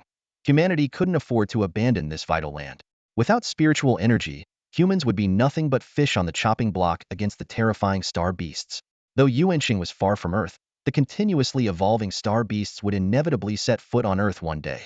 When that happens, true disaster will strike. After a lengthy discussion that yielded no results, the group had no choice but to disperse. Meanwhile, Jiang Feng and Moke had already left the square and were driving home. As Jiang Feng drove, he asked, "Those two were clearly targeting you. Did you notice anything?" Moke shook her head in confusion. "I'm not sure, but that person had two sources of dark spiritual energy on him, and the other person had one as well." Hearing this, Jiang Feng immediately recalled the ghostly face formed from dark energy during their suicide. The eerie nature of dark psionics left Jiang Feng deep in thought. He recalled that small traces of dark energy had also appeared on the star beasts that had been controlled before. A terrifying idea surfaced in his mind. Could Dawn infiltrate and control others through dark psionics? The thought sent a chill down his spine. But the more he pondered, the more plausible it seemed. After all, the precedent of the star beasts being controlled was right before his eyes. If this hypothesis were true, the consequences would be unimaginable. Who knows how many people in human society had already fallen under Dawn's control? At that moment, Moke, who had been silently contemplating, suddenly spoke up. During the previous battle, those star beasts also had dark psionics. It wasn't until Uncle Yi killed Bokal that the energy seemed to sever its connection and dissipate. Jiang Feng asked in surprise, "You can see the dark psionics within them?" Moke nodded her little head. "Yes. I'm very sensitive to dark psionics. As long as there's dark energy present, I can see it." Hearing this, Jiang Feng instantly understood Dawn's intentions. He sternly instructed, "Dawn probably knows you can see through their disguises, so they want to target you. If you ever encounter such strange individuals, hide immediately, okay?" Jiang Feng's worry stemmed from the fact that Dawn's greatest threat lay in their ability to blend into human society, appearing normal until the crucial moment when they would reveal their true nature and deliver a fatal blow. Now that someone could see through their disguises, Dawn wouldn't sit idly by. However, Jiang Feng was unaware that Dawn's objective in capturing Moke wasn't just because she could see through their disguises. She was also a key part of one of their major plans. After the Zhao Hong incident settled, Dawn City returned to its usual calm. Jiang Feng and Moke went home to rest briefly before Jiang Feng asked Moke to pack her things and head to the central tower of Dawn City. He donned his armor and left the city via the tower, intending to retrieve the griffin Moke had previously stationed outside the city. Using the faint connection in his mind between the system and the griffin, Jiang Feng quickly located it soaring in the sky and effortlessly stored it in the phase realm. Task completed. He returned to Dawn City and reunited with Moke at the central tower. The central tower resembled an airport from his past life, with starships departing daily for other megacities. Yitsong had already prepared their tickets and left a contact, instructing them to reach out to the liaison upon arriving in Tianji City. In the departure lounge, a considerable number of travelers were already waiting. Soon after, they received the boarding announcement and stood up along with the other passengers. A massive shuttle-shaped starship was docked on the tarmac outside, and passengers began boarding in an orderly fashion. Unlike the starships heading to Dawn City or the numerous smaller cities, the vessel bound for Tianji City had only a few passengers. Yet, everyone boarding it received envious glances from others. Thinking about the city without walls, resembling a futuristic metropolis, Jiang Feng couldn't help but be lost in thought. He recalled the China of his past life, not afraid of any nation, but not the strongest either. Now, from the looks in people's eyes, it was clear China had become the undisputed ruler of the origin star. This wasn't without reason. While the other two megacities were still struggling to develop, China had the resources to build a second megacity. Even more impressive, Tianji City was the only one of the three without walls, and it was guarded by someone capable of slaying SS-level star beasts. This made Jiang Feng even more eager for the journey to Tianji City. Once all the passengers were on board, the engines at the rear and belly of the starship roared to life, emitting powerful energy and trailing long plumes as the ship slowly ascended. When the starship landed in Tianji City, Jiang Feng and Moke disembarked with their luggage. The largest city on the origin star, resembling a futuristic metropolis, was bustling with starships constantly taking off and landing, painting a scene of prosperity. Still unfamiliar with his surroundings, Jiang Feng immediately opened the contact information left by Yizong. Meanwhile, other passengers from the same flight were also disembarking. Each of them exuded an extraordinary aura, either powerful in psionics or otherwise notable. In this crowd, Mok and Jiang Feng seemed somewhat out of place. The airport was bustling with people. Jiang Feng and Imoku had just arrived in Tianji City, drawing curious glances from the crowd. Although people were watching, no one made any rude comments. They simply paused briefly before moving on. Suddenly, a sleek hovercar with a license plate starting with 4 zeros entered the airport, immediately capturing everyone's respectful attention. The car door opened, and a stylish man with short white hair stepped out. He glanced at his wristwatch while scanning the area. When he spotted Jiang Feng and Imoku, his eyes lit up, and he quickly approached them. Jiang Feng, Imoku? He asked, somewhat unsure. Yes, Yixing? Jiang Feng responded. Yeah, it's me, Yixing confirmed. The old man actually sent me to pick you up. He must think highly of you. Let's go, we'll head back first. Yixing was filled with curiosity. His father, Yizong, was at the pinnacle of both power and combat ability within the Federation and held the highest authority in Huaxia. Now, this father had repeatedly instructed him to take good care of these two seemingly ordinary young people. Under the envious eyes of the crowd, Jiang Feng and Imoku loaded their luggage into Yixing's hovercar and settled into the backseat. The vehicle was as luxurious as a stretched Lincoln, resembling a sleek shuttle. On the way, other vehicles quickly made way for the hovercar with the 40 license plate. Unable to contain his curiosity any longer, Yixing asked, I heard from my dad that you have some kind of ultra-fast transportation tool, faster than anything or anyone known so far. Is that true? Jiang Feng nodded in acknowledgement. Yes. Holy crap. How fast is it? Yixing's eyes widened in disbelief. Jiang Feng paused for a moment. I've never tested its top speed. Yixing, excited, said. You have no idea. The whole Tianji city is buzzing about it. I heard there's going to be a test in a couple of days. Can we get a glimpse then? Jiang Feng's lips curled into a slight smile. I promise it'll blow your minds. Soon, the hovercar arrived at a sprawling estate. Yixing parked in the underground garage and then led the two to a villa. My dad's idea is for you to stay with us for a few days. After the test, there will be further arrangements, Yixing explained as he opened the door. Thanks for the hospitality, Jiang Feng nodded. Yixing continued. Just make yourselves at home. This place is huge, and there are barely any family members around, but we always get sent all this stuff from above. Jiang Feng detected a hint of humble brag in Yixing's tone, causing the corner of his mouth to twitch slightly. After Jiang Feng and Mok settled in at Yizong's house, Yixing led them to the main villa. In the dining room, a table laden with sumptuous dishes awaited them, filling the air with a mouth-watering aroma. A simply dressed middle-aged woman, Aunt Wang, was busy arranging the tableware. Catching a whiff of the delicious scent, Yixing's eyes lit up with delight. Aunt Wang, you've really outdone yourself today, he exclaimed. Aunt Wang smiled and replied, the master said we have guests, so we mustn't be negligent. Jiang Feng was equally captivated by the feast, his eyes fixed on the array of colorful and fragrant dishes. Once they were seated, Yixing explained, it's usually just Aunt Wang and me at home. My dad's rarely around. My mom's always buried in her laboratory, and Xiaochan is still in Dawn City. It can get a bit lonely, so don't mind it too much. Jiang Feng quickly waved his hand, you're too kind. After the meal, Yixing moved his chair closer to Jiang Feng and asked conspiratorially, what's a griffin like? Can you show me? The second-generation folks in our circle are all dying to see such a mysterious creature. Jiang Feng pondered how to demonstrate the griffin without revealing his spatial abilities. Feigning reluctance, he said, it's not impossible, but they're currently beyond the wilderness, and with the sky getting dark, Yixing immediately seized the opportunity. That's no problem. The night is young, and there's no curfew for leaving Tianji City. Let's go. After some faint hesitation, Jiang Feng and the group eventually boarded Yixing's hovercar. As Yixing applied for a flight route from the control tower, he suggested inviting some friends to join them. Jiang Feng readily agreed, secretly glad to have more witnesses to vouch for the griffin's appearance. Yixing excitedly messaged his friends, who responded with enthusiasm. Once they received clearance from the tower, the hovercar ascended and flew towards the outskirts of the city. The engine roared to life, and the vehicle quickly picked up speed. The buildings of Tianji City blurred and transformed into distant lights as they zoomed away. Unlike the sprawling metropolises of the past, Tianji City has no underdeveloped areas within its boundaries. Though it lacks city walls, there is a clear demarcation between the city and the wilderness. Yixing and Jiang Feng drove their hovercar across this boundary into the wild. Excitedly, Yixing asked, we're out of the city, Feng. Which way should we go? Jiang Feng casually pointed in a direction, and Yixing steered the hovercar that way.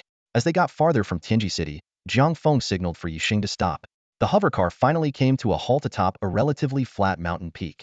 Jiang Feng stepped out of the car, whistled theatrically, and activated a summoning portal behind a distant mountain. This was an ability he had learned from the system, allowing him to precisely summon creatures from the phase realm within a 500-meter radius, though it didn't work on machines. Suddenly, a piercing eagle cry echoed through the valley. A griffin, its wings shimmering with a blue glow, emerged from behind the mountain and flew toward the trio on the peak.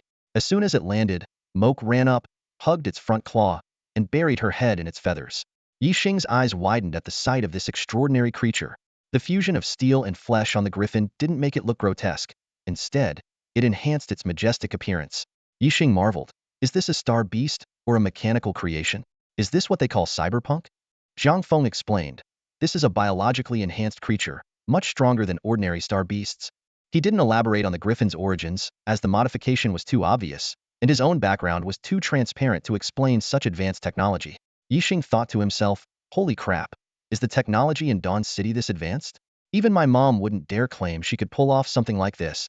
Jiang Feng turned to Moke and said, Moke, show them. Moke's eyes lit up. She retrieved her Tek Armor from the hovercar and climbed onto the griffin's back. Got it. Big Griffin, let's go, she shouted excitedly. Just then, more than 10 hovercars flew in from the horizon and parked beside Yixing's vehicle. A group of stylishly dressed young men and women got out, their expensive accessories immediately catching the eye. Xing, what's the big surprise you've been keeping from us? Someone asked. Yeah, why did you bring us all the way out here? And who is this? A girl in a crop top and short shorts asked, noticing Jiang Feng. Yixing, acting mysterious, said, you'll find out soon enough. It's almost here. He looked up at the sky, filled with curiosity himself. Everyone followed his gaze and saw a small black dot, like a meteor, descending with a streak of blue light. What is that? A new type of aircraft, someone exclaimed. Suddenly, a sharp sound pierced the air. The griffin, once just a small dot, was now right before them. As it neared the peak, it shifted from a dive to a horizontal flight, disappearing into the horizon in an instant. A massive gust of wind followed, causing the hovercars nearby to shake violently. Everyone was stunned. Is that the thing that's faster than even an S-class fighter at full speed? A young man recalled the recent buzz in the city and exclaimed in shock. Yixing suppressed his inner shock, his hands trembling as he crossed them over his chest, chin slightly raised, trying to maintain his composure. Yes, it's exactly that, he exclaimed in a low voice. Wow, Brother Xing is really wild, someone nearby marveled. This has got to be my brother Feng. Yixing snapped back to reality and quickly introduced Jiang Feng to everyone. Jiang Feng took the opportunity to get to know the group, most of whom were second-generation elites from Tianji City. Despite their prestigious backgrounds, they had decent personalities. As they were talking, a gust of wind blew from afar. Moke rode a griffin back to the mountaintop, the mechanically modified creature emitting a ghostly blue glow in the twilight, looking incredibly cool. The second-generation elites reacted, just like Yi Xinghuo would have thought such terrifying speed could come from a creature like that. The young people quickly bonded, and Moke, being the youngest, received a lot of affection. Although her personality had improved, she still seemed a bit shy in the face of sudden kindness. As night fell, the group sat at the edge of the mountaintop. Zhang Huan, eyes full of anticipation, asked, Brother Feng, what's it like fighting star beasts? We've been training our psychic abilities, but we aren't old enough for real combat yet. Our families keep a close watch on us. The others perked up their ears, curiously looking at Jiang Feng. They were strictly monitored by their elders and had almost no chance to encounter star beasts, focusing solely on practicing their psychic abilities. Seeing this, Jiang Feng's expression suddenly turned serious. Never look forward to war. There's no winner in war. Everyone was taken aback, including Yixing, who remembered getting a similar answer when he asked Yizong last time. Jiang Feng continued, Star beasts are brutal. I once crawled out from a pile of corpses. Human and star beast limbs were mixed together. Not a single body was whole. There was an older brother who cleared a path for me, but he never left the battlefield. Thinking of Zheng Cheng, his face was full of sorrow. So, on the battlefield, only a few become heroes draped in glory. More often, it's about separation, broken families, mountains of corpses, and seas of blood. The saying, a general's success built on 10,000 bones, is not just talk. Reality is even harsher. Jiang Feng's heavy words shattered the anticipation in their eyes. They caught a glimpse of the brutality of war from his fragmented sentences. Moke's expression remained calm. Although she had only participated in one mission, she was well aware of war's cruelty. Seeing Moke's expression, Yixing suddenly realized, we really are just flowers in a greenhouse. Chu Chi-Chi stared blankly at the sky. We're supposed to start missions when the school year begins. I'm suddenly not looking forward to it anymore. Jiang Feng, feeling relieved, said, the fact that you're thinking this way shows you take my words to heart, which is good. When you understand the significance of fighting star beasts, the responsibility you bear will become your motivation to grow stronger and survive on the battlefield. Jiang Feng couldn't help but admire the upbringing of these elite family children. Although naive, they seriously listened to someone of humble origin, partly because of Yixing's lead and partly out of respect for a warrior returning from the battlefield. They're good kids, Jiang Feng thought to himself. Then he asked, by the way, you mentioned missions when school starts? Isn't Tianji City free of star beasts? Yixing explained, not nearby, but farther away. Although Huaxia doesn't have much contact with the other three cities, its own expansion has never stopped. Speaking of Huaxia, his eyes were full of pride. We're second-year students at the Star Battle Academy, and each year, a group of second-year students is sent to the frontier. He projected a map of human territories on the source star using his wrist device. The three major cities formed a triangle, surrounding hundreds of smaller cities. In the unexplored areas outside Tianji City, there were 5 blue dots labeled Qingguang, Chujiang, Songdi, Wuguan, and Yanluo. The areas are named after the 10 kings of hell, Jiang Feng remarked in surprise. Yixing continued, these 5 points are the current supply stations on the frontier, represented by 5 giant starships. You should know about the Bifeng, where my dad serves. These starships are about twice the size of the Bifeng. Tianji City uses these 5 large starships as stepping stones to expand forward. Each year, these 5 starships advance further, then stop to open up a new year of exploration. Jiang Feng was secretly astonished. This was information not circulated outside, but it seemed perfectly normal in Tianji City. As Jiang Feng looked at the vast map illuminated after Tianji City, he couldn't help but marvel once again at the strength of Huaxia in this era. Though it remained aloof from worldly affairs, it was at the forefront of the times.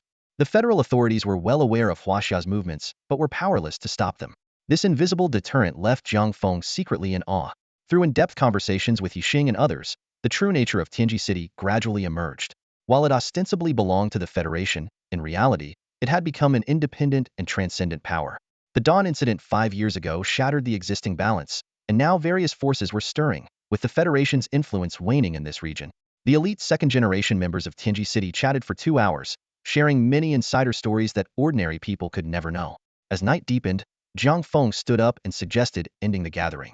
He first arranged for his griffin to roam freely nearby, then left with Imoku, taking Yixing's hovercar back.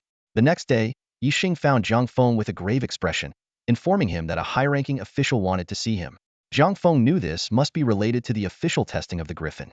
They took the elevator straight to the 99th floor of the military headquarters, with Yixing unusually solemn throughout the ride. We are going to meet the highest commander of Tianji City, Marshal Lin Chaoxi, Yixing whispered. He oversees all of Huaxia's affairs on Yuanxing. This news immediately made Jiang Feng nervous, and he quickly tidied his appearance.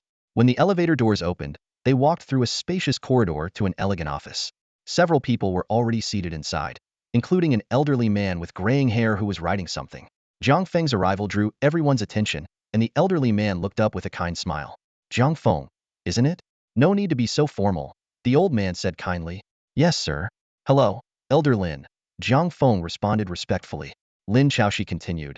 I heard you have a star beast that flies incredibly fast, even faster than what young Yi could manage. Jiang Feng answered cautiously, yes, I'm not sure of the exact speed, but its flight speed is proportional to its diving speed. This statement elicited a strong reaction from the others present. A middle-aged woman in a research uniform immediately stepped forward, firing off a series of rapid questions. How is that possible? The woman exclaimed excitedly, her eyes shining with curiosity, completely ignoring Yixing's nervous tugging at her sleeve. She began analyzing fervently. An S-level fighter can reach speeds of 7 to 8 times the speed of sound, and with the aid of battle armor, they can even surpass 10 times that speed. But all of this requires immense psychic energy. The air on Yuanxing is mixed with psychic energy, so given the situation you described about the griffin, there would definitely be significant flight resistance. What allows it to not only break the sound barrier, but also accelerate further? Moreover, Old Yi said he could hardly sense any psychic energy from the griffin. So, what powers it? Jiang Feng was momentarily speechless. The woman before him was clearly a dedicated scientist, impossible to persuade with ordinary logic. Just as he was at a loss, Lin Chaoxi coughed softly, interrupting the woman's tirade. Realizing her lapse, the woman adjusted her glasses and said, somewhat embarrassed, I'm sorry. I just got too curious. If that griffin really has such speed, it would be a groundbreaking discovery. Despite her efforts to calm down, Her eyes still sparkled with barely contained excitement. Lin Xiaoxi spoke earnestly. All right, we'll see if it's true soon enough. There's no need to overanalyze everything. This era holds too many unknowns. Trying to get to the bottom of everything will just wear you out. These words surprisingly silenced the woman. Indeed, in an era brimming with psychic energy, star beasts, and mysteries even about the very planet they stood on, there were simply too many unknowns. Lin Xiaoxi stood up, walked over to Jiang Feng, and patted his shoulder with a smile. Mind letting an old man have a look? Jiang Feng nodded in agreement. The griffin is currently outside the city. If it's all right, I can summon it here. He had already marked the griffin with a system imprint yesterday, allowing him to convey simple commands with a mere thought. Haha, that would be ideal, Lin Xiaoxi laughed, then turned to a middle-aged man standing nearby. Su Yu, I'll leave the flight path arrangement to you. As the chief controller of Tianji City's air traffic tower, Su Yu was more than capable of handling such a task. He immediately contacted the tower, disseminating the griffin's photo and related information, instructing them not to intercept it. With the flight path cleared, Jiang Feng mentally called out to the system, "Bring the griffin here." The system retorted defiantly, "Are you teaching me how to do my job? Upgrading this function cost a lot of energy points. When are you going to earn more?" The remote summoning function was indeed a new upgrade, but it came at a hefty price, consuming 70 energy points daily. Since the last incident, Jiang Feng had hardly earned any energy points, leaving the system increasingly anxious. "Things have been hectic lately. I'll focus on it once things settle down," Jiang Feng replied dismissively, then blocked out the system's complaints once more. Meanwhile, Su Yu kept a close eye on the screen on his wrist. As the chief controller, he had access to back-end data, and he could now see an unidentified flying object approaching Tianji City. At the control center of Tianji City's air traffic tower, the atmosphere was bustling. Route 29471 is clear. It can alleviate congestion on other routes. There's an accident on Route 35857. Please address it immediately. Route 22144 has a transit request. Open it quickly. This was the nerve center for all air traffic in Tianji City. Suddenly, Su Yu's command was broadcast. A griffin will soon enter Tianji City. Clear its flight path and do not intercept. The griffin's photo was also sent to the tower. In Tianji City, hover cars preparing to leave the city suddenly received notifications to change their routes, quickly switching to temporary paths. Surrounding vehicles also altered their courses, creating a clear path straight to the military headquarters. Suddenly, the rapid flapping of wings could be heard. Drivers of the rerouted hover cars were astonished to see a griffin, a fusion of steel and flesh, speeding down the cleared path. Many immediately took out their phones to snap pictures, curious about why a star beast had appeared in Tianji City. But thanks to the tower's advance notice, everyone remained calm. Following the designated route, the griffin landed in the square adjacent to the military headquarters. The sudden arrival of the griffin drew considerable attention, but Jiang Feng and his team were already waiting in front of the square before it appeared. A crowd quickly gathered around the square, including many regulars of the military headquarters. They had already heard about the griffin that had caused a sensation in Dawn City, and now they were finally seeing it with their own eyes. Lin Xiaoxi and the others looked on in awe. Despite not understanding the mechanics, the griffin's elegant yet formidable appearance was enough to impress even the uninitiated. The woman standing beside Yixing widened her eyes in disbelief as she stared at the griffin. As a professional, she knew that while biological flight was agile, it typically couldn't match the speed of man-made aircraft. Yet, this griffin was said to surpass S-class speeds. Lin Xiaoxi clicked his tongue in amazement, pacing around the griffin with his hands behind his back. This is clearly a living creature, a fusion of a star beast and machinery. Can you show me what it can do? He asked. Of course, Jiang Feng replied, nodding. He quickly donned the Tek Armor prepared for the test and nimbly leaped onto the griffin's back. Su Yu immediately communicated with the control tower to prepare for real-time speed measurements. Taking a deep breath, Jiang Feng signaled the griffin to ascend. The crowd watched with heads tilted back as the control tower screen displayed the altitude data, 5,000 meters, 8,000 meters, 10,000 meters, until it reached 15,000 meters, where Jiang Feng halted the ascent. The griffin tilted downward, its wings flapping rapidly as it accelerated with the aid of gravity. The speed increased exponentially, and in no time, it shattered the sound barrier fourfold, leaving the audience stunned. The female researcher standing next to Su Yu widened her eyes, staring in disbelief at the data. At this speed, the inertia would be terrifying. Aren't they afraid of losing control and crashing?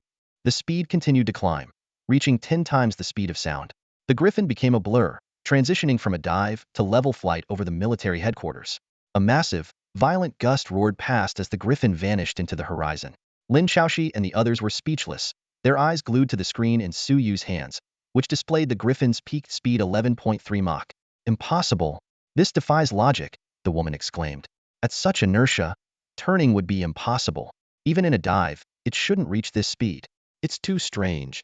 Little did she know, the Griffin's dive was a special skill, with speed liberation being an extraordinary bug that couldn't be measured by conventional standards.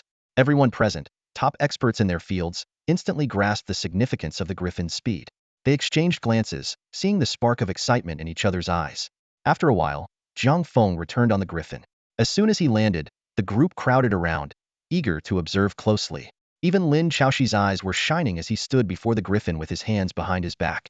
This thing could truly be revolutionary, Lin Chaoxi thought, feeling a tinge of melancholy.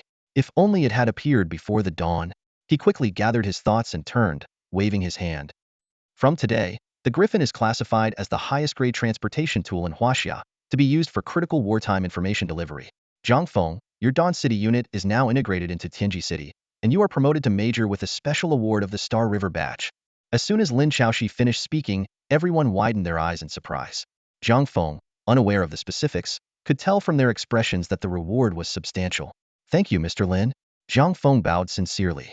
Huaxia had already shielded him from the Federation's pressure, which he was grateful for, but he hadn't expected an additional reward. Lin Chaoxi's hand glowed with a concentrated azure light, which gradually solidified.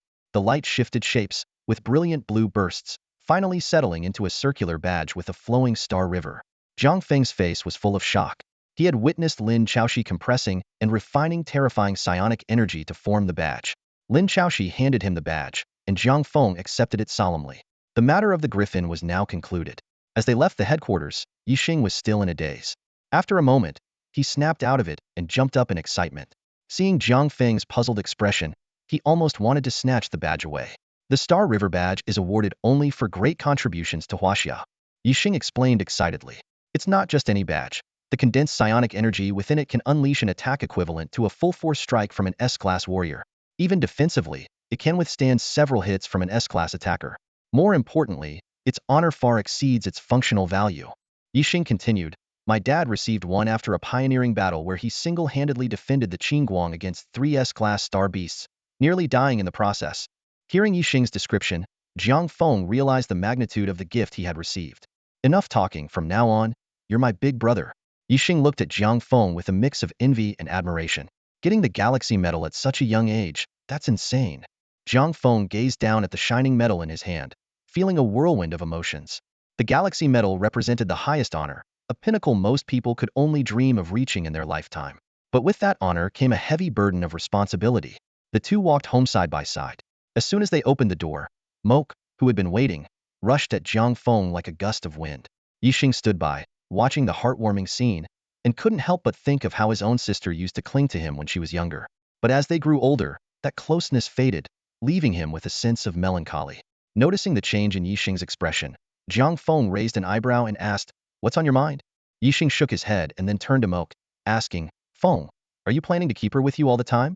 The question caught Jiang Feng off guard. Moke, however, smiled happily, her eyes forming crescent moons. Yixing quickly clarified, I don't mean it like that. I mean, once you're officially in the military, you'll have endless missions. Are you still going to keep her with you then? She just awakened her psychic abilities. Shouldn't she go to an academy for systematic training? Yixing's words struck Jiang Feng like a wake-up call. He realized that keeping Moke with him might actually hinder her training. Remembering Yi Tsang's high praise for Moke's talent, Jiang Feng felt a pang of concern. So, what do you suggest? Jiang Feng hesitated but finally asked. Moke trembled slightly upon hearing this and clutched Jiang Feng's hand tighter. Seeing this, Yixing sighed and said, don't worry, Dad's already made arrangements. As long as you agree, she can enroll in Xingqiu Battle Academy as a freshman. The new semester starts in a few days, and she can get systematic training in using her abilities. Moke bit her lip, her eyes glistening with tears, but she resolutely said, I'll go. Jiang Feng looked at Moke in surprise, meeting her determined gaze. He realized she had grown a lot during this time. All right, let's go with your plan. Jiang Feng nodded in agreement. Yixing smiled and said, don't worry, it's not like you're parting forever. She's just going to school. You'll still have plenty of chances to see each other. With that, he led the way into the villa. 3 days later, Yixing helped Moke with the enrollment procedures, and Jiang Feng reported to the military, transferring his post from Dawn City to Tianji City. As a major, Jiang Feng was expected to have a heavy workload, but his superiors only gave him a device called the Star Ring. It functioned similarly to his previous mission device, but was more powerful and had a broader network coverage. Without immediate tasks, Jiang Feng spent a few days at home with Moke until her school started. On the day of her enrollment, he and Yixing accompanied her to Xingxiu Academy. The academy was located on the west side of Tianji City, sprawling over a vast area. At the grand entrance stood a statue of a burly man wielding a large sword, clad in battered armor, exuding an unparalleled aura of dominance. Jiang Feng drove the hovercar, taking Moke and Yixing into the campus. As their figures gradually disappeared into the bustling crowd, he leaned against the car, his gaze fixed on the statue. The aura emanating from the statue seemed almost tangible, commanding respect and awe. At this moment, Jiang Feng gazed at the statue before him, feeling an inexplicable sense of awe. It wasn't just an ordinary stone statue. It depicted a man standing atop the endless bones of star beasts, holding a blood-stained broadsword. As he was immersed in this scene, a female voice suddenly came from beside him. "You're really brave, staring at Ding Zhao's statue like that." Jiang Feng turned to see a woman dressed peculiarly. She wore a white lab coat, hands in her pockets, a lollipop in her mouth, and her long hair cascading over her shoulders. She was looking up at the statue. "Does this statue stir the mind?" Jiang Feng couldn't help but ask. "Sort of, since it's forged with psionic energy," the woman replied nonchalantly. Her words hit Jiang Feng like a thunderbolt. A statue made of psionic energy. He knew his galactic badge and the spear Yitsong used to defeat Ling Yu were both products of psionic materialization, and both required immense effort. Now someone was telling him that a massive statue could be made the same way? "You're Jiang Feng, right?" the woman suddenly asked. Jiang Feng narrowed his eyes warily. Yes. "No need to be so guarded. Dawn won't attack Tianji City yet," the woman said, spreading her hands. "I'm Jiang Yin, the one designing your battle armor. You've been a brank for a while, but you've been busy returning to Tianji City, so I haven't had a chance to design your armor." Hearing this, Jiang Feng relaxed a bit, though he remained cautious due to his experiences with Dawn. "Yitsong sent me," Jiang Yin continued. "I wanted to check things out since the new term started, and I happened to run into you.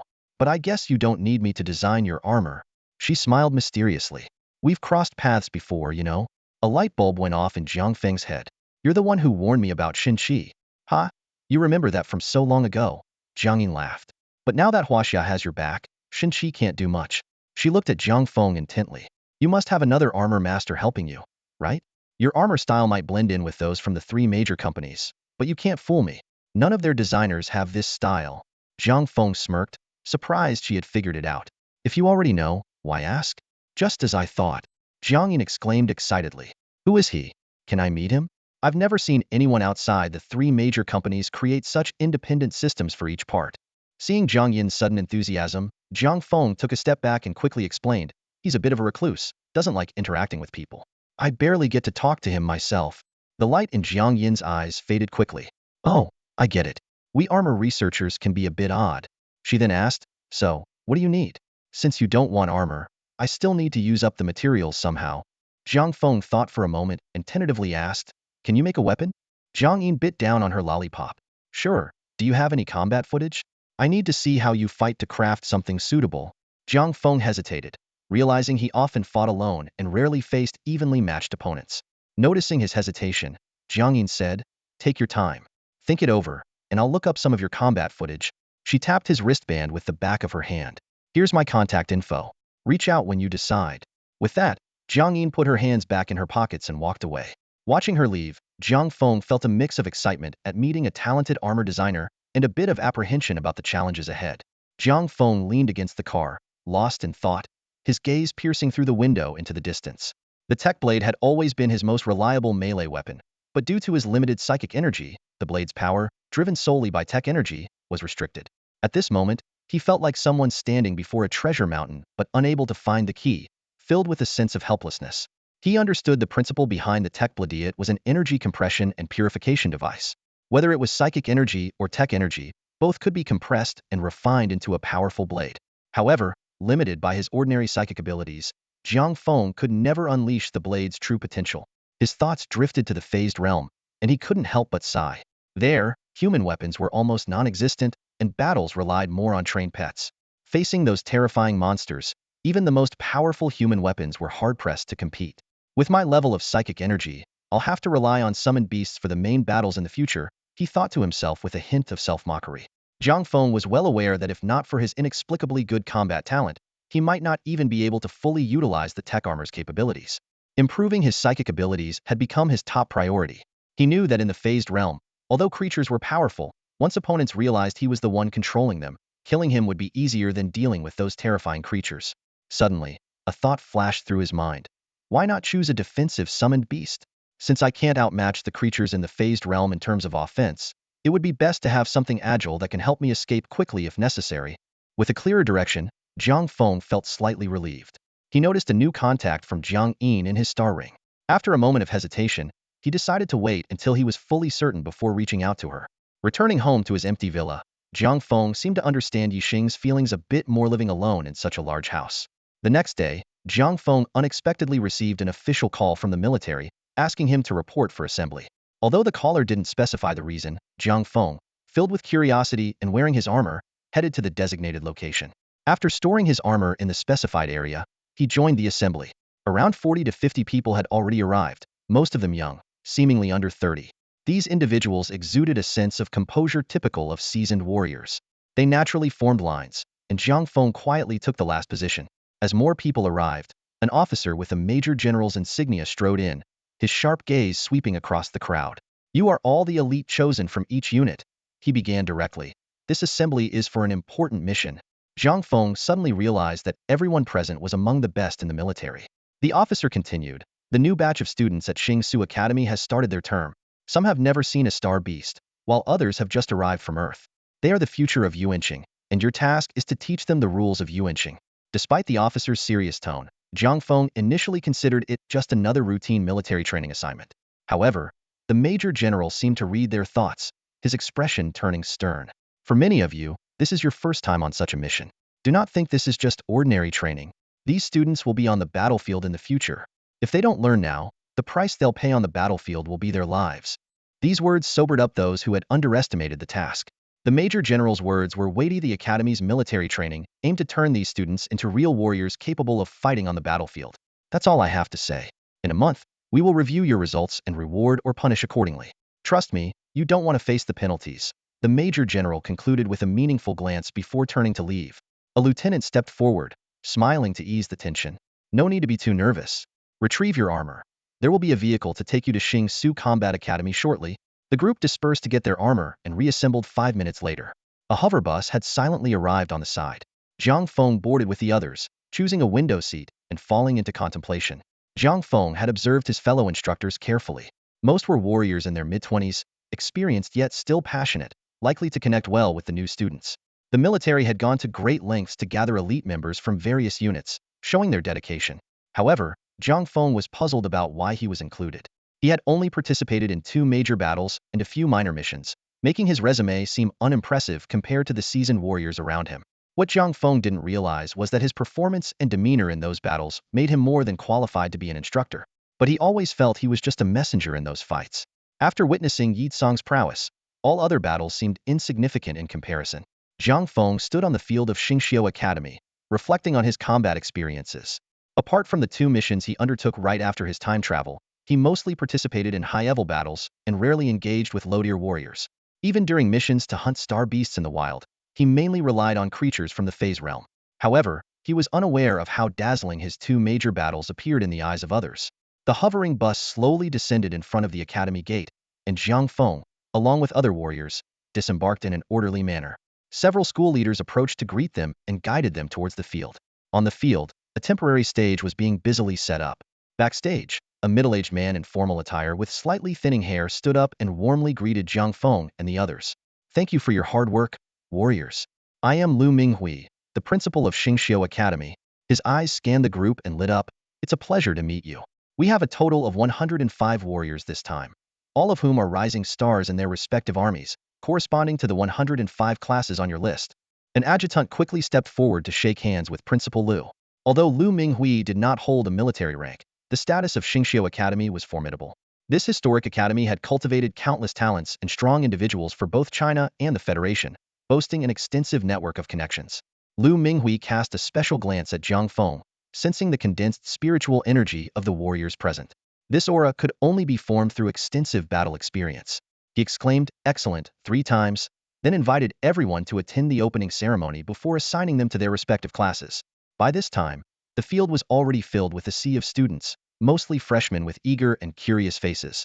The school leaders took turns passionately introducing the academy's history, achievements, and motto from the podium. While the older students listened drowsily, the freshmen were fired up, feeling as if they were already part of the academy's illustrious history. Lu Minghui, pleased with the flushed faces of the freshmen, began his speech. Yuanqing is different from Earth. I hope you understand that once you enter the academy, you only have 1 year to familiarize yourself with the rules of this era. By your sophomore year, you will be deployed in teams to the military, fighting on real battlefields. His tone became stern. War is never a child's play. It's life and death, the survival of the fittest. So, treasure this year. It might be your last year of peace. He continued, to better prepare you for the battlefield. We've specially invited a group of battle-hardened warriors from the military to lead you in a month-long boot camp. During this time, I expect you to perform well and uphold the honor of Xingqiu Academy. His expression grew even more serious. The era on Yuanqing has changed. Gone are the days when you could spend 4 carefree years on campus. After your first year, you will face real combat. And this year, your senior batch will head to the battlefield. I sincerely hope that next year, at this time, I can personally award graduation medals to each one of them. Lu Minghui's demeanor was solemn. He was acutely aware that war always entailed death. Despite the military's special protection and avoidance of high-risk areas, the mortality rate for academy students during their training was still as high as 9. The training period at the academy was only 3 years. Humanity couldn't afford prolonged growth periods. The war against star beasts was a colossal meat grinder, requiring a constant influx of fresh blood every year. As soon as Lu Minghui finished speaking, Jiang Feng and his team backstage sprang into action. Each of them held a number card and marched out from the side in an orderly manner.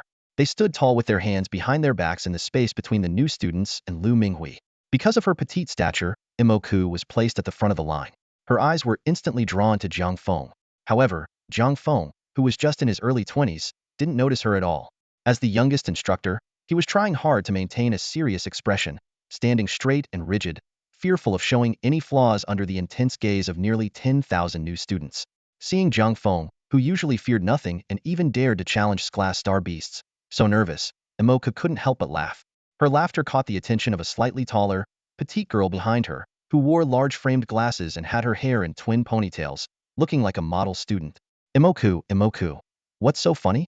The girl whispered, her eyes gleaming with curiosity.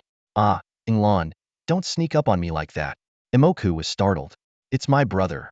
He's an instructor. Huh, the one you never stop talking about? Han Inglan asked excitedly. Which one? Just as Imoku was about to point to Jiang Feng, she suddenly felt a strange, chilling presence from the stands. Han Inglan's face turned pale, and she quickly pulled her head back. Imoku also put her hand down immediately and looked straight ahead. Once the ominous feeling disappeared, Han Inglan whispered, Teacher Qin is really terrifying. I almost got fooled by her smiling face yesterday. Imoka nodded silently in agreement. By this time, Lu Minghui was wrapping up his speech. He announced that 105 classes would each be assigned an instructor and hinted at a joint exercise with Tianji City schools in a month, where the top 10 would receive a surprise. With a smile, he stepped down from the stage. Jiang Feng and the others began to match their number cards with the corresponding classes. Jiang Feng glanced at his card, 66. A lucky number, he muttered with a slight smile, moving his somewhat stiff legs. The training over the next month would determine the readiness of these new students for the battlefield, a responsibility that made Jiang Feng more nervous than facing class star beasts. As the school leaders left the stage, the new students started to discuss their upcoming instructors excitedly. Imoka's class was no exception. Han Inglan hugged her from behind and said excitedly, Do you think your brother will be assigned to our class? If so, we'd be in good hands, and you have to look out for me. Well, it's not that likely, Imoka replied, though she secretly hoped for it too, knowing the odds were slim. I actually hope those few get assigned to our class, Imoku said softly, her eyes once again drifting to Jiang Feng, who was still looking for his class. Next to them, a short, frail-looking boy with thick glasses suddenly spoke up. Han Inglan instinctively asked, Who are you? The boy adjusted his glasses with a hint of pride in his voice. You should know, although Principal Lu says the instructors are all battle-hardened warriors, our second-year team from Xingqiu Academy ranked first last year. The ones assigned to us are definitely the best young soldiers from the Huaxia military. His words caused a stir in the class, drawing curious glances from everyone. Seeing his information garner so much attention, especially from several girls, Lu Tingnan felt a surge of joy, especially when he noticed Han Inglan looking at him too. Clearing his throat, he continued, I have some inside information. This year, the Huaxia military is full of prodigies. For example, Qin Xian, who ranked second in the points during the last small star beast tide on the Yanluo, was promoted to lieutenant right after the battle. Then there's Luo Jiashi, the second-in-command of the team that successfully eradicated a level beast tide, who is now a lieutenant. And Wang Yi from the active duty troops on the Qingguang is a captain. Lu Tingnan paused and lowered his voice. Due to our school's special connections, the instructors coming this time are the elite of the elite from the military. Among them, there are over 20 officers, and even 5 majors. Whoa! Several boys exclaimed in disbelief, eyes wide, while others looked equally astonished. Everyone was excited, secretly hoping to be assigned to a top-tier instructor. As the discussion reached its peak, a figure holding a sign stepped in front of them and lightly coughed.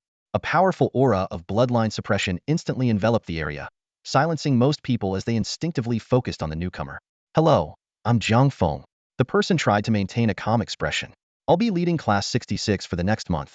Though Jiang Feng was only pretending to be composed, his natural instructor's presence caused everyone to subconsciously stand straighter. Only Awoke saw through Jiang Feng's facade but wisely kept silent, her face taut.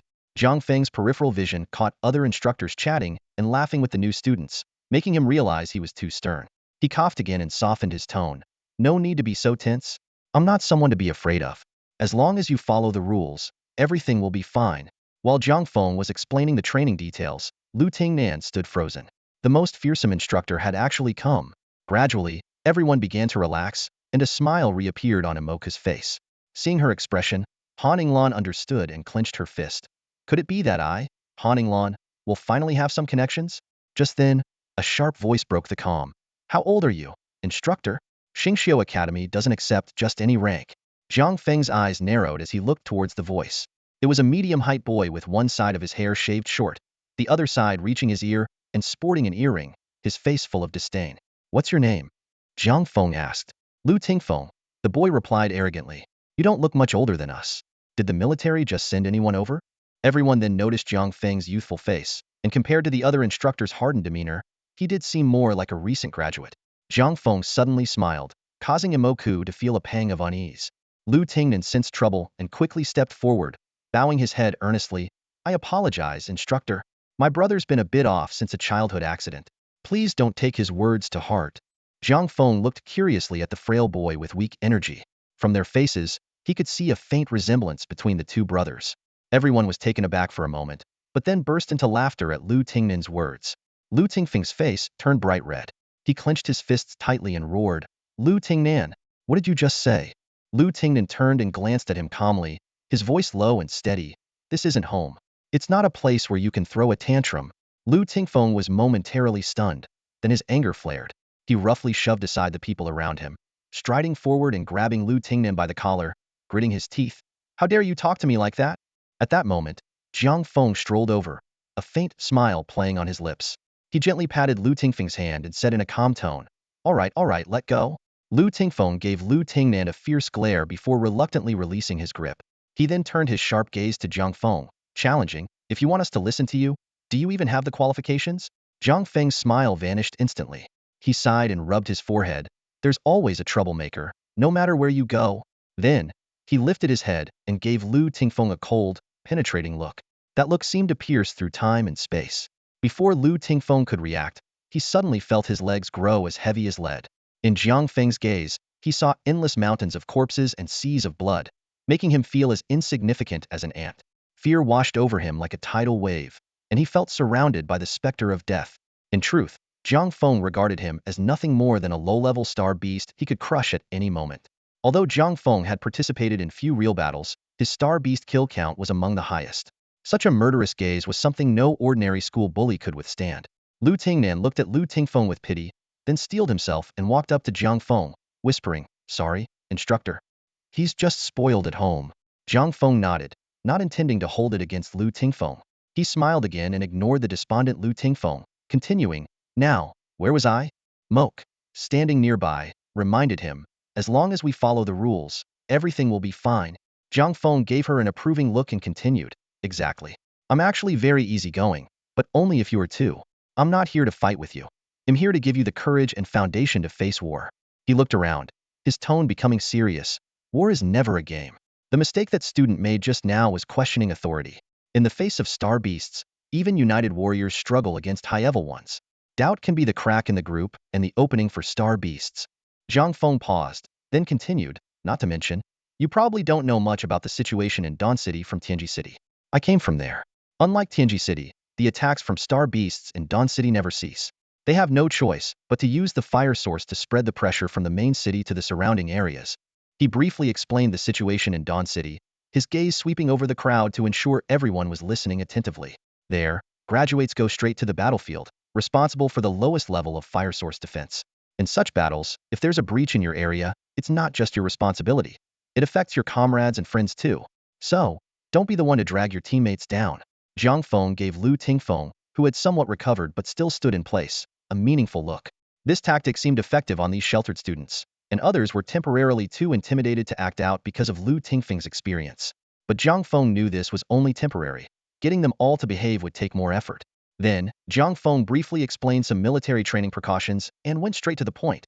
This military training will be divided into 3 sessions each day: morning, afternoon, and evening.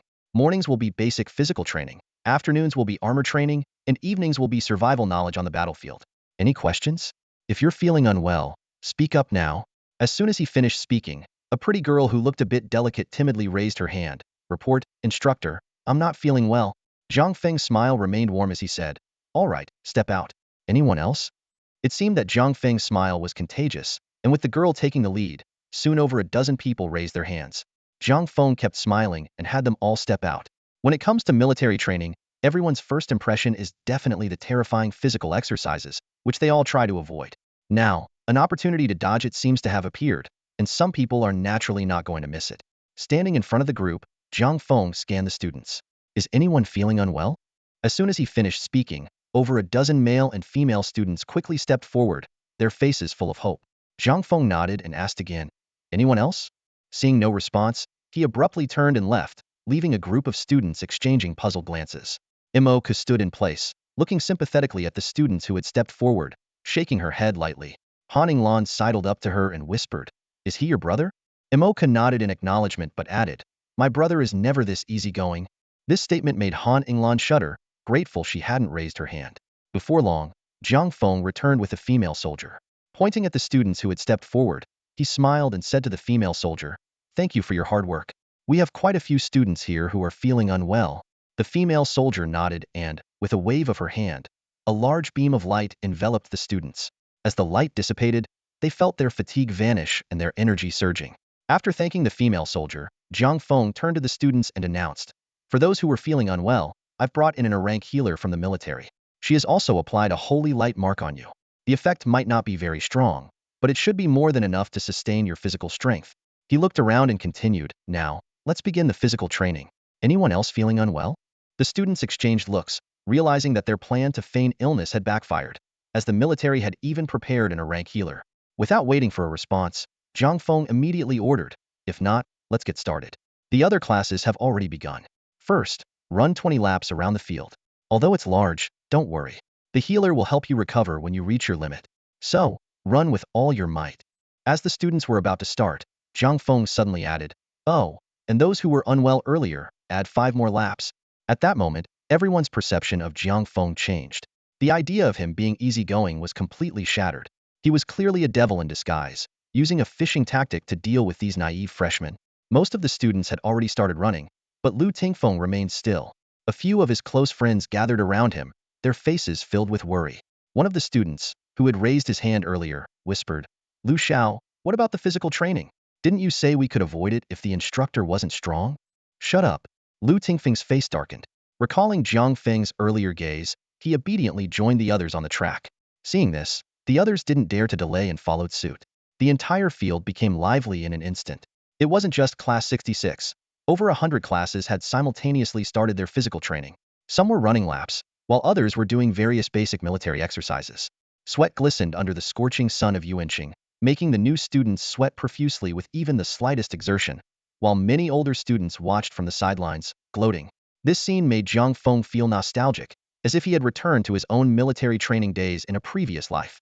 Suddenly, his eyes lit up as he remembered something he had wanted to do but never accomplished in his past life. Jiang Feng approached the instructor of the neighboring Class 67. Both men stood with their hands behind their backs, watching their students run laps. Jiang Feng whispered a few words, and the other instructor's eyes lit up. Jiang Feng then jogged off the field, leaving the other instructor to watch over Class 66. As the number of laps increased, the differences in physical endurance became apparent. The new students from each class formed a long line. In Class 66, Imoku led the way, running at the forefront. Lu Tingfeng's group followed closely behind, then came a group of average students, and finally, the students who had been bathed in holy light trailed at the end. The most surprising of them all was Imoku. She ran steadily at the front, her breathing calm and seemingly effortless. Even Lu Tingfeng, who prided himself on his top-tier spiritual energy and affinity, began to struggle after a few laps. This wasn't an ordinary track. It was a training ground the size of 2 football fields. Although they could use their spiritual energy while running, the effect of low-level spiritual energy without the support of battle armor was minimal. Imoku's slender frame kept leading the pack, the only explanation being her extraordinary control over her spiritual energy. When Jiang Feng returned, he saw the freshmen divided into 3 groups, each person drenched in sweat and panting heavily. He walked over to Instructor Chen Xiao of Class 67, handed him an ice cream, and the two sat on the grass, making small talk. "How many laps have they run?" Jiang Feng asked casually, enjoying his ice cream and ignoring the envious glances from the freshmen. 7 or 8 laps. "You've got some promising recruits here," Chen Xiao replied, clearly relishing the cold treat as well. Their casual conversation drew resentful looks from the freshmen. As the line grew longer, Imoku continued to lead, much to the astonishment of her peers. Jiang Feng stood up, dusting off his pants. "That's enough. These freshmen are really struggling with their spiritual energy application," Jiang Feng said as he walked to the side of the track to offer guidance. "Focus on your spiritual energy. Don't use it haphazardly. Let it flow throughout your body. Spiritual energy and your physical body must work together. Think of spiritual energy as a catalyst that spreads slowly, prioritizing your physical strength." Under Jiang Feng's guidance, some freshmen found the running much easier. As time passed, they became more adept at combining spiritual energy with their physical bodies. However, by the 17th lap, many began to run out of spiritual energy. Seeing more and more students slowing down, Jiang Feng shouted, "Don't stop. Push your spiritual energy to its limits. This is the best time for body refinement. Spiritual energy resides in every cell and fills the air around you. If you stop now, all your previous efforts will be wasted. Otherwise, I'll have a class light user restore you, and you'll run again." Jiang Feng's words were like a devil's whisper, causing the exhausted recruits to shiver. They followed his instructions, and indeed, at the brink of exhaustion, they could always squeeze out a bit more spiritual energy, connecting it with their surface energy to form new strength. The 20 laps were soon completed, and everyone returned to the gathering point, gasping for breath and collapsing on the ground. Despite being drenched in sweat, Imoku didn't sit down but began circulating her spiritual energy throughout her body. Jiang Feng nodded approvingly at her, and then commanded the others, "Don't stop. Start cultivating your spiritual energy." The freshmen quickly got up, understanding the importance of this moment for effective spiritual energy cultivation.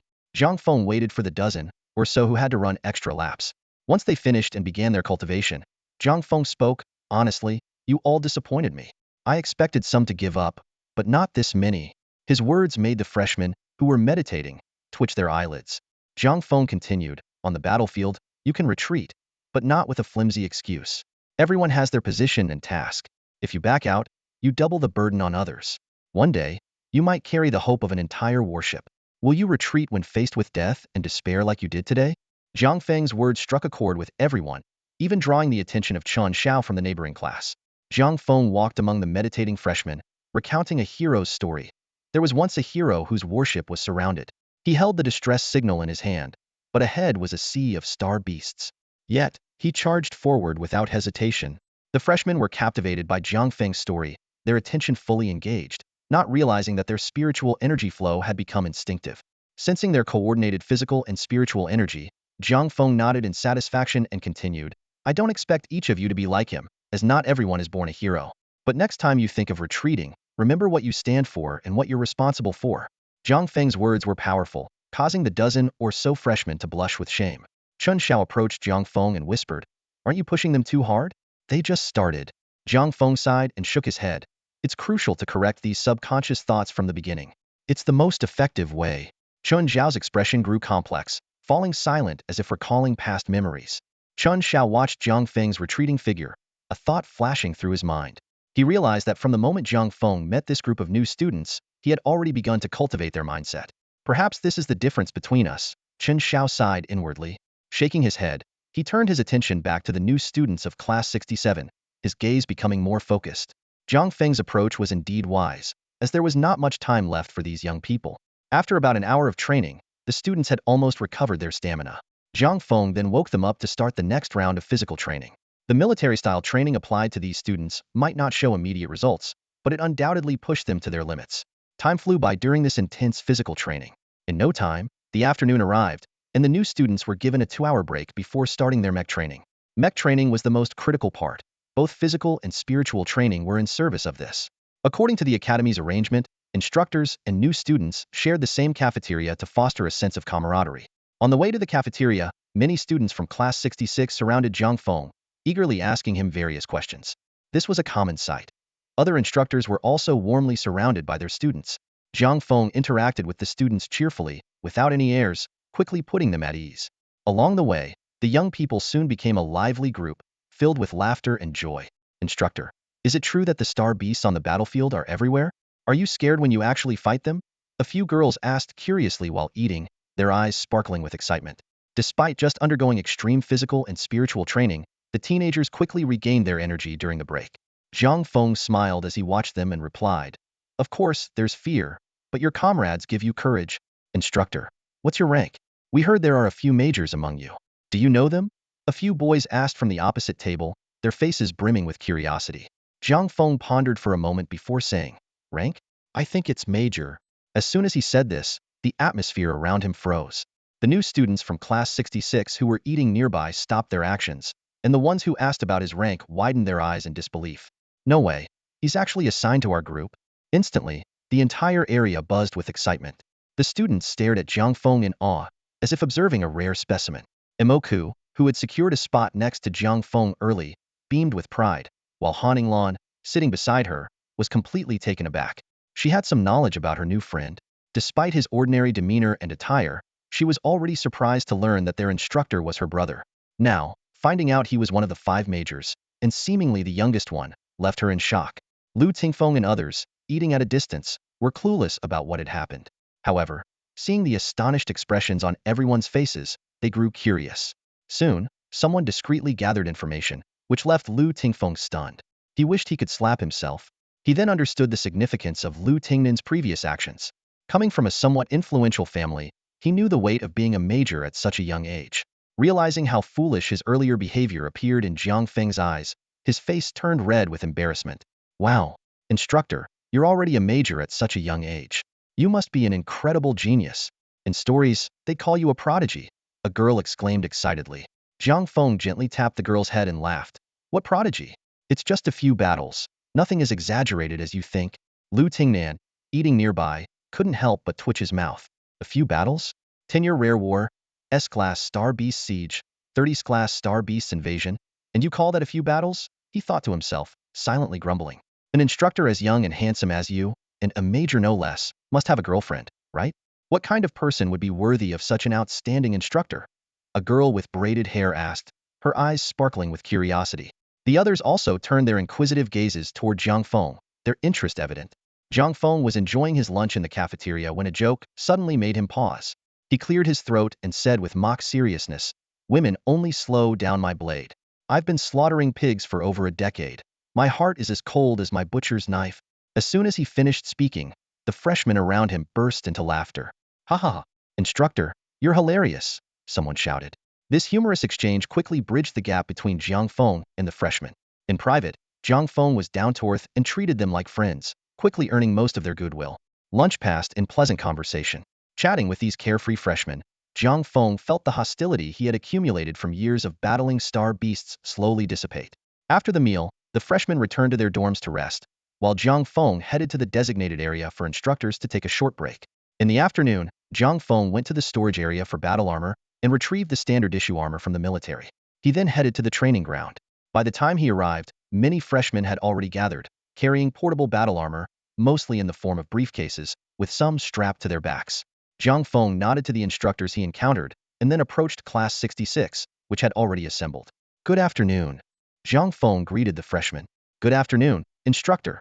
They responded energetically in unison. Jiang Feng nodded in satisfaction, placing his battle armor on the ground. "Sit," he instructed. The group obeyed, sitting down and placing their armor beside them. "This afternoon, we're going to learn about the application of battle armor," Jiang Feng began. "First, You need to understand the role of battle armor in our combat.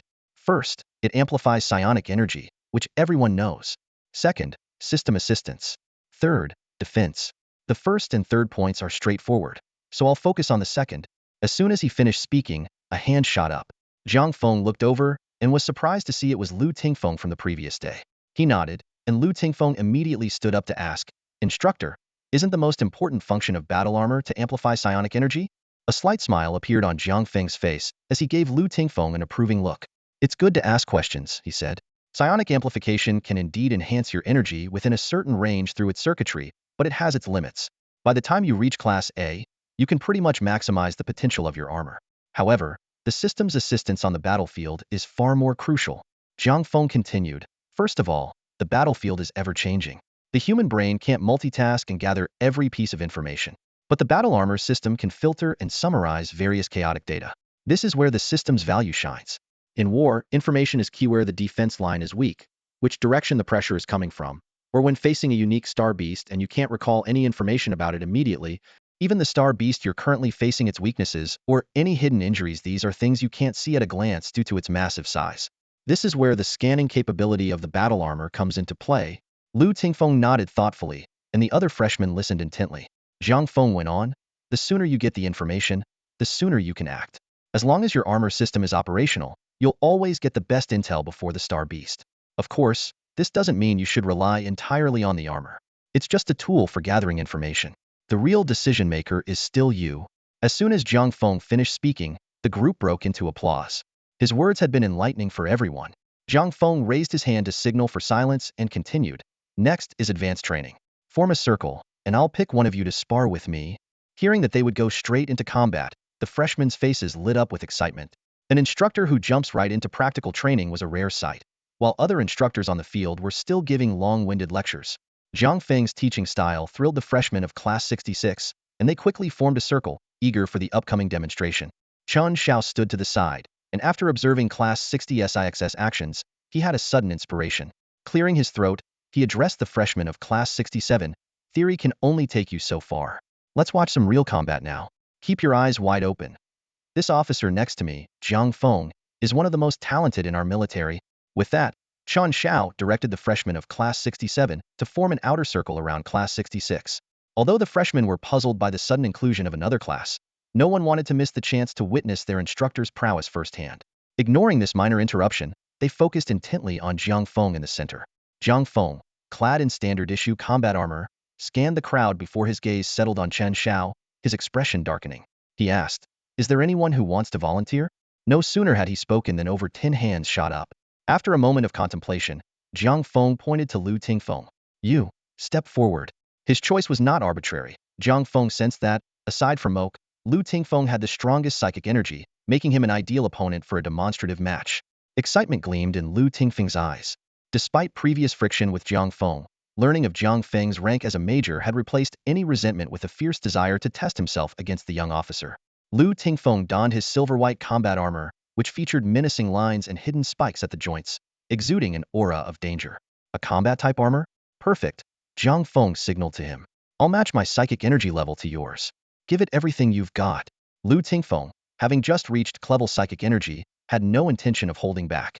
His energy surged as he clenched his fists, now equipped with knuckle dusters. A seemingly simple straight punch came at Jiang Feng, who easily dodged by bending at the waist and lifting a leg. Lu Tingfeng anticipated this, quickly transforming his punch into a grab. Jiang Feng's eyes flashed with approval. Suddenly, he made a powerful forward step, pulling his fist to his abdomen. The terrifying aura made Lu Tingfeng's heart skip a beat, forcing him to retreat. But it was all a feint. Jiang Feng relaxed his fist, channeling all his energy into his legs. With a powerful push-off, he launched himself like a missile, crashing into Lu Tingfeng. Both were sent flying, but Jiang Feng had anticipated this, while Lu Tingfeng was caught off guard. Midair, Jiang Feng threw a restrained but heavy punch at Lu Tingfeng's chest, sending a shockwave through his body and slamming him to the ground. Before he could react, Jiang Feng was already upon him, raining punches down on either side of his head. A cold sweat dripped from Lu Tingfeng's brow. When he realized what had happened, Jiang Feng was already standing, clapping his hands. He extended a hand to the still-stunned Lu Tingfeng and asked the onlookers, "Did you catch that?" "No, not really." The freshmen shook their heads. Jiang Feng grinned. "It's normal not to understand. If you did, I wouldn't need to teach you. Lu Tingfeng, how about you? Lu Tingfeng stood up, recalling the fight. Hesitantly, he said, I couldn't change moves as quickly as you, so I was always on the defensive, but even then, I couldn't keep up. That's because I didn't block. Instead, I organized my next attack while dodging, which was faster than you expected, right? Jiang Feng asked. Lu Tingfeng's eyes lit up, nodding vigorously. Yes. I anticipated your dodge, but I didn't expect you to prepare a heavy punch simultaneously. My impromptu move couldn't counter your well-prepared strike. The crowd suddenly understood. Jiang Feng's prepared strike had forced Lu Tingfeng into a defensive stance, leading to his eventual defeat. Exactly. Jiang Feng nodded approvingly. These are basic combat techniques. In real combat, I never advocate blocking. The best defense and counterattack is dodging. Blocking involves too many variables and can trap you in your opponent's rhythm. In a balanced fight, falling into their rhythm means you're close to losing. Jiang Feng continued. That's why I chose to dodge. Lu Tingfeng was smart to anticipate my move and prepare a counter. However, his first strike used most of his strength. By leveraging my momentum while dodging, I could channel the power into my hands. It wasn't my strongest hit, but it was more than enough against an impromptu move. That's the advantage of dodging. But, Jiang Feng added, this doesn't work against all opponents. Speed-based fighters will outpace your dodge, putting you at a disadvantage. Then how do you deal with speed-based opponents? Lu Tingnan asked. Speed-based opponents are indeed challenging. In martial arts, speed is unbeatable is no joke. Jiang Feng explained. Against them, if you're confident in your defense, you can trade blows. If not, be patient, wait for an opening and strike with all your might. With a mysterious smile, Jiang Feng said, you have a speed-based fighter among you. Let me demonstrate. Moke, step forward. Moke's eyes lit up as she quickly equipped her combat armor. Jiang Feng smiled. Just like we usually do. Moke nodded, and her sleek armor enveloped her like flowing water. Their conversation made it clear that they knew each other, and Jiang Feng's mention of a speed-type fighter piqued everyone's curiosity. The moment the battle armor covered Imoka's body, she decisively made her move. Her training sessions with Jiang Feng had taught her that there was no room for holding back in this kind of combat. Imoka's attack angles were extremely tricky, unlike Lu Tingfeng's straightforward approach. She first circled swiftly around Jiang Feng, then suddenly launched a fierce assault from the flank. This angle of attack forced Jiang Feng to either dodge or block with an additional turning motion, giving Imoku a precious time advantage. Jiang Feng raised an eyebrow, clearly impressed by Imoku's combat instincts.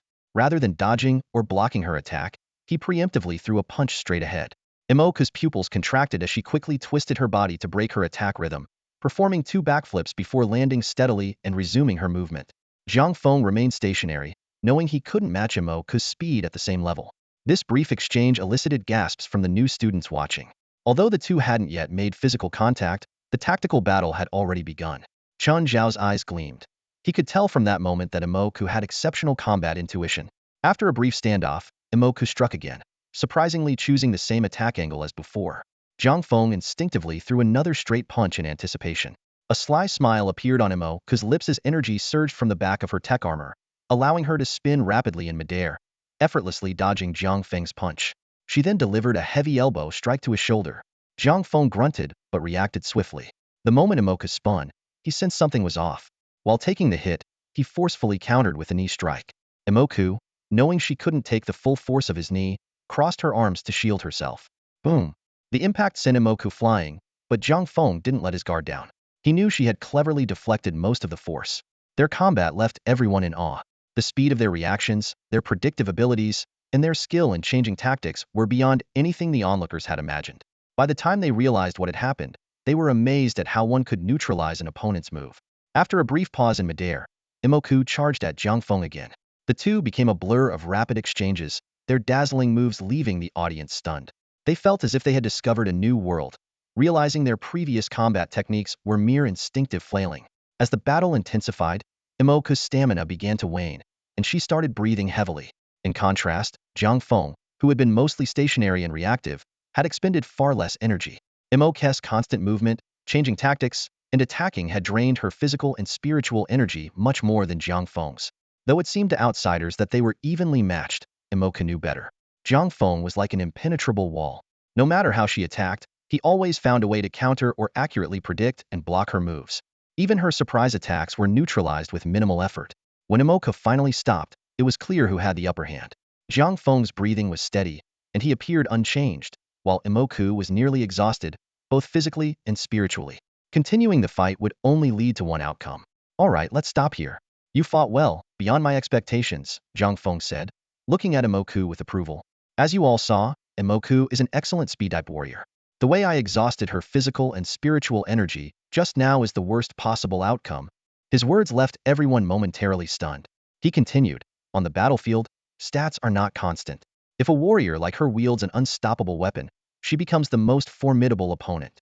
In such a scenario, by the time someone's energy is depleted, she could have taken you down dozens of times. That's why I said this is the worst outcome. This strategy places all the control in the opponent's hands. They wouldn't stay until they're exhausted. They'd retreat long before that. Jiang Feng's explanation enlightened everyone, who nodded repeatedly, silently taking his advice to heart. Of course, that's under specific conditions and just a theory. Now, back to the topic, how do you fight an enemy who relies on speed? Jiang Feng said, clapping his hands gently to recapture everyone's attention. He began to break down the fight he had with Imoku in detail. I stayed in one spot, countering her attacks and striking back quickly. This was mainly due to anticipation and information gathering. That's why I emphasize the importance of data collection from your combat suits. Jiang Feng's gaze swept over each trainee to ensure they were paying attention. Accurate information allows you to react faster in defense or offense.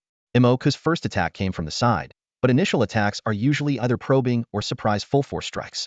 So, I opted for a frontal defense. The group started recalling the earlier fight, nodding in realization.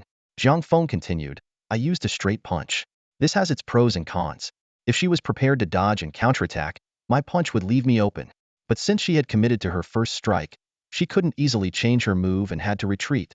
His explanation left everyone in awe, and Imoku looked incredulous. Chun Xiao was internally shocked, thinking, this is combat awareness on a monstrous level. Lu Tingfeng couldn't help but blurt out, holy crap. Instructor, do you have a chip in your brain? Jiang Feng waved it off with a smile. Don't exaggerate. It's just basic information gathering and anticipation. Stay calm and think, and you can do it too. The trainees exchanged doubtful glances, clearly skeptical. Jiang Feng went on, Imoku's ability to retreat shows she has excellent body control. Her second attack caught me off guard. When I instinctively countered, I realized something was wrong. She changed her move midair, and I had to take the hit to land one myself. Jiang Feng looked around, his tone becoming serious. So, don't think that gathering enough information and making predictions makes you invincible. The enemy is also adapting and anticipating your responses. That's when muscle memory and reflexes become crucial. He concluded, combat requires flexibility and adaptability. Sometimes, intuition is just as important. Instinctive reactions need to be honed through repeated practice and real battles. Jiang Feng's detailed explanation captivated everyone. The trainees of Class 67 sat down on the ground, some even taking out their combat helmet recorders. Time flew by, and before they knew it, it was evening. Jiang Feng tirelessly sparred with various trainees, analyzing the fights in detail afterward, and even had a bout with Chen Xiao. After several hours, the new recruits felt like they had entered a new realm of combat understanding. Jiang Feng highlighted the details they had previously overlooked, breaking down unexpected moves and counterattacks clearly. They felt their comprehension of combat had reached a new level, opening their eyes to new possibilities. Upon hearing the bell, Jiang Feng glanced at the sky and dusted off his pants as he stood up. All right, that's it for the armor class. Remember to come back tonight for survival skills. Instructor, how about we skip dinner and you keep teaching us? Lu Tingnan's eyes sparkled with eagerness. He looked like he might grab onto Jiang Feng's leg to stop him from leaving. Lu Tingfeng was just as enthusiastic, his eyes shining with newfound clarity from the afternoon's lessons, feeling like his previous efforts were laughable. The girls weren't any better. Their eyes glittered like hungry wolves, and if not for maintaining their composure, they might have pounced on him. Jiang Feng put on a stern face. Food is essential. You can't fight on an empty stomach. One punch and you'd be down. How do you expect to anticipate your opponent or adapt if you're starving? Real strength is everything. And if you're not hungry, I sure am. My throat is dry from all this talking. You understand? With that, Jiang Feng left without looking back, his steps a bit hurried, leaving behind a group of stunned freshmen. After a moment, the classroom erupted in laughter. Haha, the instructor has such a cute side. He's so strong yet humble, patient, and handsome. I'm in love. From today on, he's my idol. Get lost. He's my idol. I'm putting his photo by my bed tomorrow. If you have a photo, share your contact info. I want one too. Why are you, a guy, getting involved? I can worship him as a martial saint, said a boy with a sincere expression. After dinner in the cafeteria, the freshmen had 2 hours to rest. The dormitory area was bustling with activity, with both male and female dorms filled with laughter and chatter. It was only the second day of school, and most people didn't know each other well, making it a perfect time to make new friends. Laughter and conversations echoed from each dorm, creating a lively atmosphere. However, a few dorms were eerily quiet, with doors closed and curtains drawn. These dorms clearly belonged to Class 66 and 67. In the boys' dorm of Class 66, all the boys from both classes were crammed together. A boy wearing only shorts carefully drew the curtains and gave an okay gesture in the dark. As soon as the curtains were closed, a helmet on the floor lit up, projecting a video on the wall. To make enough space, they had even moved their beds into the hallway. The boys formed a semicircle, intently watching the video of Jiang Feng's afternoon lecture. Meanwhile, the girls' dorms of Class 66 and 67 were in a similar state, though they hadn't gone as far as moving their beds. A girl in a Lolita dress placed a pink helmet on the floor, which projected a 3D scene. The unusual activity soon attracted the attention of others, especially with the occasional exclamations coming from within. Wow! Amazing! You can do that? Incredible! Never seen that before. These were the boys' voices. Oh my gosh! I'm in love. Forget K-pop stars. He's so handsome. These were the girls' voices. The strange exclamations and shouts made the eavesdroppers outside hesitate, quickly moving away for fear of catching whatever strange excitement was going on inside. Later that evening, Jiang Feng looked at the group of students before him, their eyes bloodshot. Despite wearing casual clothes and looking tired, their excitement was palpable. All right, tell me, what did you do for the past 2 hours? Jiang Feng asked, exasperated. Reporting, instructor. We reviewed the footage. We learned a lot. Lu Tingfeng, now Jiang Feng's #1 fan, replied loudly. Jiang Feng rubbed his forehead in frustration. He had seen them recording the session but hadn't thought they would be so diligent. Fine, no survival skills lesson tonight. Lu Tingfeng, do you have any entertainment to lighten the mood? I don't know anything like that, Lu Tingfeng stammered, caught off guard. Admiring strong individuals since childhood, he had no interest in frivolous activities. The group burst into laughter, not expecting the usually aloof Lu Tingfeng to be stumped. How about I give it a try? A soft voice suggested. The group turned to see a girl in a Lolita dress raising her hand. Wow, Della, are you going to sing? Exclaimed a girl with long black hair beside her, eyes full of excitement. Della? Wait, you mean the newly famous singer? Someone gasped. Damn it, the instructor's lesson was so captivating. I didn't even realize a goddess was among us. Is it too late to ask for her contact info? The boys were beside themselves, groaning in frustration. It wasn't entirely their fault. Everyone had been in training uniforms with hats, making it hard to recognize anyone. Now that they could wear casual clothes in the evening, they realized they had a celebrity in their midst. The moment the new students recognized Dyla, the entire venue erupted. Both boys and girls alike were swept into a state of near frenzy. The crowd instinctively parted, creating a path as Dyla walked out slowly, a gentle smile on her lips. Singing is out of the question, she said softly. I've had a long day, and my powers are unstable. Singing wouldn't be effective. How about I dance instead? Sure, someone immediately shouted. We love watching you. I never thought I'd get to see her up close in my lifetime. Another voice exclaimed excitedly. Posting this on social media is going to make everyone so jealous. Jiang Feng chuckled and nodded. You've all worked hard today. Tonight, feel free to showcase your talents. Boys, make sure to give it your all. This could influence your future dating prospects. Seeing the freshmen so enthusiastic, Jiang Feng was a bit surprised. He recalled that back in Dawn City, there were some celebrities, but he'd never witnessed such fervor.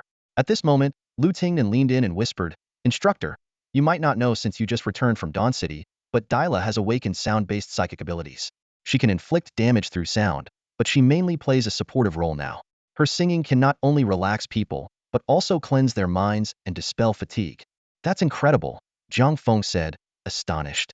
These few words sent chills down his spine. In battle, the most terrifying thing wasn't running out of psychic energy or being surrounded by star beasts. It was the collapse of one's mental defenses in the face of despair. The war on Origin Star was endless, and even the toughest warriors could grow weary. In such a state of physical and mental exhaustion, performing at 50 capacity would be impressive. But now, someone could use their voice to dispel these mental shadows? This kind of ability could become the core of any battlefield. The biggest difference between star beasts and humans is their endless numbers and tireless aggression. But this ability could level the playing field. It truly is amazing, Lu Tingnan added. But it has its drawbacks. This kind of singing consumes a tremendous amount of psychic energy. As she mentioned, with her energy unstable right now, it wouldn't be effective. As the two conversed, the crowd had already sat down in a large circle on the ground. Dyla stood in the center and began her dance. The dance started with gentle, elegant movements. Dila's dress fluttered with her motions, and her graceful figure captivated everyone present, as if they were witnessing a fairy dancing in a paradise. Gradually, the chatter in the crowd dwindled. Even Jiang Feng stopped talking, his eyes fixed on Dila's dance. Her movements were elegant, and as the dance reached its climax, they became lively and swift, entrancing everyone. Finally, the dance came to an end. It wasn't until Dila stopped moving that the crowd snapped out of their trance and erupted into enthusiastic applause. Dila's performance set a perfect tone for the evening. Afterward, more people stepped forward to showcase various talents. Amid laughter and cheers, the exhaustion from a day's training seemed to dissipate.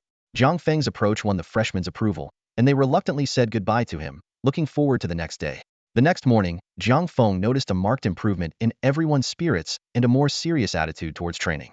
The morning was still filled with monotonous physical training, a nightmare for the new students. By the end of the morning, their psychic and physical energies were drained 2 or 3 times over. The feeling was far from pleasant. Reaching the limits of both psychic and physical endurance left them nearly immobile. And just when they thought they couldn't move, an 11 light-based psychic would come to help them recover quickly. After a grueling morning, they finally welcomed the afternoon's mecha combat class. Both Class 66 and Class 67 students eagerly anticipated it. In fact, their ability to endure the morning was largely due to their excitement about hearing Jiang Feng's in-depth analysis of mecha combat in the afternoon. For today's mecha combat analysis, Jiang Feng used the same approach as yesterday. He selected a few students to spar with him and then conducted detailed reviews. He also introduced new perspectives to address existing issues. Each new insight left the students in awe, and every mecha class taught them something new. Finally, Jiang Feng had the students pair up for sparring, pointing out their mistakes and providing solutions.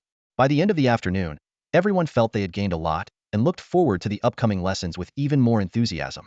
As night fell, Jiang Feng led the students of Class 66 to quietly infiltrate Qian Zhao's wilderness survival class. Seeing the unexpected addition of students, Qian Zhao's forehead veins slightly twitched, but he resignedly began his lecture.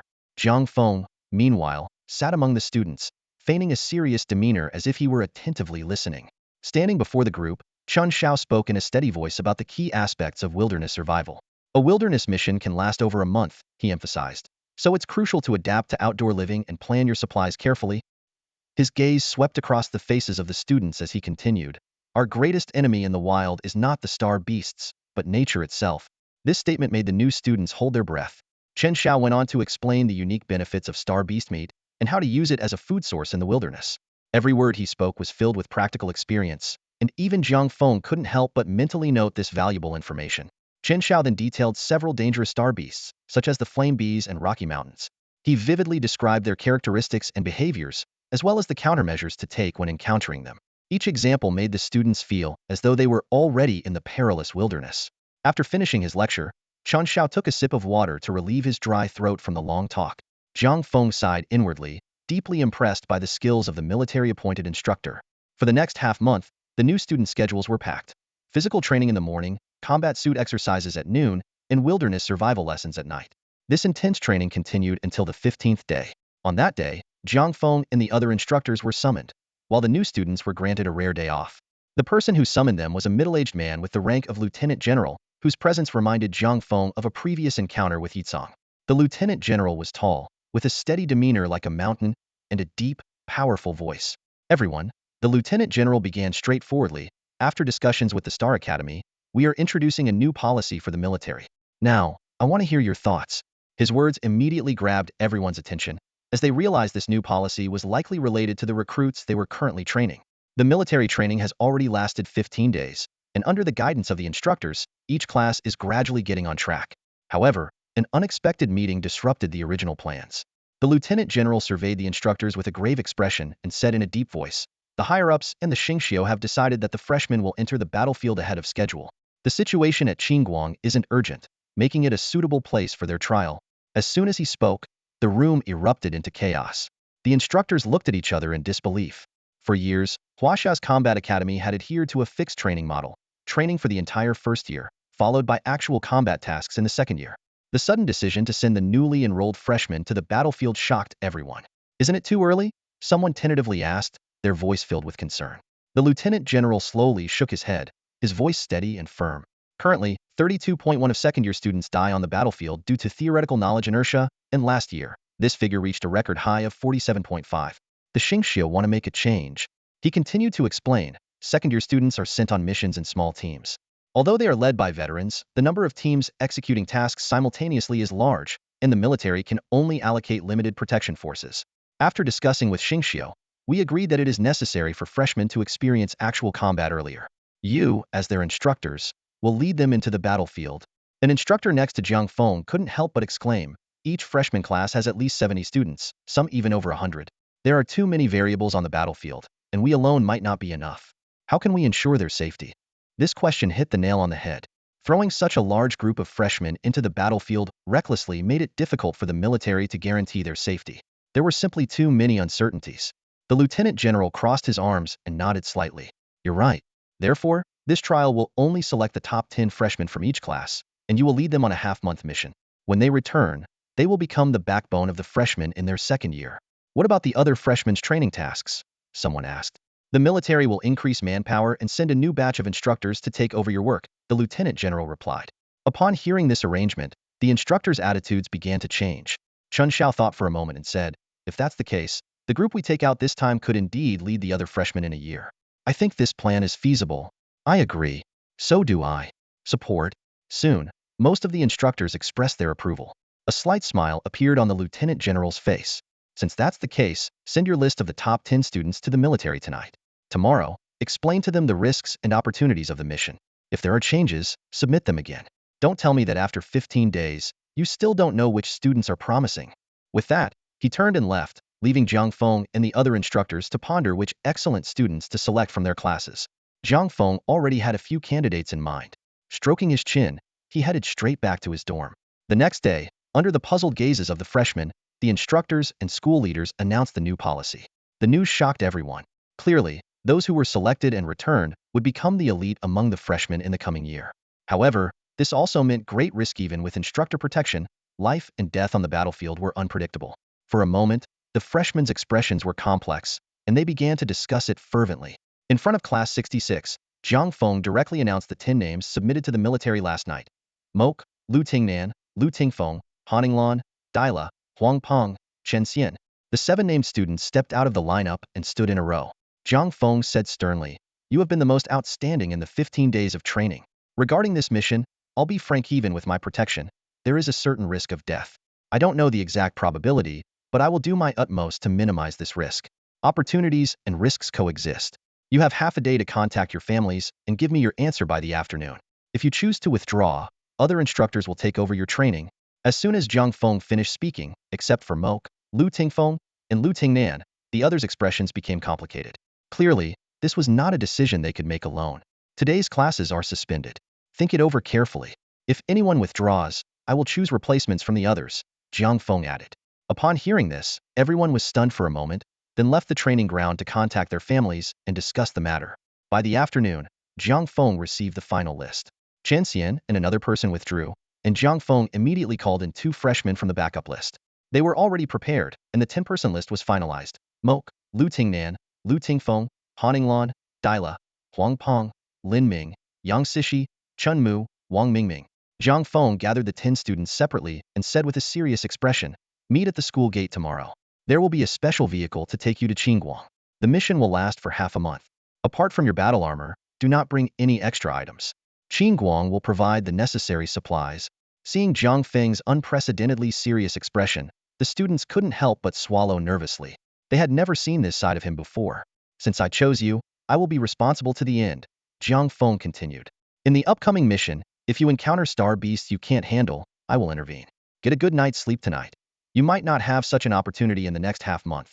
Be prepared to camp in the wilderness at any time. The next morning, the entrance of Xingxiu Academy was bustling with people. Jiang Feng and the freshmen of Class 66 stood in an inconspicuous corner, surrounded by students from other classes, totaling over 1,000 people. In front of the main gate, for highly disciplined squads captured most of the attention. Their posture and demeanor were distinctly different from the other freshmen, resembling a true military unit. While waiting for the hovercraft, conversations buzzed around. Someone sighed. Is this the caliber of a major? Looking at them, I feel like I'm seeing my brother who's been in the army for years. I bet they'll complete this task perfectly. Another voice chimed in. Isn't there supposed to be 5 majors? Where's the other one? Someone asked in confusion. Over there, someone pointed in the direction where Jiang Feng and his group were. Following the indication, everyone saw the loosely standing group of Class 66 in the shadows, with Jiang Feng even sitting on the steps by the wall. Aren't they tired from standing so straight? Lu Tingnan asked in confusion. Lu Tingfeng muttered under his breath, those squads are just putting on a show. Standing so straight but their legs must be shaking. Han Lan sighed. This is a chance to showcase the results of their military training to everyone.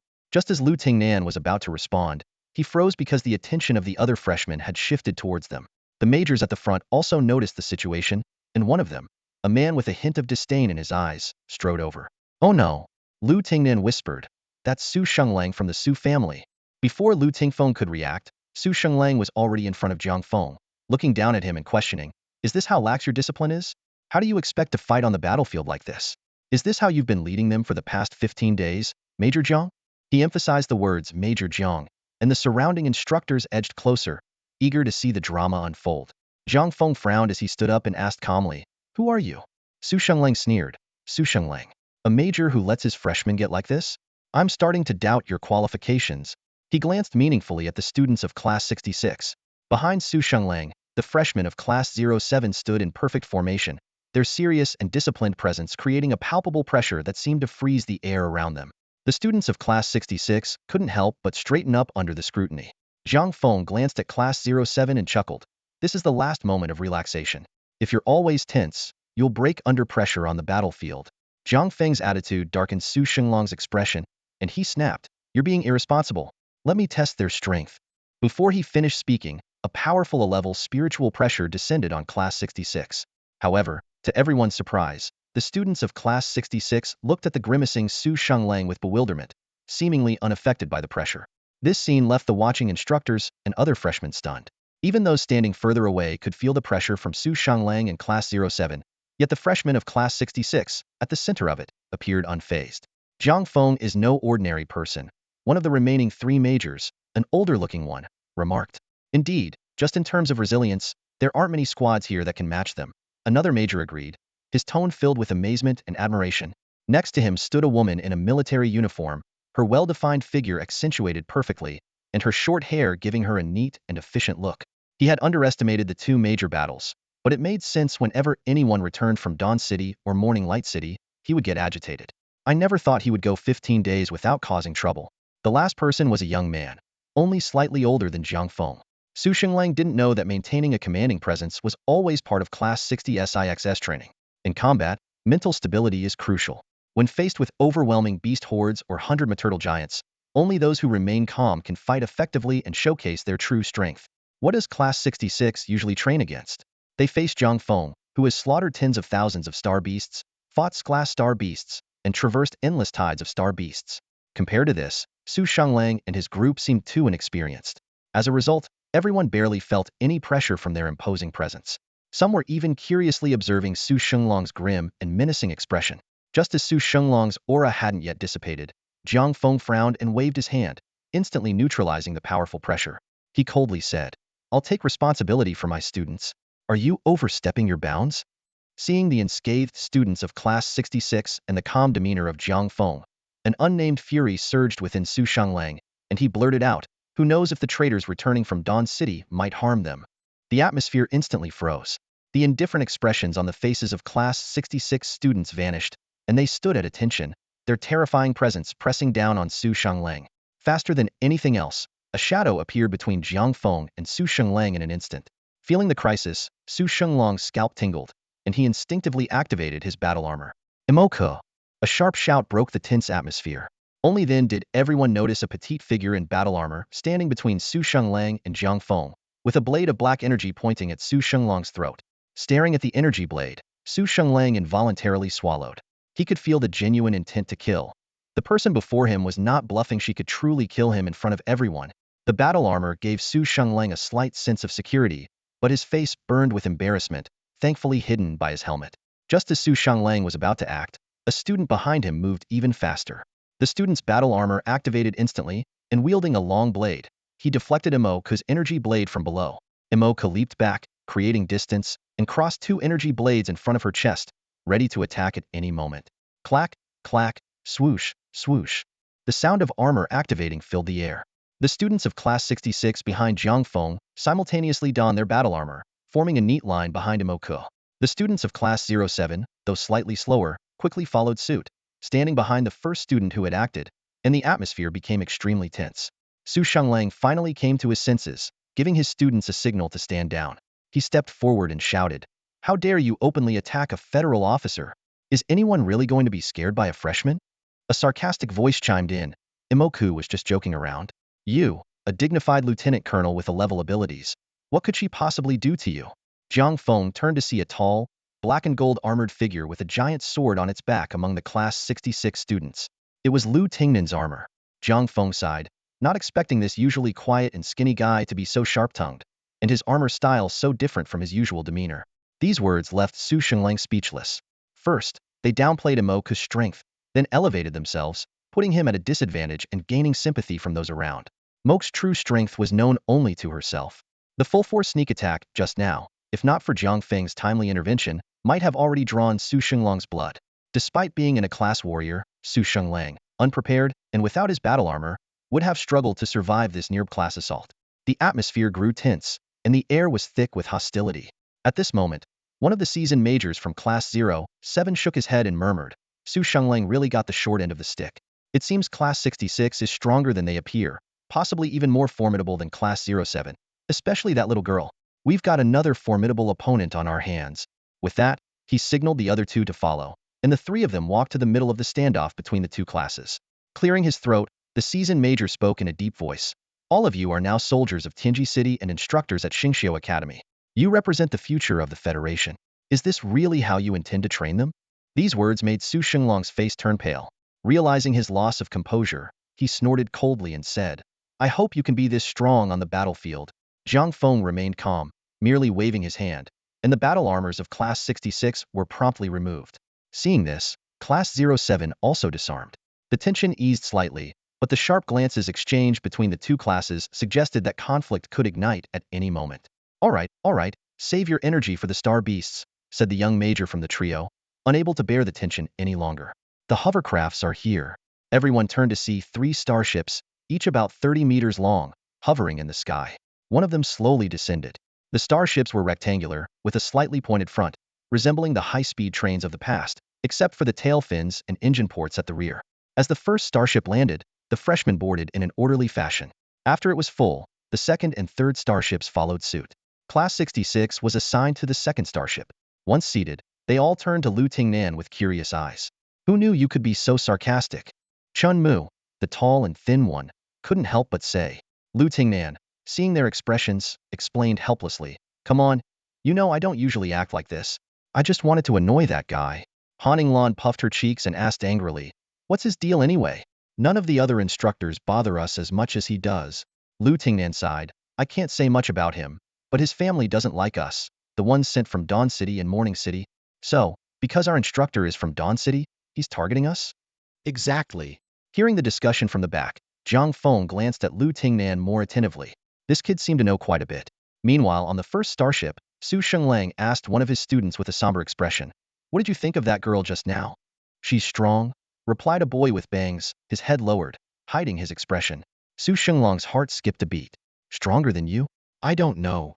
Not far behind them, the only female major led her class, whispering amongst themselves.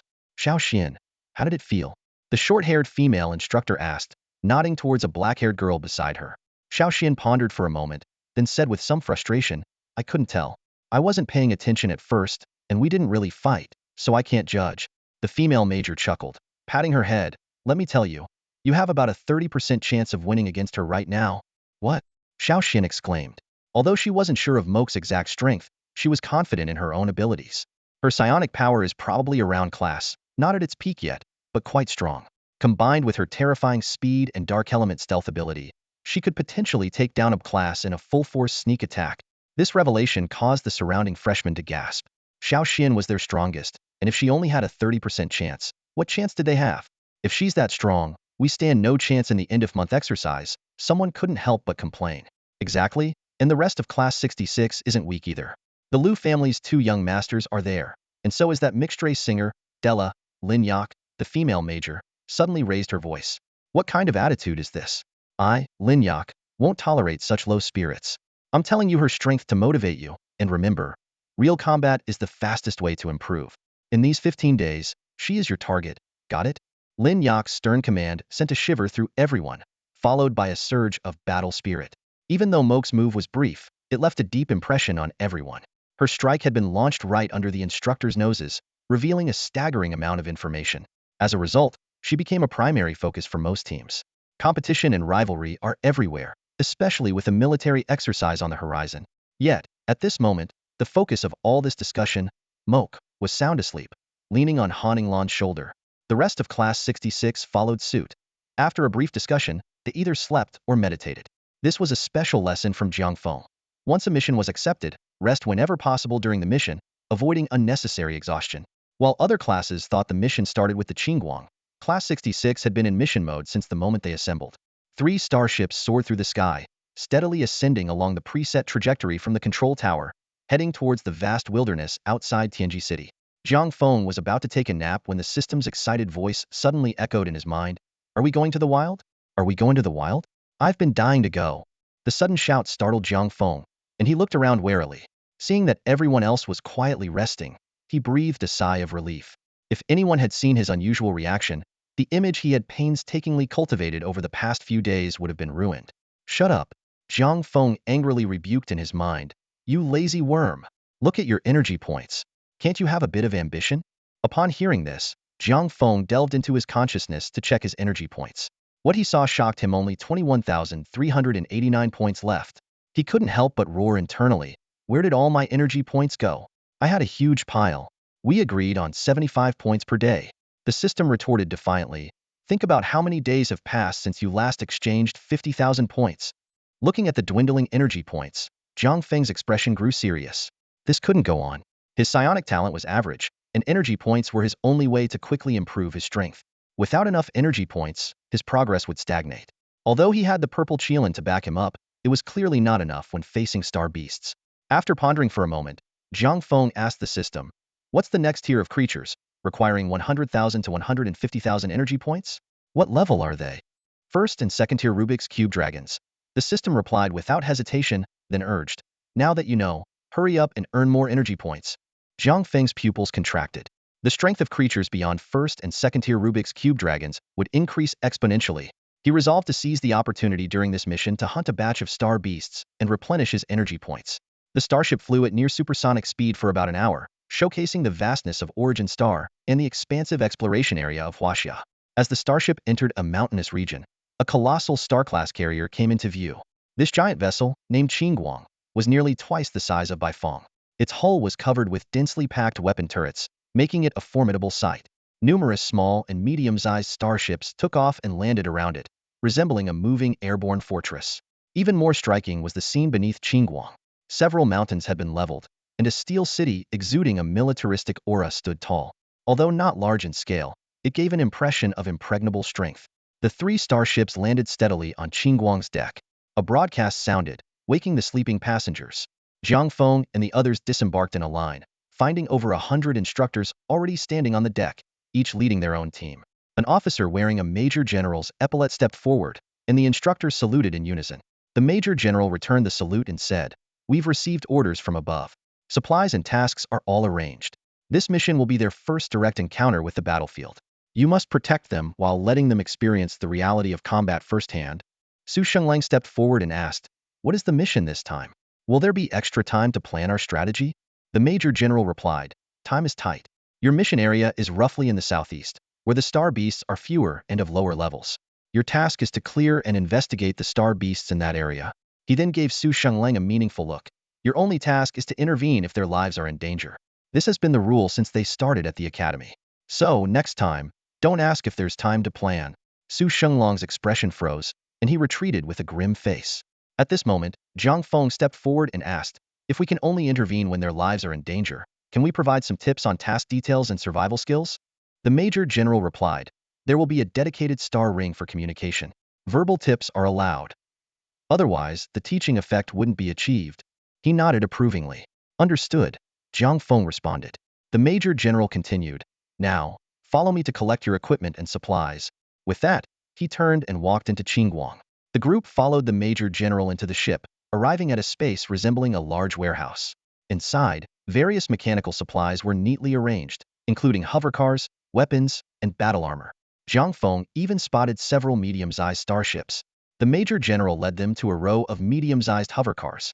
These hovercars were about the size of buses from Jiang Feng's previous life, but were shaped more like small shuttles, complete with tail fins and a slightly pointed front. The Major General turned around, crossed his arms, and addressed the crowd with a serious expression. His deep, powerful voice echoed through the spacious briefing room. The multifunctional field mission hovercrafts and the ring devices have all been prepared, sufficient to support a 15-day mission. The mission directives will be sent directly to the hovercrafts and ring terminals. He paused, his gaze sweeping over everyone present. This mission is of great importance to the higher-ups. If you encounter an S-class Star Beast, immediately use the ring to alert the hovercraft terminal. We have S-class operatives on standby, ready to provide support at any moment. Everyone's hearts tightened. The military's stringent precautionary measures made them realize that the mission's danger level far exceeded their expectations. The time between encountering an S-class Star Beast and the arrival of support would undoubtedly be the most perilous. The Major General continued, "You can review the detailed mission content on the hovercraft. I won't say more now. When you return victorious, I will personally award you your medals." He placed his fist over his chest. "May your weapons bring you glory." The crowd followed suit, placing their fists over their hearts in solemn respect. 10 minutes later, over 100 hovercrafts departed from the Qin Guang warehouse, flying southeast. Inside one of the crafts, Lu Tingnan sat in the driver's seat, with a tall, slightly shy boy named Huang Peng in the front passenger seat, his face dotted with a few pimples. Jiang Feng stood in the open space behind the two front seats, arms crossed and leaning against the wall. Lu Tingnan projected a floating window to the rear, beginning to explain the mission area in detail. "Our mission area has been divided." Lu Tingnan pointed at the fan-shaped region on the projection, with the nearest supply station as the base point, extending outward. Class 66 is responsible for the outermost region. After Lu Tingnan finished his explanation, Jiang Feng stepped forward, his expression serious as he addressed the group. "I won't interfere much in this mission. I'll be on standby nearby. You need to act independently, but I have a few suggestions. First, make sure everyone has a clear role. Second, choose a leader and follow their commands. Third, never show fear when facing Star Beasts." As soon as he finished speaking, Jiang Feng turned and leaped out of the rear cabin, disappearing from sight. His sudden departure made everyone acutely aware that they were now on the battlefield, exchanging uneasy glances. Lu Tingnan quickly regained his composure, cleared his throat, and said, "Remember what the instructor said? In the field, keep a good mindset and don't panic. The most important thing right now is to select a leader." As soon as he finished speaking, he noticed everyone looking at him with peculiar expressions. "Who else but you? I think you're the best fit." No objections. The group voiced their agreement. Lu Tingnan smiled wryly. Instead of feeling the joy of becoming the leader, he felt the weight of responsibility on his shoulders. He knew that from this moment on, every decision he made could affect the lives of his teammates. Taking a deep breath, Lu Tingnan said with determination, "Since you trust me, I won't decline. First, our mission is to explore this area. Initially, the region is small, so we can split into groups of 3 to scout the left and right, while the remaining 4 rotate on the hovercraft." As he spoke, he swiped his finger, enlarging the mission area on the projection. A small dot representing the hovercraft appeared in the center of the screen. Lu Tingnan drew 3 interconnected circles around the hovercar, cleverly encompassing the entire fan-shaped area. He glanced around at everyone, his eyes reflecting deep and thoughtful seriousness. "We'll split into 3 groups," Lu Tingnan said steadily. "Imoku, Yuhan, Inglan, and Della will cover the left area. Lu Tingfeng, Lin Ming, and Chen Mu will handle the right. I'll stay with the remaining 4 at the hovercar. One will drive and the others will scout around." Everyone nodded silently, agreeing with the well-thought-out plan. Lu Tingnan continued, "I may not come from a top-tier family, but our intelligence network is decent. Since you all made it into Xingqiu Academy, I assume you have some background and hidden strengths." Chun Mu squinted his eyes and spoke bluntly, "Just say what you're thinking." The others echoed his sentiment. Taking a deep breath, Lu Tingnan shared his suggestion. "This area mainly has low-level star beasts. Level ones are rare. According to the rules, encountering a level star beast swarm means we should seek help from the instructors.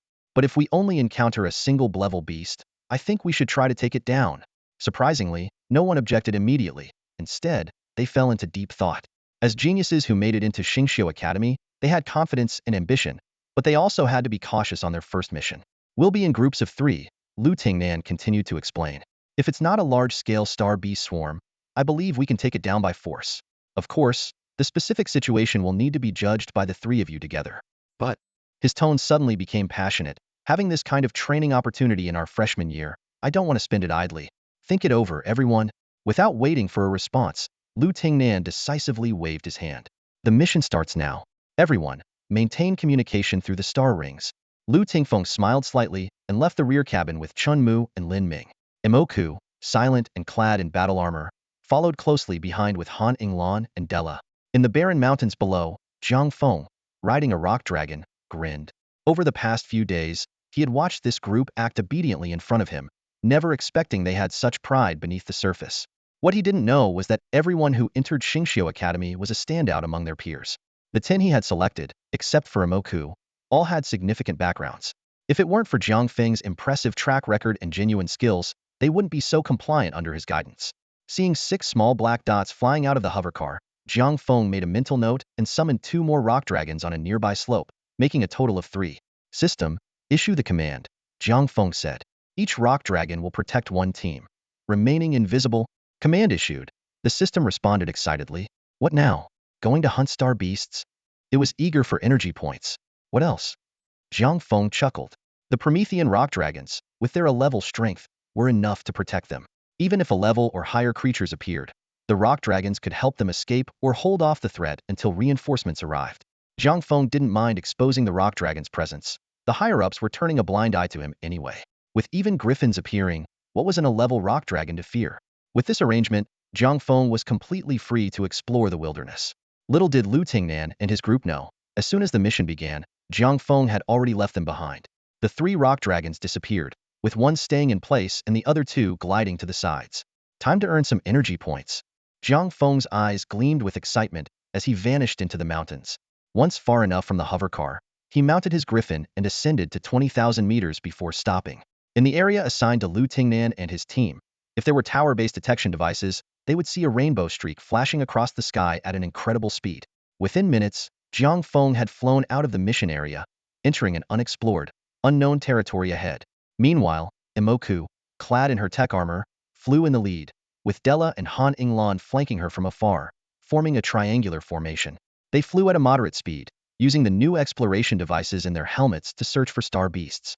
Imoku activated the enemy detection system in her tech helmet. Green beams scanned the area and returned feedback.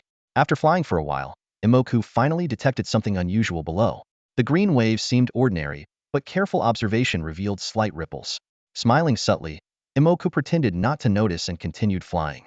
While Moke and her team were still exploring, Lu Tingfeng's group had already encountered the first batch of star beasts after the mission began. 5 class sky-rending owls circled above, their sharp eyes locked onto the 3 humans flying below.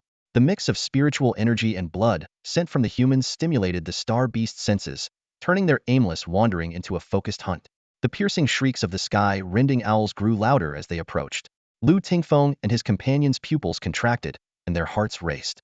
Lu Tingfeng quickly activated his battle armor to full power, and a pair of red glowing gauntlets instantly covered his wrists. Chen Mu and Lin Ming gripped their standard-issue combat knives tightly. Despite facing star beasts for the first time, their eyes showed no trace of fear. The sky-rending owls swiftly formed a formation, creating a massive aerial encirclement. To them, the 3 humans were already prey within their grasp. Lu Tingfeng's eyes narrowed as he shouted, "Let's teach them a lesson." Before he finished speaking, flames erupted from his arms, flowing across his body in fiery patterns. His speed surged as he charged towards one of the owls. A fiery explosion burst in midair. Although Chen Mu and Lin Ming couldn't see clearly, they followed without hesitation, their bodies enveloped in spiritual energy, diving into the fireball. The remaining 4 sky-rending owls circled the fireball in panic, unsure of how to attack. Seconds later, a shrill cry of agony emanated from the fireball. The other 4 owls finally reacted and rushed towards it. But it was too late. The fireball dissipated, revealing the tragic scene within. A gaping, charred hole in the chest of one owl, with 2 combat knives embedded on either side of its nearly severed head. The coordinated strike from the trio had been so swift that the owl hadn't even had time to react before it was killed. The flames continued to consume the owl's body. A gust of wind fanned the fire, obscuring the view. The remaining owls circled anxiously outside the blaze. Suddenly, a blue light shot through the flames, targeting one of the owls on the periphery. The sound of clashing metal rang out as the owl's talons gripped a lightning-infused longsword. The other 3 owls changed tactics instantly, launching a simultaneous attack and quickly forming an encirclement. "Lin Ming, watch out!" A voice called out from within the flames. The blue light was Lin Ming. His successful strike had boosted his confidence, and his lightning energy surged uncontrollably as he charged forward. He underestimated the owl's talents, convinced his strike would land. When the owl caught his sword, he realized his mistake and felt a pang of shame, recalling Jiang Feng's warnings. With the four owls closing in, Lin Ming had no choice but to abandon his weapon and urgently seek a way to break free. As the flames continued to burn in the distance, a low voice shouted, "Explosive flame! Incineration!" The raging fire suddenly contracted, condensing into a blue flame that clung to Lu Tingfeng. Qian Mu reacted swiftly, charging into the fray with a gust of wind, engaging one of the star beasts. Lu Tingfeng, now enveloped in the blue flame, appeared even more formidable, managing to hold his own against two owls simultaneously. Weaponless, Lin Ming dodged frantically within the owl's encirclement. In mere moments, his arms and body were covered in several bloody gashes. Fortunately, Chun Mu and Lu Tingfeng's intervention eased his burden, and the wind energy enhanced his agility.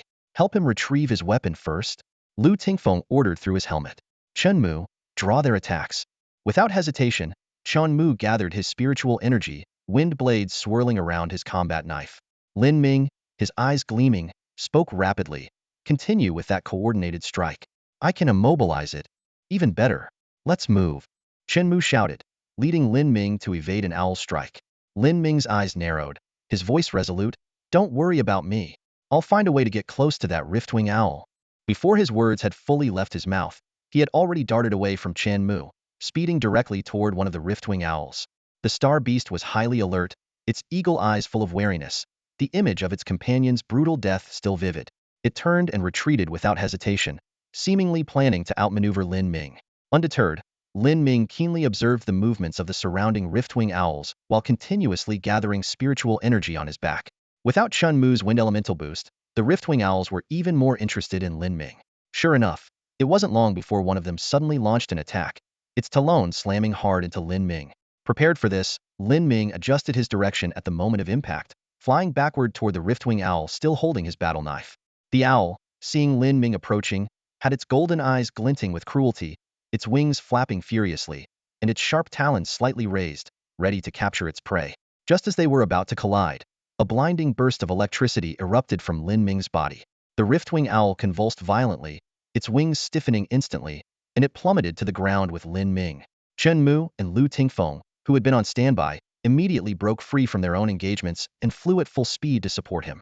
With a thunderous crash, flames erupted, followed by the sharp sound of a battle knife slicing through flesh. The riftwing owl, still paralyzed even in death, was swiftly killed by the duo. The three of them ascended once more, laughing as they looked at the remaining three riftwing owls. Waving his battle knife, Lin Ming shouted, "Now, it's 3v3. Meanwhile, Lu Tingnan, who was guarding the starship, and Moke, who was exploring in another direction, also began to encounter star beasts. Faced with these formidable enemies, the group of talented freshmen displayed astonishing prowess.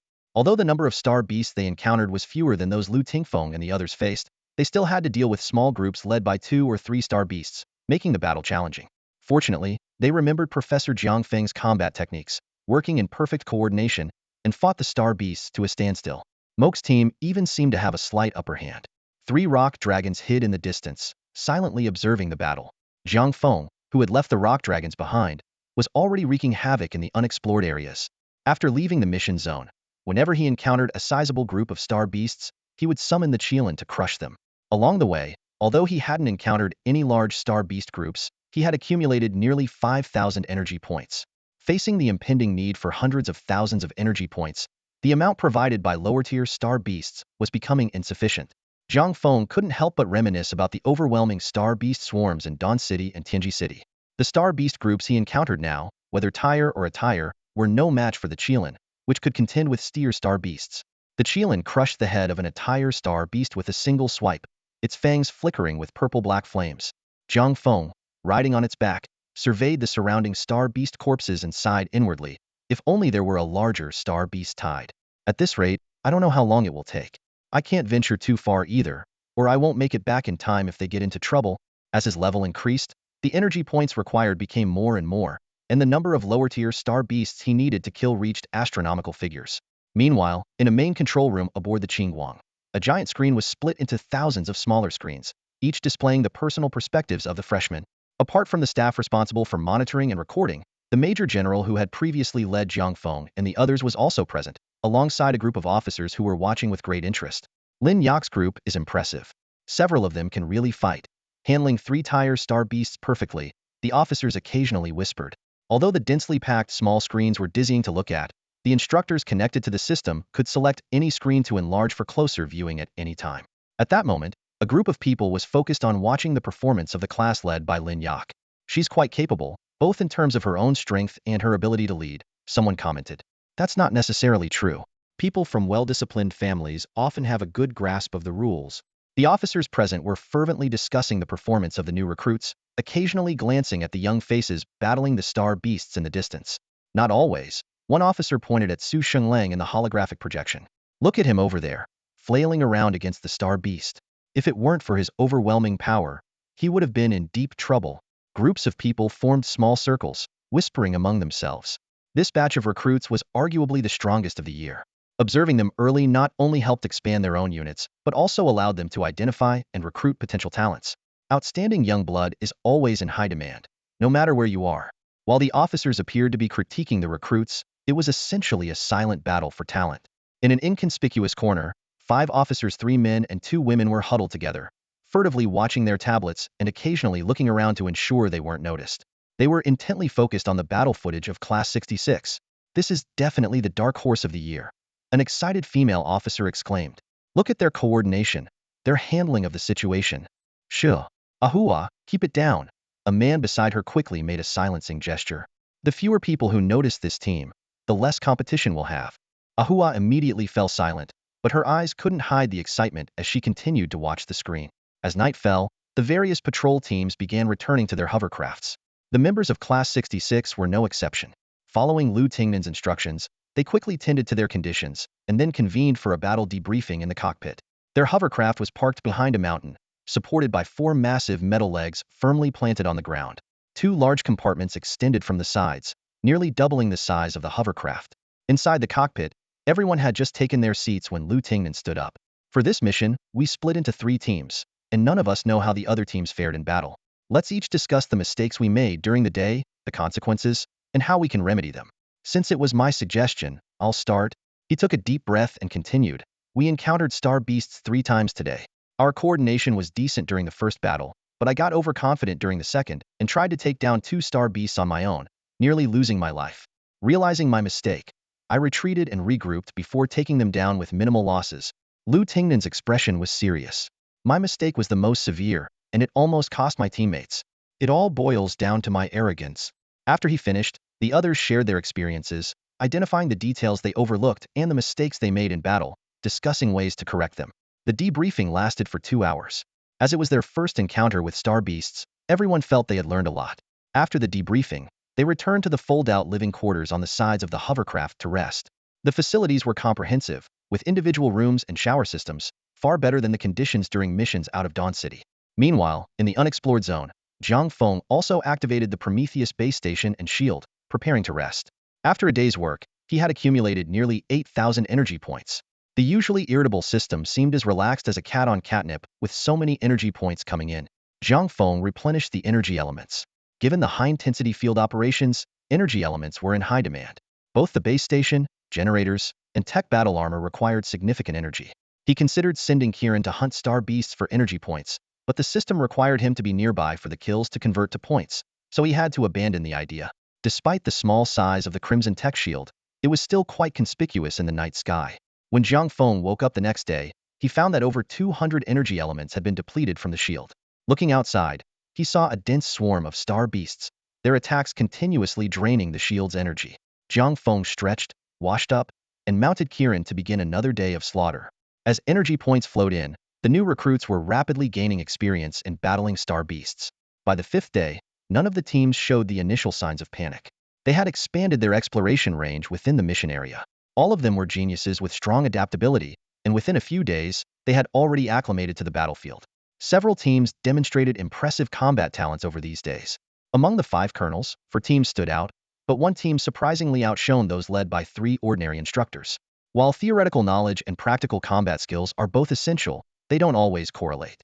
Some people are naturally suited for the battlefield. They might be poor in theoretical studies, But once they face star beasts and experience the life-or-death tension of combat, they unleash immense power.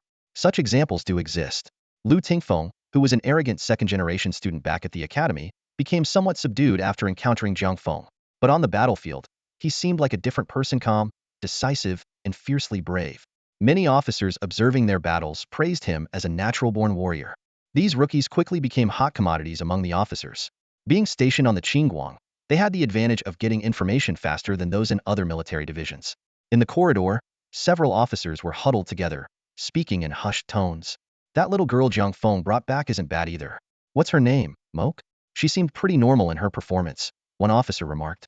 You guys are overlooking her age. Another officer lowered his voice. I've heard her psychic abilities only awakened recently. Whoa, keep it down, someone nearby quickly reminded.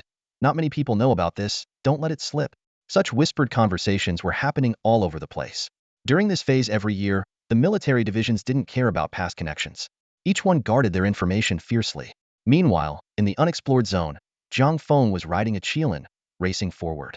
His eyes were constantly scanning the surroundings, not even letting low-level class star beasts escape his notice.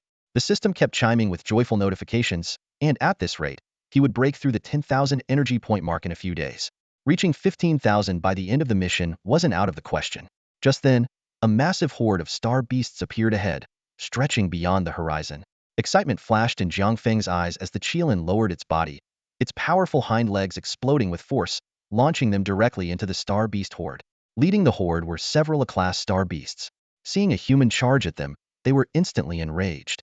The galloping Qilin, like a streak of violet light, plunged into the star beast tide, instantly sending over a dozen unknown star beasts flying with its immense power. Those hit were left half-shattered, unable to resist the Qilin's terrifying strength. The A-class star beasts quickly realized the Qilin's threat. Without hesitation, they took to the air, launching several giant ice spears that glinted in the light. This was the right move. Leveraging their flight advantage against a ground-bound opponent was the best strategy. Unfortunately, they underestimated the Qilin's jumping ability. With a powerful leap, the ground beneath it cracked like a spider web, causing several nearby star beasts to stumble and fall, getting trampled into pulp by the oncoming horde. The Qilin, midair, used one of the descending ice spears as a springboard, launching itself diagonally with even greater momentum towards one of the A-class star beasts. Roar! A burst of black flame erupted from the Qilin's mouth, and the A-class star beast's body went limp, plummeting as if drained of strength. The Qilin's claws slashed, and the star beast's armored, horned head shattered like a watermelon. With no foothold, the Qilin began to fall. Jiang Feng, on its back, activated his Tek Armor, leaping into the air. Using the blood splatter from the slain A-class star beast as cover, he wielded dual Tek blades, their cold gleam targeting another A-class star beast that was continuously attacking the Qilin with ice spears. The A-class star beast never expected Jiang Feng to abandon such a powerful Qilin and launch a solo attack. In an instant, the Tek blades left 2 wounds on its thick skin. It swung a claw at him, but Jiang Feng had already dodged, moving to its back, slashing furiously with the Tek blades. Compared to the massive A-class star beast, Jiang Feng was like a nimble butterfly, effortlessly evading its attacks. Enraged, the star beast gathered all its psychic energy, unleashing a terrifying cold from its body. Jiang Feng immediately felt his speed decrease significantly. A claw, covered in icy crystals, came at him. With his slowed movements, Jiang Feng could only raise his Tek blades to block the attack. Roar! The A-class star beast roared furiously, its full-power strike smashing into Jiang Feng. The energy on the Tek blades trembled violently as Jiang Feng was sent flying, crashing into a mountainside. Cough! Inside the crater made by his impact, Jiang Feng pulled himself out of the rock wall, remarking, Prometheus armor is really something. He had just taken a full-force hit from an A-class star beast Hedon, yet he was completely unharmed. His battle armor remained intact, which stirred a sense of urgency in Jiang Feng. For a long time, he hadn't been able to fully unleash the power of the Prometheus armor. If his psionic energy didn't improve, even with enough energy points, the Tek Extermination series battle armor would remain as limited as it was today. The turbulent energy surged through the entire armor once more, and Jiang Feng shot out of the cave like a cannonball, aiming directly at the A-class star beast. Meanwhile, on the other side, Qilin was dominating the battlefield.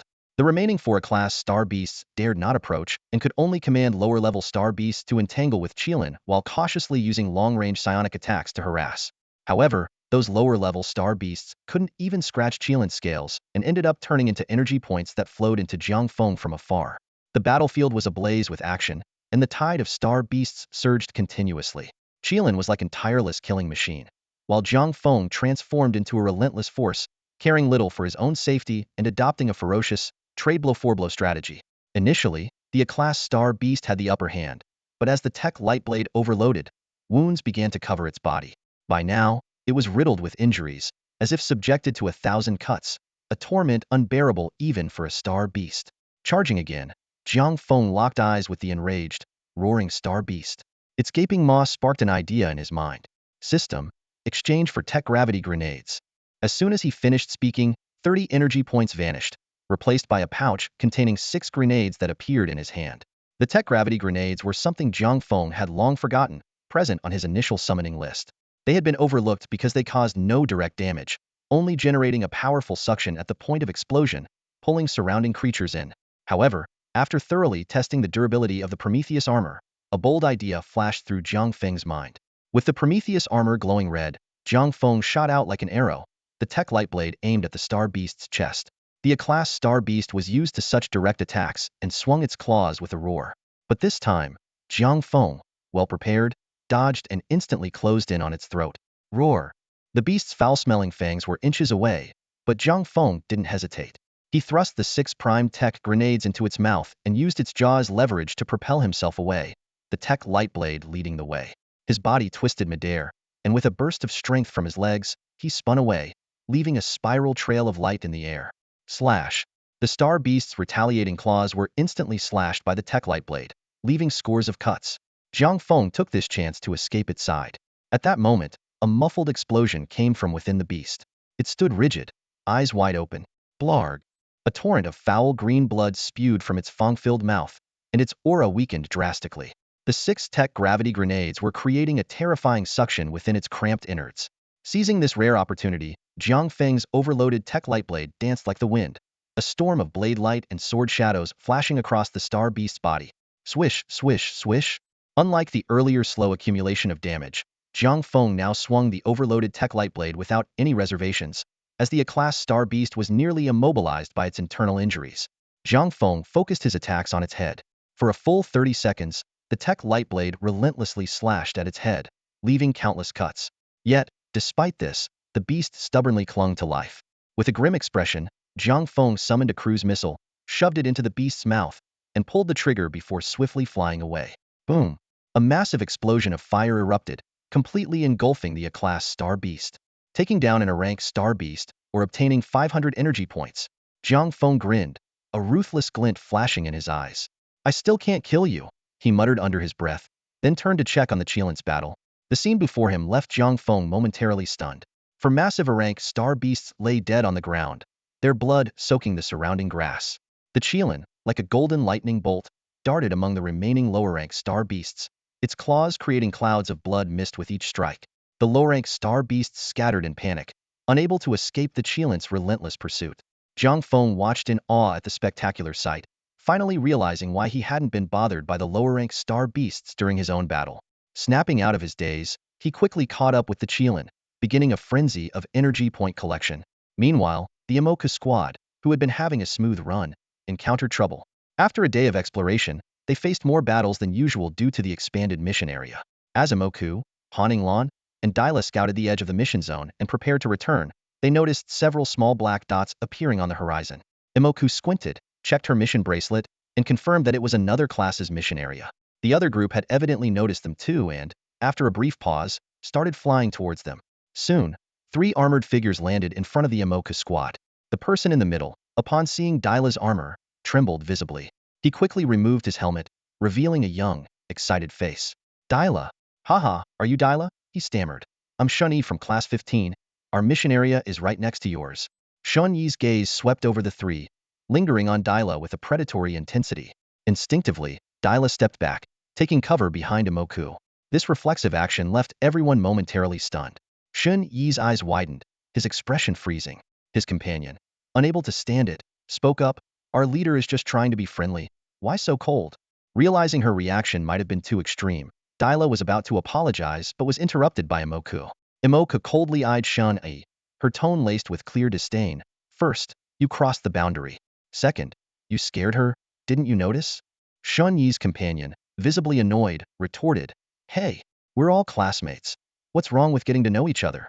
As the tension escalated, Shun-Yi suddenly calmed down, a warm smile spreading across his face. "Yang Zekin, she's right. We were being too forward. We apologize for the intrusion. Until next time." With that, he turned and left. Imoka's expression grew even more severe.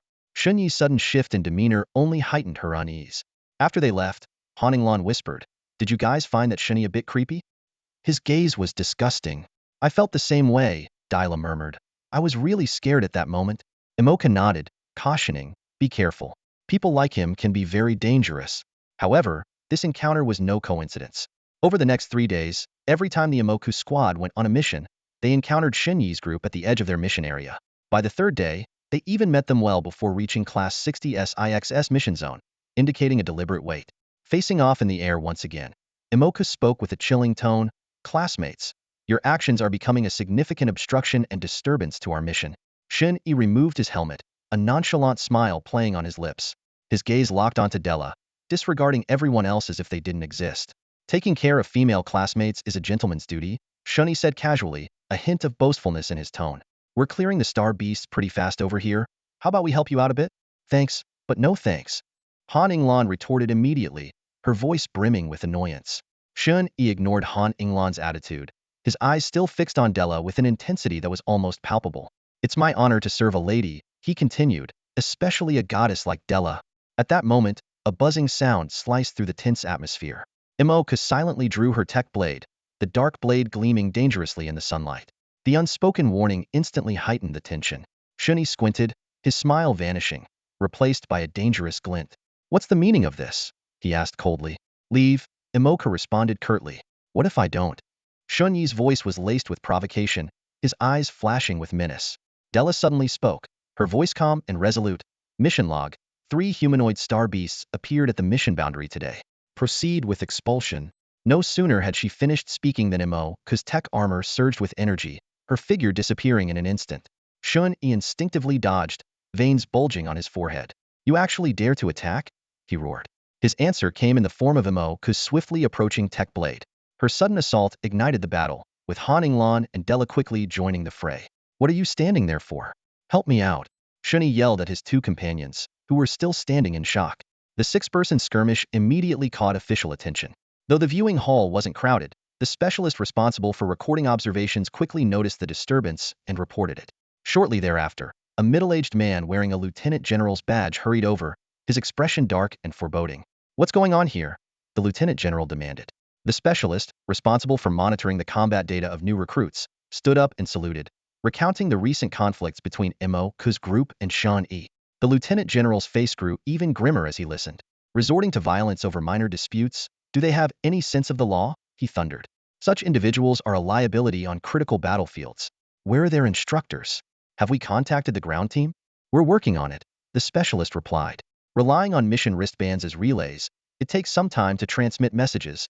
The lieutenant general's arrival drew the attention of those nearby, who quickly switched their views to the scene involving Imoku and the others. On the battlefield, Missouri's sudden strike had set off a fierce fight. All 6 were crank psionics, with Shun-Yi at the peak of crank while the others were fairly evenly matched. The battle quickly escalated into a furious melee, their diverse psionic abilities clashing chaotically, as both sides fought with genuine fervor. Shun-Yi wielded his lightning abilities, while his companions, Yang Zekin and Feng Qi, harnessed wood and wind powers, respectively. Despite Imoka's ghostly speed, the wind psionic speed boost and Shun-Yi's peak crank status led to a stalemate. Imoka relentlessly attacked with her speed advantage, but Shun-Yi's team managed to parry each strike. Han Yinglan was more straightforward, charging Hedon with a golden spear, her attack supported by Imoka's assistance, putting immense pressure on Shun-Yi's group. Della acted like a mobile artillery unit, her jade flute emitting invisible sound waves that sliced through the air, forcing Shun-Yi and his companions to remain on guard. Despite Imoka's group's aggressive onslaught, Feng Qi's wood abilities played a crucial defensive role. He focused entirely on neutralizing the incoming attacks rather than launching his own. After several intense exchanges, Imoka's Tek blade clashed twice with Shun-Yi's sword before they both retreated, creating distance. Shun-Yi's expression darkened, his wariness of Imoka's strength growing, making him reconsider his initial plans. Imoka's face was equally grim, feeling as if she were being watched by a venomous snake. Resolving not to hold back, She let her dark psionics flare with a ferocity several times stronger than before. Alarm bells rang in Xian Yi's mind, a powerful sense of impending doom washing over him. He frantically searched for the source of this threat, his gaze finally landing on Imoku, his pupils contracting sharply. Xian Yi's eyes widened in disbelief. Just moments ago, Imoku, who had been his equal, now made him feel an intense sense of danger. Not daring to hesitate, he called out in a deep voice, "Feng Qi, help me." Feng Qi was shaken to his core by the sound. Shinny calling for help like this meant he was facing an unimaginable crisis. Immediately, he retracted some of the energy he had been using to shield Yang Zekin and redirected it all to Shan Yi. Imoka's figure vanished in an instant. Shin Yi's face changed drastically, and he had no choice but to cover his entire body with his energy. At the same time, Feng Qi's energy surged over him like a tidal wave, forming a layer of green armor around Shan Yi. Clang, clang, clang, the dense sound of metal clashing almost merged into one continuous noise. Shan Yi couldn't see Imoka's figure. He only felt her tech blades raining down on him like a storm. Fortunately, Feng Qi's energy armor was impenetrable, and Imoka's attacks couldn't break through for the time being. Just as Shan Yi breathed a slight sigh of relief, the barrage of attacks abruptly stopped. From a distance, Feng Qi felt a sharp pain in his chest and was sent flying like a broken kite, crashing heavily onto the ground. A dark shadow followed closely. As Feng Qi tried to get up, a foot stomped heavily on his chest. A pitch-black energy blade, emitting a strong energy pulse, was pressed against his throat. "Disarm now," Imoku commanded coldly, her gaze shifting to the shocked Shan Yi and Yang Zekin in the air. The moment Imoku turned her head, Feng Qi tried to mobilize his energy but felt the blade press an inch closer, almost piercing his skin. He could feel the slight breeze from the rapid energy flow, which made him dare not move. In the air, Shan Yi and Yang Zekin had no choice but to descend with grim expressions. "Stop! What are you all doing?" A stern voice rang out as a figure descended from the sky. Violent energy surged like waves, forcefully pushing away Imoku's tech blade. From a distant hill, the space rippled, revealing four massive claw prints. The rock dragon silently approached the position where Imoku and the others were. "Instructor!" Shin Yi and the others called out in shame. The newcomer was a man in yellow battle armor, with a burly build and an imposing presence. His mask retracted, and he glared at Imoku and the others with piercing eyes. "With so many people watching through the mission bracelets, you actually intended to kill your teammates?" Facing his aggressive gaze, Imoku didn't back down, her tech blade still drawn. "They provoked us first. We are disciplined and respectful soldiers. How could there be any provocation?" The instructor's eyes widened, as if he had heard something unbelievable, and he looked at Imoku and her group with growing disdain. Han Lan, infuriated, shouted, "How can you say that? You ignored their actions these past few days, and now you defend them. Truly, what kind of instructor raises what kind of students?" Hearing this, the instructor turned to Shan Yi and his group with a questioning look. Shinny quickly stepped forward, gave the instructor a meaningful glance, and said, "We just happened to run into you and wanted to get to know you. We didn't expect you to attack us immediately. You're twisting the truth. We've been avoiding you these past few days, but you kept coming after us." Han Lan pointed at them, her hand trembling. The spectators watching through the mission bracelets looked at Shan Jiang, who remained silent in the middle, with strange expressions. The atmosphere grew tense. This matter isn't exactly trivial, but it's not insignificant either. It really depends on the higher-up's attitude. Everyone witnessed Shan Yi and his group's actions, but Moke drawing her sword caught them off guard. The atmosphere instantly grew tense, with both sides ready to clash. The instructor frowned as he sized up both groups, clearly leaning towards the freshman he had brought. He shouted sternly, "No matter what they did, resorting to violence is far worse." Moke furrowed her brow and retorted, "Sir, are you saying that repeatedly crossing the line to interfere with our mission is acceptable?" The instructor didn't back down. "Interfering with your mission was wrong, but it didn't warrant drawing weapons. You crossed the line first, violating military protocol. This mission is now terminated. Return with me to face discipline." With that, he stepped forward, reaching out to grab Moke. At that critical moment, a cold voice sliced through the tension. "There's always someone eager to be a lapdog for the Shen family." The instructor's hand froze midair, his face turning a mix of pale and livid. Three figures descended from above, landing firmly beside Moke and her companions. It was Lu Tingnan, Wang Mingming, and Yang Sishi. As it turned out, Dila had already notified them when the confrontation began, and she had also sent a message to Jiang Feng, though she hadn't received a response. The instructor withdrew his hand, glaring at the newcomers. "Watch your mouth, kid." Lu Tingnan, undeterred, spoke with a dangerous tone. "Shan Yi, right? Even if Moke hadn't acted, we would have come over as a full team tomorrow. If we saw you, we'd engage." His small frame contrasted sharply with his threatening words, sending a chill through everyone present as if they were being watched by a venomous snake. What do you mean by that? The instructor and Shani shouted almost simultaneously.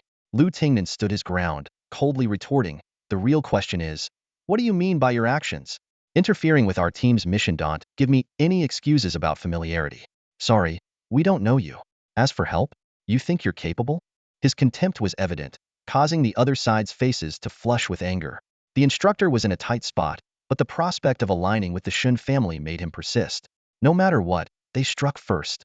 Lu Tingnan hinted at a deeper issue. Wang Aoyu, are you sure you want to get involved in this mess? If the Shin family throws you under the bus, don't blame me. He was well aware of the factional struggles within the military, though he hadn't expected to encounter such blatant sycophancy here. Shun Yi's expression darkened. Stop bringing up the Shin family. They attacked us during a mission, and this needs to be settled properly. Who would trust them with their back otherwise? Lu Tingnan sneered. It was an expulsion, not an attack. Get your facts straight. Keep this up, and I'll start questioning how much of your place at Xingqiu Academy was earned by your family. You. Shun Yi's face turned ashen, and Wang Aoyu and the others couldn't hide their embarrassment. Lu Tingnan's words had effectively silenced the room. Just then, Fang Qi suddenly shouted, but she genuinely tried to kill me just now. Moke was about to speak when Lu Tingnan let out a disdainful chuckle, a trace of contempt flashing in his eyes. His voice carried a hint of sarcasm. Everyone's on their first real mission. It's normal to lose control. But we're all top picks from the freshmen. Moke, your psychic powers just awakened not too long ago, and they're already that strong? No need to exaggerate. Fang Qi's eyes widened, momentarily at a loss for words. He knew every word he said was true, but following Lu Tingnan's logic, didn't that mean he was being outclassed by a peer? This realization made him even more reluctant to speak. Not just Fang Qi, but even Moke and the others were stunned by Lu Tingnan's words. It was the first time they had seen this sharp side of him. Usually, he appeared shy in front of the instructors. Without them, he was at most like an older brother looking out for everyone. Now, facing others, he showed a remarkably cutting edge. Shin Yi and his group were rendered speechless by these remarks. Admitting Moke's strength was tantamount to denying their own. Clearly, Lu Tingnan's comment about Moke's recent awakening had hit them where it hurt. For these proud and youthful individuals, acknowledging that someone who had just awakened their powers could easily defeat them was simply too hard to accept. Lu Tingnan sighed inwardly. He had struck a nerve. If they could swallow their pride and admit Moke's strength, he might have had to spend more effort convincing them. Seeing their silence, Lu Tingnan pressed on. So, how do you plan to handle this?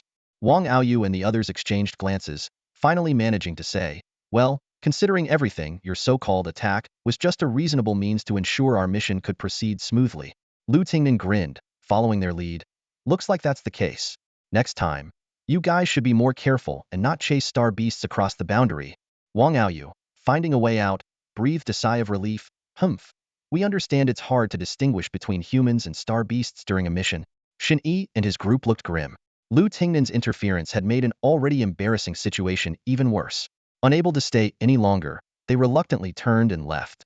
Watching their retreating backs, Lu Tingnan wiped imaginary sweat from his brow and muttered, damn, these guys are really tough to deal with. When he turned around, he met the odd gazes of his teammates. Han Lan couldn't help but ask, Lu Tingnan, which one is the real you? Lu Tingnan straightened his face, pretending to be serious. Call me Captain Lu, got it?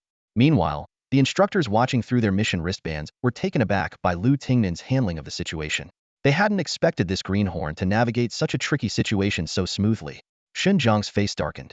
Lu Tingnan's repeated mentions of the Shan family had made those around look at him strangely.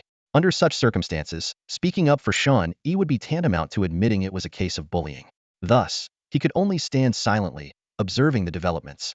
When Shan Yi and his group chose to back down, avoiding further escalation, Shan Jiang breathed a slight sigh of relief. From the moment Lu Tingnan appeared, he didn't want the situation to blow up. Initially, he thought the other party were just nobodies without any background, so favoring Shan Yi a bit wouldn't hurt. However, with Lu Tingnan present, continuing would turn it into a conflict between the Shin and Lu families. He didn't want such a minor issue to cause a rift between the families. Though they suffered a small loss, it at least avoided a bigger conflict. On the other side, Jiang Feng had just slain an rank star beast and noticed the messages in his communicator. Besides the initial call for help, there was a detailed account of the entire incident. This was Lu Tingnan's report to him, as such an incident naturally needed to be communicated to the instructor. Otherwise, if someone pursued the matter later, Jiang Feng wouldn't know what had happened. Jiang Feng carefully read through the messages, his brow furrowing. Not far away, the Qilin was still battling star beasts. Finding the battlefield too noisy, Jiang Feng waved his hand. Instantly, a massive black shadow appeared, and terrifying flames descended from the sky, engulfing the entire star beast horde. The previously chaotic battlefield fell silent, with both the Qilin and the mysterious black shadow disappearing. Jiang Feng meticulously reviewed the communication details, gaining a clearer understanding of the situation. He muttered thoughtfully, "Seems like the internal unity of the Huaxia military isn't as strong as it appears."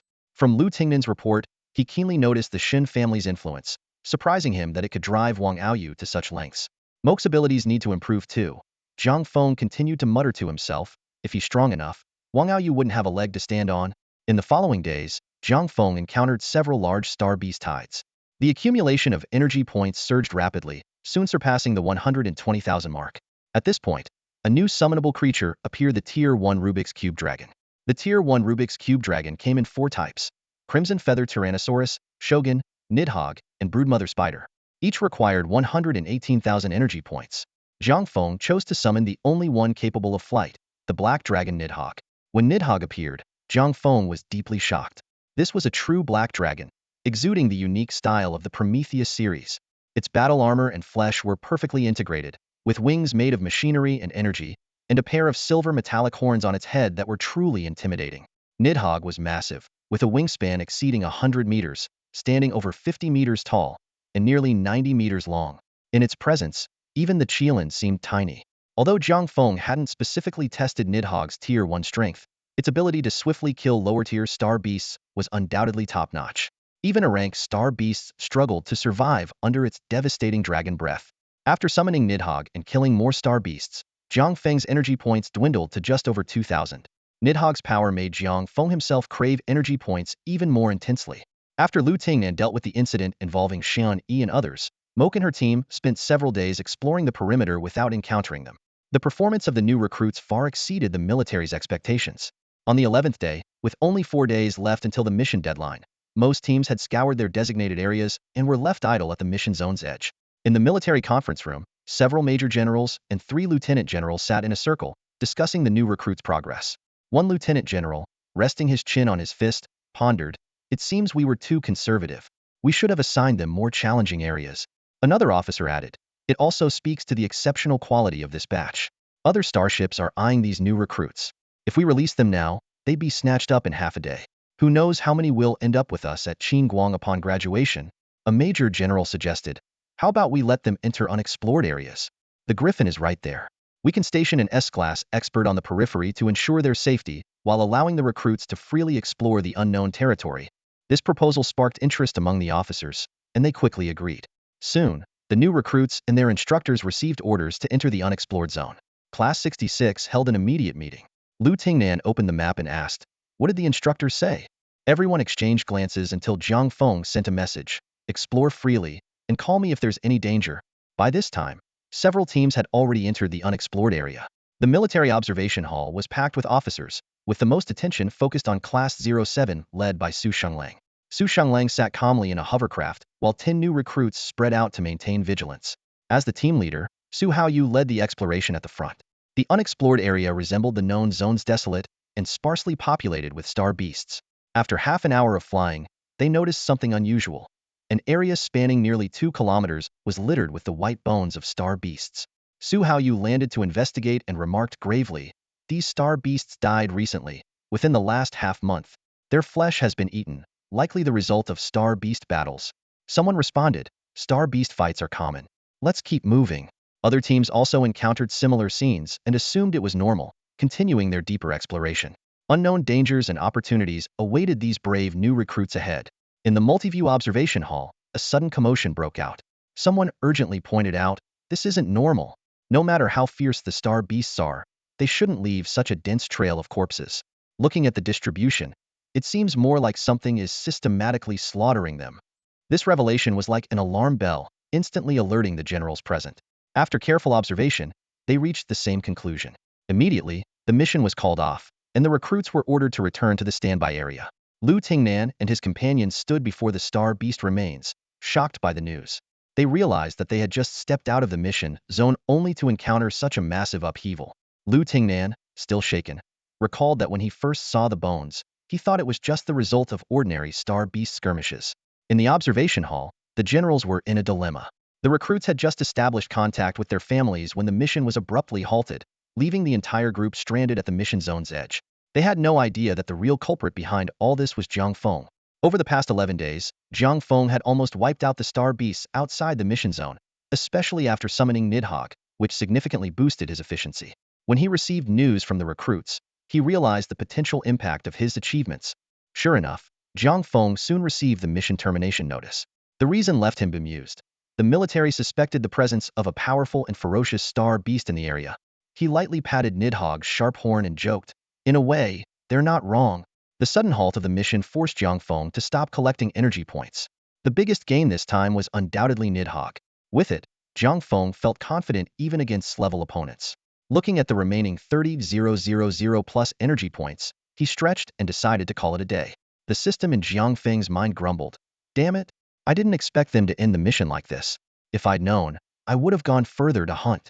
The past few days of relentless killing had given the system a taste of the benefits, and now it had to vent its frustration in Jiang Feng's mind. Riding his griffin, Jiang Feng made his way back. As he approached the hovercar, he put the griffin away and summoned the nearby rock dragon. Donning his Prometheus armor, he flew back to the hovercar. On board, the recruits, who hadn't seen him in over 10 days, had transformed. Their eyes were resolute, their postures upright, and both their spirits and psionic energy had undergone a qualitative leap. Jiang Feng smiled and said, "Looks like everyone's done well in this practical exercise." No sooner had he spoken than a few girls, with tears in their eyes, rushed towards him. "Instructor, we missed you so much." The boys, although less expressive, couldn't hide their slight trembling, revealing their emotions. Jiang Feng laughed heartily. "You all did great. Your psionic energy has improved a lot. This is the kind of soldier's eye Jiang Feng train." Della wiped her tears and teased, "Instructor, you're exaggerating. You practically left us to fend for ourselves." Jiang Feng feigned seriousness. "Nonsense, it was to help you grow better. With me around, your potential wouldn't be fully realized. An instructor would only slow down your progress." His words drew laughter from everyone, dispelling their previous fatigue. Noticing the exhaustion in their eyes, Jiang Feng urged, "All right, I get the gist of the situation. I'll handle the rest.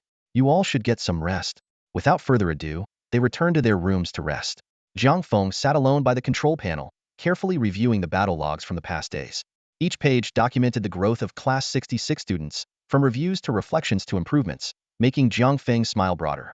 In terms of psionics, even the weakest had made progress, with some advancing from Clevel Beginner to Clevel Advanced. Lu Tingfeng had even broken through to Blevel, and Moke was on the verge of reaching the peak of Clevel. Facing the Star Beasts, they not only improved their combat skills but also grew in mindset. Even in defeat, they could identify problems through reviews and rise again to face new challenges. Jiang Feng was so immersed in the students' progress that he didn't notice several figures appearing outside the hovercar until he heard loud shouts. Frowning, Jiang Feng donned his Prometheus armor and stepped out of the hovercar. Jiang Feng leaped down from the hovering vehicle, his eyes scanning Wang Aoyu, Shun Yi, and the others waiting outside. He frowned slightly, sensing an air of tension.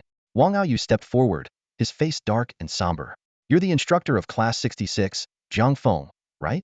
I'm not sure if you're aware of what happened before, but our team member Fangqi has developed PTSD and depression because of that incident. We're here today to demand an explanation." Jiang Feng remained calm and turned to walk away. "Let's discuss this over there. I don't want to disturb my students." Wang Aoyu stood his ground, his stance righteous. "Right here. Today, I demand justice for my poor student." Jiang Feng turned back, his tone icy. "I won't repeat myself." Before he finished speaking, his Prometheus battle armor flowed over his body like liquid. The crimson armor exuded a menacing aura. The pent-up hostility from the past few days radiated from Jiang Feng, causing Wang Aoyu and the others to involuntarily step back. By the time they regained their composure, Jiang Feng was already some distance away. Wang Aoyu and Shun Yi exchanged uncertain glances and followed him. Leaning against a large rock, Jiang Feng crossed his arms and asked, "What kind of explanation are you looking for?"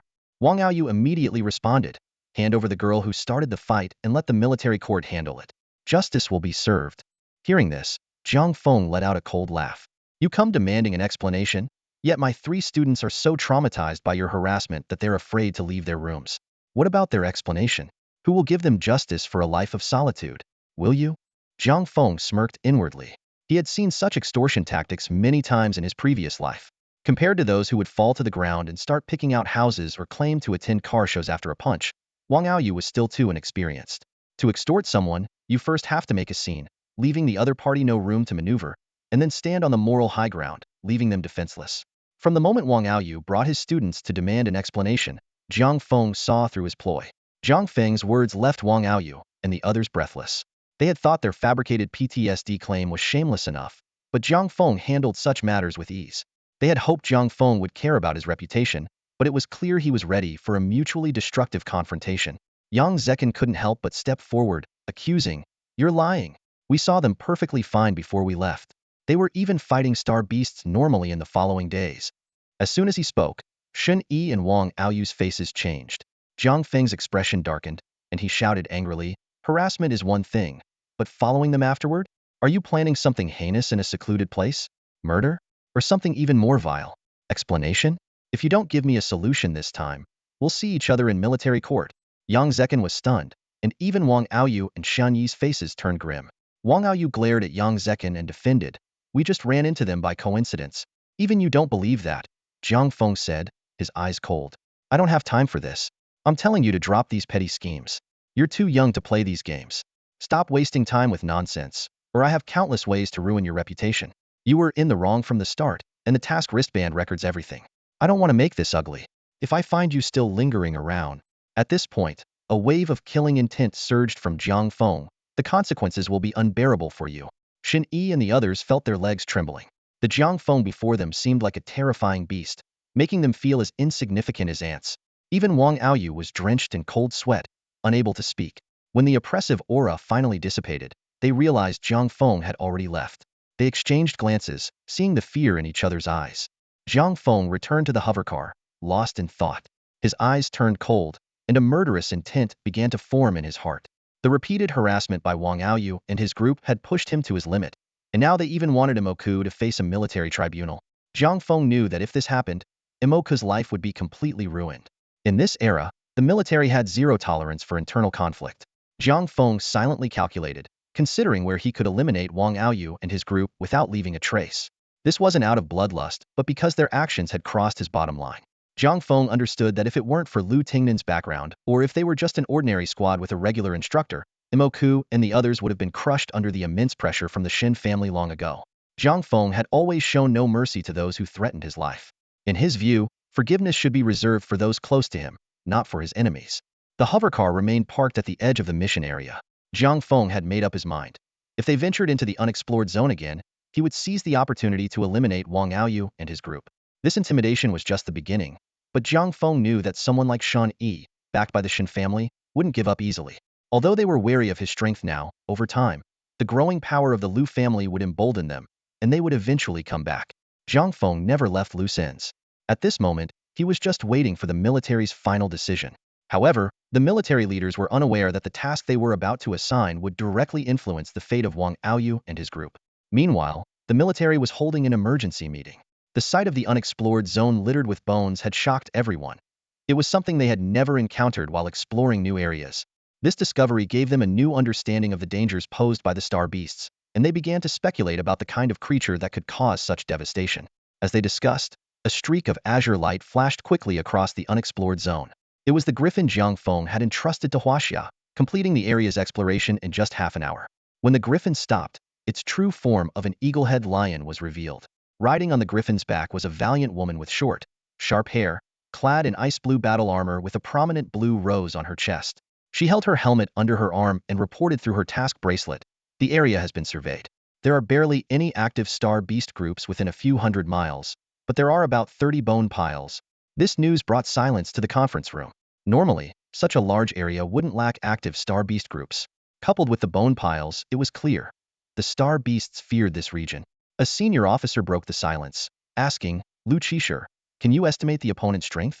Lu Qisher furrowed her brows slightly, pondering before replying, "Judging by the disturbance it caused, it should be around class. If you want the rookies to continue the mission, I can't guarantee their safety." She didn't promise anything because protecting a group of rookies from its class star beast was a different challenge, even though she was confident in her own abilities. Lu Qisher's words plunged the room back into silence. After a long pause, someone suggested, "Forget it. Continuing the mission would be irresponsible." Let's bring them back. The others nodded in agreement, and a new decision was made. In the hovercar, Jiang Feng saw the new directive and felt a pang of regret. Outside the unexplored zone, he had numerous opportunities to act, but returning to the mission area meant operating under the military's watchful eye, increasing the difficulty and risk of exposure. Reading the command on his bracelet, rest in place for a day, return tomorrow, Jiang Feng lay down in the room reserved for him, closed his eyes, and clasped his hands behind his head. The next morning, everyone received the new task notification. Jiang Feng went to the control room and announced, "The mission is over. I know you all must be exhausted these past few days. Let's head back." Upon hearing the word return, their tense nerves finally relaxed. Over the past days, the new recruits had been relentlessly battling star beasts. Except for the rare restful night they had last evening, every day had been spent in a state of high tension. When they finally heard the mission was over, they couldn't help but feel a rush of excitement, their faces showing both exhaustion and relief. However, amidst the joy, a sense of reluctance surfaced deep within their hearts. Despite the hardships of life on the battlefield, the constant feeling of improvement was something they found addictive. This conflicting emotion was evident on everyone's faces. In the early morning, the hovercrafts began to return one after another. Jiang Feng and his group were among the later batches. They sat in silence, reflecting on their experiences over the past days. When they arrived at the Qingguang, most of the recruits who had completed their missions were already gathered on the deck. Jiang Feng and the other instructors joined the group, standing on the deck, waiting for the last batch of personnel to arrive. As the final group returned, several high-ranking officers of the Qingguang appeared before them. The major general who had led them out stood respectfully behind these higher-ranking officials. 3 men, each wearing the insignia of a lieutenant general, stood at the forefront, hands clasped behind their backs, scrutinizing the young faces before them. The 10 days of fiery trials had left noticeable marks on these recruits. Their youthful innocence had faded, replaced by a sharp, keen aura. The 3 lieutenant generals looked increasingly satisfied, nodding in approval. The lieutenant general standing in the middle suddenly began to clap, repeatedly saying, "Excellent."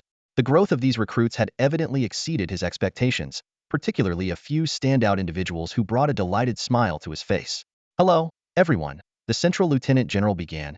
"You may not know me. I am Yang He, the deputy captain of the Qingguang. The results of this training have pleased me greatly.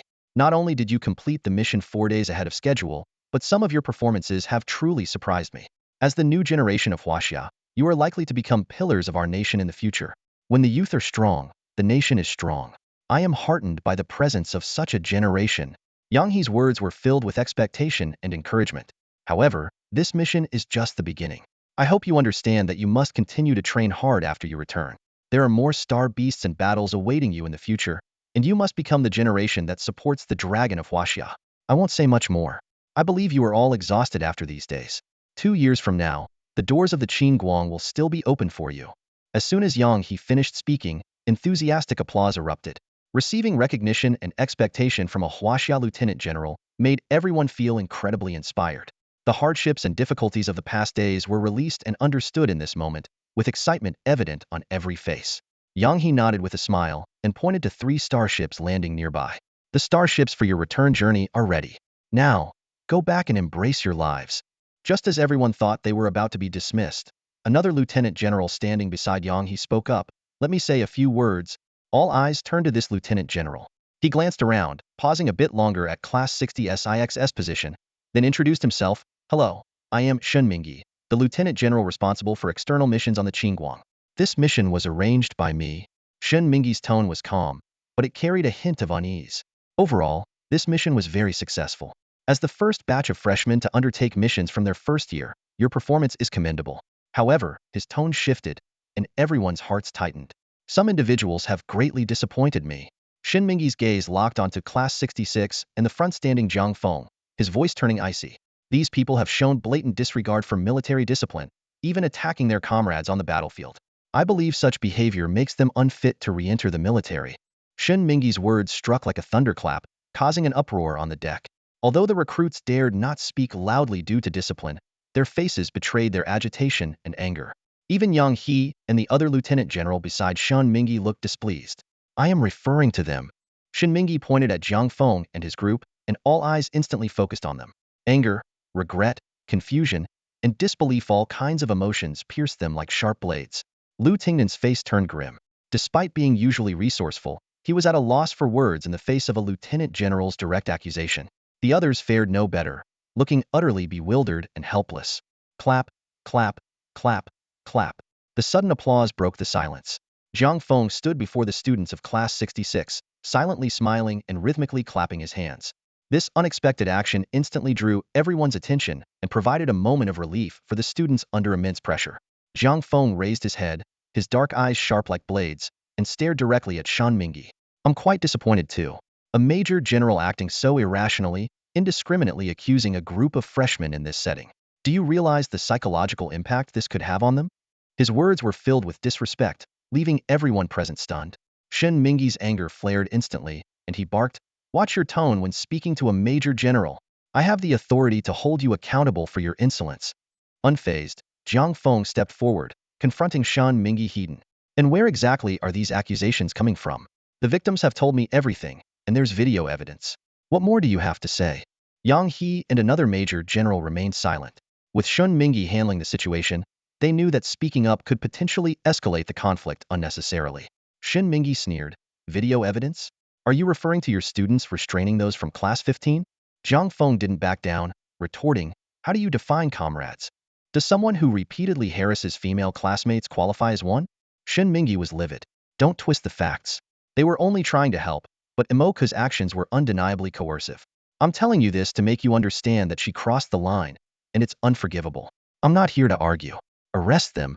With Shun Mingi's command, several individuals in standard combat armor, with significant energy levels, surrounded Jiang Feng and his group. Jiang Feng's expression darkened. What is this? Can the military arbitrarily convict based on one-sided claims?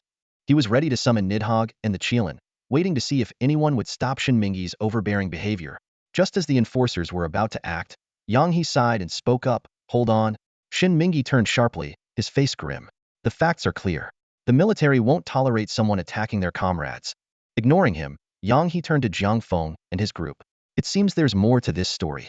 Can you explain in detail?" Jiang Feng exhaled in relief and recounted the events in full, adding, "Many in the military have seen what happened that day, as the students' mission wristbands are monitored in real time." Yang He nodded and whispered a few words to his adjutant, who quickly left. Observing this, Shin Mingi's face grew even darker. He had counted on his family's influence, believing Yang He wouldn't intervene for these individuals, but now it seemed his plan had backfired. In the ensuing tense silence, the adjutant soon returned and whispered in Yang He's ear. After listening, Yang He spoke, "I've got a clear picture of the situation. It's not a pretty one. The rest of the freshmen can leave. Only the students from Class 15 and Class 66 should stay." Following Yang He's instructions, the other freshmen and instructors boarded a nearby hovercraft and left. Once they had all departed, Yang He approached Jiang Feng and his group. "Shun Yi and his group's actions were wrong, but your response was excessive. Broadcasting this issue to the entire military isn't beneficial for anyone. How about we all take a step back?" Yang He's tone clearly suggested a desire to de-escalate the situation. Though Shin Mingi wanted to object, he knew that with Yang He involved, there was little chance of further conflict arising. He stood aside, his face grim, unable to change the outcome. Though both were lieutenant generals, Yang He was far superior in both strength and authority, his influence significantly greater. Jiang Feng remarked pointedly, "I'm fine with it, but I'm afraid some people won't let it go." Yang He's sharp gaze swept across the room, finally landing on Wang Aoyu and his group. "What about you guys?" he asked. Wang Aoyu was about to speak when he noticed Shan Mingi behind Yang He giving him a signal. He hesitated for a moment, his eyes briefly glancing at Lu Tingnan behind Jiang Feng, and finally said reluctantly, "We have no objections either." A smile tugged at the corner of Yang He's mouth. "There you go, it's settled. No big deal." He then turned and patted Shin Mingi on the shoulder, his tone laden with meaning. "Some people are not for you to mess with lightly." With that, he turned and left, leaving Shin Mingi clenching his fists, his face dark with anger. At this point, the two sides had torn any semblance of civility. Jiang Feng and his group said no more and headed straight for the last starship waiting for them. Wang Aoyu and his group followed in silence. Once aboard the starship, everyone found their seats. After settling in, Jiang Feng suddenly gave Mocha a karate chop on the head. "Don't be so impulsive in public next time. Got it?" he scolded. Moke rubbed his head and replied softly, "Okay." Jiang Feng continued, "If no one's watching, hit them as hard as you can." This statement left those around momentarily stunned, their minds going blank. They couldn't help but think. No wonder Moke acted without hesitation back then. If it weren't for the mission wristbands monitoring them, the consequences could have been dire. They felt a mix of relief that Shun Yi and his group were lucky and shock at Jiang Feng's harsh approach. Strangely, despite Jiang Feng's crude methods, everyone felt a sense of satisfaction. Especially Dyla and Haning Lan, who knew all too well how troublesome Shunyi and his group could be. Since Moke's incident, those people had noticeably changed the way they looked at them, no longer brazen but rather with a hint of fear. Wang Aoyu and his group, who had followed closely behind, heard Jiang Feng's words and couldn't help but twitch their mouths, forcing themselves to find seats with stern faces. Once everyone was seated, the engines of the last starship roared to life, beginning their journey back. The return of the students from Xingqiu Academy caused quite a stir. As the first batch of freshmen to be sent directly into combat, their homecoming drew countless eyes. 3 starships slowly descended, and the moment the hatches opened, a swarm of reporters, armed with cameras and microphones, rushed forward, practically shoving their equipment into the students' faces. Compared to when they left, the returning students appeared revitalized, their eyes gleaming with newfound confidence. They walked tall and proud, standing out in the crowd. The reporters, sensing a major news story, speculated wildly about the success of the mission and whether it would become a standard part of future military training. However, their hopes were quickly dashed. A team of fully armed law enforcement officers suddenly appeared, firmly keeping the reporters at bay. Sorry, the details of the combat training mission are still classified, the officers repeated emotionlessly, ignoring the reporters' persistent questions. Jiang Feng watched the scene unfold and couldn't help but marvel at the tenacity of journalists throughout the ages. As they stepped onto campus, they were met with astonished and envious gazes from other freshmen. Jiang Feng instructed his classmates from Class 66 to return to their dorms first, while he headed to the field as per the military's instructions. The field was empty during the lunch break, with only a group of instructors waiting quietly. Jiang Feng silently joined the lineup, finding a spot to stand. Before long, Principal Lu Minghui of Xingqiu Academy arrived, accompanied by a major general. With a smile, Lu Minghui bowed and thanked everyone. Thank you all for your hard work over these past days, and for your dedication to nurturing and protecting our new students. He continued, there are 3 days left until the end of the training. The remaining tasks will be handled by the previous instructors. You may rest for 3 days, after which the exercise at Tianji City Academy will await your participation. Leaving Xingqiu Academy felt surreal to Jiang Feng. During this period, not only were the students fighting, but he himself had barely rested, always either hunting star beasts or on his way to do so. Returning to a city filled with the hustle and bustle of daily life finally allowed his taut nerves to relax. After a day's rest, Jiang Feng dialed the contact number left by Jiang Yin. Following the address provided, he arrived at a high-rise near the military headquarters. Showing Jiang Yin's business card at the reception, he took the elevator to the 16th floor. As the elevator doors opened, Jiang Feng felt like he had stepped into a futuristic sci-fi lab. The spacious room was divided by glass partitions, housing various precision instruments. At the center was a massive mechanical device, with Jiang Yin intently inputting data on the main control screen. Have a seat. I'm at a critical point in my research, Jiang Yin said without looking up. Jiang Feng found a quiet spot to sit and began reviewing the summoning list for the phase realm. The list remained as usual, with the previously activated magic cube dragon grayed out again due to depleted energy points. With over 30,000 energy points left, Jiang Feng stood before the holographic display, his brow furrowed. He was contemplating whether to upgrade Moke's armor to the enhanced Prometheus Tech battlesuit. Ultimately, he shook his head, dismissing the idea. In his view, Moke's current strength was well matched with the standard Tech battlesuit. According to Jiang Feng's estimation, only a level or even S-level warriors could fully harness the potential of the Prometheus armor. Sorry to keep you waiting. Have you thought about what kind of custom weapon you want? Jiang Yin's voice interrupted Jiang Feng's thoughts. Jiang Feng turned around and nodded. Yes, can you create a weapon that is highly defensive while still allowing for agility? No requirements for offensive capabilities? Jiang Yin raised an eyebrow, clearly surprised by the unusual request. In her experience, everyone facing star beasts desired weapons with immense offensive power. After all, star beasts were not only incredibly resilient and massive, but also had terrifying defenses. What would be a fatal blow to a human would often be a mere scratch to a star beast. This had led to a focus on developing weapons with great destructive power. Jiang Feng pondered for a moment before explaining, I don't lack offensive means. Right now, I'm more concerned with survival on the battlefield. Jiang Yin touched her chin thoughtfully. Defense and agility. What about the weapons form? Any specific requirements? Remembering Jiang Feng's previous combat style, she added, you're more of a rhythm fighter, right? A flexible weapon could indeed help you control the battlefield more easily, but without offensive capabilities. She became increasingly puzzled. Your previous light blades were strong, but they were already struggling at a level. Why abandon offense?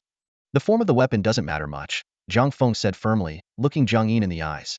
Just focus on what you need to. As long as I can stay alive, I can pose a significant threat to the star beasts. Jiang Yin's eyes lit up. Now that you mention it, I think I have an idea. She felt a spark of inspiration but couldn't quite grasp it. After thinking it over, she asked, "Can you show me the light blades?" Jiang Feng nodded. The existence of the Tek light blades wasn't a secret. The Prometheus battle suit beside him flowed, and a pair of bracers clasped tightly around his wrists. As energy surged through, the Tek light blades sprang out with a zing. Jiang Yin leaned in so close that she nearly touched the dangerous blades. Her eyes reflected the energy of the light blades. After a moment of careful observation, her gaze settled on the base of the blades, and she exclaimed, "What a brilliant design. Yes, this is it.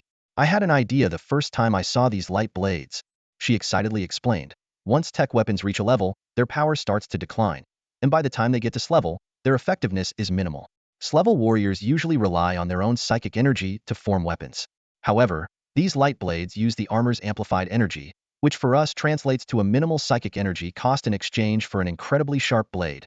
Growing more animated, Jiang Yin continued, "Initially, I thought the Tek light blades were just energy stored and released. Even the current research institutes have that technology. But when I realized the Tek light blades could use the armor's psychic energy, it felt like discovering a new world." Sensing Jiang Feng's faint psychic energy through his hands, her eyes sparkled. At S-level, forming weapons with psychic energy is not only draining but also time-limited. But these light blades consume much less energy. Jiang Yin's expression turned serious as she looked at Jiang Feng. "I have a favor to ask." Jiang Feng had anticipated her request and sighed. "You can disassemble the light blades as you wish. I can't fathom the technology behind them, but I can tell you that it shares the same origin as the Griffin technology." For Jiang Feng, handing over the Tek light blades technology posed no loss. He couldn't fully understand Tek technology, and Tek equipment relied on Tek energy. If humans could substitute it with psychic energy, it would be beneficial. This was largely because of his time in Tianji City. If he were in Dawn City, he would never easily hand over the Tek light blades. Tianji City's unwavering protection had earned Jiang Feng's appreciation. Although incidents like Shun Mingyi's had occurred during military training, Yang He's intervention had alleviated Jiang Feng's concerns. Jiang Feng understood that no nation could be perfect. Humans are inherently flawed, and where there is light, shadows inevitably exist. He was mentally prepared for this reality. After all, it's just a Tek blade. Even the enhancements in the Prometheus series are far more powerful, not to mention the 7 gods of extinction that come later. Jiang Feng weighed his options in his mind. If deciphering the core technology of the Tek blade could greatly benefit Huaxia, he was more than willing to put in the effort. Despite his disappointment in Shin Mingyi's actions, Jiang Feng firmly believed that Huaxia was the most trustworthy and worthy of his dedication. With Jiang Feng's permission, Jiang Yin eagerly removed the Tek blade from her wrist. Deprived of its energy source, the blade instantly reverted to its original form, a pair of intricate, compact wrist devices. She dove into the central control console, focusing intently on her research. Watching Jiang Yin engrossed in her work, Jiang Feng couldn't help but twitch the corner of his mouth, feeling like he had shot himself in the foot. He had come seeking help in weapon manufacturing, only to be sidelined. Nonetheless, he understood Jiang Yin's excitement. For these scientific enthusiasts, the frenzy when faced with uncharted territory was hard to suppress. Jiang Feng mused to himself that weapons were merely the icing on the cake for him. His true trump card was the summoned creatures from the phase realm. Shaking his head with a smile, he left 10 pairs of Tek blades for Jiang Yin to experiment with and turned to leave the lab. Jiang Feng always maintained his trust in Jiang Yin. Recalling her initial warnings and later Yi Tsong's recommendation, he felt even more assured in his trust. After Jiang Feng left, Jiang Yin threw herself completely into her research. She meticulously examined every detail of the Tek blade, using various instruments to repeatedly test its structure. The manufacturing techniques, differing from those of the Source Star era, fascinated her. Simply observing its structure gave her countless inspirations, and some previously unsolvable design challenges were easily resolved by applying the blade's techniques. Jiang Yin was so absorbed in her research that she lost track of time. It wasn't until dusk, 5 or 6 hours after Jiang Feng had left, that she suddenly snapped out of it, taking a deep breath. "It's truly beautiful," she murmured to herself. Turning to see the 10 pairs of Tek blades Jiang Feng had left, a charming smile spread across Jiang Yin's face. "Since you've gone to such lengths, I can't let you down with these weapons." With that, she began operating the main control console, soon bringing up a light screen. On the screen appeared a man having a meal, with several small dishes laid out on the table. If Jiang Feng were there, he would recognize the man from his profile as Lin Chaoshi. "Go ahead. What's so important that you had to call me?" Lin Chaoshi asked nonchalantly, picking up some greens with his chopsticks. "Some of our previous ideas are about to see a breakthrough," Jiang Yin said, her eyes sparkling with barely contained excitement. Lin Chaoshi paused for a moment. "Breakthroughs don't happen overnight. What's going on?" Jiang Feng's tech blades, although I don't know where they came from, their manufacturing techniques are on par with, if not better than, the three major companies, Jiang Yin quickly explained. That kid again? Lin Xiaoxi put down his bowl and turned to face the screen. Jiang Yin nodded. Yes, who would have thought that the person we met while looking for opportunities to observe the other two major companies in Dawn City would come this far? He must have someone backing him. So, what do you think? Should we? Someone backing him? Lin Xiaoxi said meaningfully. There are plenty of people with backers Dawn, Genesis, Radiance, even Flame Dragon. Why bother with someone who considers this place home? With that, he resumed eating. Jiang Yin was momentarily stunned, then broke into a silent smile, as if she had understood something. On the other side, Jiang Feng returned home and took a few days to rest thoroughly. This break allowed him to purge the accumulated violent emotions, making him feel much more at ease.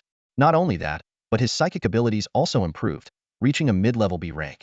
The recent expedition into the wilderness proved to be quite fruitful, especially with the appearance of the cube dragon, which gave Jiang Feng the confidence to roam the wilds fearlessly.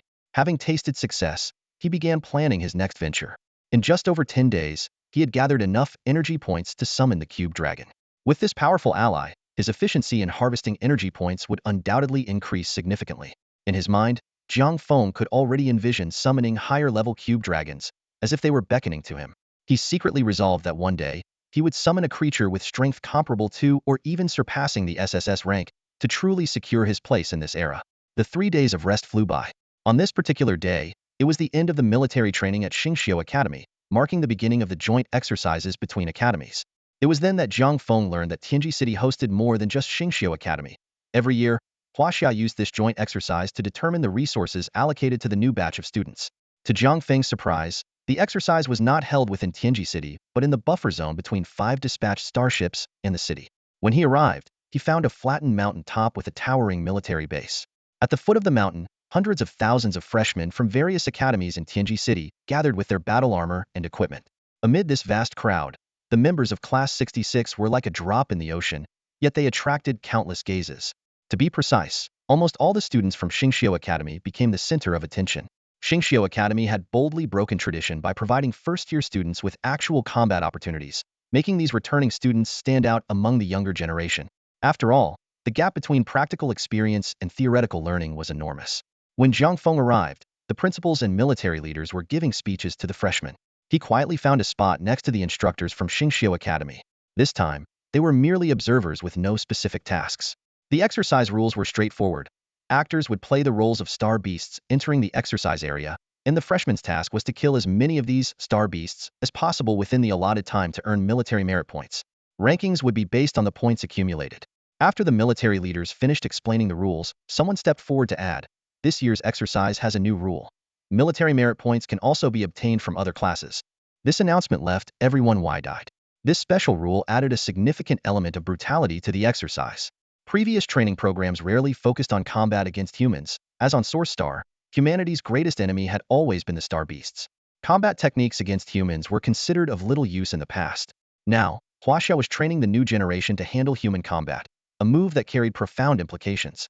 As soon as this rule was announced, Jiang Feng's mind immediately conjured up images of the public uproar that would erupt in Tianji City the next day.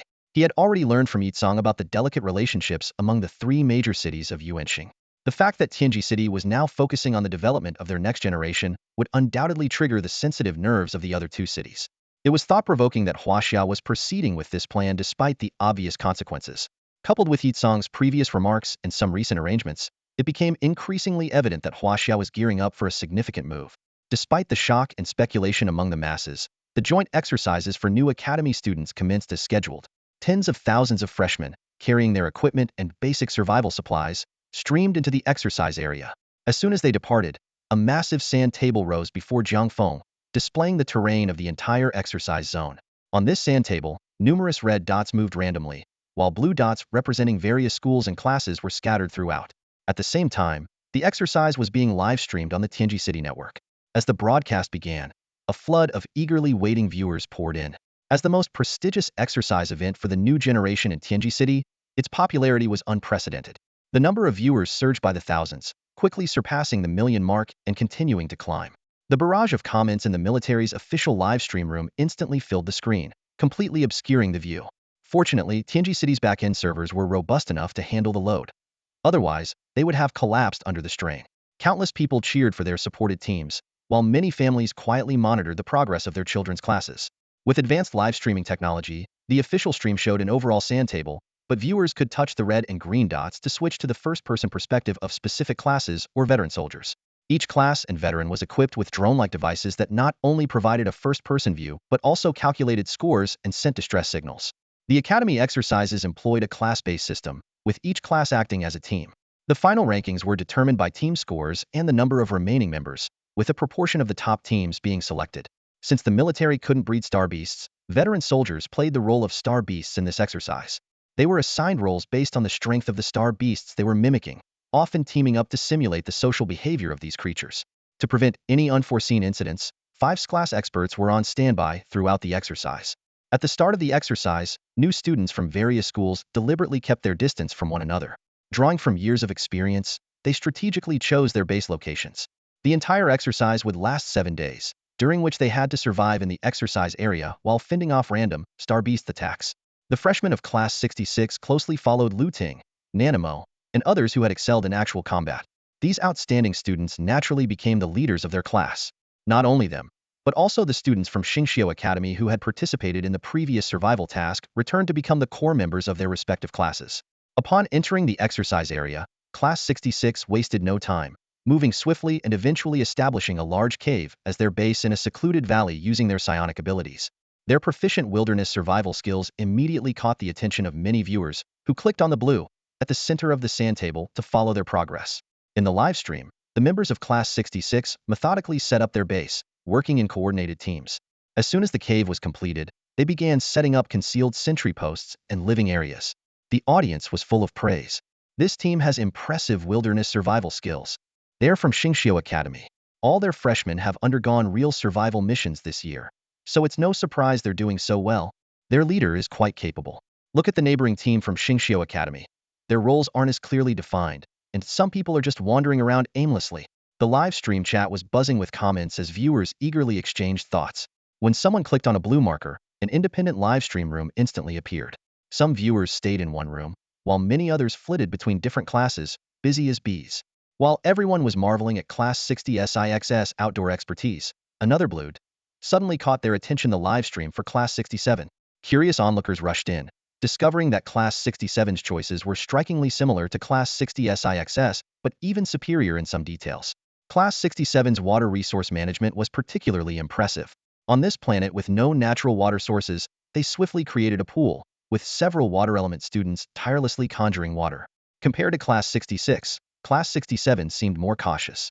They first dispatched a scout team to meticulously search the surrounding kilometers and arranged shifts for sentry duty. What surprised many was their priority in constructing escape routes during their base camp setup, digging several tunnels beneath the cave.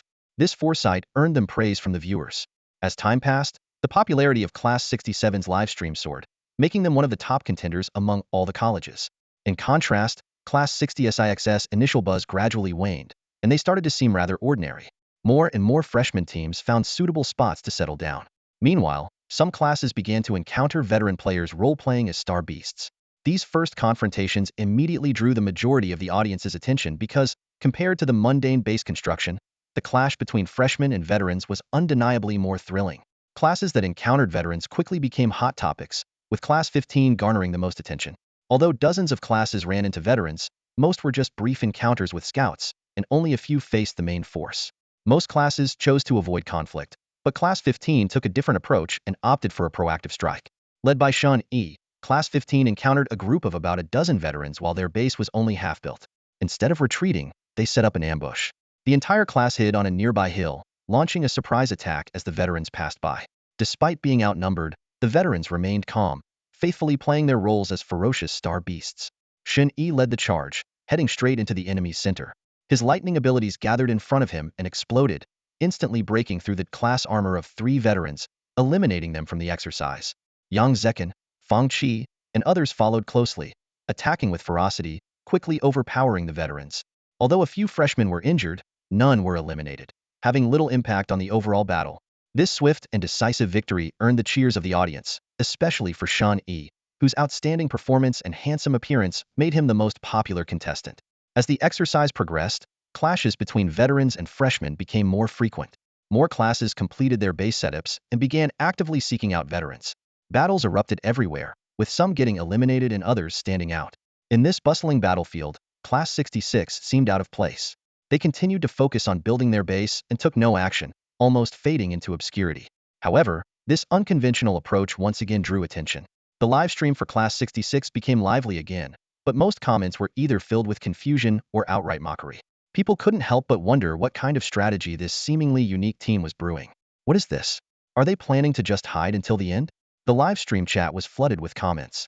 The performance of Class 66 sparked heated discussions among the viewers. Some recalled how this class had impressed them when they first chose their stronghold. However, now it seemed that this prime location had become their hideaway. I heard they're from the Star Academy. One sarcastic comment read, "Look at the other classes from the Star Academy. Which one isn't on the leaderboard? Only this class has 0 points. They're a disgrace to the Academy." As time passed, the comments grew harsher. Some longtime viewers, who had been watching since the beginning, couldn't stand it anymore and began to defend Class 66. "What do you know?" One viewer retorted, "This stronghold can be both offensive and defensive. Once they finish building it, they'll have a stable base and can hunt star beasts anytime." Another viewer agreed, "I just checked out other classes' strongholds. Except for Class 67, the other classes' strongholds are hastily built. These makeshift bases won't last long in a prolonged mission. They will be discovered and destroyed by star beasts in no time. Then, forget about hunting star beasts. They won't even be able to ensure their own survival." However, the supportive comments were quickly drowned out by the overwhelming ridicule. "A turtle is still a turtle, no matter the excuse." One comment mocked, "Building a stronghold isn't that complicated. It's a 7-day mission, and they're thinking of building a mansion? Are there really fanboys in this stream?" Another viewer sneered, "I think they just want to hide until the exercise ends. Look at Class 15. They've already defeated 3 waves of veterans in such a short time. Class 60's score hasn't budged." Unaware of all this, Moke, Lu Tingfeng, and the others were still focused on perfecting their stronghold, showing no intention of going out to hunt veterans. Jiang Feng, who was also watching the stream, knew a bit about their strategy and chose to wait and see. Inside the stronghold, Lu Tingnan wiped the sweat from his forehead, looked around and muttered, "Almost done, right?" As night fell, Lu Tingnan gathered everyone. "It's getting dark, and the stronghold is almost complete," he said. "If the military is truly mimicking Star Beast behavior, their numbers will double at night. So, we need to set up shifts for keeping watch while the rest well. We'll start hunting tomorrow." A student with water-based powers couldn't help but ask, "Class leader, a whole day has passed, and all we've done is store water and build the stronghold. Shouldn't we be chasing military points? Class 15 is already close to 1,000 points. They must have taken out 5 or 6 waves of veterans. Yeah, if we're this far behind on the first day, how are we supposed to catch up?" Others chimed in. Lu Tingnan's gaze swept over everyone. He could see the frustration in their faces. After a month of training, they were eager to prove themselves, especially now that Tianji City was broadcasting live. Wasting a whole day was starting to irk them. Only Moke and a few others who had participated in real missions remained silent. They knew the importance of having a comfortable and safe base in the wild. "I understand what you're all thinking," Lu Tingnan said in a low voice, "but trust me, completing this stronghold is crucial. Although this is just an exercise, I want you to understand that real missions in the wild are far from easy." He continued to explain that while this was an exercise, deep down, there was no real fear of death. In an actual mission, you had to be constantly vigilant, unable to rest properly. Without a secure resting place, it was easy to go insane. That's why he prioritized the stronghold.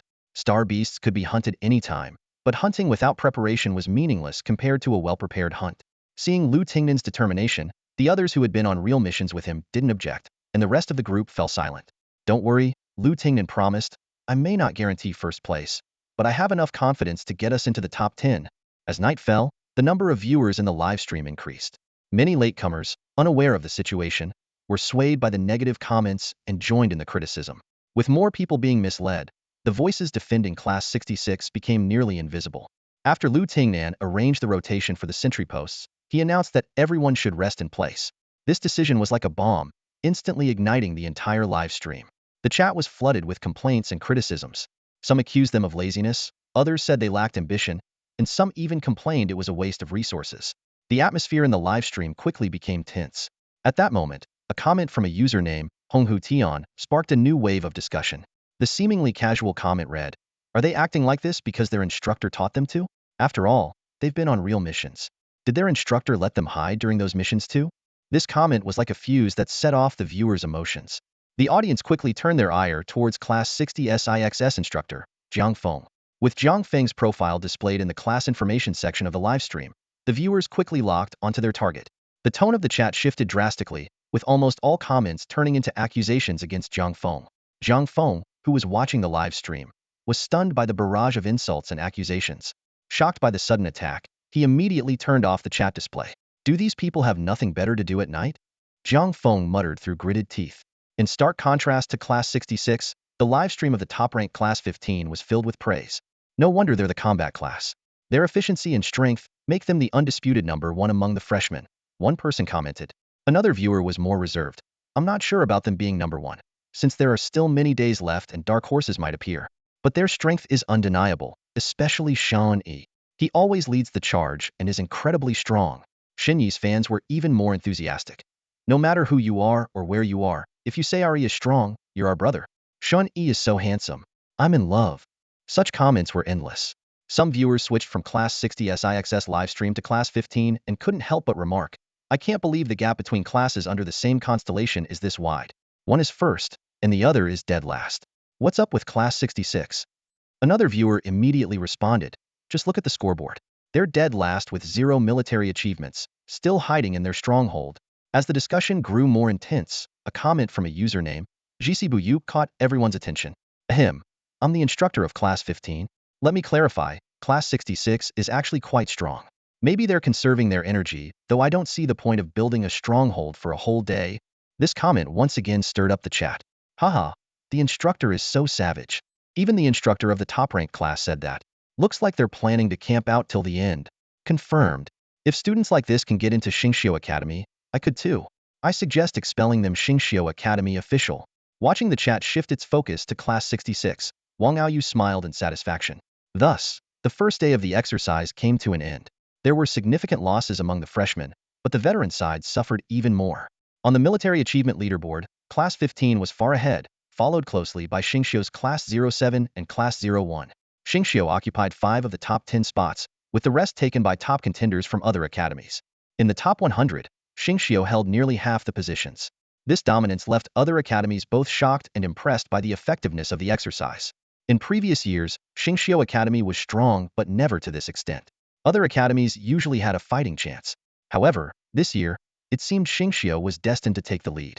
For a time, the phones of military officials were ringing off the hook, with calls from heads of various academies inquiring about arranging combat training for their freshmen.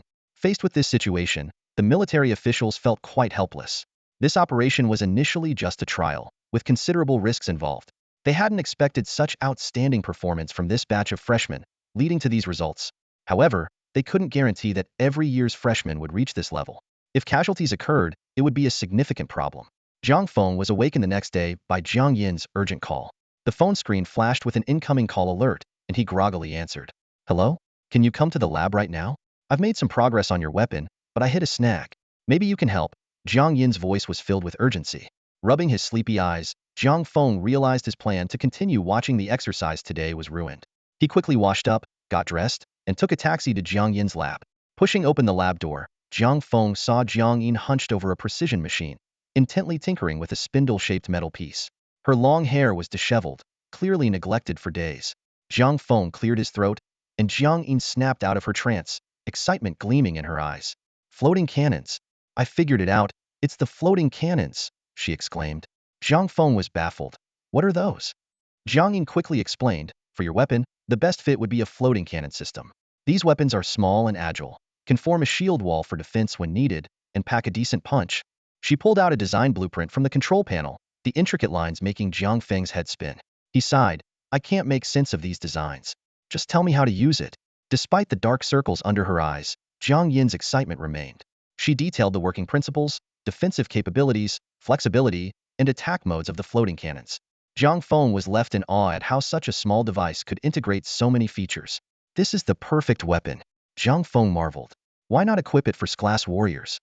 Jiang Yin's expression turned peculiar as she explained the technical limitations and control difficulties. Jiang Feng looked at the blueprint on the table with some disappointment, admitting the genius design had its fatal flaws. So, why did you call me here? Jiang Feng asked, puzzled. Jiang Yin was about to explain how to simplify the design when Jiang Feng interrupted her. No need. he said with a strange expression on his face. I think I might have a way to control it. Jiang Yin stood there, her mouth agape and eyes filled with disbelief. The plan Jiang Feng proposed had turned what she once thought was impossible into reality. What she didn't know was that Jiang Feng was secretly communicating with a system in his mind. The system casually remarked, "It's just multitasking. You humans are so troublesome. I can simply allocate a subroutine for you." Jiang Feng was taken aback, suddenly realizing the key point. Humans indeed couldn't multitask effectively, but machines could. Although machines might be affected by external factors, the system in his mind was completely unrestricted. Whoa, this isn't just any system. It's the cool system. You're finally awake? Jiang Feng immediately put on a flattering expression. Here, have 100 energy points. The system coldly replied, 150 a day. 125. Jiang Feng's smile vanished, as if the flattery had never existed. Forget it, the system said lazily. Splitting off a subroutine to follow your whims doesn't benefit me at all. I'm going back to sleep. Deal. Jiang Feng quickly responded in his mind. No take-backs. The system suddenly perked up. At that moment, Jiang Feng noticed a colorful diamond shape appear next to the system in his mind. Its light shimmered and changed with his breathing, growing more radiant. Jiang Feng tried to focus, and the light on the diamond began to pulse rhythmically. He was amazed, feeling as if he had formed an invisible connection with the diamond, which reflected his deepest reactions. Can this thing be used on the floating cannons? Jiang Feng asked cautiously, swallowing hard. Of course, the system replied smugly. They were designed to be driven by your own psychic energy. This subroutine can attach to your psychic energy, allowing you to control it freely. But currently, you can only manage up to 50 threads. If you want more, well? The system let out a lewd laugh, and Jiang Feng responded with an exasperated look. 50 is enough? Although the mental exchange seemed lengthy, only a few seconds had passed. Jiang Yin still stared at Jiang Feng in disbelief. According to her theory, while humans could perfectly control psychic energy, it would weaken once it left the body. Multi-threading the floating cannons seemed nearly impossible. She had designed more floating cannons out of a stubborn desire to see her work come to fruition, even if it meant compromising on performance. Really? How is this possible? Jiang Yin muttered in disbelief. Jiang Feng shook his head, unwilling to explain further. Don't worry about the details. How long will it take to complete this weapon? Jiang Yin hesitated before answering. Half a month. Half a month, huh? Jiang Feng mused, a familiar figure from his past life flashing in his mind. He began to describe in detail. Look, can you modify it like this? Remove the long-range laser attack, enhance the control range, and here? Jiang Feng slowly described the details of the familiar weapon from his memory. Jiang Yin listened in astonishment, wondering if such a weapon could really exist. By the time Jiang Feng left the research institute, he was visibly exhausted.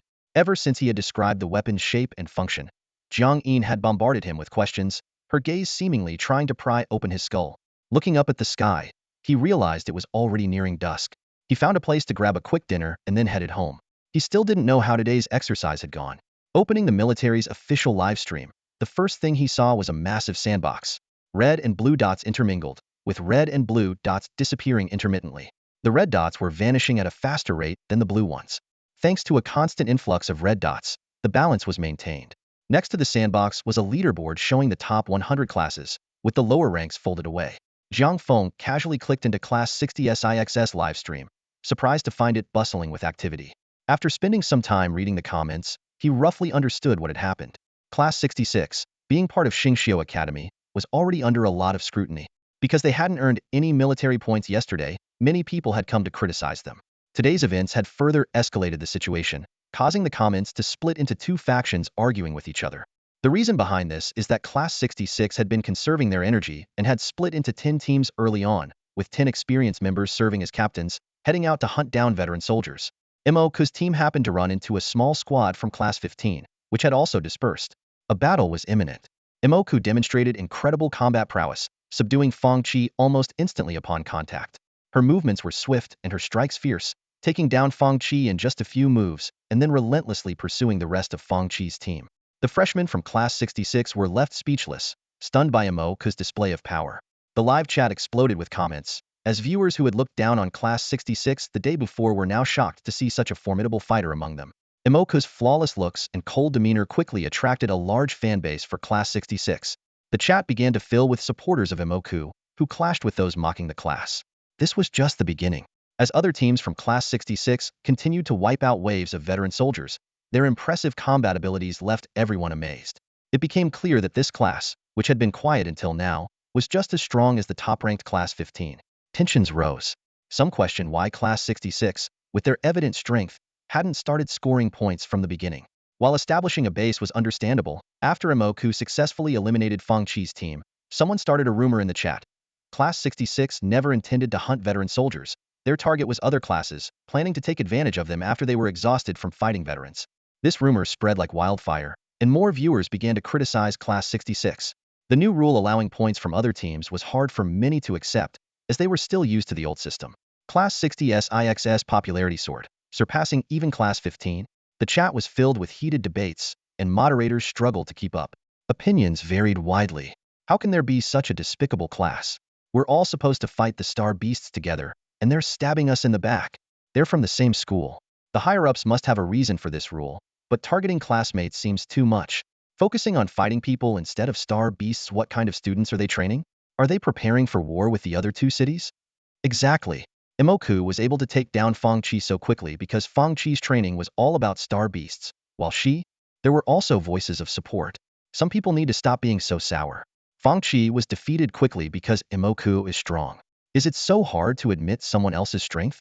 People always focus on the outcome and not who started it. If the military set these rules, then following them should be fine. Some people clearly haven't seen the brutality of the dawn. I can understand why the military made these rules. Fans of Awoke and her team clashed fiercely with those slandering them. Seeing the chaos, Jiang Feng decided to disable the chat and focus on observing Awoke and her team's actions. As night fell, Awoke and her team had a fruitful day, clearing several waves of veteran soldiers and jumping from last place to 691st in points. At this moment, Lu Tingnan was gathering everyone for a battle debriefing. However, the chat was still filled with arguments, and few noticed how effective their debriefing was. Even if some did, their comments were quickly drowned out by the ongoing disputes. Unaware of this, the team continued their debriefing. After some hesitation, Awoke stepped forward and said, "The people from Class 15 aren't very friendly. Because of the new rules, we should be more cautious when we encounter them." She was addressing the others, but if she were leading, she wouldn't hesitate even if it were Shan Yi himself. A flash of determination crossed Lu Tingnan's eyes as he gritted his teeth and said, "I've been wanting to teach them a lesson. We still haven't settled the score over the Qingguang incident. If I run into him, I'll smash his head in first thing, schoolmates or not." Lu Tingfeng had been holding in his anger for a long time. The Qingguang incident was not on their turf, and being forced into a tough spot by Shin Mingyi had left him simmering with rage. Shun Yi and the others were clearly edging closer, and his fiery temper made it impossible for him to hold back. Shinmu pondered for a moment and reminded, "As far as I know, the exercises are broadcast live. Won't our actions have an impact?" Lu Tingfeng clenched his fists, seething with anger. "Whoever wants to keep up appearances can do so. I can't stand that scumbag Shin Yi for another second." To everyone's surprise, even Lu Tingnan, usually so reserved, nodded in rare agreement. When the rest of Class 66 heard about the situation during the mission, they too had no good feelings toward Shin Yi and his group from Class 15. The hot-blooded youngsters were quick to band together against Class 15's actions. The live chat was still filled with hostility, and Jiang Feng, the drill instructor of Class 66, became the target of repeated verbal attacks. However, Jiang Feng was long accustomed to online trolls and simply muted the chat to regain some peace.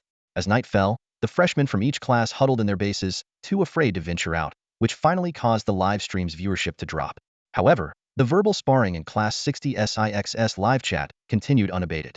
While the argument raged on, viewers of Class 15 stream noticed that Shun Yi and his group were making new moves. When Feng Qi encountered Moke, he sent out a message but then lost contact, leading Shun Yi and the others to guess the outcome. This encounter gave Shun Yi an idea. Late at night, while the freshmen of Class 15 slept in makeshift tents, Shun Yi, Yang Zekin, and 7 other battle-hardened students gathered silently outside their base. Yang Zekin, his face filled with malice, suggested, "We must avenge what Class 66 did to us. It's night now, and their guards must be fewer. If we can pinpoint their base location now?" Shun Yi stroked his chin, his eyes gleaming.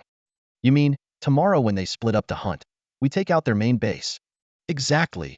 Yang Zekin gritted his teeth. "We can't let what happened to Feng Qi go unpunished. They have to pay." Their words ignited the anger of the others. Although most weren't clear on the specifics of the conflict with Class 66, the fact that their classmates had been ambushed and eliminated was enough to enrage them. They quickly agreed with Shun Yi's plan. With a consensus reached, they slipped out of their base under the cover of darkness and began searching for Class 60's IXS base, starting from where Feng Qi had been eliminated. Their actions quickly caught the attention of most livestream viewers, significantly quieting the previous arguments. Thanks to their combat suits and the general direction provided by Feng Qi, finding Class 60 SIX's base wasn't difficult. Soon, they discovered a cave with faint lights visible inside. Shun Yi's lips curled into a sinister smile as he signaled for the group to spread out and scout the terrain. Mo Ru, a student from Class 15 with combat experience, had known Feng Qi since middle school. Feng Qi's unexpected elimination by their schoolmates had left him fuming. Hence, when it came to assigning scouting tasks, Mo Ru volunteered for the most dangerous position at the forefront of the canyon. Confident in his dark energy abilities, Mo Ru was enveloped in darkness the moment he stepped into the valley.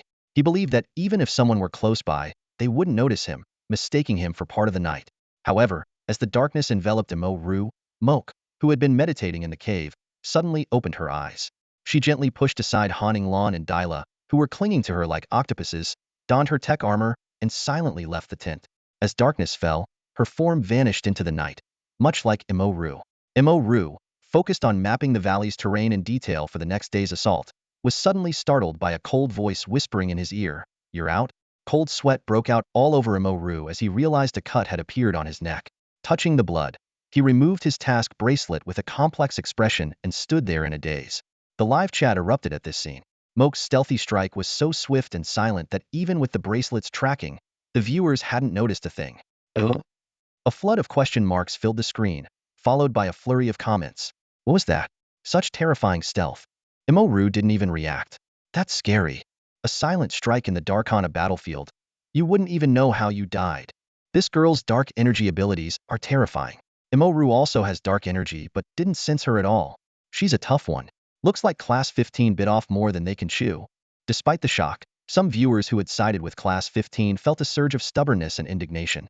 What's so great about it? Isn't dark energy just for cowards? Only moving in the shadows, and their attacks aren't even strong. She wouldn't stand a chance against Shun Yi's powerful lightning abilities. Exactly, she probably just took advantage of the darkness. In daylight, I don't know how she'd handle Shen Yi. Maybe Mo Ru is just a weakling. Even though he's done some combat missions, his performance has been mediocre. Seeing these comments, others couldn't help but mock. Such a strong smell of sour grapes in the chat. Hilarious. Shun's fanboys just can't admit anyone could be better than their idol. The chat quickly devolved from initial shock into yet another round of insults. No matter how fierce the barrage of comments was, Mo quietly eliminated Feng Qi and closed her eyes, immersing herself in the surrounding darkness.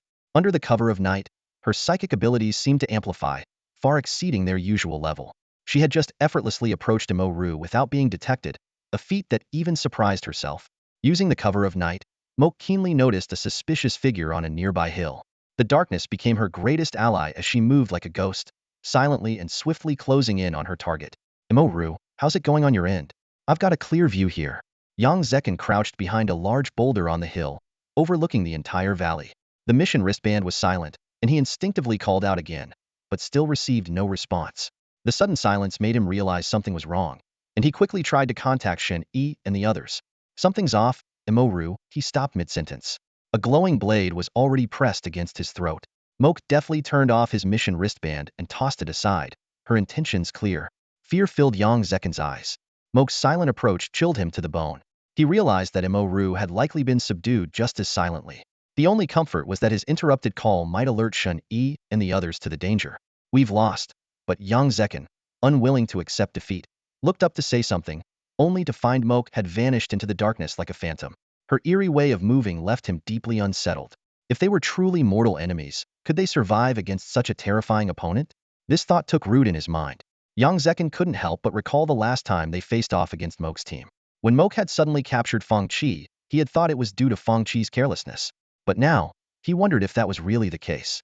Feng Qi's terrified expression became increasingly vivid in his memory.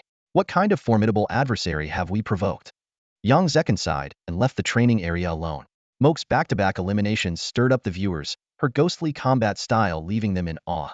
More and more people joined the battle against Class 15's fans, and over time, they even seemed to be gaining the upper hand.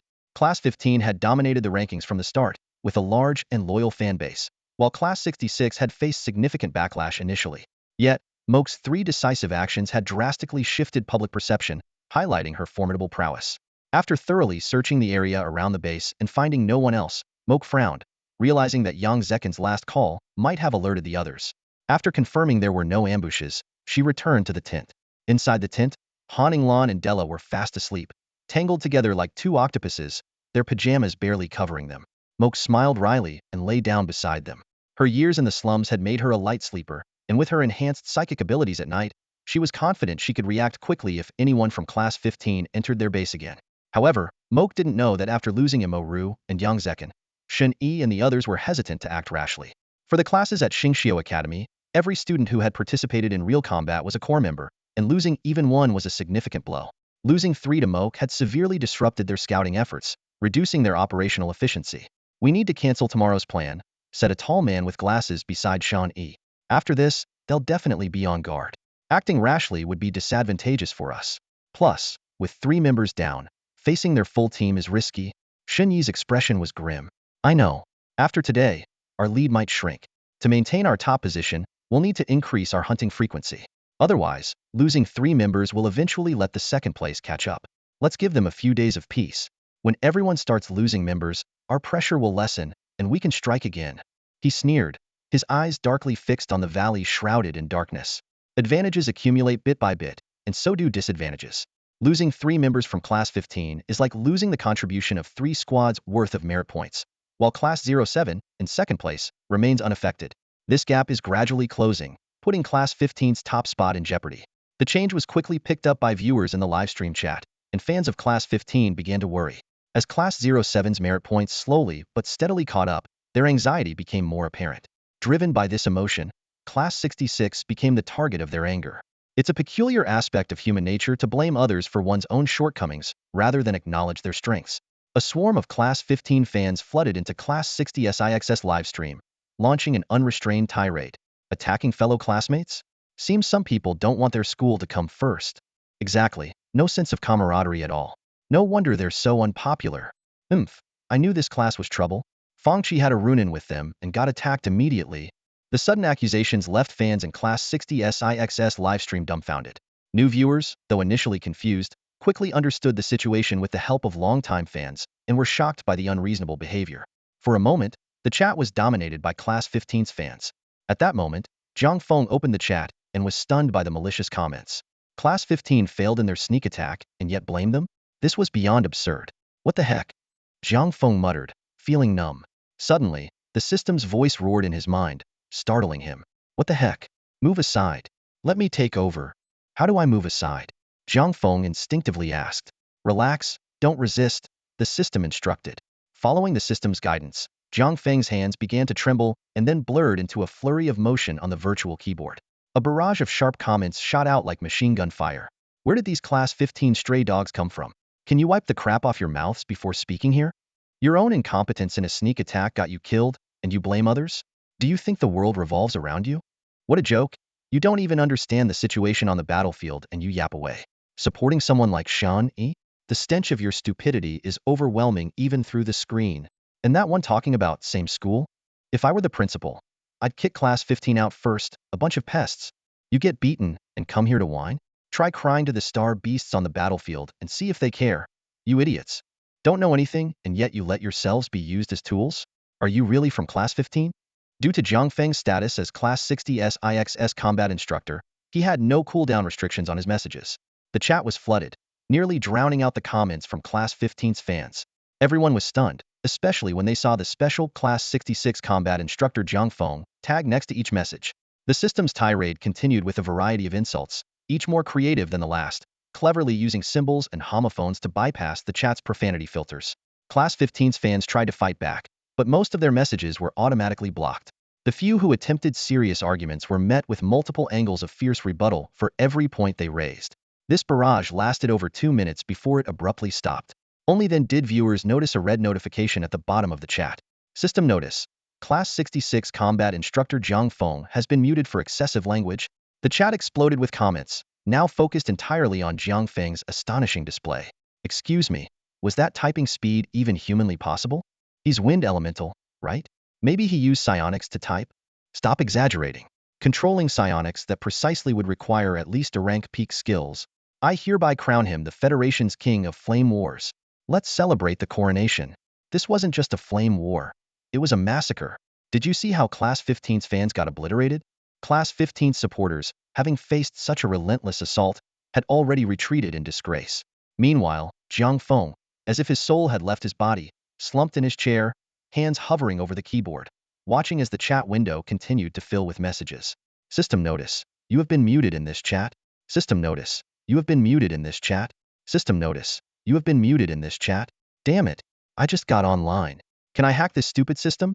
The system raged in Jiang Feng's mind. Jiang Feng snapped out of his daze, quickly stopping it. Stop.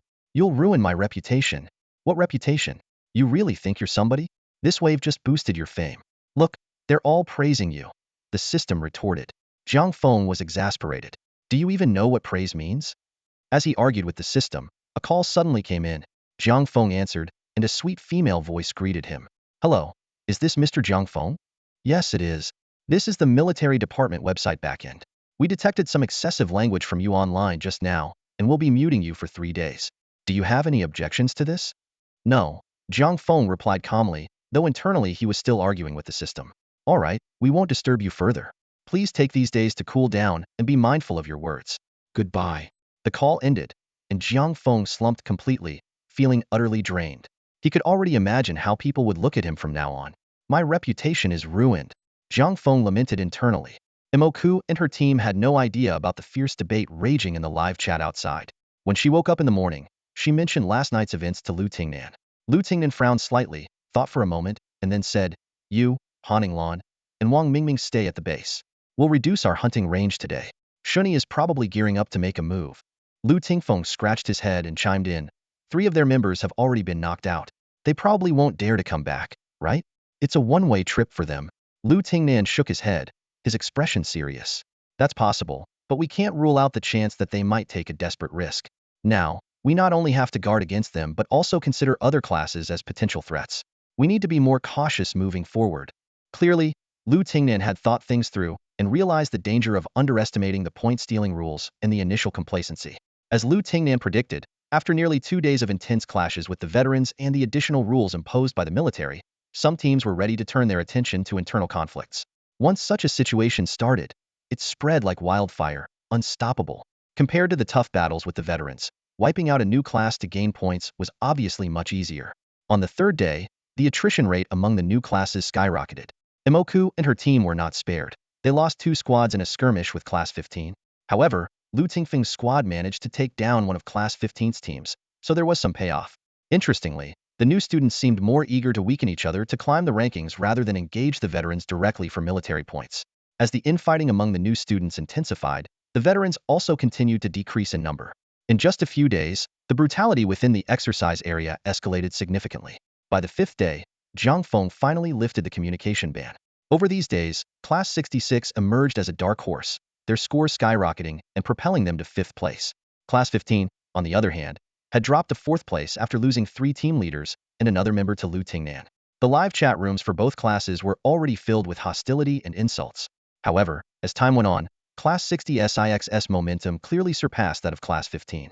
People gradually noticed that Class 60 SIX's military points were increasing at an accelerating rate, while Class 15 and other classes saw a declining trend, with the drops becoming more pronounced.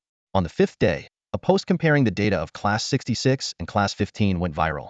Jiang Feng clicked on it and found that it was posted by a blogger named A Big White Grapefruit.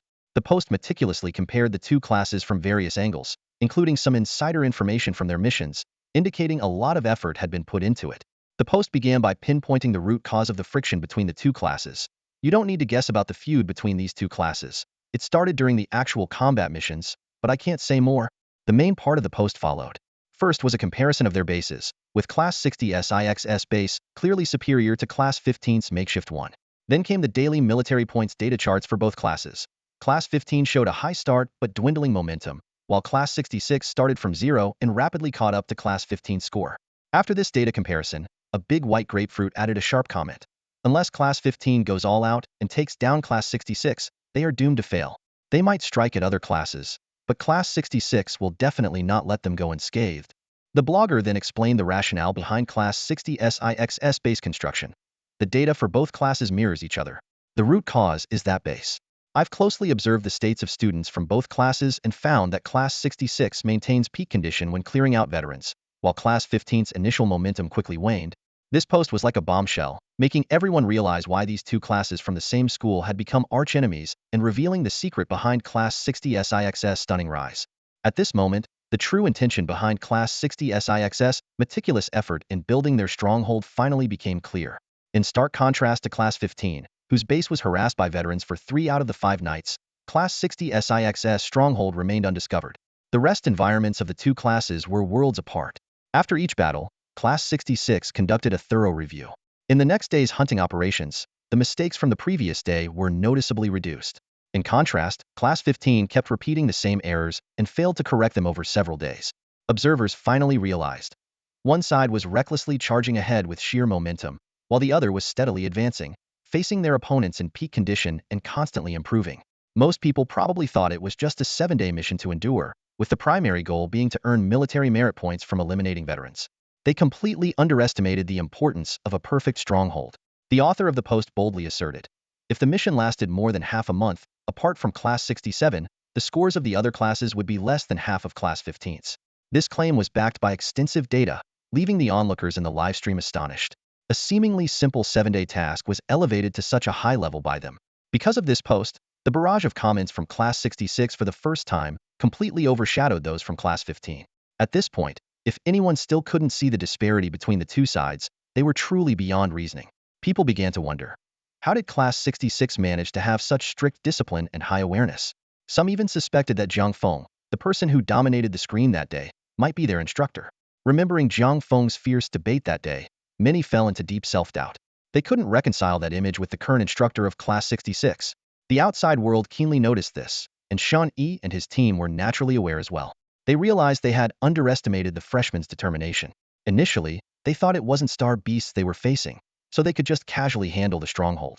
Unexpectedly, the high-intensity battles nearly exhausted them. If this continued, it was almost certain that Class 15 would drop out of the top 10 in the remaining 2 days. With a determined look, Shun Yi immediately gathered everyone to explain the situation. If we continue like this, we'll definitely fall out of the top 10. We might as well take a bold risk. His tone was filled with resolve. What do you mean? A tall man with glasses beside him echoed, clearly interested in Shan Yi's proposal. Shan Yi's face was stern. The top spot this year is undoubtedly going to Xingxiu, so it doesn't matter if Class 66 is there or not. Even if we can't succeed in this battle, we must drag them down with us. That's not a good idea. The outside world is still watching the live stream. Someone hesitated, clearly concerned about the aggressive plan. Shan Yi's gaze became even more ruthless as he slowly scanned the group. What's wrong with that? Don't forget who put us in this situation. Fang Qi, Mo Ru, Yang Zekin, and Yin Luo. If they were still here, we would still be number 1. Hearing these words, everyone fell silent. Indeed, the glory of being first should have belonged to them. Shan Yi continued, his voice filled with temptation, and, if we win, not only will we regain the first place, but our position will also be unshakable. Think about the overwhelming cheers that will greet us upon our return, the approval from our elders, and much more. That's what we deserve, not to slink back with a ranking that isn't even in the top 10. The base of Class 15 was enveloped in silence as everyone pondered over Shan Yi's words. Suddenly, a voice broke the stillness. He's right. This statement seemed to trigger a chain reaction, and others began to nod in agreement. Why should Xingsu get first place so easily? They were the ones who started it in the first place. Shan Yi and his companions had cleverly concealed and twisted the truth about their conflict with Class 66, making the students of Class 15 believe that Class 66 had initiated the trouble. This became the final push they needed to make up their minds. Remembering the glory of the past few days, their youthful pride now made it unbearable. Exactly, first place should be ours. Class leader, you decide how we fight. We'll follow your lead. Shan Yi was secretly pleased with the reaction from Class 15. The basic fighting spirit had been ignited. As long as the battle was well coordinated and they could withstand the pressure from Imoku, Lu Tingnan, and others, they had a chance of winning. With this determination, the members of Class 15 left their base in a grand procession, heading straight for Class 60 SIX's location. Analyzing the situation, Shun Yi said, they should be out in small teams hunting star beasts right now. Even if they're on guard against attacks from other classes, the number of people left at their base can't be more than half. We just need to take over their base quickly and use it as a defensive line to keep the others out, gradually wearing them down. This battle will then be ours to win. Class 15 soon arrived at Class 60 SIX's base. Staring at the valley, which looked no different from the surrounding wilderness, Shun Yi continued to issue strategies. The large-scale movement naturally attracted all external attention. While class battles were not new, A showdown between two top 10 classes was unprecedented. More importantly, the combined scores of these two classes could surpass the first place and create an insurmountable gap. This battle was crucial in determining the first place in this exercise. The high-stakes battle drew immense attention, and by the time Class 15 reached the valley, the live streams of both classes were nearly overwhelmed. The number of viewers surged exponentially, breaking the records set just a few days ago. The military was not taking this class war lightly. In such chaotic battles, it was easy for freshmen to lose control and cause unnecessary casualties. Therefore, the military had dispatched several S-class light element experts to oversee the battlefield.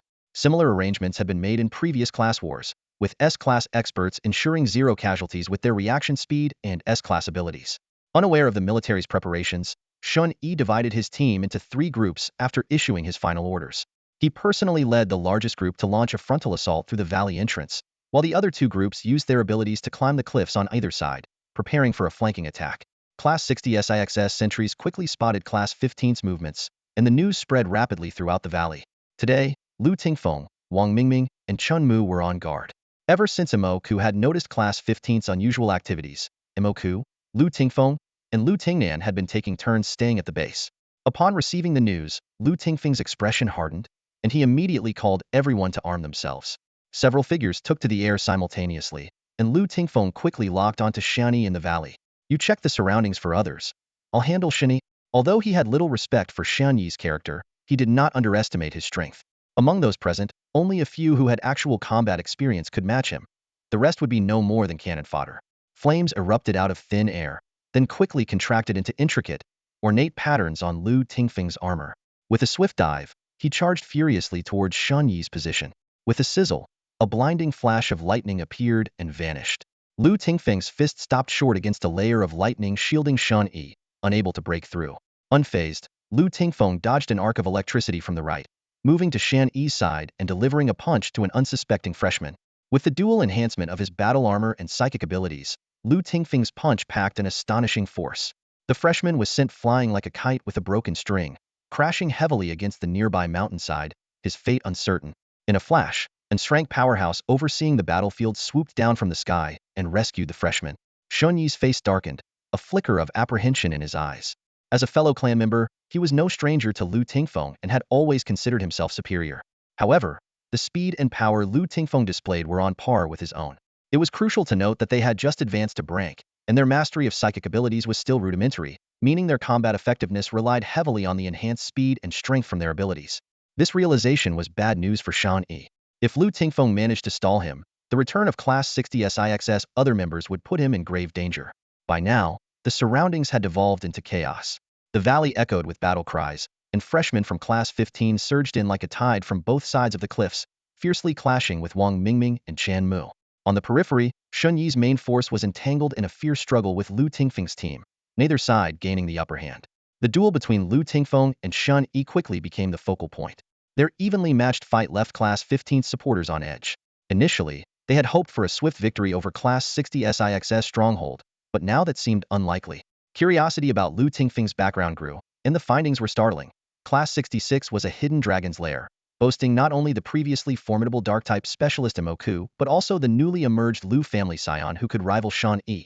On the battlefield, Lu Tingfeng was enveloped in blazing fire-type psychic energy, fiercely contending with Xianyi. His adept martial skills combined with the ferocious energy made Xianyi secretly curse. If this stalemate continued, the consequences would be dire. A ruthless glint flashed in Xianyi's eyes. Abandoning any pretense, he immediately called for 3 battle-hardened students to join the fray.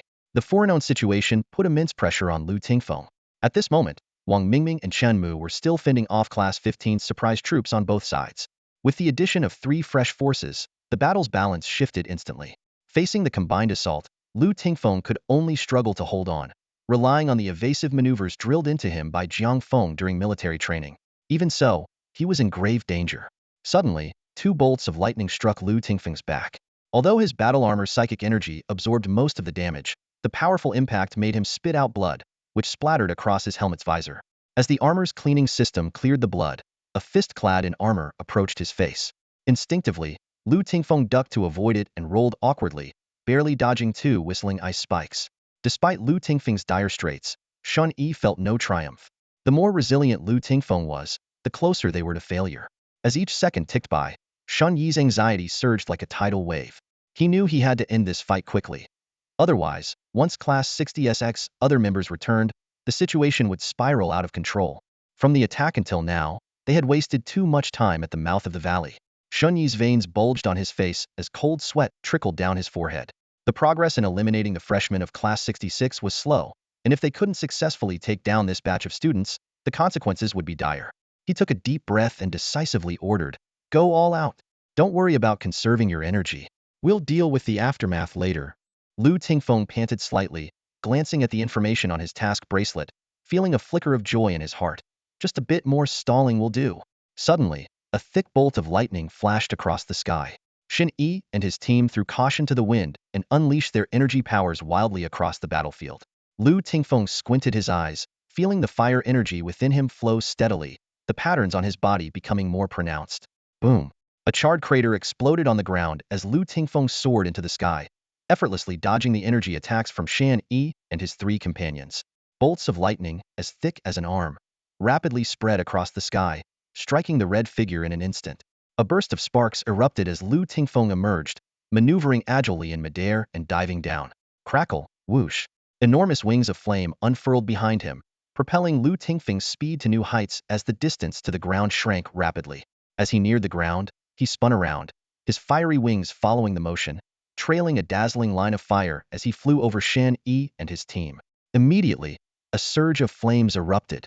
Shen Yi and his companions' faces changed drastically as they hurriedly activated their energy powers to escape the blaze. Though they managed to evade in time, the large group of freshmen behind them wasn't as quick to react. In mere seconds, several students were eliminated as flashes of light signaled their exit. The flames Lu Tingfeng had unleashed also blocked their route into the valley, forcing them to detour around the sides. Shen Yi's expression turned grim as he glared at Lu Tingfeng, whose fiery wings had dissipated and who now wore a smug smile. "You're good," Shen Yi roared, thunder forming at his feet. He charged through the flames with a hand crackling with violent lightning. However, the terrifying lightning halted in front of Lu Tingfeng, and Shen Yi dared not advance further. By now, Lu Tingfeng had nonchalantly removed his task bracelet and tossed it aside. Shen Yi could only grit his teeth, knowing full well that removing the bracelet meant forfeiting the match. If he made another move, the class experts in the sky would intervene before Imoku and the others could return. Boom! The pent-up lightning struck the mountainside, leaving a massive crater. Shen Yi shot Lu Tingfeng a fierce glare before turning away. With this major obstacle out of the way, he couldn't afford to waste more time. There were still freshmen from Class 66 resisting in the valley. The collapse of the valley's defenses put Wang Mingming and Chun Mu under immense pressure. Lacking Lu Tingfeng's strength, they found themselves in danger almost immediately upon contact. Just then, a black figure silently darted in from outside the canyon. Swish, swish. Two students from Class 15 barely had time to react before a thin line of blood appeared on their throats. The cuts were shallow, just breaking the skin, but in this exercise, they knew exactly what that meant. The class experts in the sky intervened instantly, using light energy to heal their wounds while also declaring them out of the fight. By now, Wang Mingming and Chun Mu had regrouped, leading the remaining dozen students in a desperate defense against Shen Yi's assault. Shen Yi's face twisted with frustration, his hands wielding wild lightning, but every time it struck towards Class 66, it was either skillfully dodged or firmly blocked by a water shield. Why struggle? Shen Yi roared in fury, seeing Wang Mingming and Chan Mu's desperate resistance. The lightning in his hands blasted out recklessly. At that moment, a sudden commotion from the rear caused his face to change. He spun around to see the crowd in disarray, with beams of white light descending from the sky. Damn it, their reinforcements are here. At this point, Shen Yi didn't want to think anymore. Even if I get eliminated, I'm going to make sure you suffer. He shouted to his team, "Cover me." With that, he raised his hands, and a dense swarm of electric serpents began to crawl from his feet up his body. Shen Yi's eyes gleamed with madness as he prepared to unleash his final strike. The commotion at the back of Class 15 was naturally caused by Moke. She was already fast, and now she had returned alone. Moke quickly saw through Shen Yi's intentions, and dark energy rapidly flowed within her. Leaning slightly forward, she took a deep breath and transformed into streaks of intersecting black light, darting through the formation of Class 15 students like lightning. Shen Yi, who was gathering thunder energy, suddenly changed his expression and shouted anxiously, "Ignore that side. Stop her." Several Class 15 freshmen, who were initially attacking Class 66, immediately changed direction, abandoning Wang Mingming and Chan Mu, and quickly moved to Shen Yi's side, keeping a close watch on the shadow weaving through the crowd. Seeing this, Wang Mingming and Chen Mu couldn't help but show signs of relief, realizing that reinforcements had arrived. Suddenly, Wang Mingming exclaimed, "He's preparing a big move," pointing at Shan Yi, who was gathering thunder energy. Chen Mu's face changed as he quickly grasped Shan Yi's intention and urgently shouted to the students of Class 66 behind him, "Retreat and spread out. Shan Yi's target is us." With the combat students no longer obstructing them, the retreat of Class 66 became much easier. At that moment, a thunderball crackling with electric arcs appeared in Shan Yi's hand, and a sinister smile crept onto his lips as he prepared to throw it. Suddenly, a cold voice rang in his ear, "Line of darkness." A pitch-black thin line brushed past his temple in an instant. Shan Yi froze, realizing he was out of the game. A surge of unwillingness washed over him. Images of his family's disappointed faces, his classmates' mocking laughter, and even the terrified expressions of the Class 66 freshmen twisted into sneers in his mind. "Die!" he roared, hurling the thunderball he had been charging with all his might. The expressions of the level monitors in the air changed drastically, and one quickly swooped down, but it was too late. The thunderball exploded in front of Chen Mu, Wang Mingming, and others, with twisted electric serpents wreaking havoc and instantly engulfing over a dozen Class 66 students. Screams rang out one after another. Shan Yi stood still, a sickly smile tugging at his lips as he muttered, "Just like that." Suddenly, a massive force struck him from behind, sending him flying like a kite with a broken string. He rolled several times on the ground, stirring up clouds of dust. The level monitors arrived at this moment, frowning as they used light energy to dispel the rampant electricity. The students of Class 66 lay on the ground, charred and barely alive. Several level experts combined their light energy to barely save the Class 66 students, but their battle armor was completely destroyed. Just then, a series of dull thuds drew everyone's attention. Shan Yi, drained of his energy, was being pummeled like a sandbag by Moke's relentless fists, each blow landing without mercy. "Stop! This cadet is already incapacitated," one of the level monitors shouted sternly. Moke ignored the command, delivering one final powerful punch to Shan Yi's abdomen, sending him flying to the feet of the monitor. Only then did Moke emerge, silently standing between the monitor and the Class 15 freshman. A monitor stepped forward and coldly announced, "Class 66, 17 students out. Class 15, Shan Yi out." "The exercise continues." Imoka bit her lip, a flicker of complexity in her eyes. Just moments ago, her, Dark Line, had already eliminated Shan Yi before he could launch his Thunderball. She knew all too well that on a real battlefield, that Black Line wouldn't have just grazed Shan Yi's temple. No one understood the power of the Dark Line better than her. If she had aimed at his head, he would have been a cold corpse by now. However, what Imoku hadn't anticipated was Shan Yi's reckless defiance of the rules, launching an attack regardless. This scene caused an uproar among the audience. The live stream chat exploded with a torrent of condemnation. This blatant violation is despicable. Shan Yi's popularity is bound to plummet. Can't handle losing, so he cheats? Is this his character? What's going on with the military? Is Class 60's IXS elimination even fair? This reeks of corruption. I bet those people were bribed by Shan Yi. You guys don't get it. Some families have a lot of influence in the military. I've disliked him for a while. Remember when he silenced others in Class 15's chat? Now Class 15 fans can see his true colors. Imoka clearly held back. On a real battlefield, Shan Yi would have died 10 times over. This is so unfair. Yet, despite the backlash, Shan Yi still had a band of loyal supporters defending him. In life-and-death combat, even if that black line pierced him, his remaining consciousness would be enough to throw the Thunderball. Why argue? It's just mutual destruction. This is true courage. Even in death, he makes a lasting impression on his opponent. Shun Go may have lost, but he did so with honor. These comments only fueled the fire, further enraging the majority of Class 60 SIXS fans. Given the outcome of the battle, Class 15's defeat was inevitable, and many fans began to unfollow. The chat was flooded with insults directed at Shan Yi and doubts about the military overseers. Meanwhile, chaos reigned in the military livestream's control room. Staff members, drenched in sweat, stared helplessly at the barrage of derogatory comments. "Ban them!" A stern-faced middle-aged man shouted angrily. "This is a legitimate ruling. The military will not tolerate such nonsense." The dozens of staff members flinched at his command, daring not to argue, and complied. However, this action only added fuel to the fire, inciting even greater outrage among the viewers. Even some who were just bystanders began to join in the outcry. Back in the valley, the battle had long ended when the overseer declared Shan Yi out. Lu Tingnan had led the main force back, leaving the remaining Class 15 freshmen trapped and doomed to defeat. Yet, everyone's attention was entirely consumed by the debate in the chat. News of the battle spread rapidly across the major forums and websites in Tianji City. The freshman exercise had garnered such high attention and viewership that even the military couldn't suppress it. Watching the live stream at home, Jiang Feng's face was grim. This kind of unfair judgment, which he thought was only seen in another island nation's competitions in his previous life, was now happening here. He knew that losing control of psychic energy typically resulted in an immediate explosion, and those people couldn't be unaware of it. Moreover, Wang Mingming, Chen Mu, and others had already started to disperse and flee, clearly indicating their intention to protect Shun Yi at all costs. If it were a legitimate attack, it could be considered a mutual destruction scenario.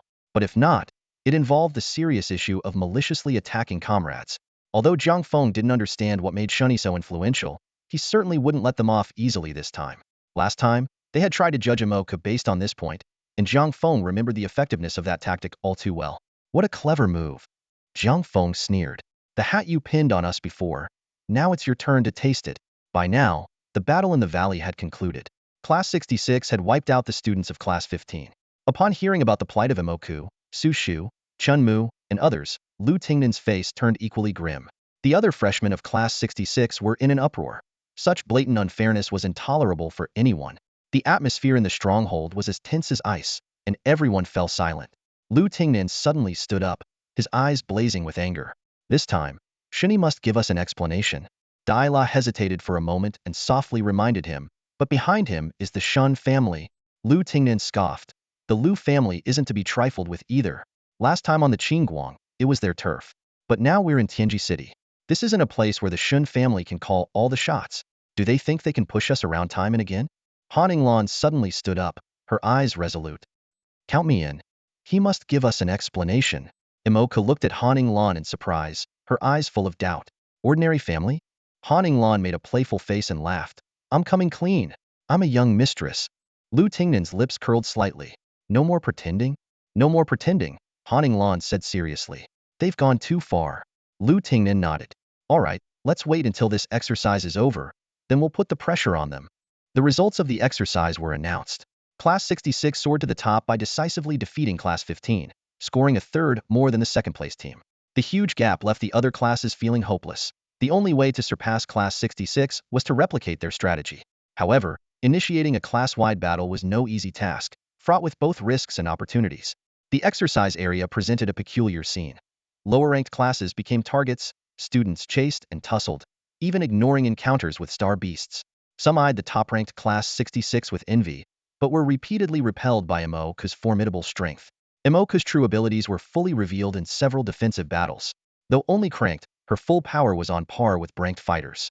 Coupled with her eerie dark element abilities and swift movements, she consistently managed to decapitate enemy leaders. Her exquisite looks and immense strength quickly attracted countless fans. In an era that revered the strong and the gifted, Imoku undoubtedly became the center of attention. As the exercise neared its end, Class 60's IXS advantage remained unshaken. Ultimately, they claimed the crown with a nearly one-third point lead. If not for Class 15's high early scores, the margin wouldn't have been so dramatic. This time, Shun Yi truly shot himself in the foot. When the exercise concluded, the dust-covered students filed out of the exercise area and returned to their original gathering spot. Jiang Feng and the other instructors, now dressed in formal attire, stood ready. As expected, after the leaders' speeches, today would be their farewell day. The freshmen appeared utterly exhausted on their way back, a stark contrast to their earlier confidence.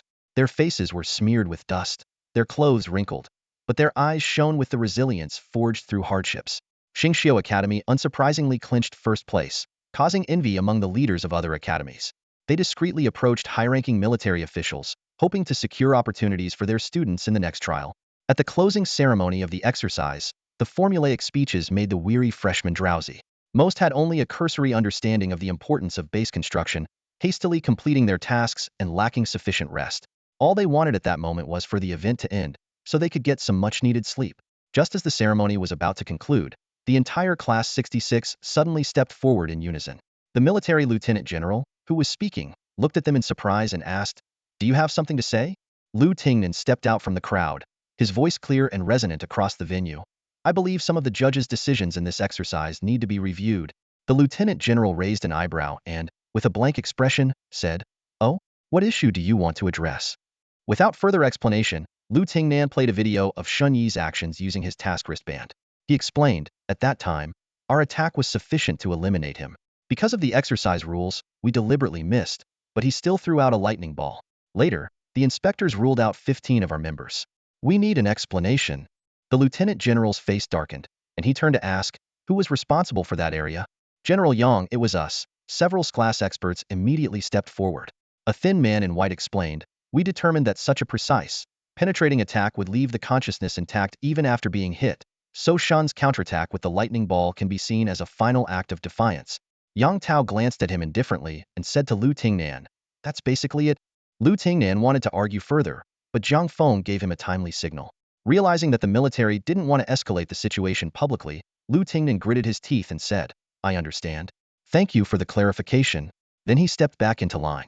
The exercise officially ended, and the freshmen finally had a moment to rest. However, the members of Class 66 lingered for a while. Jiang Feng stepped forward to explain, the military doesn't ignore these issues, but in such a setting, they need to present a flawless exercise to the public. By stepping forward, you've made yourself a target for the entire military. Lu Tingnan's eyes were filled with unwillingness, so we just have to accept this outcome? Jiang Feng reassured him, we won't let this slide easily. Don't worry, maintaining appearances is one thing, but it doesn't mean the issue won't be addressed internally. I think they'll call you in shortly. As Jiang Feng finished speaking, a staff member hurried over and whispered to Yang Tao that he wanted to see them. Jiang Feng and his companions exchanged glances before following him. They were led to a spacious hall. In addition to the students from Class 66, those from Class 15 were also present, along with several level overseers. Yang Tao stood at the front with his hands behind his back, slowly turning to face the crowd with an inscrutable expression. Now we can talk about that matter, Yang Tao said, his gaze falling on Shani. Tell us your thoughts. Taking a deep breath, Shani stepped forward and said, because the attack didn't pose much of a threat to me, I instinctively threw the lightning ball without much thought.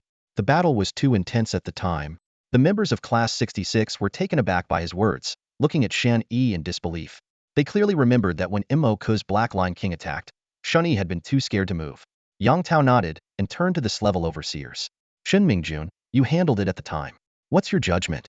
Shin Mingjun, a man dressed in white who had spoken at the previous meeting, hesitated before saying, although Shun Yi is from Aishan family, the eyes of the entire Tianji city are on this. I would never show favoritism under such circumstances.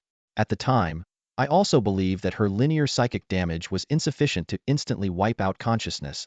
Yang Tao nodded again and turned to Jiang Feng and his group. What do you have to say? Lu Tingnan and the others looked grim after hearing their explanation. Their argument was based on the premise that Imoku's attack could instantly kill Shin Yi and erase his consciousness, but such an experiment was clearly impossible to conduct. For the moment, they had no strong evidence and remained silent. At this moment, Jiang Feng suddenly spoke up. Whether it's linear damage or diffuse damage, as long as it penetrates the brain region, it can instantly sever his connection to psychic energy. I've verified this on Star Beasts. The members of Class 66 turned their eyes to Jiang Feng, who gave them a reassuring look before continuing, if you don't believe me, you can test it. Besides, their defeat was already certain at that time. There's no need for such extreme measures between classes from the same school. I personally believe it was an act of retaliation. Hearing this, Shun Mingjun stepped forward angrily. Who are you to say that? Verified it? Are you an authority? He simultaneously unleashed a powerful aura towards Jiang Feng. Jiang Feng looked at him calmly and retorted without backing down. Put away your little tricks. Do you think no one else can use an aura? You don't find yourself ridiculous? Shin Mingjuan's face darkened, and he was about to retort when Yang Tao raised his hand to stop him. Yang Tao looked at Jiang Feng and asked, where did you get your verification? Jiang Feng answered calmly, I participated in a Tindi wilderness survival exercise in Dawn City. Apart from sleeping and eating, I spent all my time hunting star beasts. Shini sneered. You say you were hunting, but who knows if you really were? Lu Tingnan suddenly interjected. And what kind of mission do you think allows a newly formed Clevel team to rise to level in 10 days? Especially a solo team? This statement shocked everyone. Rising from Clevel to level in 10 days was no ordinary feat. Regular exploration missions could yield considerable experience, but completing 3 in 10 days would be impressive, and that wouldn't be enough to elevate a team from Clevel to level. Impossible. Shin Yi and Shin Mingjun exclaimed in unison. They knew very well that to achieve such a rank up in 10 days, one would need to complete 2 to 3 star beast extermination missions daily, and for a solo team, it seemed like a fantasy. At this moment, Yang Tao glanced at his wristband and said calmly, he's telling the truth. The records have been updated. This statement hit Shin Yi and Shun Mingjun like a sledgehammer, leaving them speechless. Shin Yi stammered defensively, even if that's the case, how can we verify the number of star beasts he killed? What if he's lying? Beside him, Shun Mingjuan's face darkened as he thought to himself.